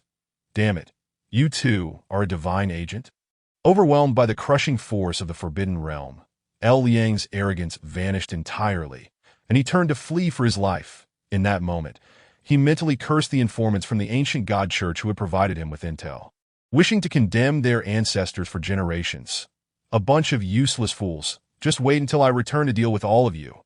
Originally, Liang had received a command in a trance to ensure he controlled Lin Chiye's family tonight. However, driven by greed, he thought that controlling a few ordinary people was rather mundane, that to rise to greatness and achieve glory, he aimed to directly capture Lin Chiye, which would yield the greatest merit.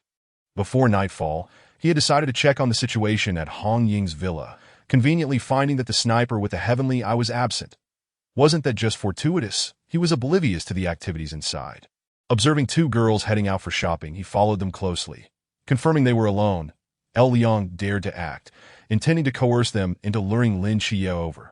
However, the outcome was unexpected. This night watcher, named Hong Ying, was unexpectedly more formidable than Captain Shun. At that moment, Liang couldn't help but wonder if the night watchers were all mentally unstable, possessing such tremendous power, yet remaining confined to the trivialities of Sangnan. As he fled, a vibrant river of divine flames suddenly blocked his path. Hong Ying wielded her spear, stepping upon the five-colored river, charging forward with an unstoppable momentum. Keep running. At that moment, Liang's heart sank. Yet he was not one to easily concede. Do not think I fear you. Little girl. Though he shouted defiantly, he understood the formidable suppression of the forbidden realm within the same level. His gaze shifted towards Si Xiaonan, who had just escaped danger, and he swung his arms. Scorching fire, dark sting. He had assumed that Hong Ying would rush to save her companion, but to his astonishment, she showed no hesitation and, with an overwhelming thrust, pierced through his chest. PFF. Liang was taken aback, staring at the valiant young woman before him.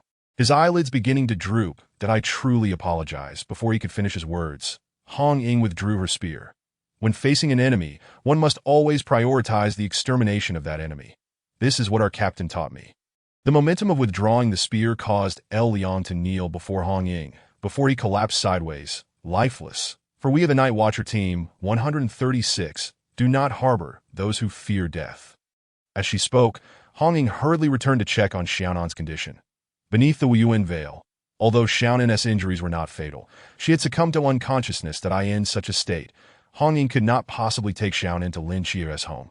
With the healing effects of the Yuan veil, Xiaonan should be fine, but alas, Hong Ying turned to gaze at the scattered New Year goods meant for Lin Chiye. Such a pity for these items. Huh? Hong Ying was bewildered. She discovered that the newly purchased goods had completely vanished. Where are my things? Burned. That is impossible, right? Upon reflection, the recent battle hadn't been overly intense, nor had there been widespread burning. After all, she couldn't harm her teammates, could she? But where had the items gone? Not a trace remained. It was utterly bizarre. Unbeknownst to her, at that very moment, a horde of mice was transporting the lost New Year goods, carefully choosing routes devoid of human presence, making their way toward Lin Chiye's home. Chapter 56. Divine Ruins. Observing the Divine Eye. May I be so bold as to inquire what you are truly doing? Is it of any use? In the lab space of the underground sewer, the nearly healed snake woman posed a soul-searching question to Yu suddenly smiled confidently. Ever since I discovered your group as presence at school last time, I have unlocked the door to a new world, realizing how fascinating this world truly is. Thus, I have been collecting mysterious remnants, conducting various researches that, of course, it would be even better if I could join the Night Watchers. Acquiring information from all aspects would be much more convenient. Gradually, I have come to understand the opposing relationship between the Night Watchers and the Ancient God Church. To be honest, if the Ancient God Church did not possess such childish soul contracts, they might actually be considered a formidable force. The Snake Woman pondered for a moment and asked, after all this talk, aren't you just scavenging? After speaking, she pointed at the few difficult-to-obtain snake demon skulls and a half-dismembered lizard carcass hanging on the wall. And Yu's expression darkened. Don't put it that way. I do have my uses. The snake woman yawned lazily, and then questioned, your contribution is to send mice to deliver the undeliverable New Year goods to Lin Chiye? I assent that the job of a courier company. And Yu was rendered speechless. I merely did it as a side task. To be frank, I plan to take action tonight to protect Lin Chiye's family. I suspect that the ancient god church will strike tonight, and as an undercover agent, you should also protect Lin Xie. So I sought your cooperation. As he spoke, there was a confident glint in his eyes. For this perspective was not something an ordinary person could grasp. The snake woman regarded Qingyu as if caring for a mentally challenged individual. Is there a possibility that the frenzied scorpion squad you mentioned, attacking Lin Xie's family, is actually my subordinates? This puts me in quite a dilemma. Moreover, the scorpion squad was merely a pawn I discarded. Lin Xie's family is destined to be safe. So you are still of little use. The snake woman had no intention of dampening Qingyu's enthusiasm. It must be said, he was indeed quite intelligent. However, in the snake woman's eyes, he appeared to be a proud little brat, wanting to curry favor with the night watchers, yet too shy to do so openly, while also wishing to ensure that they noticed him at all times. Unfortunately, he was just an ordinary person, and no matter how much he understood, it was merely child's play in the eyes of the snake woman. Qingyu furrowed his brow. So that's the nature of your relationship. How intriguing. Qingyu was not angered by the snake woman's words. I am of no use. Ha! How presumptuous of you. He picked up the lay-by from the stone platform and took a sip to calm his nerves. You surely wouldn't know that Lin Xie cross-dressed, would you? The snake woman. At that moment, the snake woman had to admit that when it came to gossip, he was indeed useful. As Chun Mai and his team members were on their way to visit Lin Xie's home, they received a message from Hong Ying. The 16th seed of the followers, El Liang, has been slain. Xiao Nen is unconscious but not critically injured. Chun Mai's brow furrowed. Among the followers, those who could be considered to have seats must at least possess Chuan-level strength, right? Hong Ying was merely at the Qi level. How could she possibly be a match for others? Without hesitation, he called Hong Ying to confirm that the message indeed came from her. It turned out that Hong Ying was concerned that if she called, Lin Xie might overhear and worry, potentially not wanting to return home. Hence she sent a message instead. Did something suddenly come up at Xiao Nen's home? All right, I understand. Then you stay with her. After hanging up, Chun Mai contacted the relevant departments to clean up the battle scene and recover El Liang's body. Lin Xie sat gracefully in the car. Isn't Hong Ying and the others coming? Don't overthink it. Keep yourself hidden well.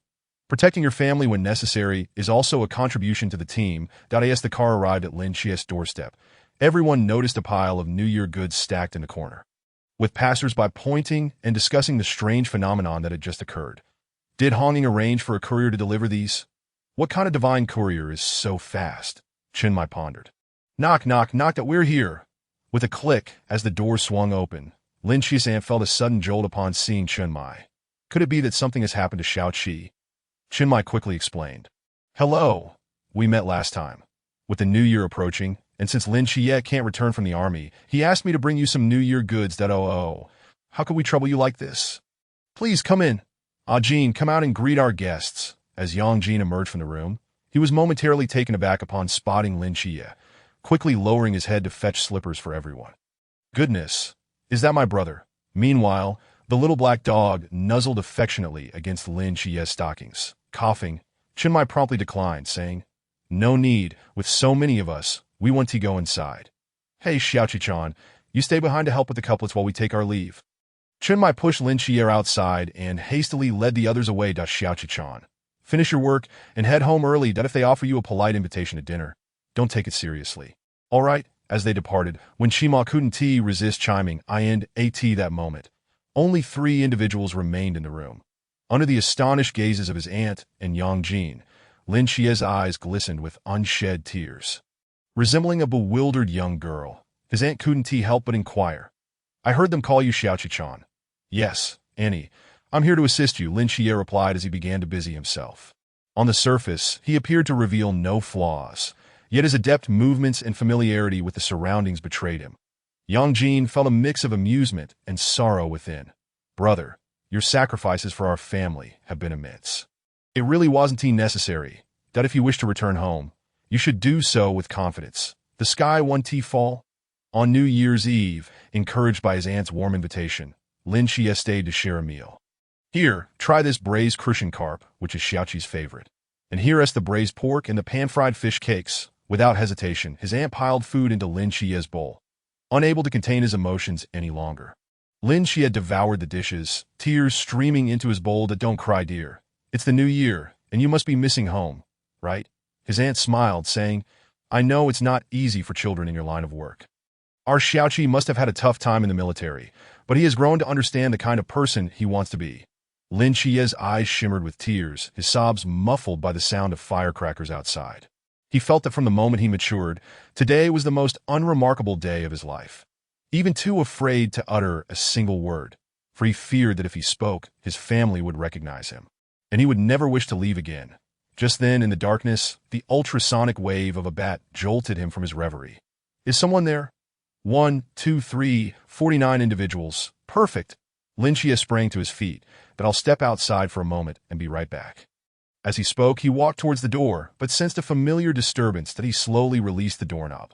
Not far away, atop an old building, Lung Xian steadied a sniper rifle.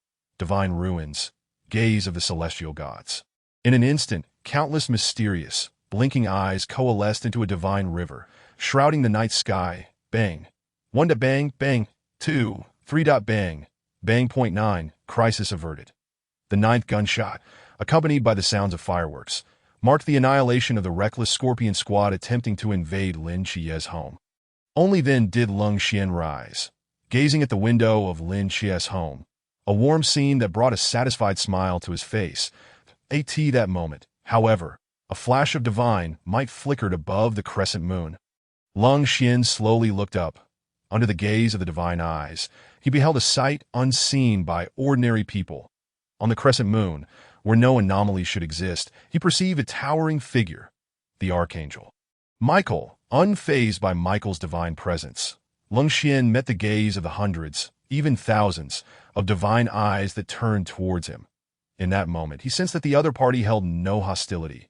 Instead, it seemed to be a form of reverence. Mere seconds later, that majestic silhouette gradually faded away. Chapter 57. Happy New Year! As we bid farewell to the old and welcome the new, let us joyfully celebrate the new year, friends, viewers in front of the television. The clock is about to strike midnight. Let us count down together. 10, 9, 8, 3, 2, 1. Happy New Year! Annie. Happy New Year, Xiaoqi-chan. Happy New Year! Here is a red envelope for you. Take it for good luck. Ahem. Happy New Year, Xiaoqi-jie. Happy New Year, Ahem. Happy New Year, Yangji, my brother. The family's New Year greetings were a delightful chaos. Lin Chia also received a plump red envelope from his aunt. Upon flipping it over, he saw the word Xiaoqi receives, with a small chan added after the chi. Lin Chia's nose tinged with emotion once more. This New Year's Eve dinner at home provided him with an abundance of warmth. There were family, teammates, and friends. Suddenly reflecting, he realized he was no longer the lonely, blind boy he once was. After some contemplation, he approached the window and dialed a number. This was likely the number he most wished to call at this very moment. Hello? General Zhao, Happy New Year. On the other end, Zhao Conching appeared somewhat bewildered. Hello, Happy New Year. Wait, ISNT this Lin Chia's number. Are you his girlfriend? I am Chia. Due to certain reasons, I've, altered some attributes. In essence, I'm currently enjoying the New Year's Eve dinner with my family, which reminded me of you. So I wanted to wish you a Happy New Year. Ditto. Quite the revelation.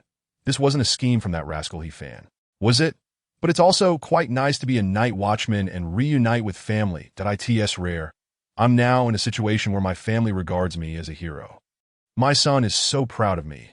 That feeling, and I might even retire early. You wouldn't believe the generous benefits for disabled veterans in our night watchman squad. Zhao Conching seemed to have a plethora of words to share. While Lin Chia silently listened. Unbeknownst to them, they had been chatting for a long time, neither willing to hang up. Have you returned the money to Hong Yingjie? Lin Chia brought up the topic again. If you're not good at chatting, don't initiate. Do you think I, old Zhao, am someone who doesn't repay debts? I paid it back long ago. Zhao Conching took a deep breath before asking, is the team doing well? Lin Chia gazed up at the night sky, the fireworks seemingly infused with an aura that instilled fear in the strongest of beings. They perhaps would find themselves in battle at any moment, fighting for Cangnan. Or perhaps for me. Upon hearing this, Zhao Conching realized that Lin Chia's call was not solely to exchange New Year-esque greetings.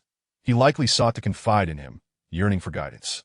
Indeed, not just for you, but for me, for our families, for the countless souls behind them. Lin Chia fell silent. At that moment, he heard the voices of Zhao Conching's family on the other end. Dad, Why did you come out by yourself? It's so chilly outside, he chuckled, saying, It's all right. If my heart is warm, my body won't feel cold. Dad, I think I just saw an angel on the moon. Hurry back inside. That thing is not to be gazed upon. It can blind you, Bin. Come in and eat. Don't disturb your dad on the phone, Oh, got it, Mom. Lin Chia smiled, revealing a gentle dimple. Before hanging up the call, he then retrieved a walkie-talkie and switched to the appropriate channel. Squad 136, Lin Chia reporting, mission accomplished, requesting to return to base. After Lin Chia bid farewell, his aunt felt a tinge of melancholy, but also a sense of fulfillment. Yang Jin called back the little black dog at the door. There's nothing to eat outside tonight. Come back quickly. One shot each, eliminating 9 individuals with swift efficiency, not encountering a single hindrance. The last enemy even sacrificed a comrade, erupting with a powerful aura. Yet he was still taken down with a single shot that I thought the sniper from the Night Watchman squad was just an ordinary person. It turns out he is quite formidable, and that divine aura. This world truly is fascinating. An Qingyu and the Snake Woman returned to the laboratory in the sewers after their fruitless trip. The Snake Woman, irritated, remarked, See, I told you that you were of no use. If it weren't for the Night Watchmaness Long Xian recognizing me just now, you might have been eliminated along with me. Even with her words, and Qingyu remained unperturbed. It's not that I lack utility. Rather, the Night Watchman is more powerful than I imagined, which is a good thing. The Snake Woman couldn't help but admire his excellent mindset. If there is nothing else, I'll take my leave.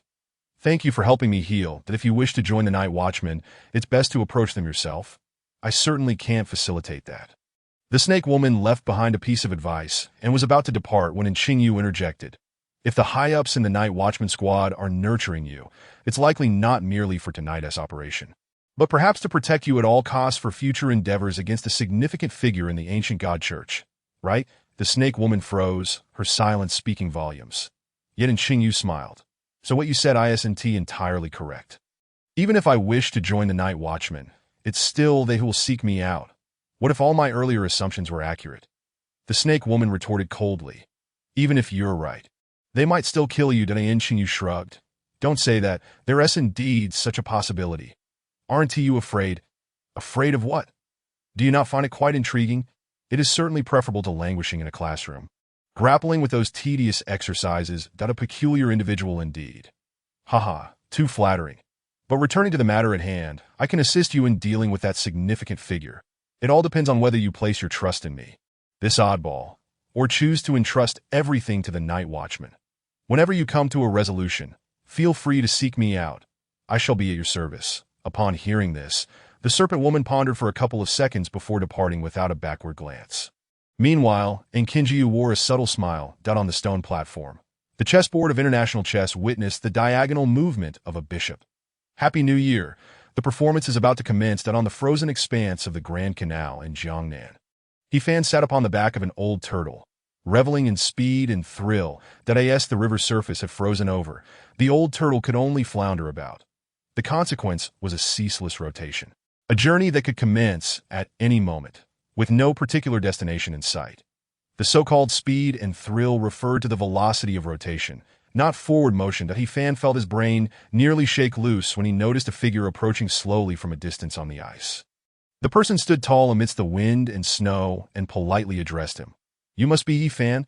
I am the 13th seed of the believers, Han Xiaoyan. The Old Turtle. Chapter 58. Han Xiaoyan's Reminder. The spinning old turtle propelled a water bubble towards Han Xiaoyan, catching him off guard and ensnaring him within the confines of the Xianming Forbidden Ruins. No sooner had he surfaced than he was swiftly dispatched. Yi-Fan was momentarily taken aback, sensing that he had perhaps captured something significant. Han Xiaoyan remarked, "One moment of inattention, and I fell into a trap. The key point is that the opponent is exceedingly treacherous. Who would have thought that a fool riding an old turtle would spin around on the ice and unexpectedly spit out a bubble containing Forbidden Ruins water at me? What audacity! I truly commend your ingenuity." In the next moment, Han Xiaoyan wielded a long spear, striking fiercely at the luminous barrier of the Forbidden Ruins, attempting to tear a breach. Yet every assault vanished into the depths of the sea. What kind of Forbidden Ruins are these? It is worth noting that he is a formidable figure in the sea realm. Presently, in the entire Sangnan region, his strength ranks at the pinnacle of the food chain. Who could pose a threat to him? In this mission, the Serpent Woman and El Liang were tasked with kidnapping Lin Xie's family, while he, Han Xiaoyun, was responsible for dealing with Yifan. Yet on this eve of the new year, Yifan had the audacity to stroll alone on the frozen river's surface. Han Xiaoyun had just been contemplating, "My friend, you possess quite the audacity. Are you unaware that I have been searching for you?" But now, the good news is that he has found Yifan. The bad news is that he has not been able to strike a blow. He had not even had the chance to engage before being dispatched. "I am a figure of the sea realm.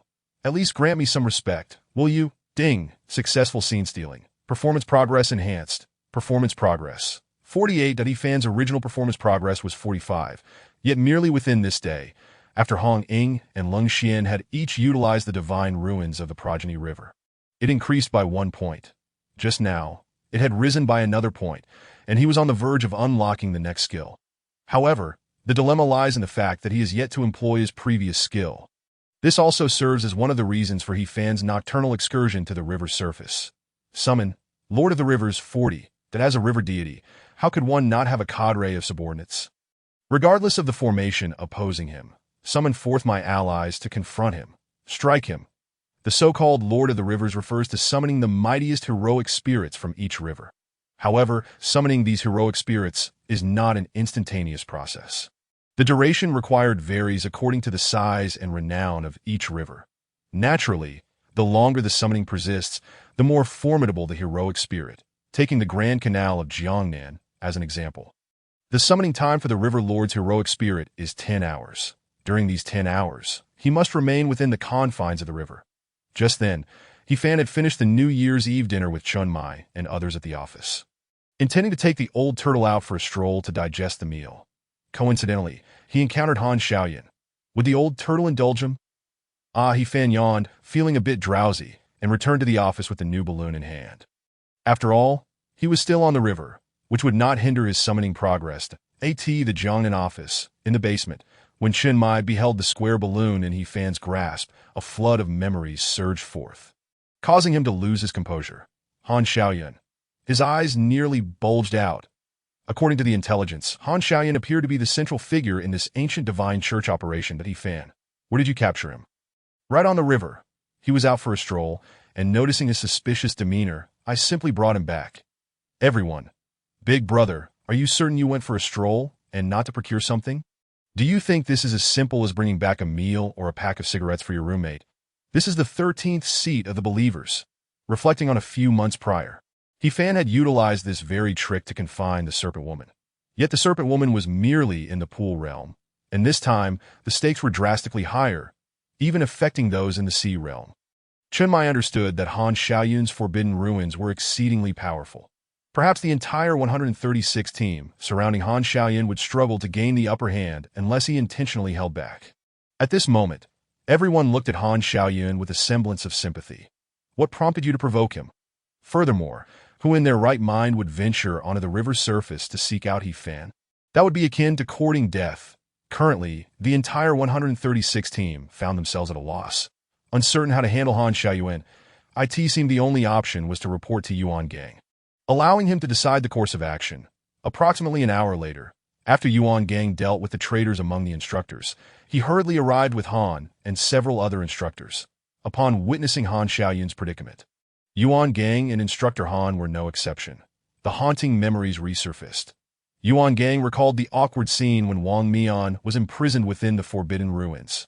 Instructor Han reminisced about the precious moments when he was trapped while being relentlessly pursued by Chao Yuan.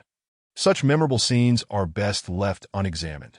The pressing issue at hand is how to release him while simultaneously subduing him. Yifan, how long can your forbidden ruins hold? Yuan Gang inquired, without resistance. At least half a month, Yifan replied. Yuan Gang nodded. It is not feasible to allow Yifan to continue imprisoning Han Xiaoyun.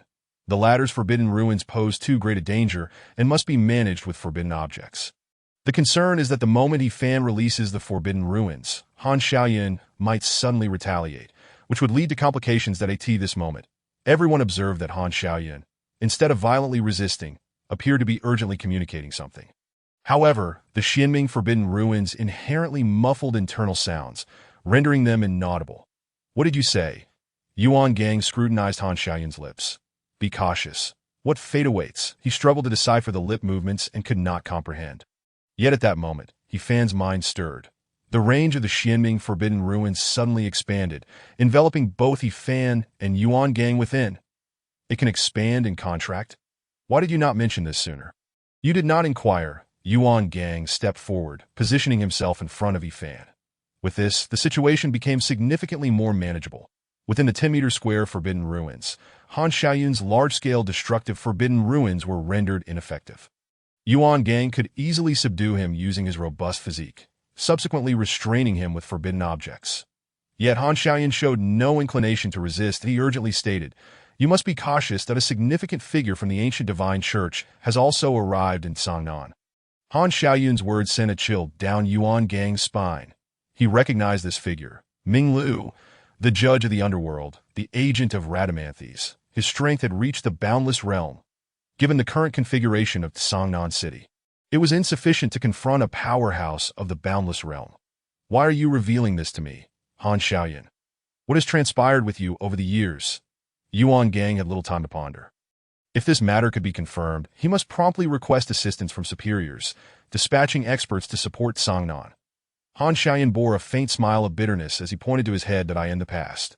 To protect my comrades, I was subjected to a soul contract through whispers that IT was an excruciating experience, and on several occasions, I contemplated ending my own life for liberation.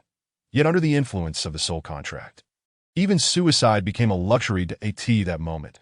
Han Xiaoyun's eyes glimmered with a flicker of hope and gratitude as he gazed at He Fan. However, just moments ago, while trapped in this forbidden ruins, I discovered that the soul contract of the Whispers has inexplicably lost its hold on me. Chapter 59. Rhadamanthys versus He Wuchang. Those matters were not the crux. What is crucial is, has Ming Lu already arrived in Sangnan? Where is he hidden? Yuan Gang inquired with urgency. The emergence of an agent of the infinite realm deity was sufficient to alarm a specialized team. The ordinary mysteries of the infinite realm were utterly incomparable. Should a battle erupt in the bustling district of Sangnan City, countless innocent lives would be at stake, rendering the situation intolerable. Han Xiaoyun felt that love had all but vanished from the world. Yet he understood Yuan Gang's anxiousness. Ming Lu had long since arrived in Sangnan, and initially he had no intention of intervening. As you are aware, once the aura of the infinite realm is revealed, the upper echelons of the Night Watchers would undoubtedly take significant action, subsequently elevating the protective measures for the Gemini deities. This would be quite detrimental for the ancient deity church, which had been developing followers primarily to compensate for their numerical shortcomings when contending against the Night Watchers, as direct confrontation had always been their Achilles heel. The implications of Han Xiaoyun's words were clear, and Yuan Gang understood that Ming Lu would either remain inactive or, should he act, it must yield results. He was likely still observing, awaiting the outcome of Han Xiaoyun's and the Serpent Woman's efforts to win over the Gemini deities. Once a conclusion was reached, he might strike at any moment against the two children. Chen Mai had previously mentioned to Yuan Gang that Lin Xie was temporarily hidden away, thus not a cause for concern. In hindsight, this notion was indeed quite prescient and proved to be immensely helpful. Yuan Gang turned to He Fan, only to find him idly etching characters on the barrier of the forbidden ruins with a kitchen knife. Thus, the target could only be He Fan. At that moment, Yuan Gang heard a commotion outside as an instructor shouted, "Chief Instructor Yuan, trouble. A formidable being from the Sea Realm has appeared in the city and is already engaged in battle with the four spirit manipulators of the Bailey family." Yuan Gang rapidly pondered the implications. What could this possibly mean? Upon reflection, Han Xiaoyun's revelation of the ancient deity church's plans had been an unforeseen occurrence. Thus, on the surface, the ancient deity church had dispatched 2 Sea Realm combatants. Now, suddenly, another was exposed, attacking the young master of the Bailey family. Was it a feint, a diversion? Yuan Gang considered that he must ensure the safety of Bailey Tummy, for he was the patron of the Night Watchers. Yet he felt an unsettling notion that in departing, He Fan could also be in peril. Let us proceed together for support. Chen Mai concurred that IT was wise to remain united, especially since the enemy had a hidden infinite realm presence.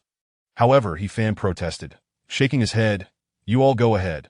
I have some matters to attend to, so I shall not accompany you." Yuan Gang was left bewildered. What was this child up to now? Why, what business do you have? I cannot leave this river. I am summoning the spirits. There was no helping it. He-Fan was simply that honest. Regardless, once the summoning was complete, they would all discover the truth, so he might as well reveal it in advance. Yuan Gang had some understanding of He-Fan's peculiar abilities, yet he found it difficult to leave He-Fan behind, especially with Han Xiaoyan present. Hong Ying, take our team 136 to provide support.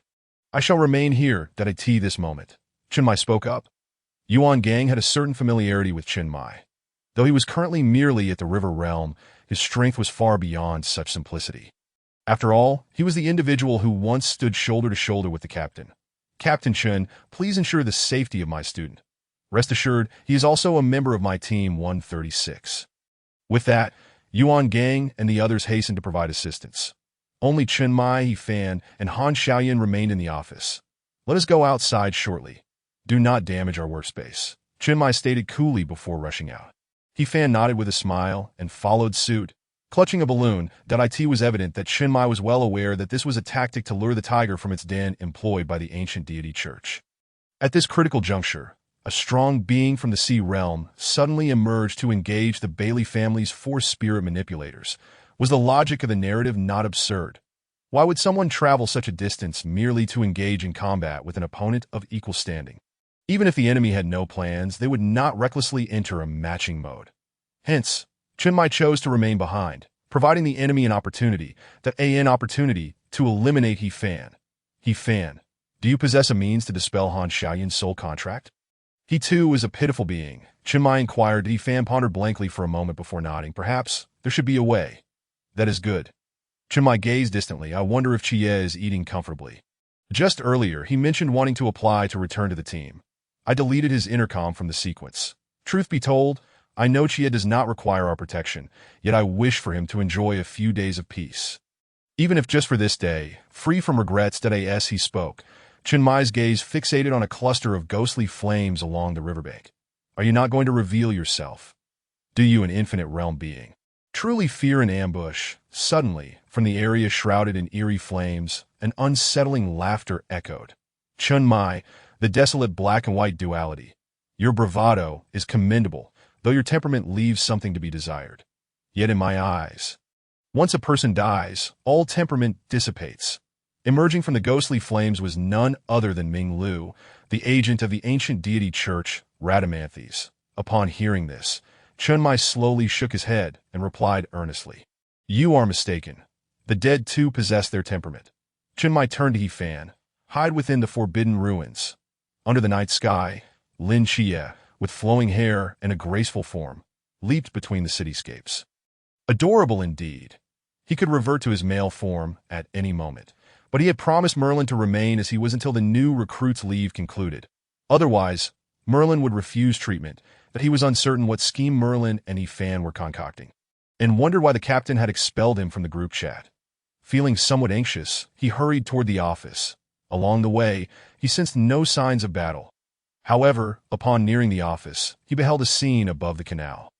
He-Fan, Captain, aside from these two, there were two unfamiliar faces. Point one had already been absorbed into the forbidden ruins by He-Fan, likely of a lower realm and thus not a concern. Yet the individual battling the captain appeared enigmatic and powerful. With an aura of boundless spiritual energy that sent shivers down his spine, in the presence of this foe, Lin Xie felt utterly hopeless. It was impossible to ascertain whether he belonged to the sea realm or a higher tier, especially with the peculiar grayish-black gas he emitted, reminiscent of emanations from a corpse, even intermingled with a semblance of divine might. Should one become tainted, the suffering would be unbearable. Was he yet another agent of the ancient deity church? Lin Xie was no fool. He understood that confronting such an opponent would be futile, potentially even causing trouble for the captain. Thus, he concealed himself, biding his time, when one's strength is vastly inferior to that of the adversary. Remaining hidden while the enemy is in the open is the paramount strategy. At a crucial moment, one must either achieve victory through ingenuity or save a comrade's life. Why could the captain, who was only at the river realm, contend against such a being? He observed that Chen Mai appeared unperturbed by the corpse's aura. Only in terms of realm was he at a disadvantage. Continually pressed by the adversary, relying on his extensive combat experience to hold his ground. What exactly was the forbidden ruins of the captain? Chapter 60. Little Judge of the Underworld. Do you know what I am about? Captain Shin, I am genuinely curious about what you are enduring. Are you waiting for Yuan Gang's return to rescue you? He chuckled. In a sense, the sea realm's presence is less of a threat to me than you. At the river realm, then am I correct, Black Wu Chang? Upon hearing this, Chen Mai's expression remained unchanged. He merely glanced at the time. Gritting his teeth, he charged forward once more. But then, an anomaly suddenly manifested on the ice. Ding Current River, Jiangnan Grand Canal, LV3. The required sign and duration has been met. You may summon a spirit. Summoning successful. Current spirit. The Conqueror Xiangyu, realm. Peak Sea realm that a figure gradually emerged, tall and imposing. He exuded a regal demeanor, his gaze bearing a sense of superiority as if he were destined for kingship. But He Fan was momentarily taken aback. This is not the Wu River. How did Xiangyu get summoned here? Did he move? With the strength of a Peak Sea realm warrior, He Fan considered him rather formidable. Initially, he would serve as an extraordinary enforcer. Speaking of which, in the future, could he summon spirits like Chu Yuan from other rivers? Jumping into the river stage, if you disagree, come and challenge me. What if he signed in abroad? He Fan understood that these summoned allies had one significant limitation. They could not leave this river. In essence, from this day forth, the spirit Xiangyu would be the river deity of the Jiangnan Grand Canal, but he could not depart from a specific range of this river. This was already quite impressive, considering it spanned north and south, directly connecting to the capital. The moment the spirit Xiangyu emerged, he knelt before He Fan. Did I pay my respects to the river god? Though his subordinate believed him to be the river god, there was no risk of a role-playing mishap. Nevertheless, He Fan was elated and thoroughly satisfied that this was his first time acquiring a subordinate. Should he not make a gesture as the elder brother?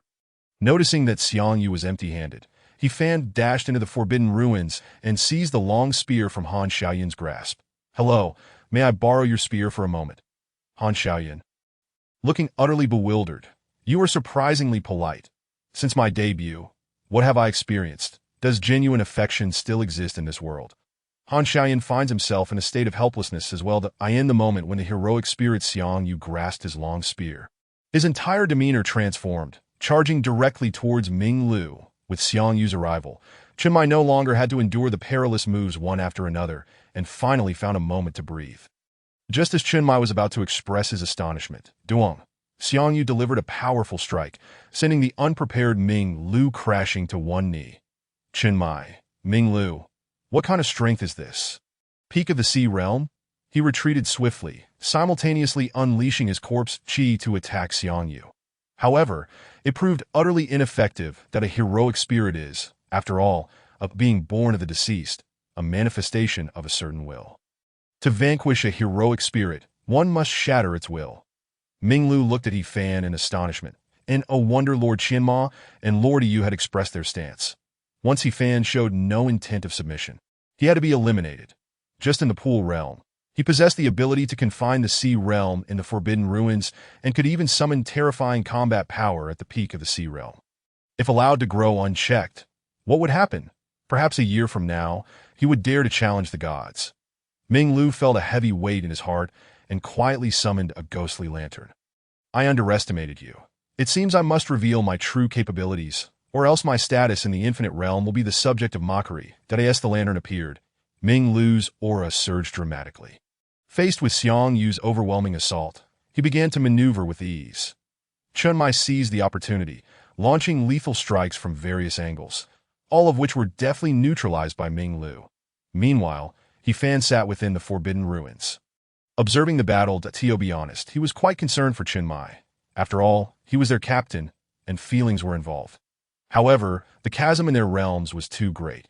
Had it not been for the resistance of the forbidden ruins against corpse chi, he might have died hundreds of times already. In this situation, aside from summoning a heroic spirit to assist, He Fan could offer no further aid.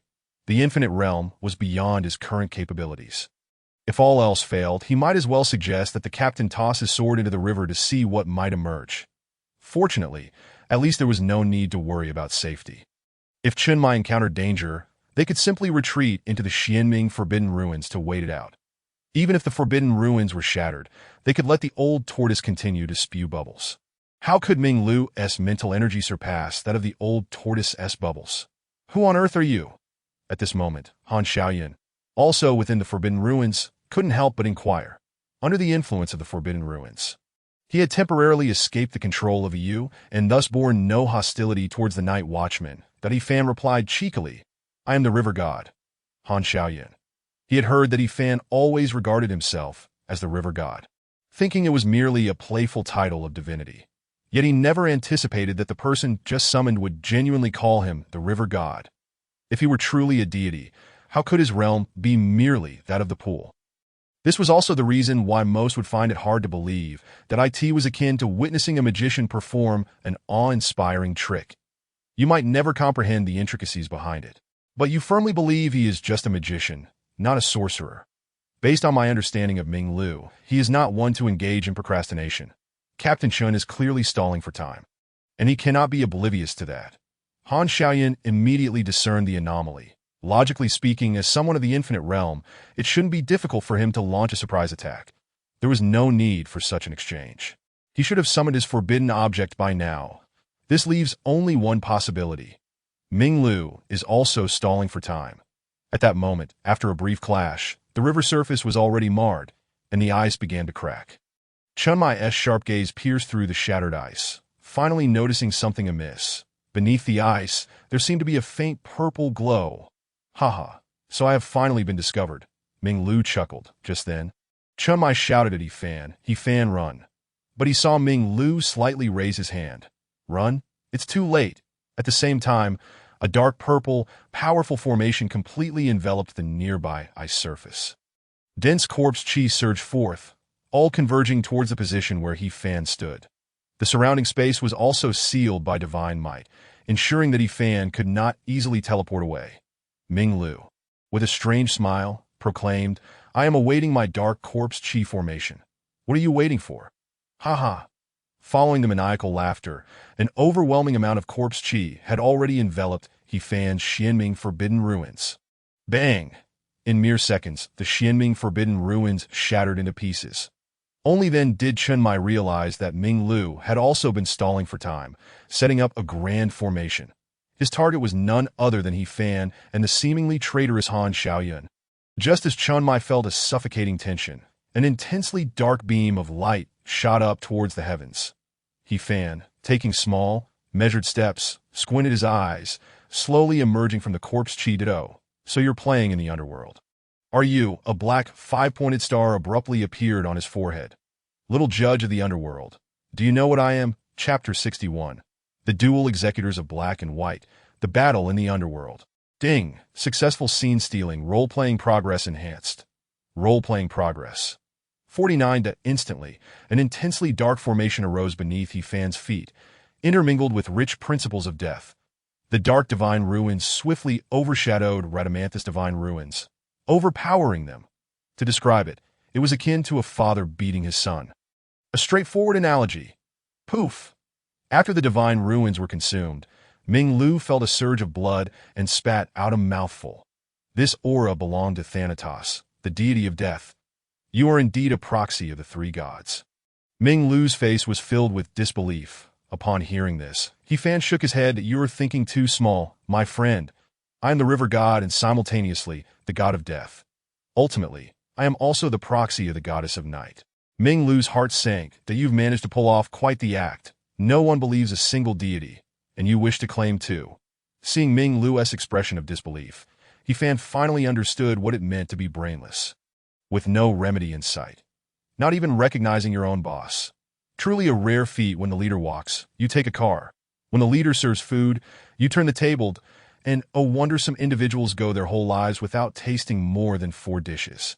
A round of merciless mockery infuriated Ming Lu, his teeth gritting in frustration. As the corpse chi gradually dissipated, Han Xiaoyan gasped for breath. Had it not been for Fan's principles of death countering the corpse chi, Ming Lu's earlier attack could have cost him his life.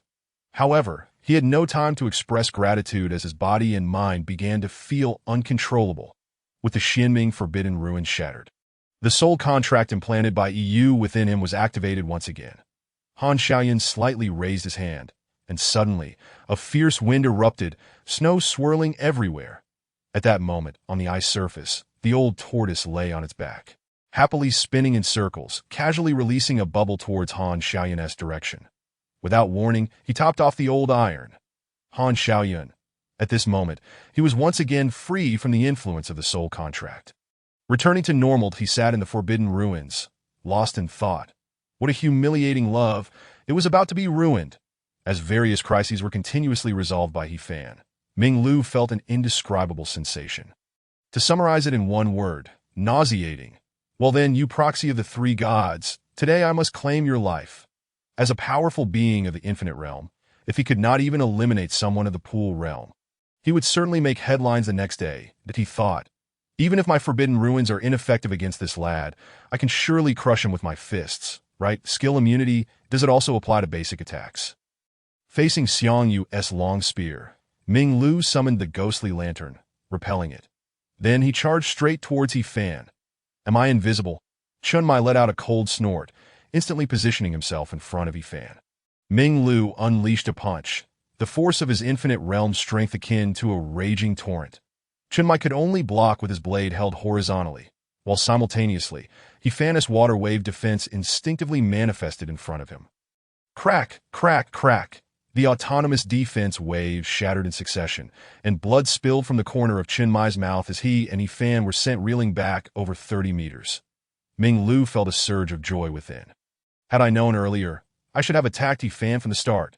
To protect He Fan, Chun Mai's close combat skills would be rendered utterly ineffective, leaving him to passively endure the blows. It seemed he had found the answer to the version. Ming Lu no longer hesitated and continued his relentless assault. Just then, an unusual sound echoed from the sky.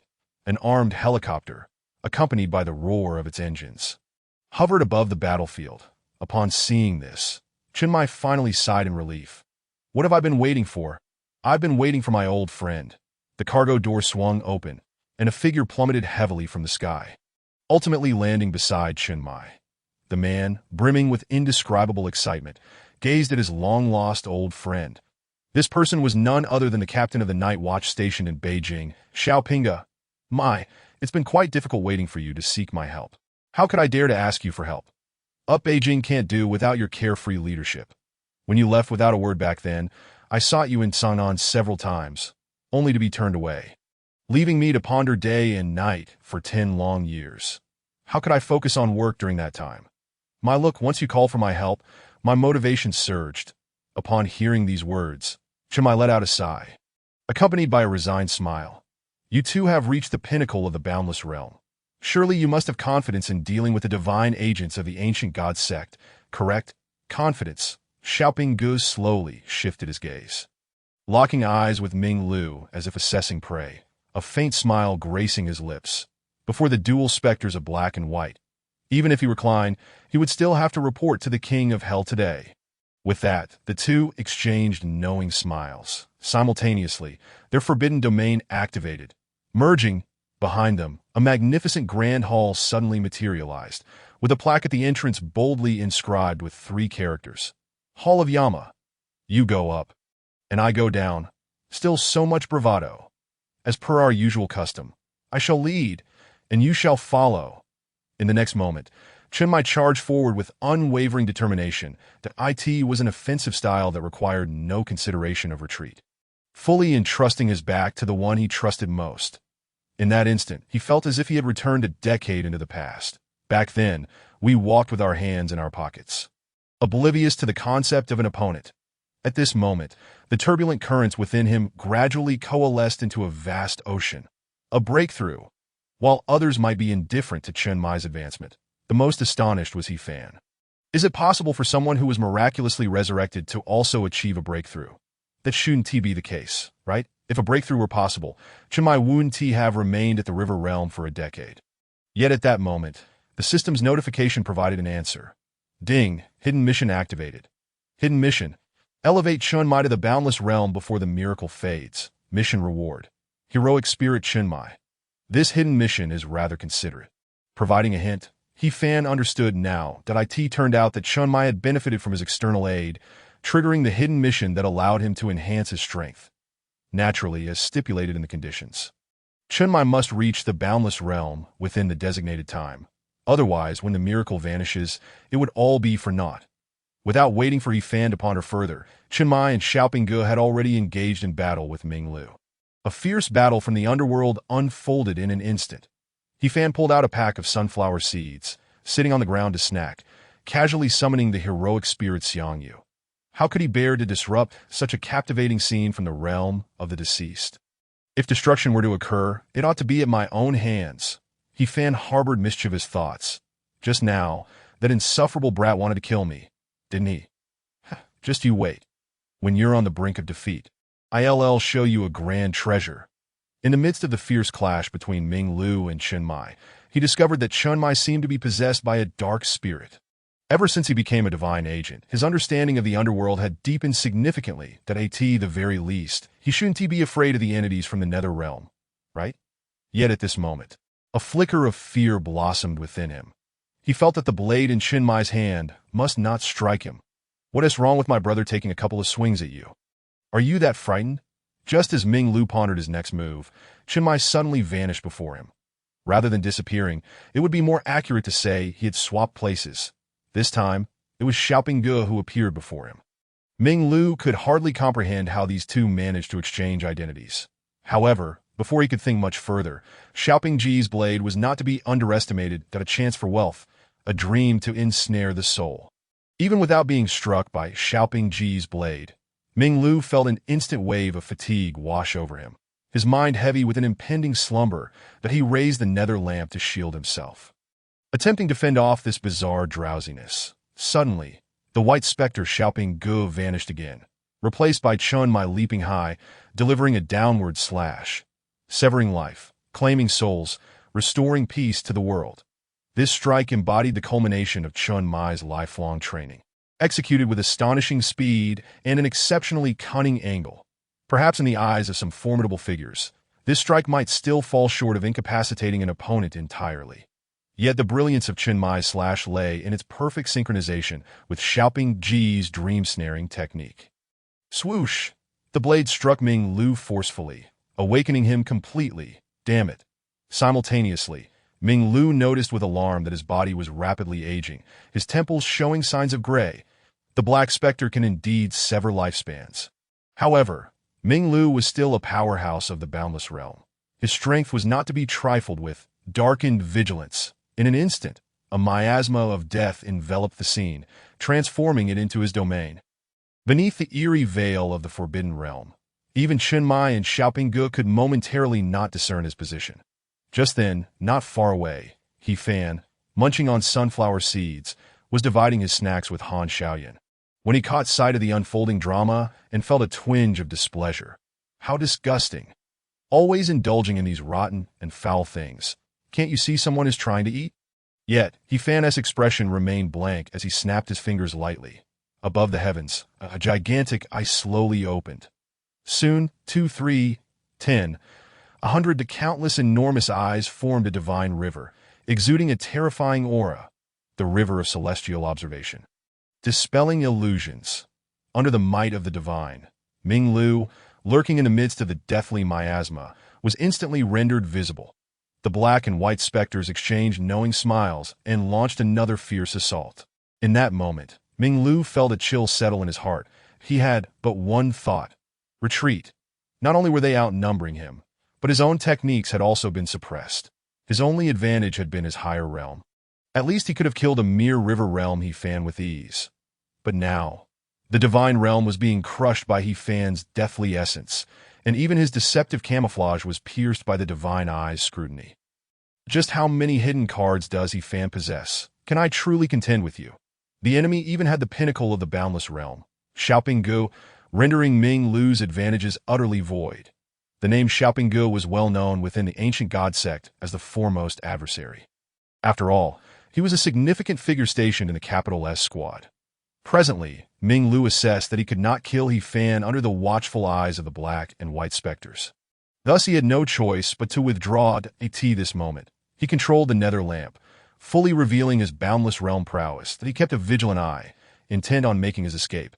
They both knew that while they spoke thus, A single powerful entity from the boundless realm could prove exceedingly difficult to capture should they merely wish to flee, that if only there were a few more individuals to jointly besiege him. This was precisely the reason why the Night Watchmen were organized in teams, standardizing their configurations. Even if the strength of each team member varied, during critical moments, they could each serve their own restraining purpose. Ming Lu fought while retreating, seeking the opportune moment for a safe escape. Yet at that moment, a towering figure appeared against the crescent moon in the heavens. The seraphim Michael radiated an aura of divinity beyond mortal comprehension. Reappearing atop the moon. Although Michael's appearance had little to do with Ming Lu, human curiosity inevitably piqued, distracting him. Just at that moment, along the riverbank, amidst the trees, a strange silhouette in the darkness stirred. The Dark Invasion. She was like a spirit of the night, astonishingly swift, delivering a strike. Ming Lu instantly felt his body grow sluggish. He had completely overlooked the fact that someone had been lurking at the river's edge. Starblade, Night Watchman, a woman, a river realm. There seemed to be no record of her in the database. The most terrifying aspect was that regardless of what transpired, this woman had remained unmoving until he attempted to flee, only revealing her presence after Michael's arrival to launch a surprise attack.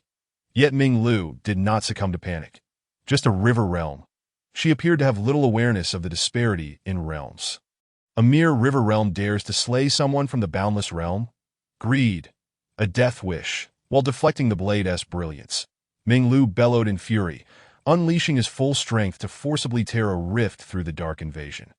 Simultaneously, he wielded the nether lamp, unleashing a terrifying aura towards Lin Xie.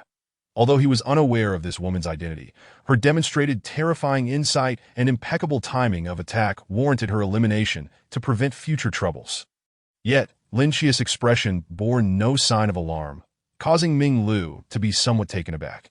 Could it be she believes her river realm strength can withstand my deathly miasma? In the next moment, Ming Lu suddenly felt something. Instinctively, he looked up. The heavens rained down stars, all crashing towards him. Ming Lu was alarmed. He knew very well that this strike must not connect, though the opponent was merely a river realm. The concentrated power of this attack would undoubtedly hinder his escape. Should he be struck, the black and white specters would seize the opportunity to claim his life. Flee. This was the only conviction in his heart at that moment. Yet just then, he saw Lin Xie in the darkness smile slightly, her gaze towards Ming Lu resembling that of a lamb awaiting slaughter. What gives her the right? On the other side, Han Xiaoyan was still munching on sunflower seeds. Suddenly, he realized that He Fan had vanished. In the next second, He Fan quietly appeared behind Ming Lu, the pentagram on his forehead reappearing. The two youths, one in front and one behind, intercepted Ming Lu. Mastering life and death. Falling stars.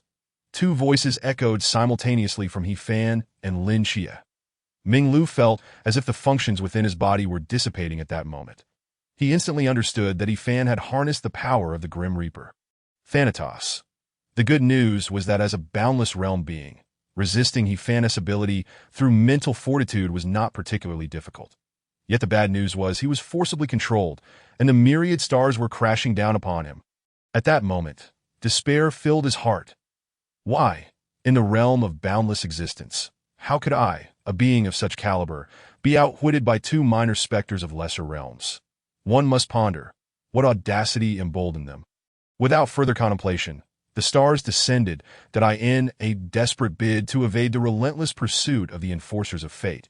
The specter of Ming Lu fled amidst the celestial bodies, fighting with all his might. Ultimately, the twin blades of the celestial enforcers pierced through his chest. In his final moments, Ming Lu was left bewildered, unable to comprehend the reason for his demise as a divine agent of the boundless realm. He had survived countless perilous situations far worse than this. Why was it so? At that moment, the enigmatic Lin Xie approached He Fan's side, that a collaboration of mutual satisfaction ensued. Indeed, a most delightful partnership. Ding, the host combat insights have reached the requisite standards, thus fulfilling the extraordinary reproductive conditions. Chapter 63. 3G9 Liang, Father and Son Safe. Ding, the host combat insights have reached the requisite standards, thus fulfilling the extraordinary reproductive conditions. The offspring river has been successfully conceived. A birth has occurred. 3G9 Liang, father and son safe. He fan mused, I have truly exerted myself for this. All for our beloved Uncle May. Now, let me behold the capabilities of the second-generation divine river formed under the auspices of the eyebrowed and wide-eyed Linxia, offspring river, Yangshitzi divine river bloodline, second-generation river god status, in gestation growth length, 0 agent. None fan. What on earth is this? Yangshitzi divine river. Whose ship capsized over the river carrying Yangshitzi? Goodness. He fan scrutinized the detailed description of the divine river. Yangshitzi divine river. The supreme law of byte data. By scanning the QR code, download the Yangshitzi novel app. Through continuous reading of novels within the app, one can enhance the growth length of the divine river. Once the growth length reaches 50, the agent may register as an author, becoming a creator of Yangshitzi novels, and embark on a literary journey. When the agent's novel achieves the following milestones: over 1 million readers, a rating of 9.5 or above, daily gifts surpassing 500, daily requests for updates exceeding 10,000, and ranking first in category. The growth length may reach 100, that upon reaching a growth length of 100, the agent may freely traverse to another world to meet the fans. He fan.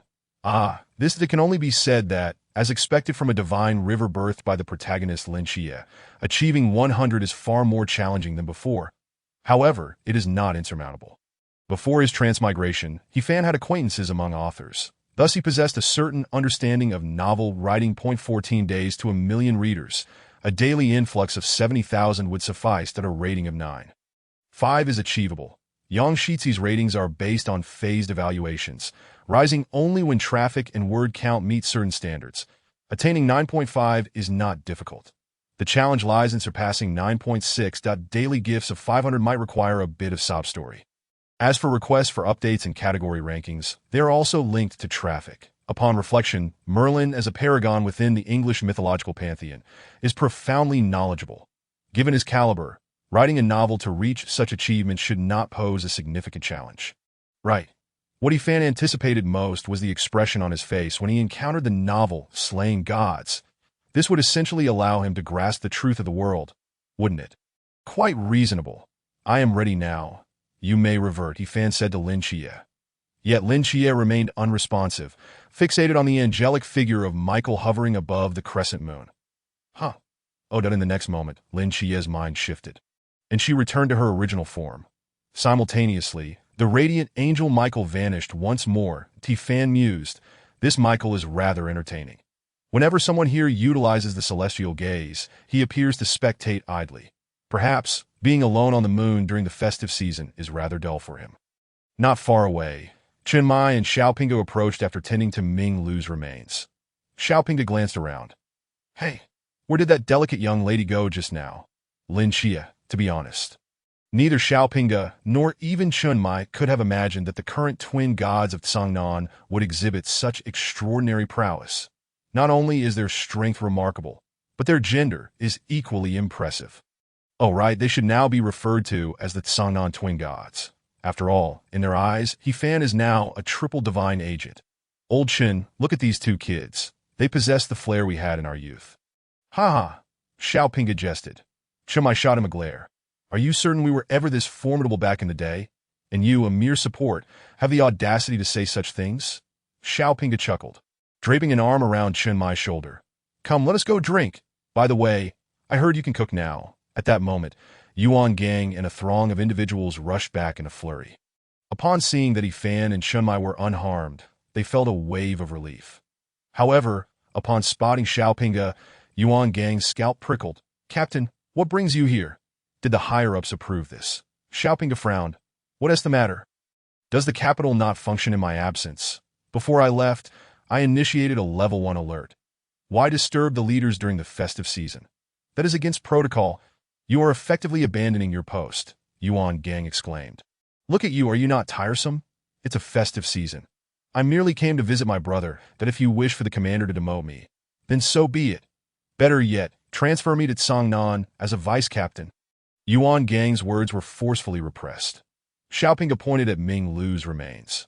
Furthermore, do you truly believe I could venture out without my superiors knowing the emergence of a divine agent of boundless realm in Cangnan? Do you think Yuan Gang could handle it alone?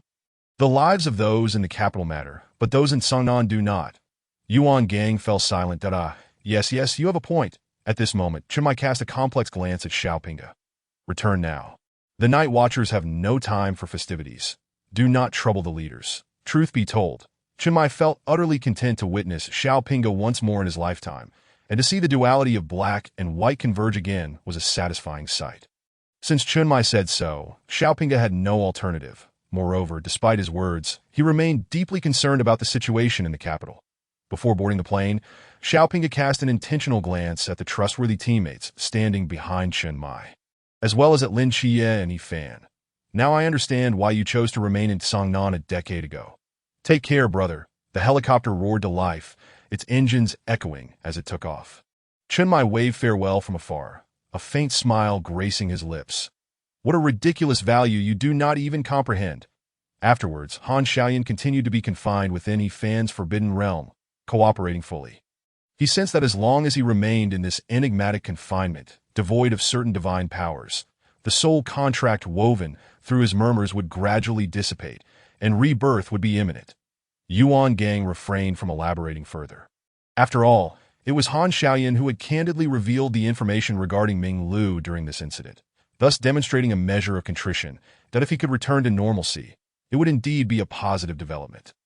With the crisis in Sangnan resolved, everyone could finally enjoy a restful slumber. The time within the psychiatric hospital for the gods synchronized with reality. Considering Merlin was already asleep, Yi Fan chose not to disturb him. The following morning, Lin Qiye and Yi Fan arrived at the psychiatric hospital, only to find Li Yifei with a fishing net over his head. Octopus brother, quickly come here. Transform into the pink five-pointed star. Merlin. He seemed to possess boundless energy, evading capture by any ordinary individual. What method can truly cure my second grandmother? Grant me some hope. Li Yifei sank to the ground, the sedative slipping from his hands. His expression one of profound despair. Lin Qiye could only turn to Yi Fan. The notion of him dressing as a woman had been a consensus between Merlin and Yi Fan. Thus, Yi Fan must possess some understanding and therapeutic measures for the ailment. Yi Fan, with a smile, appeared entirely confident.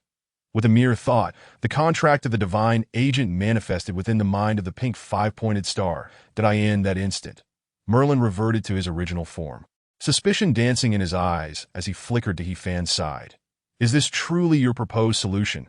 You want me to become a divine agent? Merlin, of such exalted stature, would never consider serving as an agent for another deity under normal circumstances. Moreover, you are still the second-generation river god. You merely wish for me to bear your offspring, do you not? At that moment, a law known as Bite emerged, gradually coalescing into a divine river. The river flowed and converged into a QR code. Chapter 64, Merlin, ignoring the risks, direct installation. In that moment, Merlin activated his eye of wisdom. His gaze seemed to contain gears in motion. In an instant, he comprehended the structure of the QR code. Chanting a complex incantation, he gently opened one hand, that a smartphone materialized at his command. Ding. Upon scanning, the phone displayed a prompt. Warm reminder. Only after becoming a divine agent can you download the app. He attempted to deduce what this so-called app entailed, yet before him lay a shroud of chaos that was akin to his attempts to decipher the relationship between Yi Fan and Lin Qiye. Truly fascinating. In the next moment, he inscribed his name upon the agent contract to that juncture. Another prompt appeared on the phone. Risk reminder. This app carries certain risks and may possibly overturn your current understanding of the world. Do you wish to continue the installation? Disregard the risks and proceed with the installation. Uncle May is indeed a person of great resolve. Perhaps he does not entirely trust Yi Fan's words. Yet he has faith in his own capabilities. Anything that he cannot deduce on his own must surely possess research value. As for whether this object can unveil the truth of the world to him, who can provide the answer? The app has been downloaded. Mei Lin registered a new account for himself, whimsically naming it Beng Fei Mao. Upon opening it and entering the Yang Shixi novel marketplace, Mei Lin was taken aback that this an alternative form of a sea of knowledge. He discovered that each book held a profound allure for him. The Dragon King returns to find his wife murdered.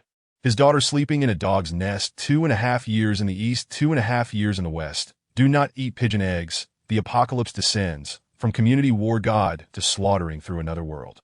To be honest, even with Mei Lin's erudition, he found that some phrases, while individually recognizable, became incomprehensible when strung together at this moment.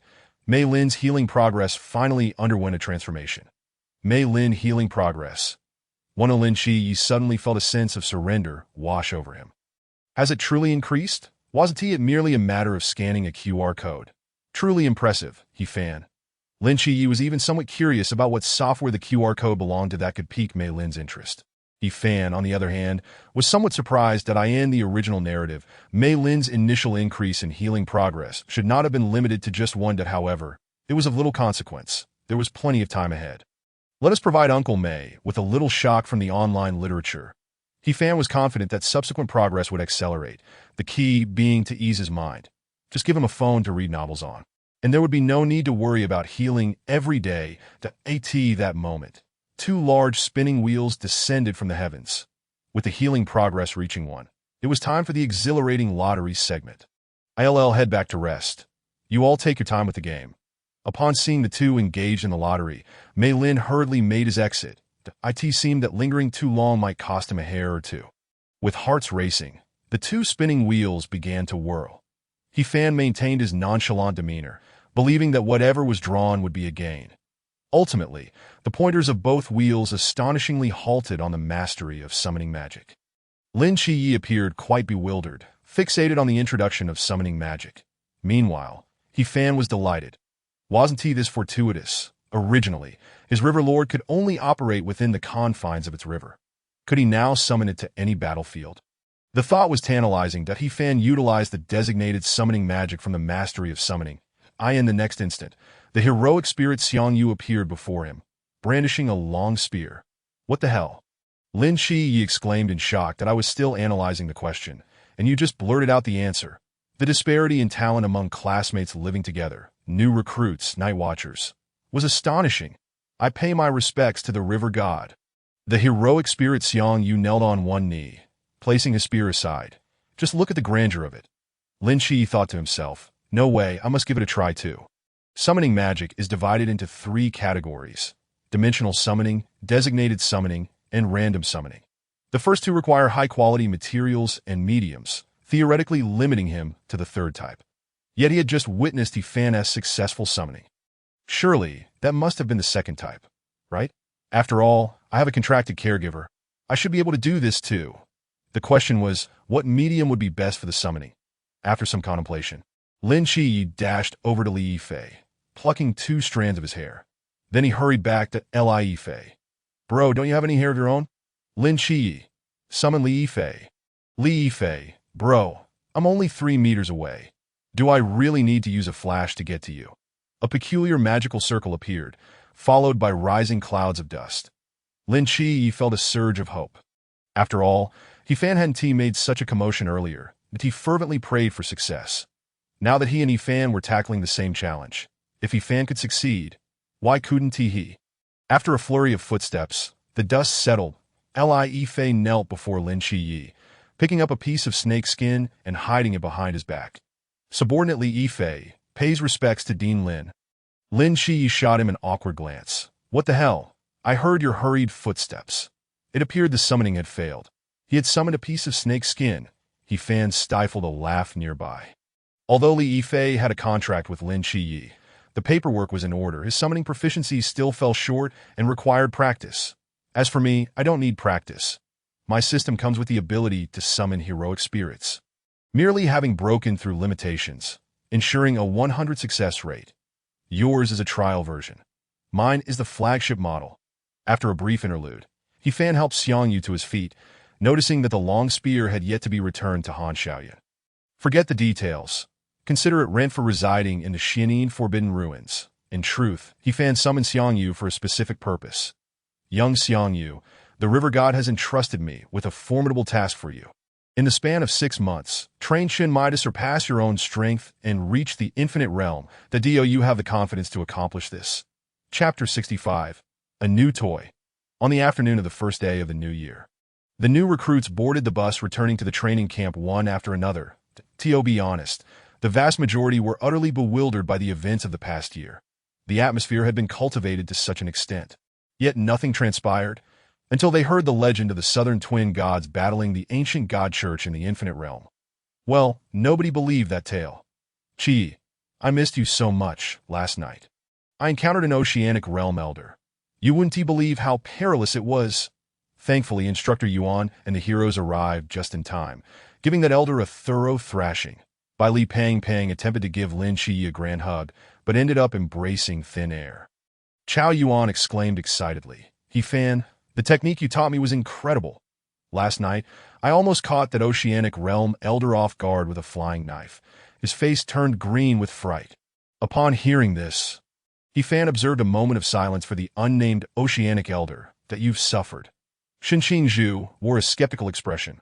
With the intuition of a strong individual, he even suspected that the news of Lin Qiyi and He fan battling the infinite realm stronghold was true. If Bai Li Pang had been attacked by an oceanic strongman, how could the twin gods remain unscathed? He fan, tell me the truth, did you really encounter an agent of the infinite realm last night? Zhuangge couldn't help but inquired. He fan shrugged. Wrong. It was an oceanic realm plus an infinite realm. He had indeed deduced correctly.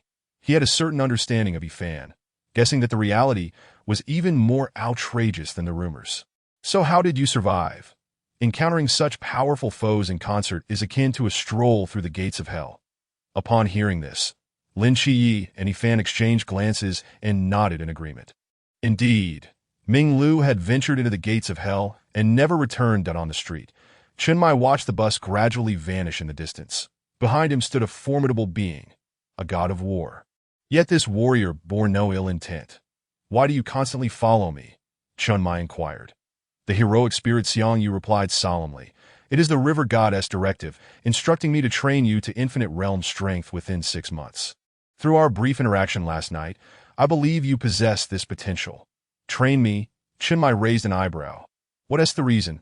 Upon mentioning the reason, Xiang Yu's eyes reflected deep reverence for the river god. The river god expressed that he fondly remembers your meticulous guidance to him. A drop of water's kindness should be repaid with a fountain of gratitude. Chen Mai, I truly appreciate it. I am moved to tears, my family. The following day, back at the training camp, the new recruits were all exuberant. At IT was said that physical training had concluded, and they would finally face an easier schedule ahead. This day was rumored to host an awarding ceremony. Everyone arrived early to line up. On stage, the instructors displayed their respective medals, leaving the new recruits in awe. The only puzzlement was the apparent absence of 3 individuals among the instructors. Yet, everyone had grown accustomed to such peculiarities. After all, months prior, the enchanting snake instructor had departed, rendering subsequent departures inconsequential. Yuan Gang stood on stage, clearing his throat. Silence. Before we commence the awarding ceremony, I will first enlighten you on the merit classifications among our Night Watchers. First is the relatively easy-to-obtain Starfire Medal, typically awarded for eliminating common mystical threats and safeguarding public safety. Next is the Starlight Medal, granted for defeating high-risk mystical entities and significantly mitigating life-threatening situations. Lin Qiye recalled that Zhao Kongqing had received the illustrious Star Radiance Medal. A cursory glance at the instructors on the stage revealed that a significant number had never been awarded this prestigious honor, underscoring its considerable value. Subsequently, it was revealed under Yuan Gang's grand introduction that the Starry Medal is conferred only upon the vanquishing of the enigmatic beings from the infinite realm or the resolution of monumental incidents. With less than 1% of the entire Night Watch possessing such a distinction. Finally, Yuan Gang introduced the Star Sea Medal, which is currently held by no more than 10 individuals. The criteria for its bestowal are not fixed. It is granted when the higher-ups deem one deserving. Many attendees expressed skepticism, questioning the credibility of such claims. However, Yuan Gang mentioned a codename, the Mass Squad, and specifically, Wang Mian, the holder of the Star Sea Medal. The new recruits were left speechless, realizing they had once competed alongside a singularly exceptional figure. Yet, their gazes converged on He fan, who seemed to have rendered Wang Mian ineffective during their encounter. Once Yuan Gang concluded his introduction, the award ceremony commenced. To everyone's astonishment, Lin Che and He fan were each presented with a starry medal. At that moment, disbelief transformed into acceptance. These two had indeed clashed with a formidable entity from the infinite realm and seemingly triumphed. Yuan Gang placed the medals in their hands, his inner discontent palpable, for he believed Lin Xie's contributions did not merit such an accolade. However, he discerned the higher-ups' intent to encourage promising newcomers. A strategic move to foster allegiance among the Night Watch's ranks, AS for Yifan. Upon hearing Chun Mai's account of the battle, Yuan Gang felt that his contributions fully justified the medal. Not only had Yifan salvaged the lives of the younger generation during a missile attack on the bus, but he had also effectively restrained a being from the sea realm, summoning spirits to impede the infinite realm adversary, ultimately leading to their demise. Such feats warranted at least 2 starry medals. Yuan Gang, not oblivious to the unfolding dynamics, noted that since Yifan's arrival, the higher-ups had consistently overlooked him. Why was that? A sense of injustice stirred within Yuan Gang on Yifan's behalf. Yet at first glance, Yifan appeared simple-minded and carefree, an unassuming lad, unambitious and humble. Alas, it seemed he was being taken advantage of. After contemplating this, Yuan Gang felt his earlier judgment was hasty. Was Yifan truly as naive as he seemed? That was uncertain, but one thing was clear. Yifan was presently quite content. Ding! Successful spotlight grab. Acting progress enhanced. Acting progress. 50. Current locked ability. Forbidden spell. Jumping into the Yellow River will not cleanse one's guilt. 50. Making mistakes is inconsequential. I offer you a chance to redeem yourself. Yet you remain ineffective. Third ring. Next target progress. 60. Tob unlocked ability. Essence of water. 3,000 weak waters. 60. Lifu, Junya, 3,000 weak waters. Boundless and immeasurable. Haha, new toys are here. Chapter 66. A group of talents. Forbidden spell. Jumping into the Yellow River will not cleanse one's guilt. 50.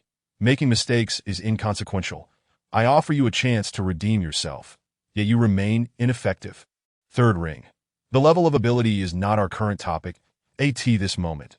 Within Yifan's mental reservoir, energies surged like a boiling sea, transforming into an incessant torrent. He had reached the river realm. Yuan Gang was astounded. By my word, he broke through right under my nose. Just look.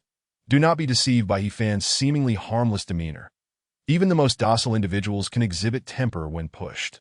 Witnessing such a rapid ascent to the river realm unsettled the instructors present. Was this child truly so volatile? They would do well to avoid provoking him in the future. It is crucial to note that the majority of instructors were also at the river realm, let alone Yifan, who had just engaged a being from the infinite realm as a proxy for the 3 gods, invincible within his tier. Henceforth, the instructors would likely have to regard his disposition with caution. Yifan, having achieved such a vibrant breakthrough, might you share your thoughts? Before Yuan Gang could finish, Yifan vanished in a flash to the riverbank. He gazed at his reflection in the water. Still just a halo, but he had unlocked the 3rd ring. This resembles a mathematical conundrum. No, a logical puzzle. It is a matter of finding patterns. The first time featured a halo, while the subsequent 2 did not, clearly indicating an issue with the initial occurrence that, of course, there exists another possibility. Regardless of how many rings are unlocked, only one halo will manifest. Yet Yifan believed the system would not skimp on such aesthetic details. The singular appearance of the halo was undoubtedly significant. Wait a moment. The notion of being dead struck Yifan like a bolt of lightning. Had he truly perished once?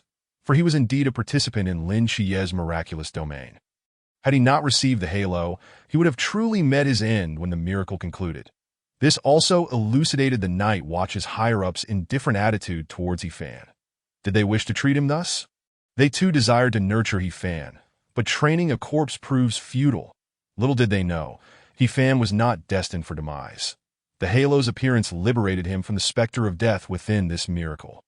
In other words, for each halo he possesses, he gains immunity against a certain number of deaths, and he had merely triggered the first instance. This theory could be easily substantiated. Should he perish again, it would reveal whether a second halo would emerge. All right. Henceforth, please refer to me as Little Rogue. Rowing without paddles, relying solely on the waves. If one possesses the ability, let them try to end my existence. Yifan's breakthrough caught the training camp's instructors completely off guard. In the aftermath, they were compelled to revise their training strategies for the latter half of the year. Although some higher-ups opposed this decision, Yuan Gang remained steadfast. The chief instructor. He possessed the authority to dictate the training of new recruits, unless the higher-ups opted to replace him. In the tactical guidance room, during theory class, Instructor Gu's voice was more soporific than a lullaby, leading the students to succumb to drowsiness. Who could have anticipated that after escaping arduous physical training, they would be required to sit in a classroom? Who can answer the essence of mental power? Shin Qingzhu, I can't. Out you go for 10 laps. Instructor Gu frowned. By Li Tuming, you respond. Report, instructor. I can hardly sense my mental power. Instructor Gu's eye twitched. Chao Yuan? Ba, that is a good question. Yet the moment I grasp the blade, all inquiries become utterly meaningless. Instructor Gu, you should rather grasp your tactical spoon. He found it perplexing. Were not these individuals all exemplary recruits? How could a simple question be met with such absurdity? These young people seemed disinclined to advance. Very well. Let us see how the twin gods of Tsangnan respond. He Fan, you answer. What is mental power? Hearing his name called, He Fan stirred from his stupor, wiping the crystalline drool from the corner of his mouth. That I don't know, Instructor Gu. What does that mean? Are you all targeting me? He Fan, will you repeat that you don't know? Have you never utilized mental power? He Fan scratched his head. I'm a river god. I only use divine power. Instructor Gu's expression turned despondent. Ultimately, he cast a pleading glance at Lin Chiye. However, Lin Chiye was lost in thought, entirely oblivious. Seizing the rare opportunity to evade physical training, Lin Chiye allowed himself a moment's distraction, utilizing his mental power to enter the Divine Psychiatric Hospital to observe Merlin's treatment progress and engage him in conversation. After all, He Fan had aided him significantly in the treatment of the patients. It was only fair that he dedicated some attention as well. Upon arriving at Merlin's ward, Lin Chiye found him incessantly rambling. This was puzzling. It was over 70 degrees below zero outside. How could an ordinary person venture out? Was this the essence of a senseless narrative? Parents only regret their decisions after expelling their sons. Why did they not act sooner? If regret is all they have, why not retrieve their child? Is this what they call regretful storytelling?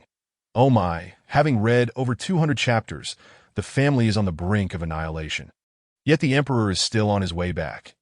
Is this what they refer to as anticipation? Upon seeing Lin Chiye, Merlin cast a spell to erase his dark circles from sleeplessness that he had spent the entire night engrossed in novels, utterly shocked by the revelations it contained. So this is what the so-called real world is like. Li Yifei sat on the ground, wearing a face of impending unemployment, that he even began to reminisce about the heartwarming moments when his grandmother transformed into a pink pentagram. Merlin, what are you reading? A novel, ditto. May I take a look? No, why not? Because after reading it, you will find yourself in my current state becoming a patient. Lin Chiye was taken aback. Has Merlin begun to acknowledge himself as a patient? Merlin's treatment progress. 5, an overnight increase of 4. This He Fan is quite the miraculous healer. Speaking of which, what kind of novel could possibly transform me into a patient? Lin Chiye pondered in vain. Very well, Dean Lin. If there is nothing else, please refrain from disturbing me while I read. It must be said that Merlin has become thoroughly immersed in this endeavor. However, as long as the degree of treatment increases, why should one concern themselves with it? When Lin Chiye returned to the guidance room, it was already devoid of people. It turned out that Instructor Gu had grown frustrated and allowed everyone to train independently. Upon entering the shooting range, Lin Chiye beheld Bai Li, plump and jovial, firing 3 shots in quick succession, each hitting the bullseye, and with a playful blow at the muzzle, he appeared rather dashing that in front of Chao Yuan lay 3 knives, leaving the nearby instructors utterly bewildered. What on earth was he up to? In an instant, as Chao Yuan grasped one of the knives, a surge of dark energy erupted into the air, but soon after, he hurled the knife with great force. Boom, boom, boom. Chao Yuan transitioned rapidly between the Black King and his normal state, piercing 3 large holes in the outer wall of the shooting range with the 3 knives. Yuan Gang rushed over upon hearing the commotion, shouting furiously, Chao Yuan, you get out and practice. He then turned to glance at He Fan, who was grinning and fiddling with a submachine gun in the corner. You too. Out. After another turn, he cast his gaze upon Lin Chiye, who had missed all 3 shots, sinking into contemplation. Were they truly geniuses? Chapter 67. The Divine Ruins, the pure land of ultimate bliss. Yuan Gang couldn't shake the feeling that he had entered an asylum. Each individual seemed to be afflicted with some peculiar ailment. He spoke into the intercom. Play the assembly announcement. It appears that these individuals require a remedy. The announcement echoed, leaving everyone puzzled. There was a palpable sense that Commander Yuan's temper had been particularly volatile lately. Who had provoked him?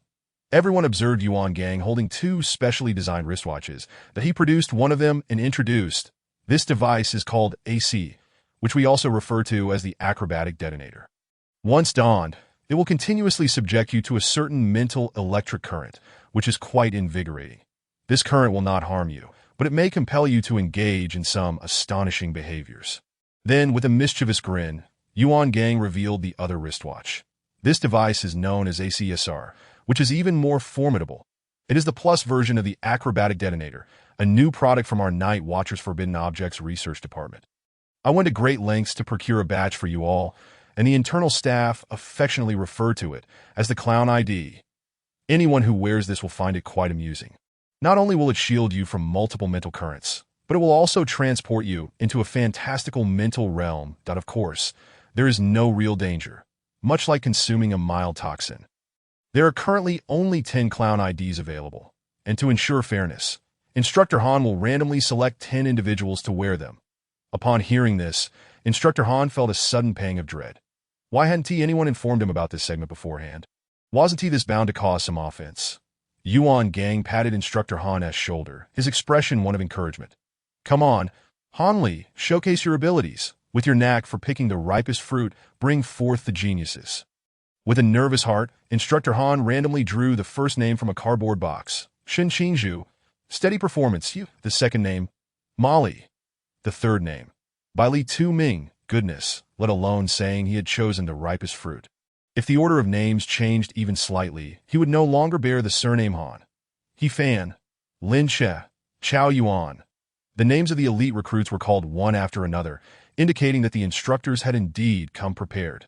At that moment, the swaggering lad even contemplated eliminating Instructor Han, that if he wished to navigate the remaining 6 months in peace, this individual must not be allowed to remain. Upon receiving the special devices, some recruits remained skeptical. Could this truly be so powerful? Was it merely a ruse?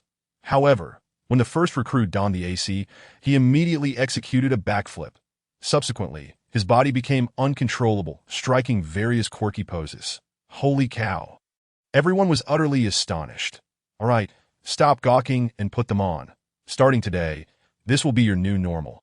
You must contend daily with the currents released by the devices, honing your mental prowess to a state of effortless control. With a command from Yuan Gang, everyone had no choice but to comply and put on the devices. Bali pondered, I don't even possess the forbidden ruins, so it should be difficult for me to perceive my mental strength. I shouldn't be affected, right? The next second, Bali instantaneously transformed into an agile figure. Leaping high, he executed 3.5 backward flips, rotating 2.5 times, curling his body up. And, splash, he landed in the nearby river, a difficulty level of 3.5 that the crowd was left in utter disbelief. Yet before they could relish the spectacle, the swaggering lad's hands seemed to move uncontrollably, soaring high. You're having so much fun over there. Aren't you? As he laughed maniacally, he began to twirl with astonishing speed, spiraling upwards. After donning the device, Chao Yuan's facial muscles contorted grotesquely, emitting a bizarre cackle, even rambling incoherently. Haha, sister, open the door, it's me. Your brother. Lin Xie, however, stifled his laughter, remaining stationary. The moment he donned the ACSR, he felt 6 or 7 different currents stimulating his nerves, some of which even induced hallucinations. This meant that the 10 individuals wearing the Clown IDs were subjected to a challenge 6 or 7 times more difficult than the ordinary acrobatic detonator. No wonder it was called a Clown ID. Once donned, one instantly became a clown. Who could possibly have designed such a thing? At that moment, the darkest divine ruins activated, and the mundane divine realm opened. After all, Lin Xie was a dual deity proxy. Thus, even when activated, it held little significance. What truly enabled him to mitigate mental disturbances was, in fact, his woolen undergarments. Yes, it was the woolen shorts gifted to Lin Xie by Nikes before his departure. The divine power contained within could intercept over 80 of the currents from the device that AS for the remaining 20. Lin Xie found it quite taxing to endure. His assessment was that no new recruit could withstand the intensity of such a device. Perhaps Yuan Gang merely intended to suppress the hubris of certain recruits, knowing that after a few uses, they would revert to the standard ACNAS for whose arrogance he aimed to suppress. Was it not obvious? It was undoubtedly He Fan, who had broken through the Chuan border. Lin Xie chuckled helplessly, sensing that the instructor schemes were likely to unravel once more.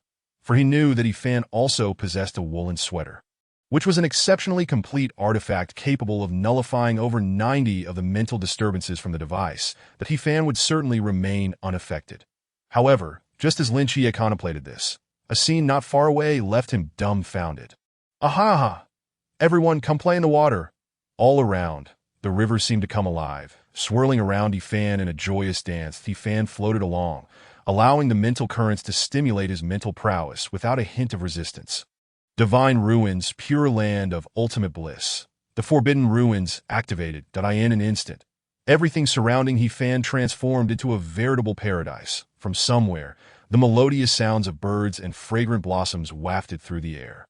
Lush greenery, gardens, gentle breezes, and warm sunshine exuded an enchanting natural beauty. It seemed as though ethereal sprites danced amidst the trees, adorned in revealing attire, fluttering transparent wings, joyfully cavorting. What kind of forbidden ruins was this? Yuan Gang felt as if he were in a stupor. All the instructors, enveloped in He Fan's pure land of ultimate bliss, found their breaths significantly eased. Charming little sprites danced around them, twirling in delight. Visible from the surrounding woods were bountiful fruits, exquisite wines, and delectable treats awaiting consumption. This was the legendary earthly paradise, the pure land of ultimate bliss. If one could live in such a world for eternity, who would still work or strive? He Fan chuckled merrily, allowing the currents to carry him wherever they pleased. That moment, an inexplicable background music finally began to play. Chapter 68. Out-of-body experience at this moment. Regardless of what everyone was doing or whether they could control their bodies, it no longer mattered. All were seemingly enchanted, drawn into the jubilant celebration of the pure land of ultimate bliss orchestrated by He Fan. This realm governed the joys and sorrows of the mortal world. The new recruits, unable to manage their own actions, found their spirits ensnared in other illusions, rendering them defenseless against this source of happiness. The music played on, and the girls, led by Molly, stood at the forefront, dancing with abandon, while all the new recruits followed suit. Even Molly, leading the dance, had no idea what they were dancing to, yet it felt as if they could not refrain from moving. The instructors were left in utter shock. Could He Fan's pure land even manipulate each person's wristwatch? What kind of formidable forbidden ruins was this? It was a law. The precise nature of the law remained unclear. I can sense a glimmer of life amidst the throes of death, that I may not be as adept as you, but I feel both pain and joy. Wait a minute.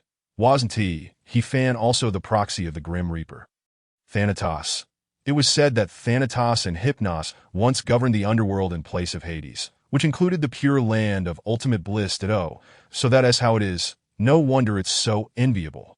Yuan Gang, while envious, wore a somewhat grim expression that he had specifically procured 10 sets of new devices from the R&D department, intending to teach these geniuses a lesson. Yet after all this effort, he found that He Fan's single forbidden ruins had unraveled his plans. Just how many forbidden ruins did this lad possess?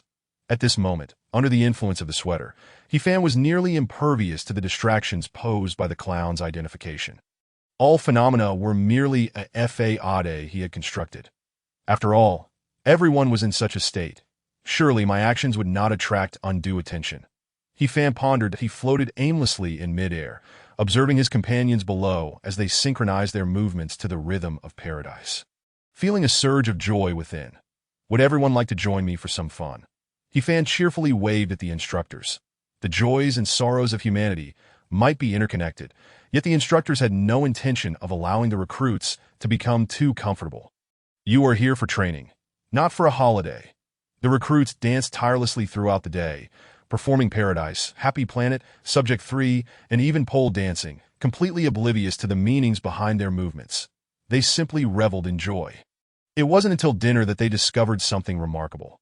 Even with He Fan having dispelled the effects of the Forbidden Realm, the moment familiar tunes filled their minds, they could mechanically control their bodies, free from the influence of their wristwatches.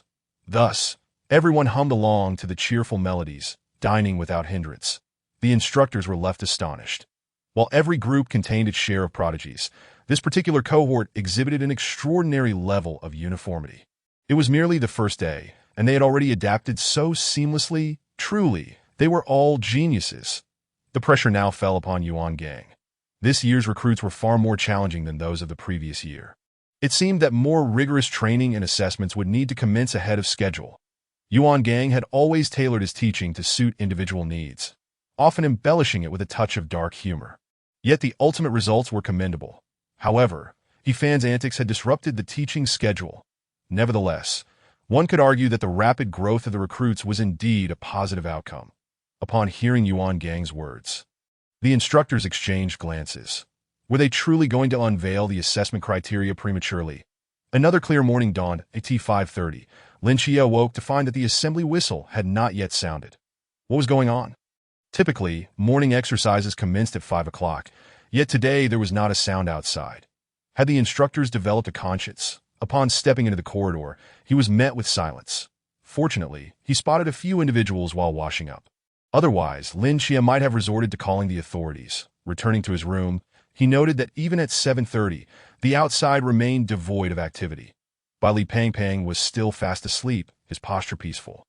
Lin Xie sensed something was amiss and soon realized that no matter how he called, he could not rouse him. Instinctively, Lin Xie glanced at his own thermal underwear, noticing a layer of dark, mysterious energy enveloping it, a mental attack. At that moment, he nearly confirmed that someone was indeed targeting them with a psychic assault. But Li Pangpang had fallen into that mental trap, rendering him unable to awaken. Lin Xie, this is bad. Just then, Zhuaigu burst through the door from outside. What's wrong? Yifan has been sleeping soundly. No matter how I call, he won't wake. After speaking, Shen Qingzhu instinctively glanced at the unconscious by Li Pangpang. Is he the same? Realizing something was off, Shen Qingzhu hurried to knock on Deng Wei's door. When no one answered, he kicked it open.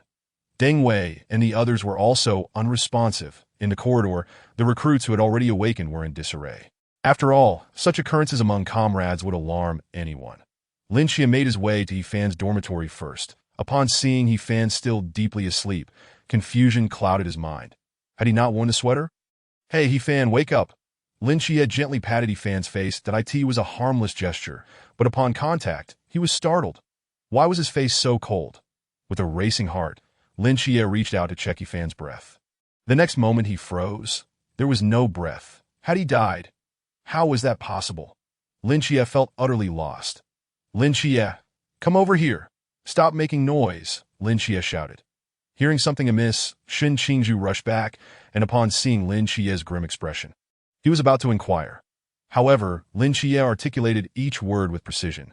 Zhuaigu since last night, who has entered this dormitory. Shen Qingzhu squinted and thought. How would I remember? Many people came by to chat before bed. Think hard for me. Lin Xie bellowed, then pointed at Yifan. He dead this proclamation. It was as if a thunderclap had shattered the silence in Shen Qingzhu's mind. He silently regarded Yifan's expression, still smiling before death, and abandoned his usual nonchalance. Got it. I'll go fetch them right away. With that, Zhuaigu exited, casting a glance at the quiet crowd in the corridor. You, and you, come here, or I swear I'll take matters into my own hands. As Zhuaigu passed by these individuals, they could feel the impending eruption of the volcano within him. Restless, bang. With a snap of his fingers, the doors to 3 dormitories at the end of the corridor exploded open. Zhuaigu continued his advance toward those 3 rooms. Above the dormitory building, Yifan, in a state of astral projection, was conversing with his comrades. Many of the recruits who had not yet awakened found their souls ensnared by white spider silk. Their expressions filled with anguish and immobility that Yifan, with a kind heart, had ventured out of his own body to keep them company. Each of them was frantic, convinced that they were on the brink of death. Upon catching sight of Yifan, it was as if they had found a savior, desperately pleading for help. Suddenly, a thick strand of spider silk lunged at Yifan, ensnaring his soul as well. Oh dear, I've been caught too. What shall I do now? Chapter 69. Yifan is the true actor on one side of the corridor. Several recruits stood against the wall. These are the ones who visited our dormitory last night. I brought everyone I could, though there are still a few from other dormitories who haven't awakened. Zhuai reported. Just moments ago, Lin Xie had already confirmed that the sweater was indeed worn by He Fan. It was unmistakably him. The sweater contained the divine will of Nikes. No one could forcibly remove it from He Fan, thus ruling out any possibility of it being a deceptive prop, that He Fan's body exhibited no signs of life. It was confirmed. He was dead. Lin Xie's eyes glimmered with authority as he scrutinized each individual present, that he was aware that He Fan's demise likely had nothing to do with these comrades. Yet he found it difficult to accept that he even had no time to mourn that if this were a meticulously orchestrated trap by an opposing force, and even He Fan had fallen victim, what right did Lin Xie have to believe he could survive? Now was not the time for sorrow. The priority was survival. First, they had to eliminate the possibility of traitors among their ranks. Under the divine realm of mundane existence, Lin Xie seemed to possess a form of X-ray vision. Continuously observing all those who were awake, that he felt that everyone appeared to be in order. Furthermore, the majority seemed merely to be in a deep slumber, yet only He Fan lay dead. How could that be? There were no external injuries on him. What kind of powerful entity could single-handedly kill He Fan, clad in the sweater, with nothing but a mental attack? Just then, a piercing scream from outside shattered the tranquility. In the corridor, all the male recruits stood on edge. It came from the direction of the cafeteria. "What should we do, 7 Knights?" asked a new recruit named Li Xiaowang. The twins of Cangnan had always been a source of strength for the recruits. Now that He Fan had departed so peacefully, they could only look to Lin Xie for guidance. "Zhuai, take a few people to the adjacent dormitory building to assess the situation, especially in the girls' dormitory in Building 3. It is suspiciously quiet. Make sure not to venture too far in. Xiaowang, Chaoyuan, you're coming with me to the cafeteria, and before we set off, ensure you're armed. The enemy may be more formidable than I anticipate. Perhaps none of us will emerge from this, but we cannot surrender easily." Lin Xie was not attempting to frighten anyone, that he realized that many believed this to be a prank by the instructors. However, Lin Xie understood that even the entire instructor camp combined might not have the capability to eliminate He Fan. Was He Fan feigning death? What proof did they have that He Fan was merely pretending? Under the current circumstances, Lin Xie could not provide evidence that it appeared the situation had truly escalated to unimaginable levels. On a distant hillside, Chief Instructor Yuan, do you think the recruits will believe this? Isn't it a bit too far-fetched? Instructor Han expressed his concerns that at this moment, Yuan Gang was observing the situation through binoculars. One of the lenses even contained a peculiar object similar to Bai Pang's true vision eye, capable of seeing through and perceiving souls. Had He Fan not died, they might not have been believed, but the situation had changed. Yuan Gang could not help but admire He Fan's knack for creating chaos. At least Lin Xie believed it now. And he had to concede that He Fan's acting surpassed that of the entire atmosphere team. Due to the financial limitations of the instructor team, only Yuan Gang possessed the special items.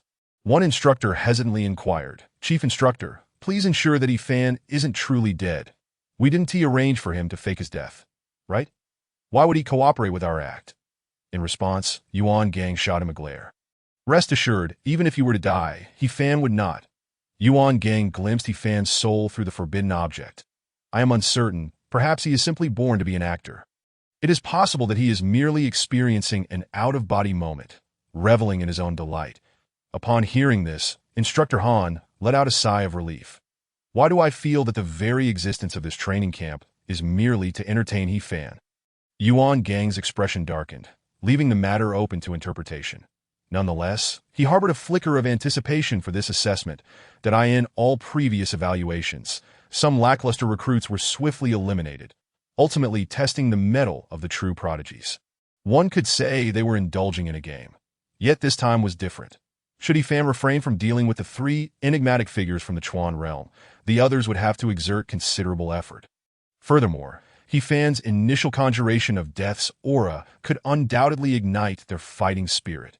With his performance, everyone's emotions surged, marking this perhaps as the most significant assessment among the new recruits. Before Yuan Gang could finish his thought, He Fan's soul casually untangled itself from the silken restraints and eagerly made its way towards the cafeteria. "Whoa! What are you doing?" Lin Xie, Chaoyuan, and Li Xiaowang, having retrieved their starlight blades from the armory, arrived at the cafeteria's entrance. Noticing that the chain lock on the door had been severed, Lin Xie remained vigilant. Logically, both Building 1 and Building 2 housed male dormitories, and with such a significant incident occurring, where He Fan had seemingly perished, everyone was in a state of acute tension. He also observed Building 3, the female dormitory, which was eerily quiet at this juncture, who would have the leisure to wander to the cafeteria. Especially armed, just then, a harrowing scream echoed from the cafeteria. Lin Xie felt an unsettling premonition that the narrative had taken a rather grim turn as they pushed open the doors. The sight before them rendered the three momentarily speechless. The cafeteria was ensnared in a dense web of spider silk, as if time had regressed by several centuries. The most chilling sight, however, was the prominent silhouette. A corpse ensconced in silk, suspended grotesquely, its limbs contorted and a gaping wound carved by some sharp instrument. A sight too horrific to behold. The grimace upon its face hinted at the unspeakable torment it had endured prior to death. Lin Xie instantly recognized the unfortunate soul as a comrade from Building 2. Chao Yuan and Li Xiaowang, having never encountered true enigma before, could scarcely fathom the shock. Xie, should we indeed, from the scream until now, it had only been 2 minutes. The enigma could very well still be lurking within the cafeteria. We ought to gather more individuals to bolster our chances. Lin Xie understood what Chao Yuan intended to convey, that an entity capable of instantaneously dispatching recruits at the pool level must undoubtedly hail from the Chuan realm. The enemy lay in wait in the shadows. To proceed recklessly would be exceedingly perilous. You all guard the entrance. I shall venture inside first, Lin Xie asserted, only to be seized by Chao Yuan. Xie, I meant, should I go instead? You? Lin Xie nodded. Somewhat dazed, he was uncertain of Chao Yuan's intentions. Typically, Chao Yuan adhered closely to He Fan and Lin Xie's directives, seemingly devoid of his own opinions. Yet this occasion was different. Lin Xie could sense a simmering fury within him, comparable to that of the Black King, that he merely maintained his composure, suppressing that moment.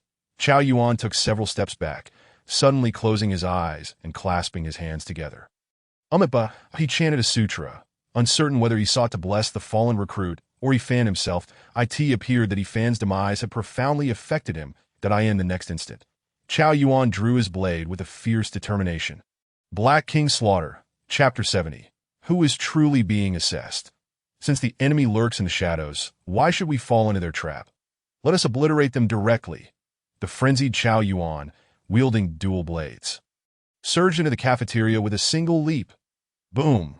The entire cafeteria was instantly reduced to ruins. At that moment, a massive grayish-white spider darted away from the debris with a swiftness that was astounding. Cackling, "Demon Jester, where do you think you're going?" Chao Yuan bellowed, swinging his blade imbued with the Black King's ferocity towards the giant spider. The spider trembled in terror, momentarily halting as the starlight blade embedded itself in its path, causing the ground to fracture. Yet the spider, quivering on its 8 legs, continued its frantic escape, cackling, "Surrender your life." A low, raspy voice emanated from Chao Yuan. Without delay, he hurled another blade. Thud! The blade struck true, piercing one of the spider's legs, sending it flying like a deflated ball, green ichor spilling forth. Yet it still managed to flee in a fit of rage. Chao Yuan summoned the 2 blades that had just been cast away. They trembled for a moment before returning to his grip. In the next second, he brandished both blades and resumed the chase. Impressive. Lin Xie was taken aback. This marked the first instance where Chao Yuan, fully embodying the Black King, could maintain control over his conscious mind. Clearly, the recent sniper training had not been in vain. Indeed, the Black King Slaughter, a being exalted above mortals, left Lin Xie wondering if he could still match him in combat. At this moment, he even hoped that He Fan's death was merely a jest, a prank, that if He Fan were to witness Chao Yuan's mastery over his own forbidden realm, he would surely be pleased. The grayish-white spider, being from the Chuan realm, was exceptionally swift. It concealed itself in a corner, swiftly transforming into an adorable little boy, panting heavily that he was utterly terrified. All he had wanted was a quiet place to rest. So why did these big brothers insist on trying to kill him? He believed he had been quite well behaved. That fearsome big brother kept shouting about demons. How ridiculous. This little spider felt utterly wronged. Big brother, with that look, even ghosts would bow down before you, and you dare to criticize me? The little boy peeked out from behind the wall, realizing that although the demon Big Brother possessed overwhelming strength, his perception seemed rather weak. After failing to locate him, he resorted to mindless destruction as a means of venting frustration. The little boy sighed in relief. However, as he turned suddenly, he nearly fainted from shock. Eek! He-Fan's soul had been squatting beside him, grinning widely, and suddenly made a playful grimace. A ghost! The little boy fainted on the spot. He-Fan was taken aback. How could a formidable entity from the Chuan realm be afraid of ghosts? Well, to be fair, children do fear ghosts. It's quite reasonable. Currently, He-Fan existed in a spectral state, akin to a ghost. One might argue that this was no longer the olden days, wearing ancient attire while in a spectral state. With a disquieting smile, could indeed instill a lasting fear in children down on a distant hillside. The instructors were engaged in animated discussions that it seemed Chao Yuan had managed to initially suppress the Black King within him. What a cause for celebration. Indeed, even if he were to join the Night Watchers, he would greatly diminish the various enigmas of the Forbidden Realm. Truly a rare talent. Let us be bold. It's not merely suppression. It's a complete annihilation. What kind of warrior can also serve as a marksman? If only his aim were a tad more precise, he would be invincible. I shall personally oversee Chao Yuan's shooting training from now on. Yuan Gang set down his binoculars, shaking his head. Indeed, the progress of the recruits was evident. But are you certain that someone like Chao Yuan's advancement is attributable to our instruction? It is to some extent, but not significantly. Why is it that this year I feel absolutely devoid of any sense of accomplishment? I wonder who is truly assessing whom. But he then turned his gaze elsewhere, in the new recruit's dormitory. A massive spider web connected the entire rooftop. This moment, all the recruits who had failed to rise by 6 o'clock found their souls ensnared within the web. Bai Li, the plump one, was just about to wield the soul-cutting blade to sever the silk when the entire spider web inexplicably disintegrated. Hey, I haven't even made my move yet. Why has the web collapsed? Did I perhaps master my skills without realizing it?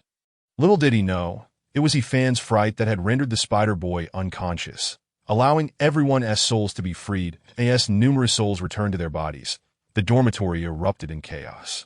Brother, you're awake. Goodness, you scared me. We were all trapped in a spider web. Are you sure you're not dreaming? Well, it's impossible for so many people to share the same dream. Hey, why hasn't He-Fan awoken yet? He can't really be dead, can he? At that moment, Bai Li made his way to He-Fan's dormitory, checking for signs of life. Oh, look at that. He really is dead. Bai Li chuckled. The newly awakened recruits laughed as well. What kind of logic is that? You think He-Fan can die while we remain alive? Don't worry, we just saw He-Fan's soul. He is just off having fun. Bai Li then noticed that several of his usual companions were missing. Where are Lin Xie and Chao Yuan? A new recruit replied. A scream just came from the direction of the cafeteria. Chia went to check it out with 2 others, while the brother went to the female dormitory to rescue people, leaving us here to guard everyone. Upon hearing the news, Bai Li Pang was astounded. Chia had only brought 2 companions. This was simply unacceptable. No, wait, Zhuagu had gone to the girls' dormitory, which only heightened the urgency. Chi was so formidable that the number of people he brought mattered little. However, the girls' dormitory truly required someone of my caliber. Even in the face of peril, I would not shy away from my duty. Miss M.O. Li, I am here to rescue you. With that declaration, Bai Li Pang brandished his mighty sword, activated his defensive maneuvers, and, riding the ethereal light, burst through the window. Meanwhile, Zhuagu, accompanied by a few others, cautiously approached the girls' dormitory in Building 3. That the atmosphere here felt eerily unnatural. Typically, the sounds of laughter and playful banter from the girls would echo within, igniting the imaginations of the boys. Yet now, an unsettling silence prevailed. Zhuagu appeared carefree, but his keen mind was aware. He sensed that Building 3 was enveloped by some spatial barrier, present. Even ordinary individuals could not open the main entrance at the base of the building. A spatial barrier, was it? With a snap of his fingers, the door swung open. In that moment, a chilling scent of blood wafted from within. After a brief contemplation, he commanded, I shall enter alone, regardless of any sounds you hear. Do not follow me, that if I do not return, inform Lin Qi that within Building 3 lurks a mysterious entity capable of manipulating space, surpassing my abilities. Chapter 71. He-Fan has arrived. Increase the intensity. Zhuagu, wait for me. Take me with you. Just as Shin Qingzhu was about to enter the girls' dormitory in Building 3, he heard Li Pang Pang's voice approaching rapidly from a distance. He hesitated for a moment, waiting for Pang Pang to land. That you're awake. Of course. Just look at me. Am I not full of energy? Oh, then let us go together. Wait, Zhuag, this kind of dirty work ain't suited for you. Let me handle it alone while you assist the others. Had this been any other time, Shin Qingzhu would have easily relinquished the role of a protector to Pang Pang, but in that moment, his expression turned serious. You intend to go alone? Don't be ridiculous. I refuse to let any more friends fall victim in vain. Li Pang Pang was taken aback. Wasn't he this guy usually quite arrogant? Why was he suddenly so sentimental? Something felt amiss. Which friend has fallen? He Fan. Pang Pang burst out laughing. Even if He Fan is not dead, he might as well be, considering how you've cursed him.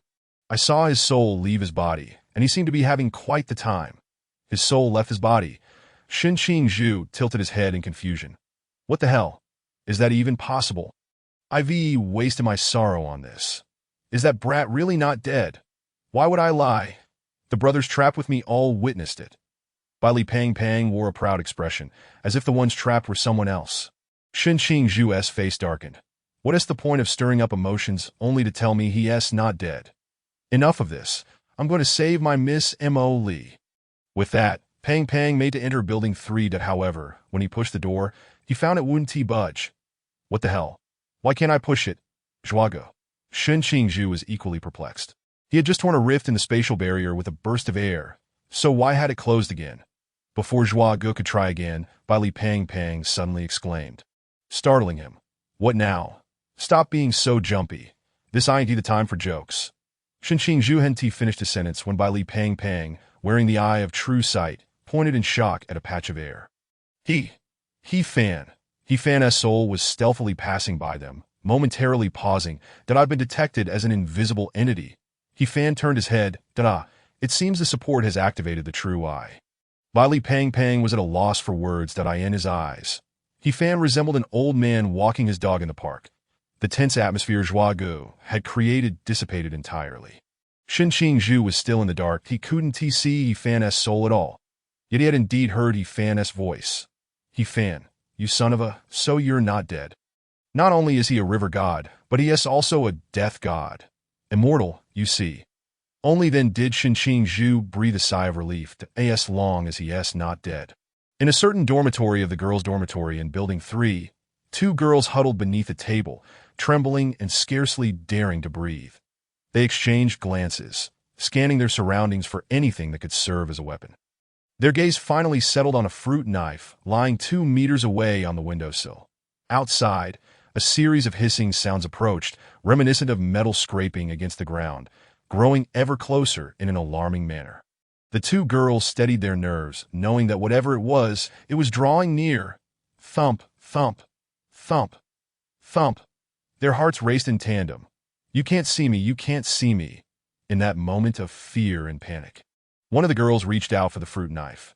The next second, the door to the dormitory was violently flung open, revealing a towering, headless man wielding a massive beheading sword, poised to cleave the two girls in half. In that instant, despair enveloped them. Even after spending 6 months in the training camp, they could not overcome the terror of facing a supernatural entity for the first time. The headless man's blade was descending upon them. They soon realized that praying for invisibility was futile. The creature had no head to see them in the first place.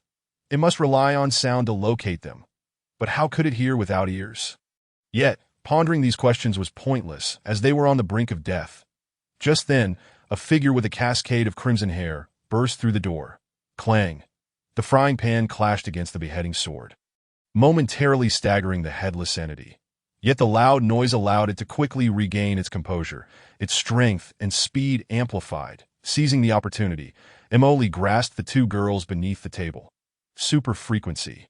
In the next instant, Emily erupted with unprecedented speed, her feet delivering dozens of blows to the headless man before she whisked the two girls out the door. The headless man rose, dragging his beheading sword, pursuing the sound. The sound hunter grows stronger with louder noises. Many of our sisters have perished at his hands, Emily explained as they fled. Even in her heightened state, Her forehead throbbed with veins, her complexion pale, and breath quickened. Yet, she dared not relent. Currently, the super frequency she wielded had not exceeded 50, preventing her from activating the barrier. However, her ordinary super frequency capabilities significantly enhanced her combat prowess, albeit at the cost of considerable mental strain. The headless man was left far behind by Mo Lee, while the two girls struggled to keep pace, entirely outmatched and reliant on her to escape. Fortunately, they soon reached their stronghold that I in the largest room of Building 3, a cluster of over a dozen female soldiers huddled together. Within this training camp, one should not underestimate the strength of these seemingly frail women.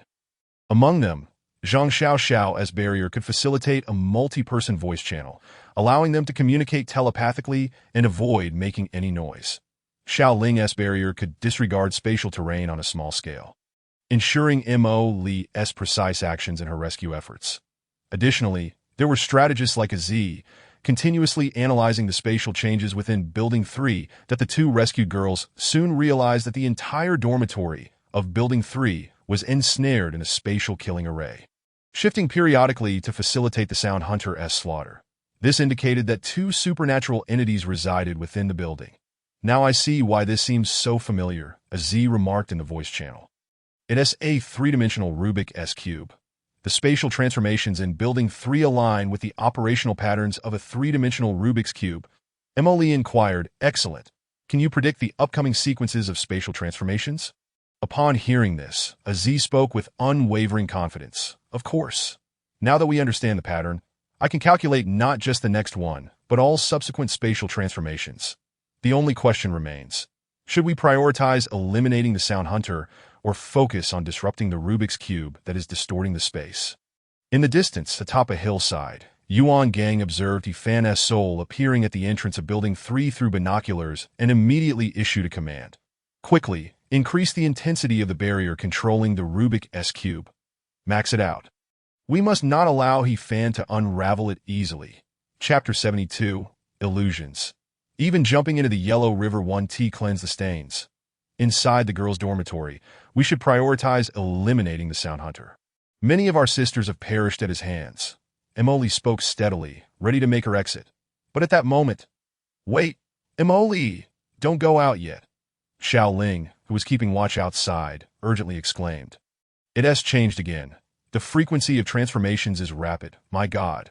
Xiao Ling continuously relayed information. Upon hearing this, Z fell silent, drenched in cold sweat that you're soaked through. "Aren't you, sister?" "Ah, is this a 5-dimensional Rubik's Cube?" "No, wait, a 7-dimensional Rubik's Cube?" She has completely lost her mind, but it's akin to playing a frustratingly twisted game, where just as you feel like you've gained some footing, the foolish game designer throws you into a pit of despair. However, in gaming, if you're dissatisfied, you can vent your frustration and opt for a refund. But what recourse do we have in reality? It seems we must deliberate extensively, uncertain if circumstances will ever change. Simply put, even if this Rubik's Cube were to inexplicably shift from a 7-layered puzzle to a 5-layered one, it would still deliver a devastating blow to us. Thus, we must refrain from hasty actions. After pondering for a moment, Aziz shook her head.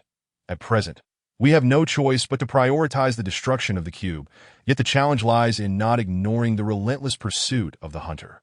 If someone could divert the hunter's attention, or if someone could be entrusted with the crucial task of dismantling the cube, our chances would significantly increase that Aziz's intentions were clear. Although we women possess strength, there are still two mysteries residing in the building.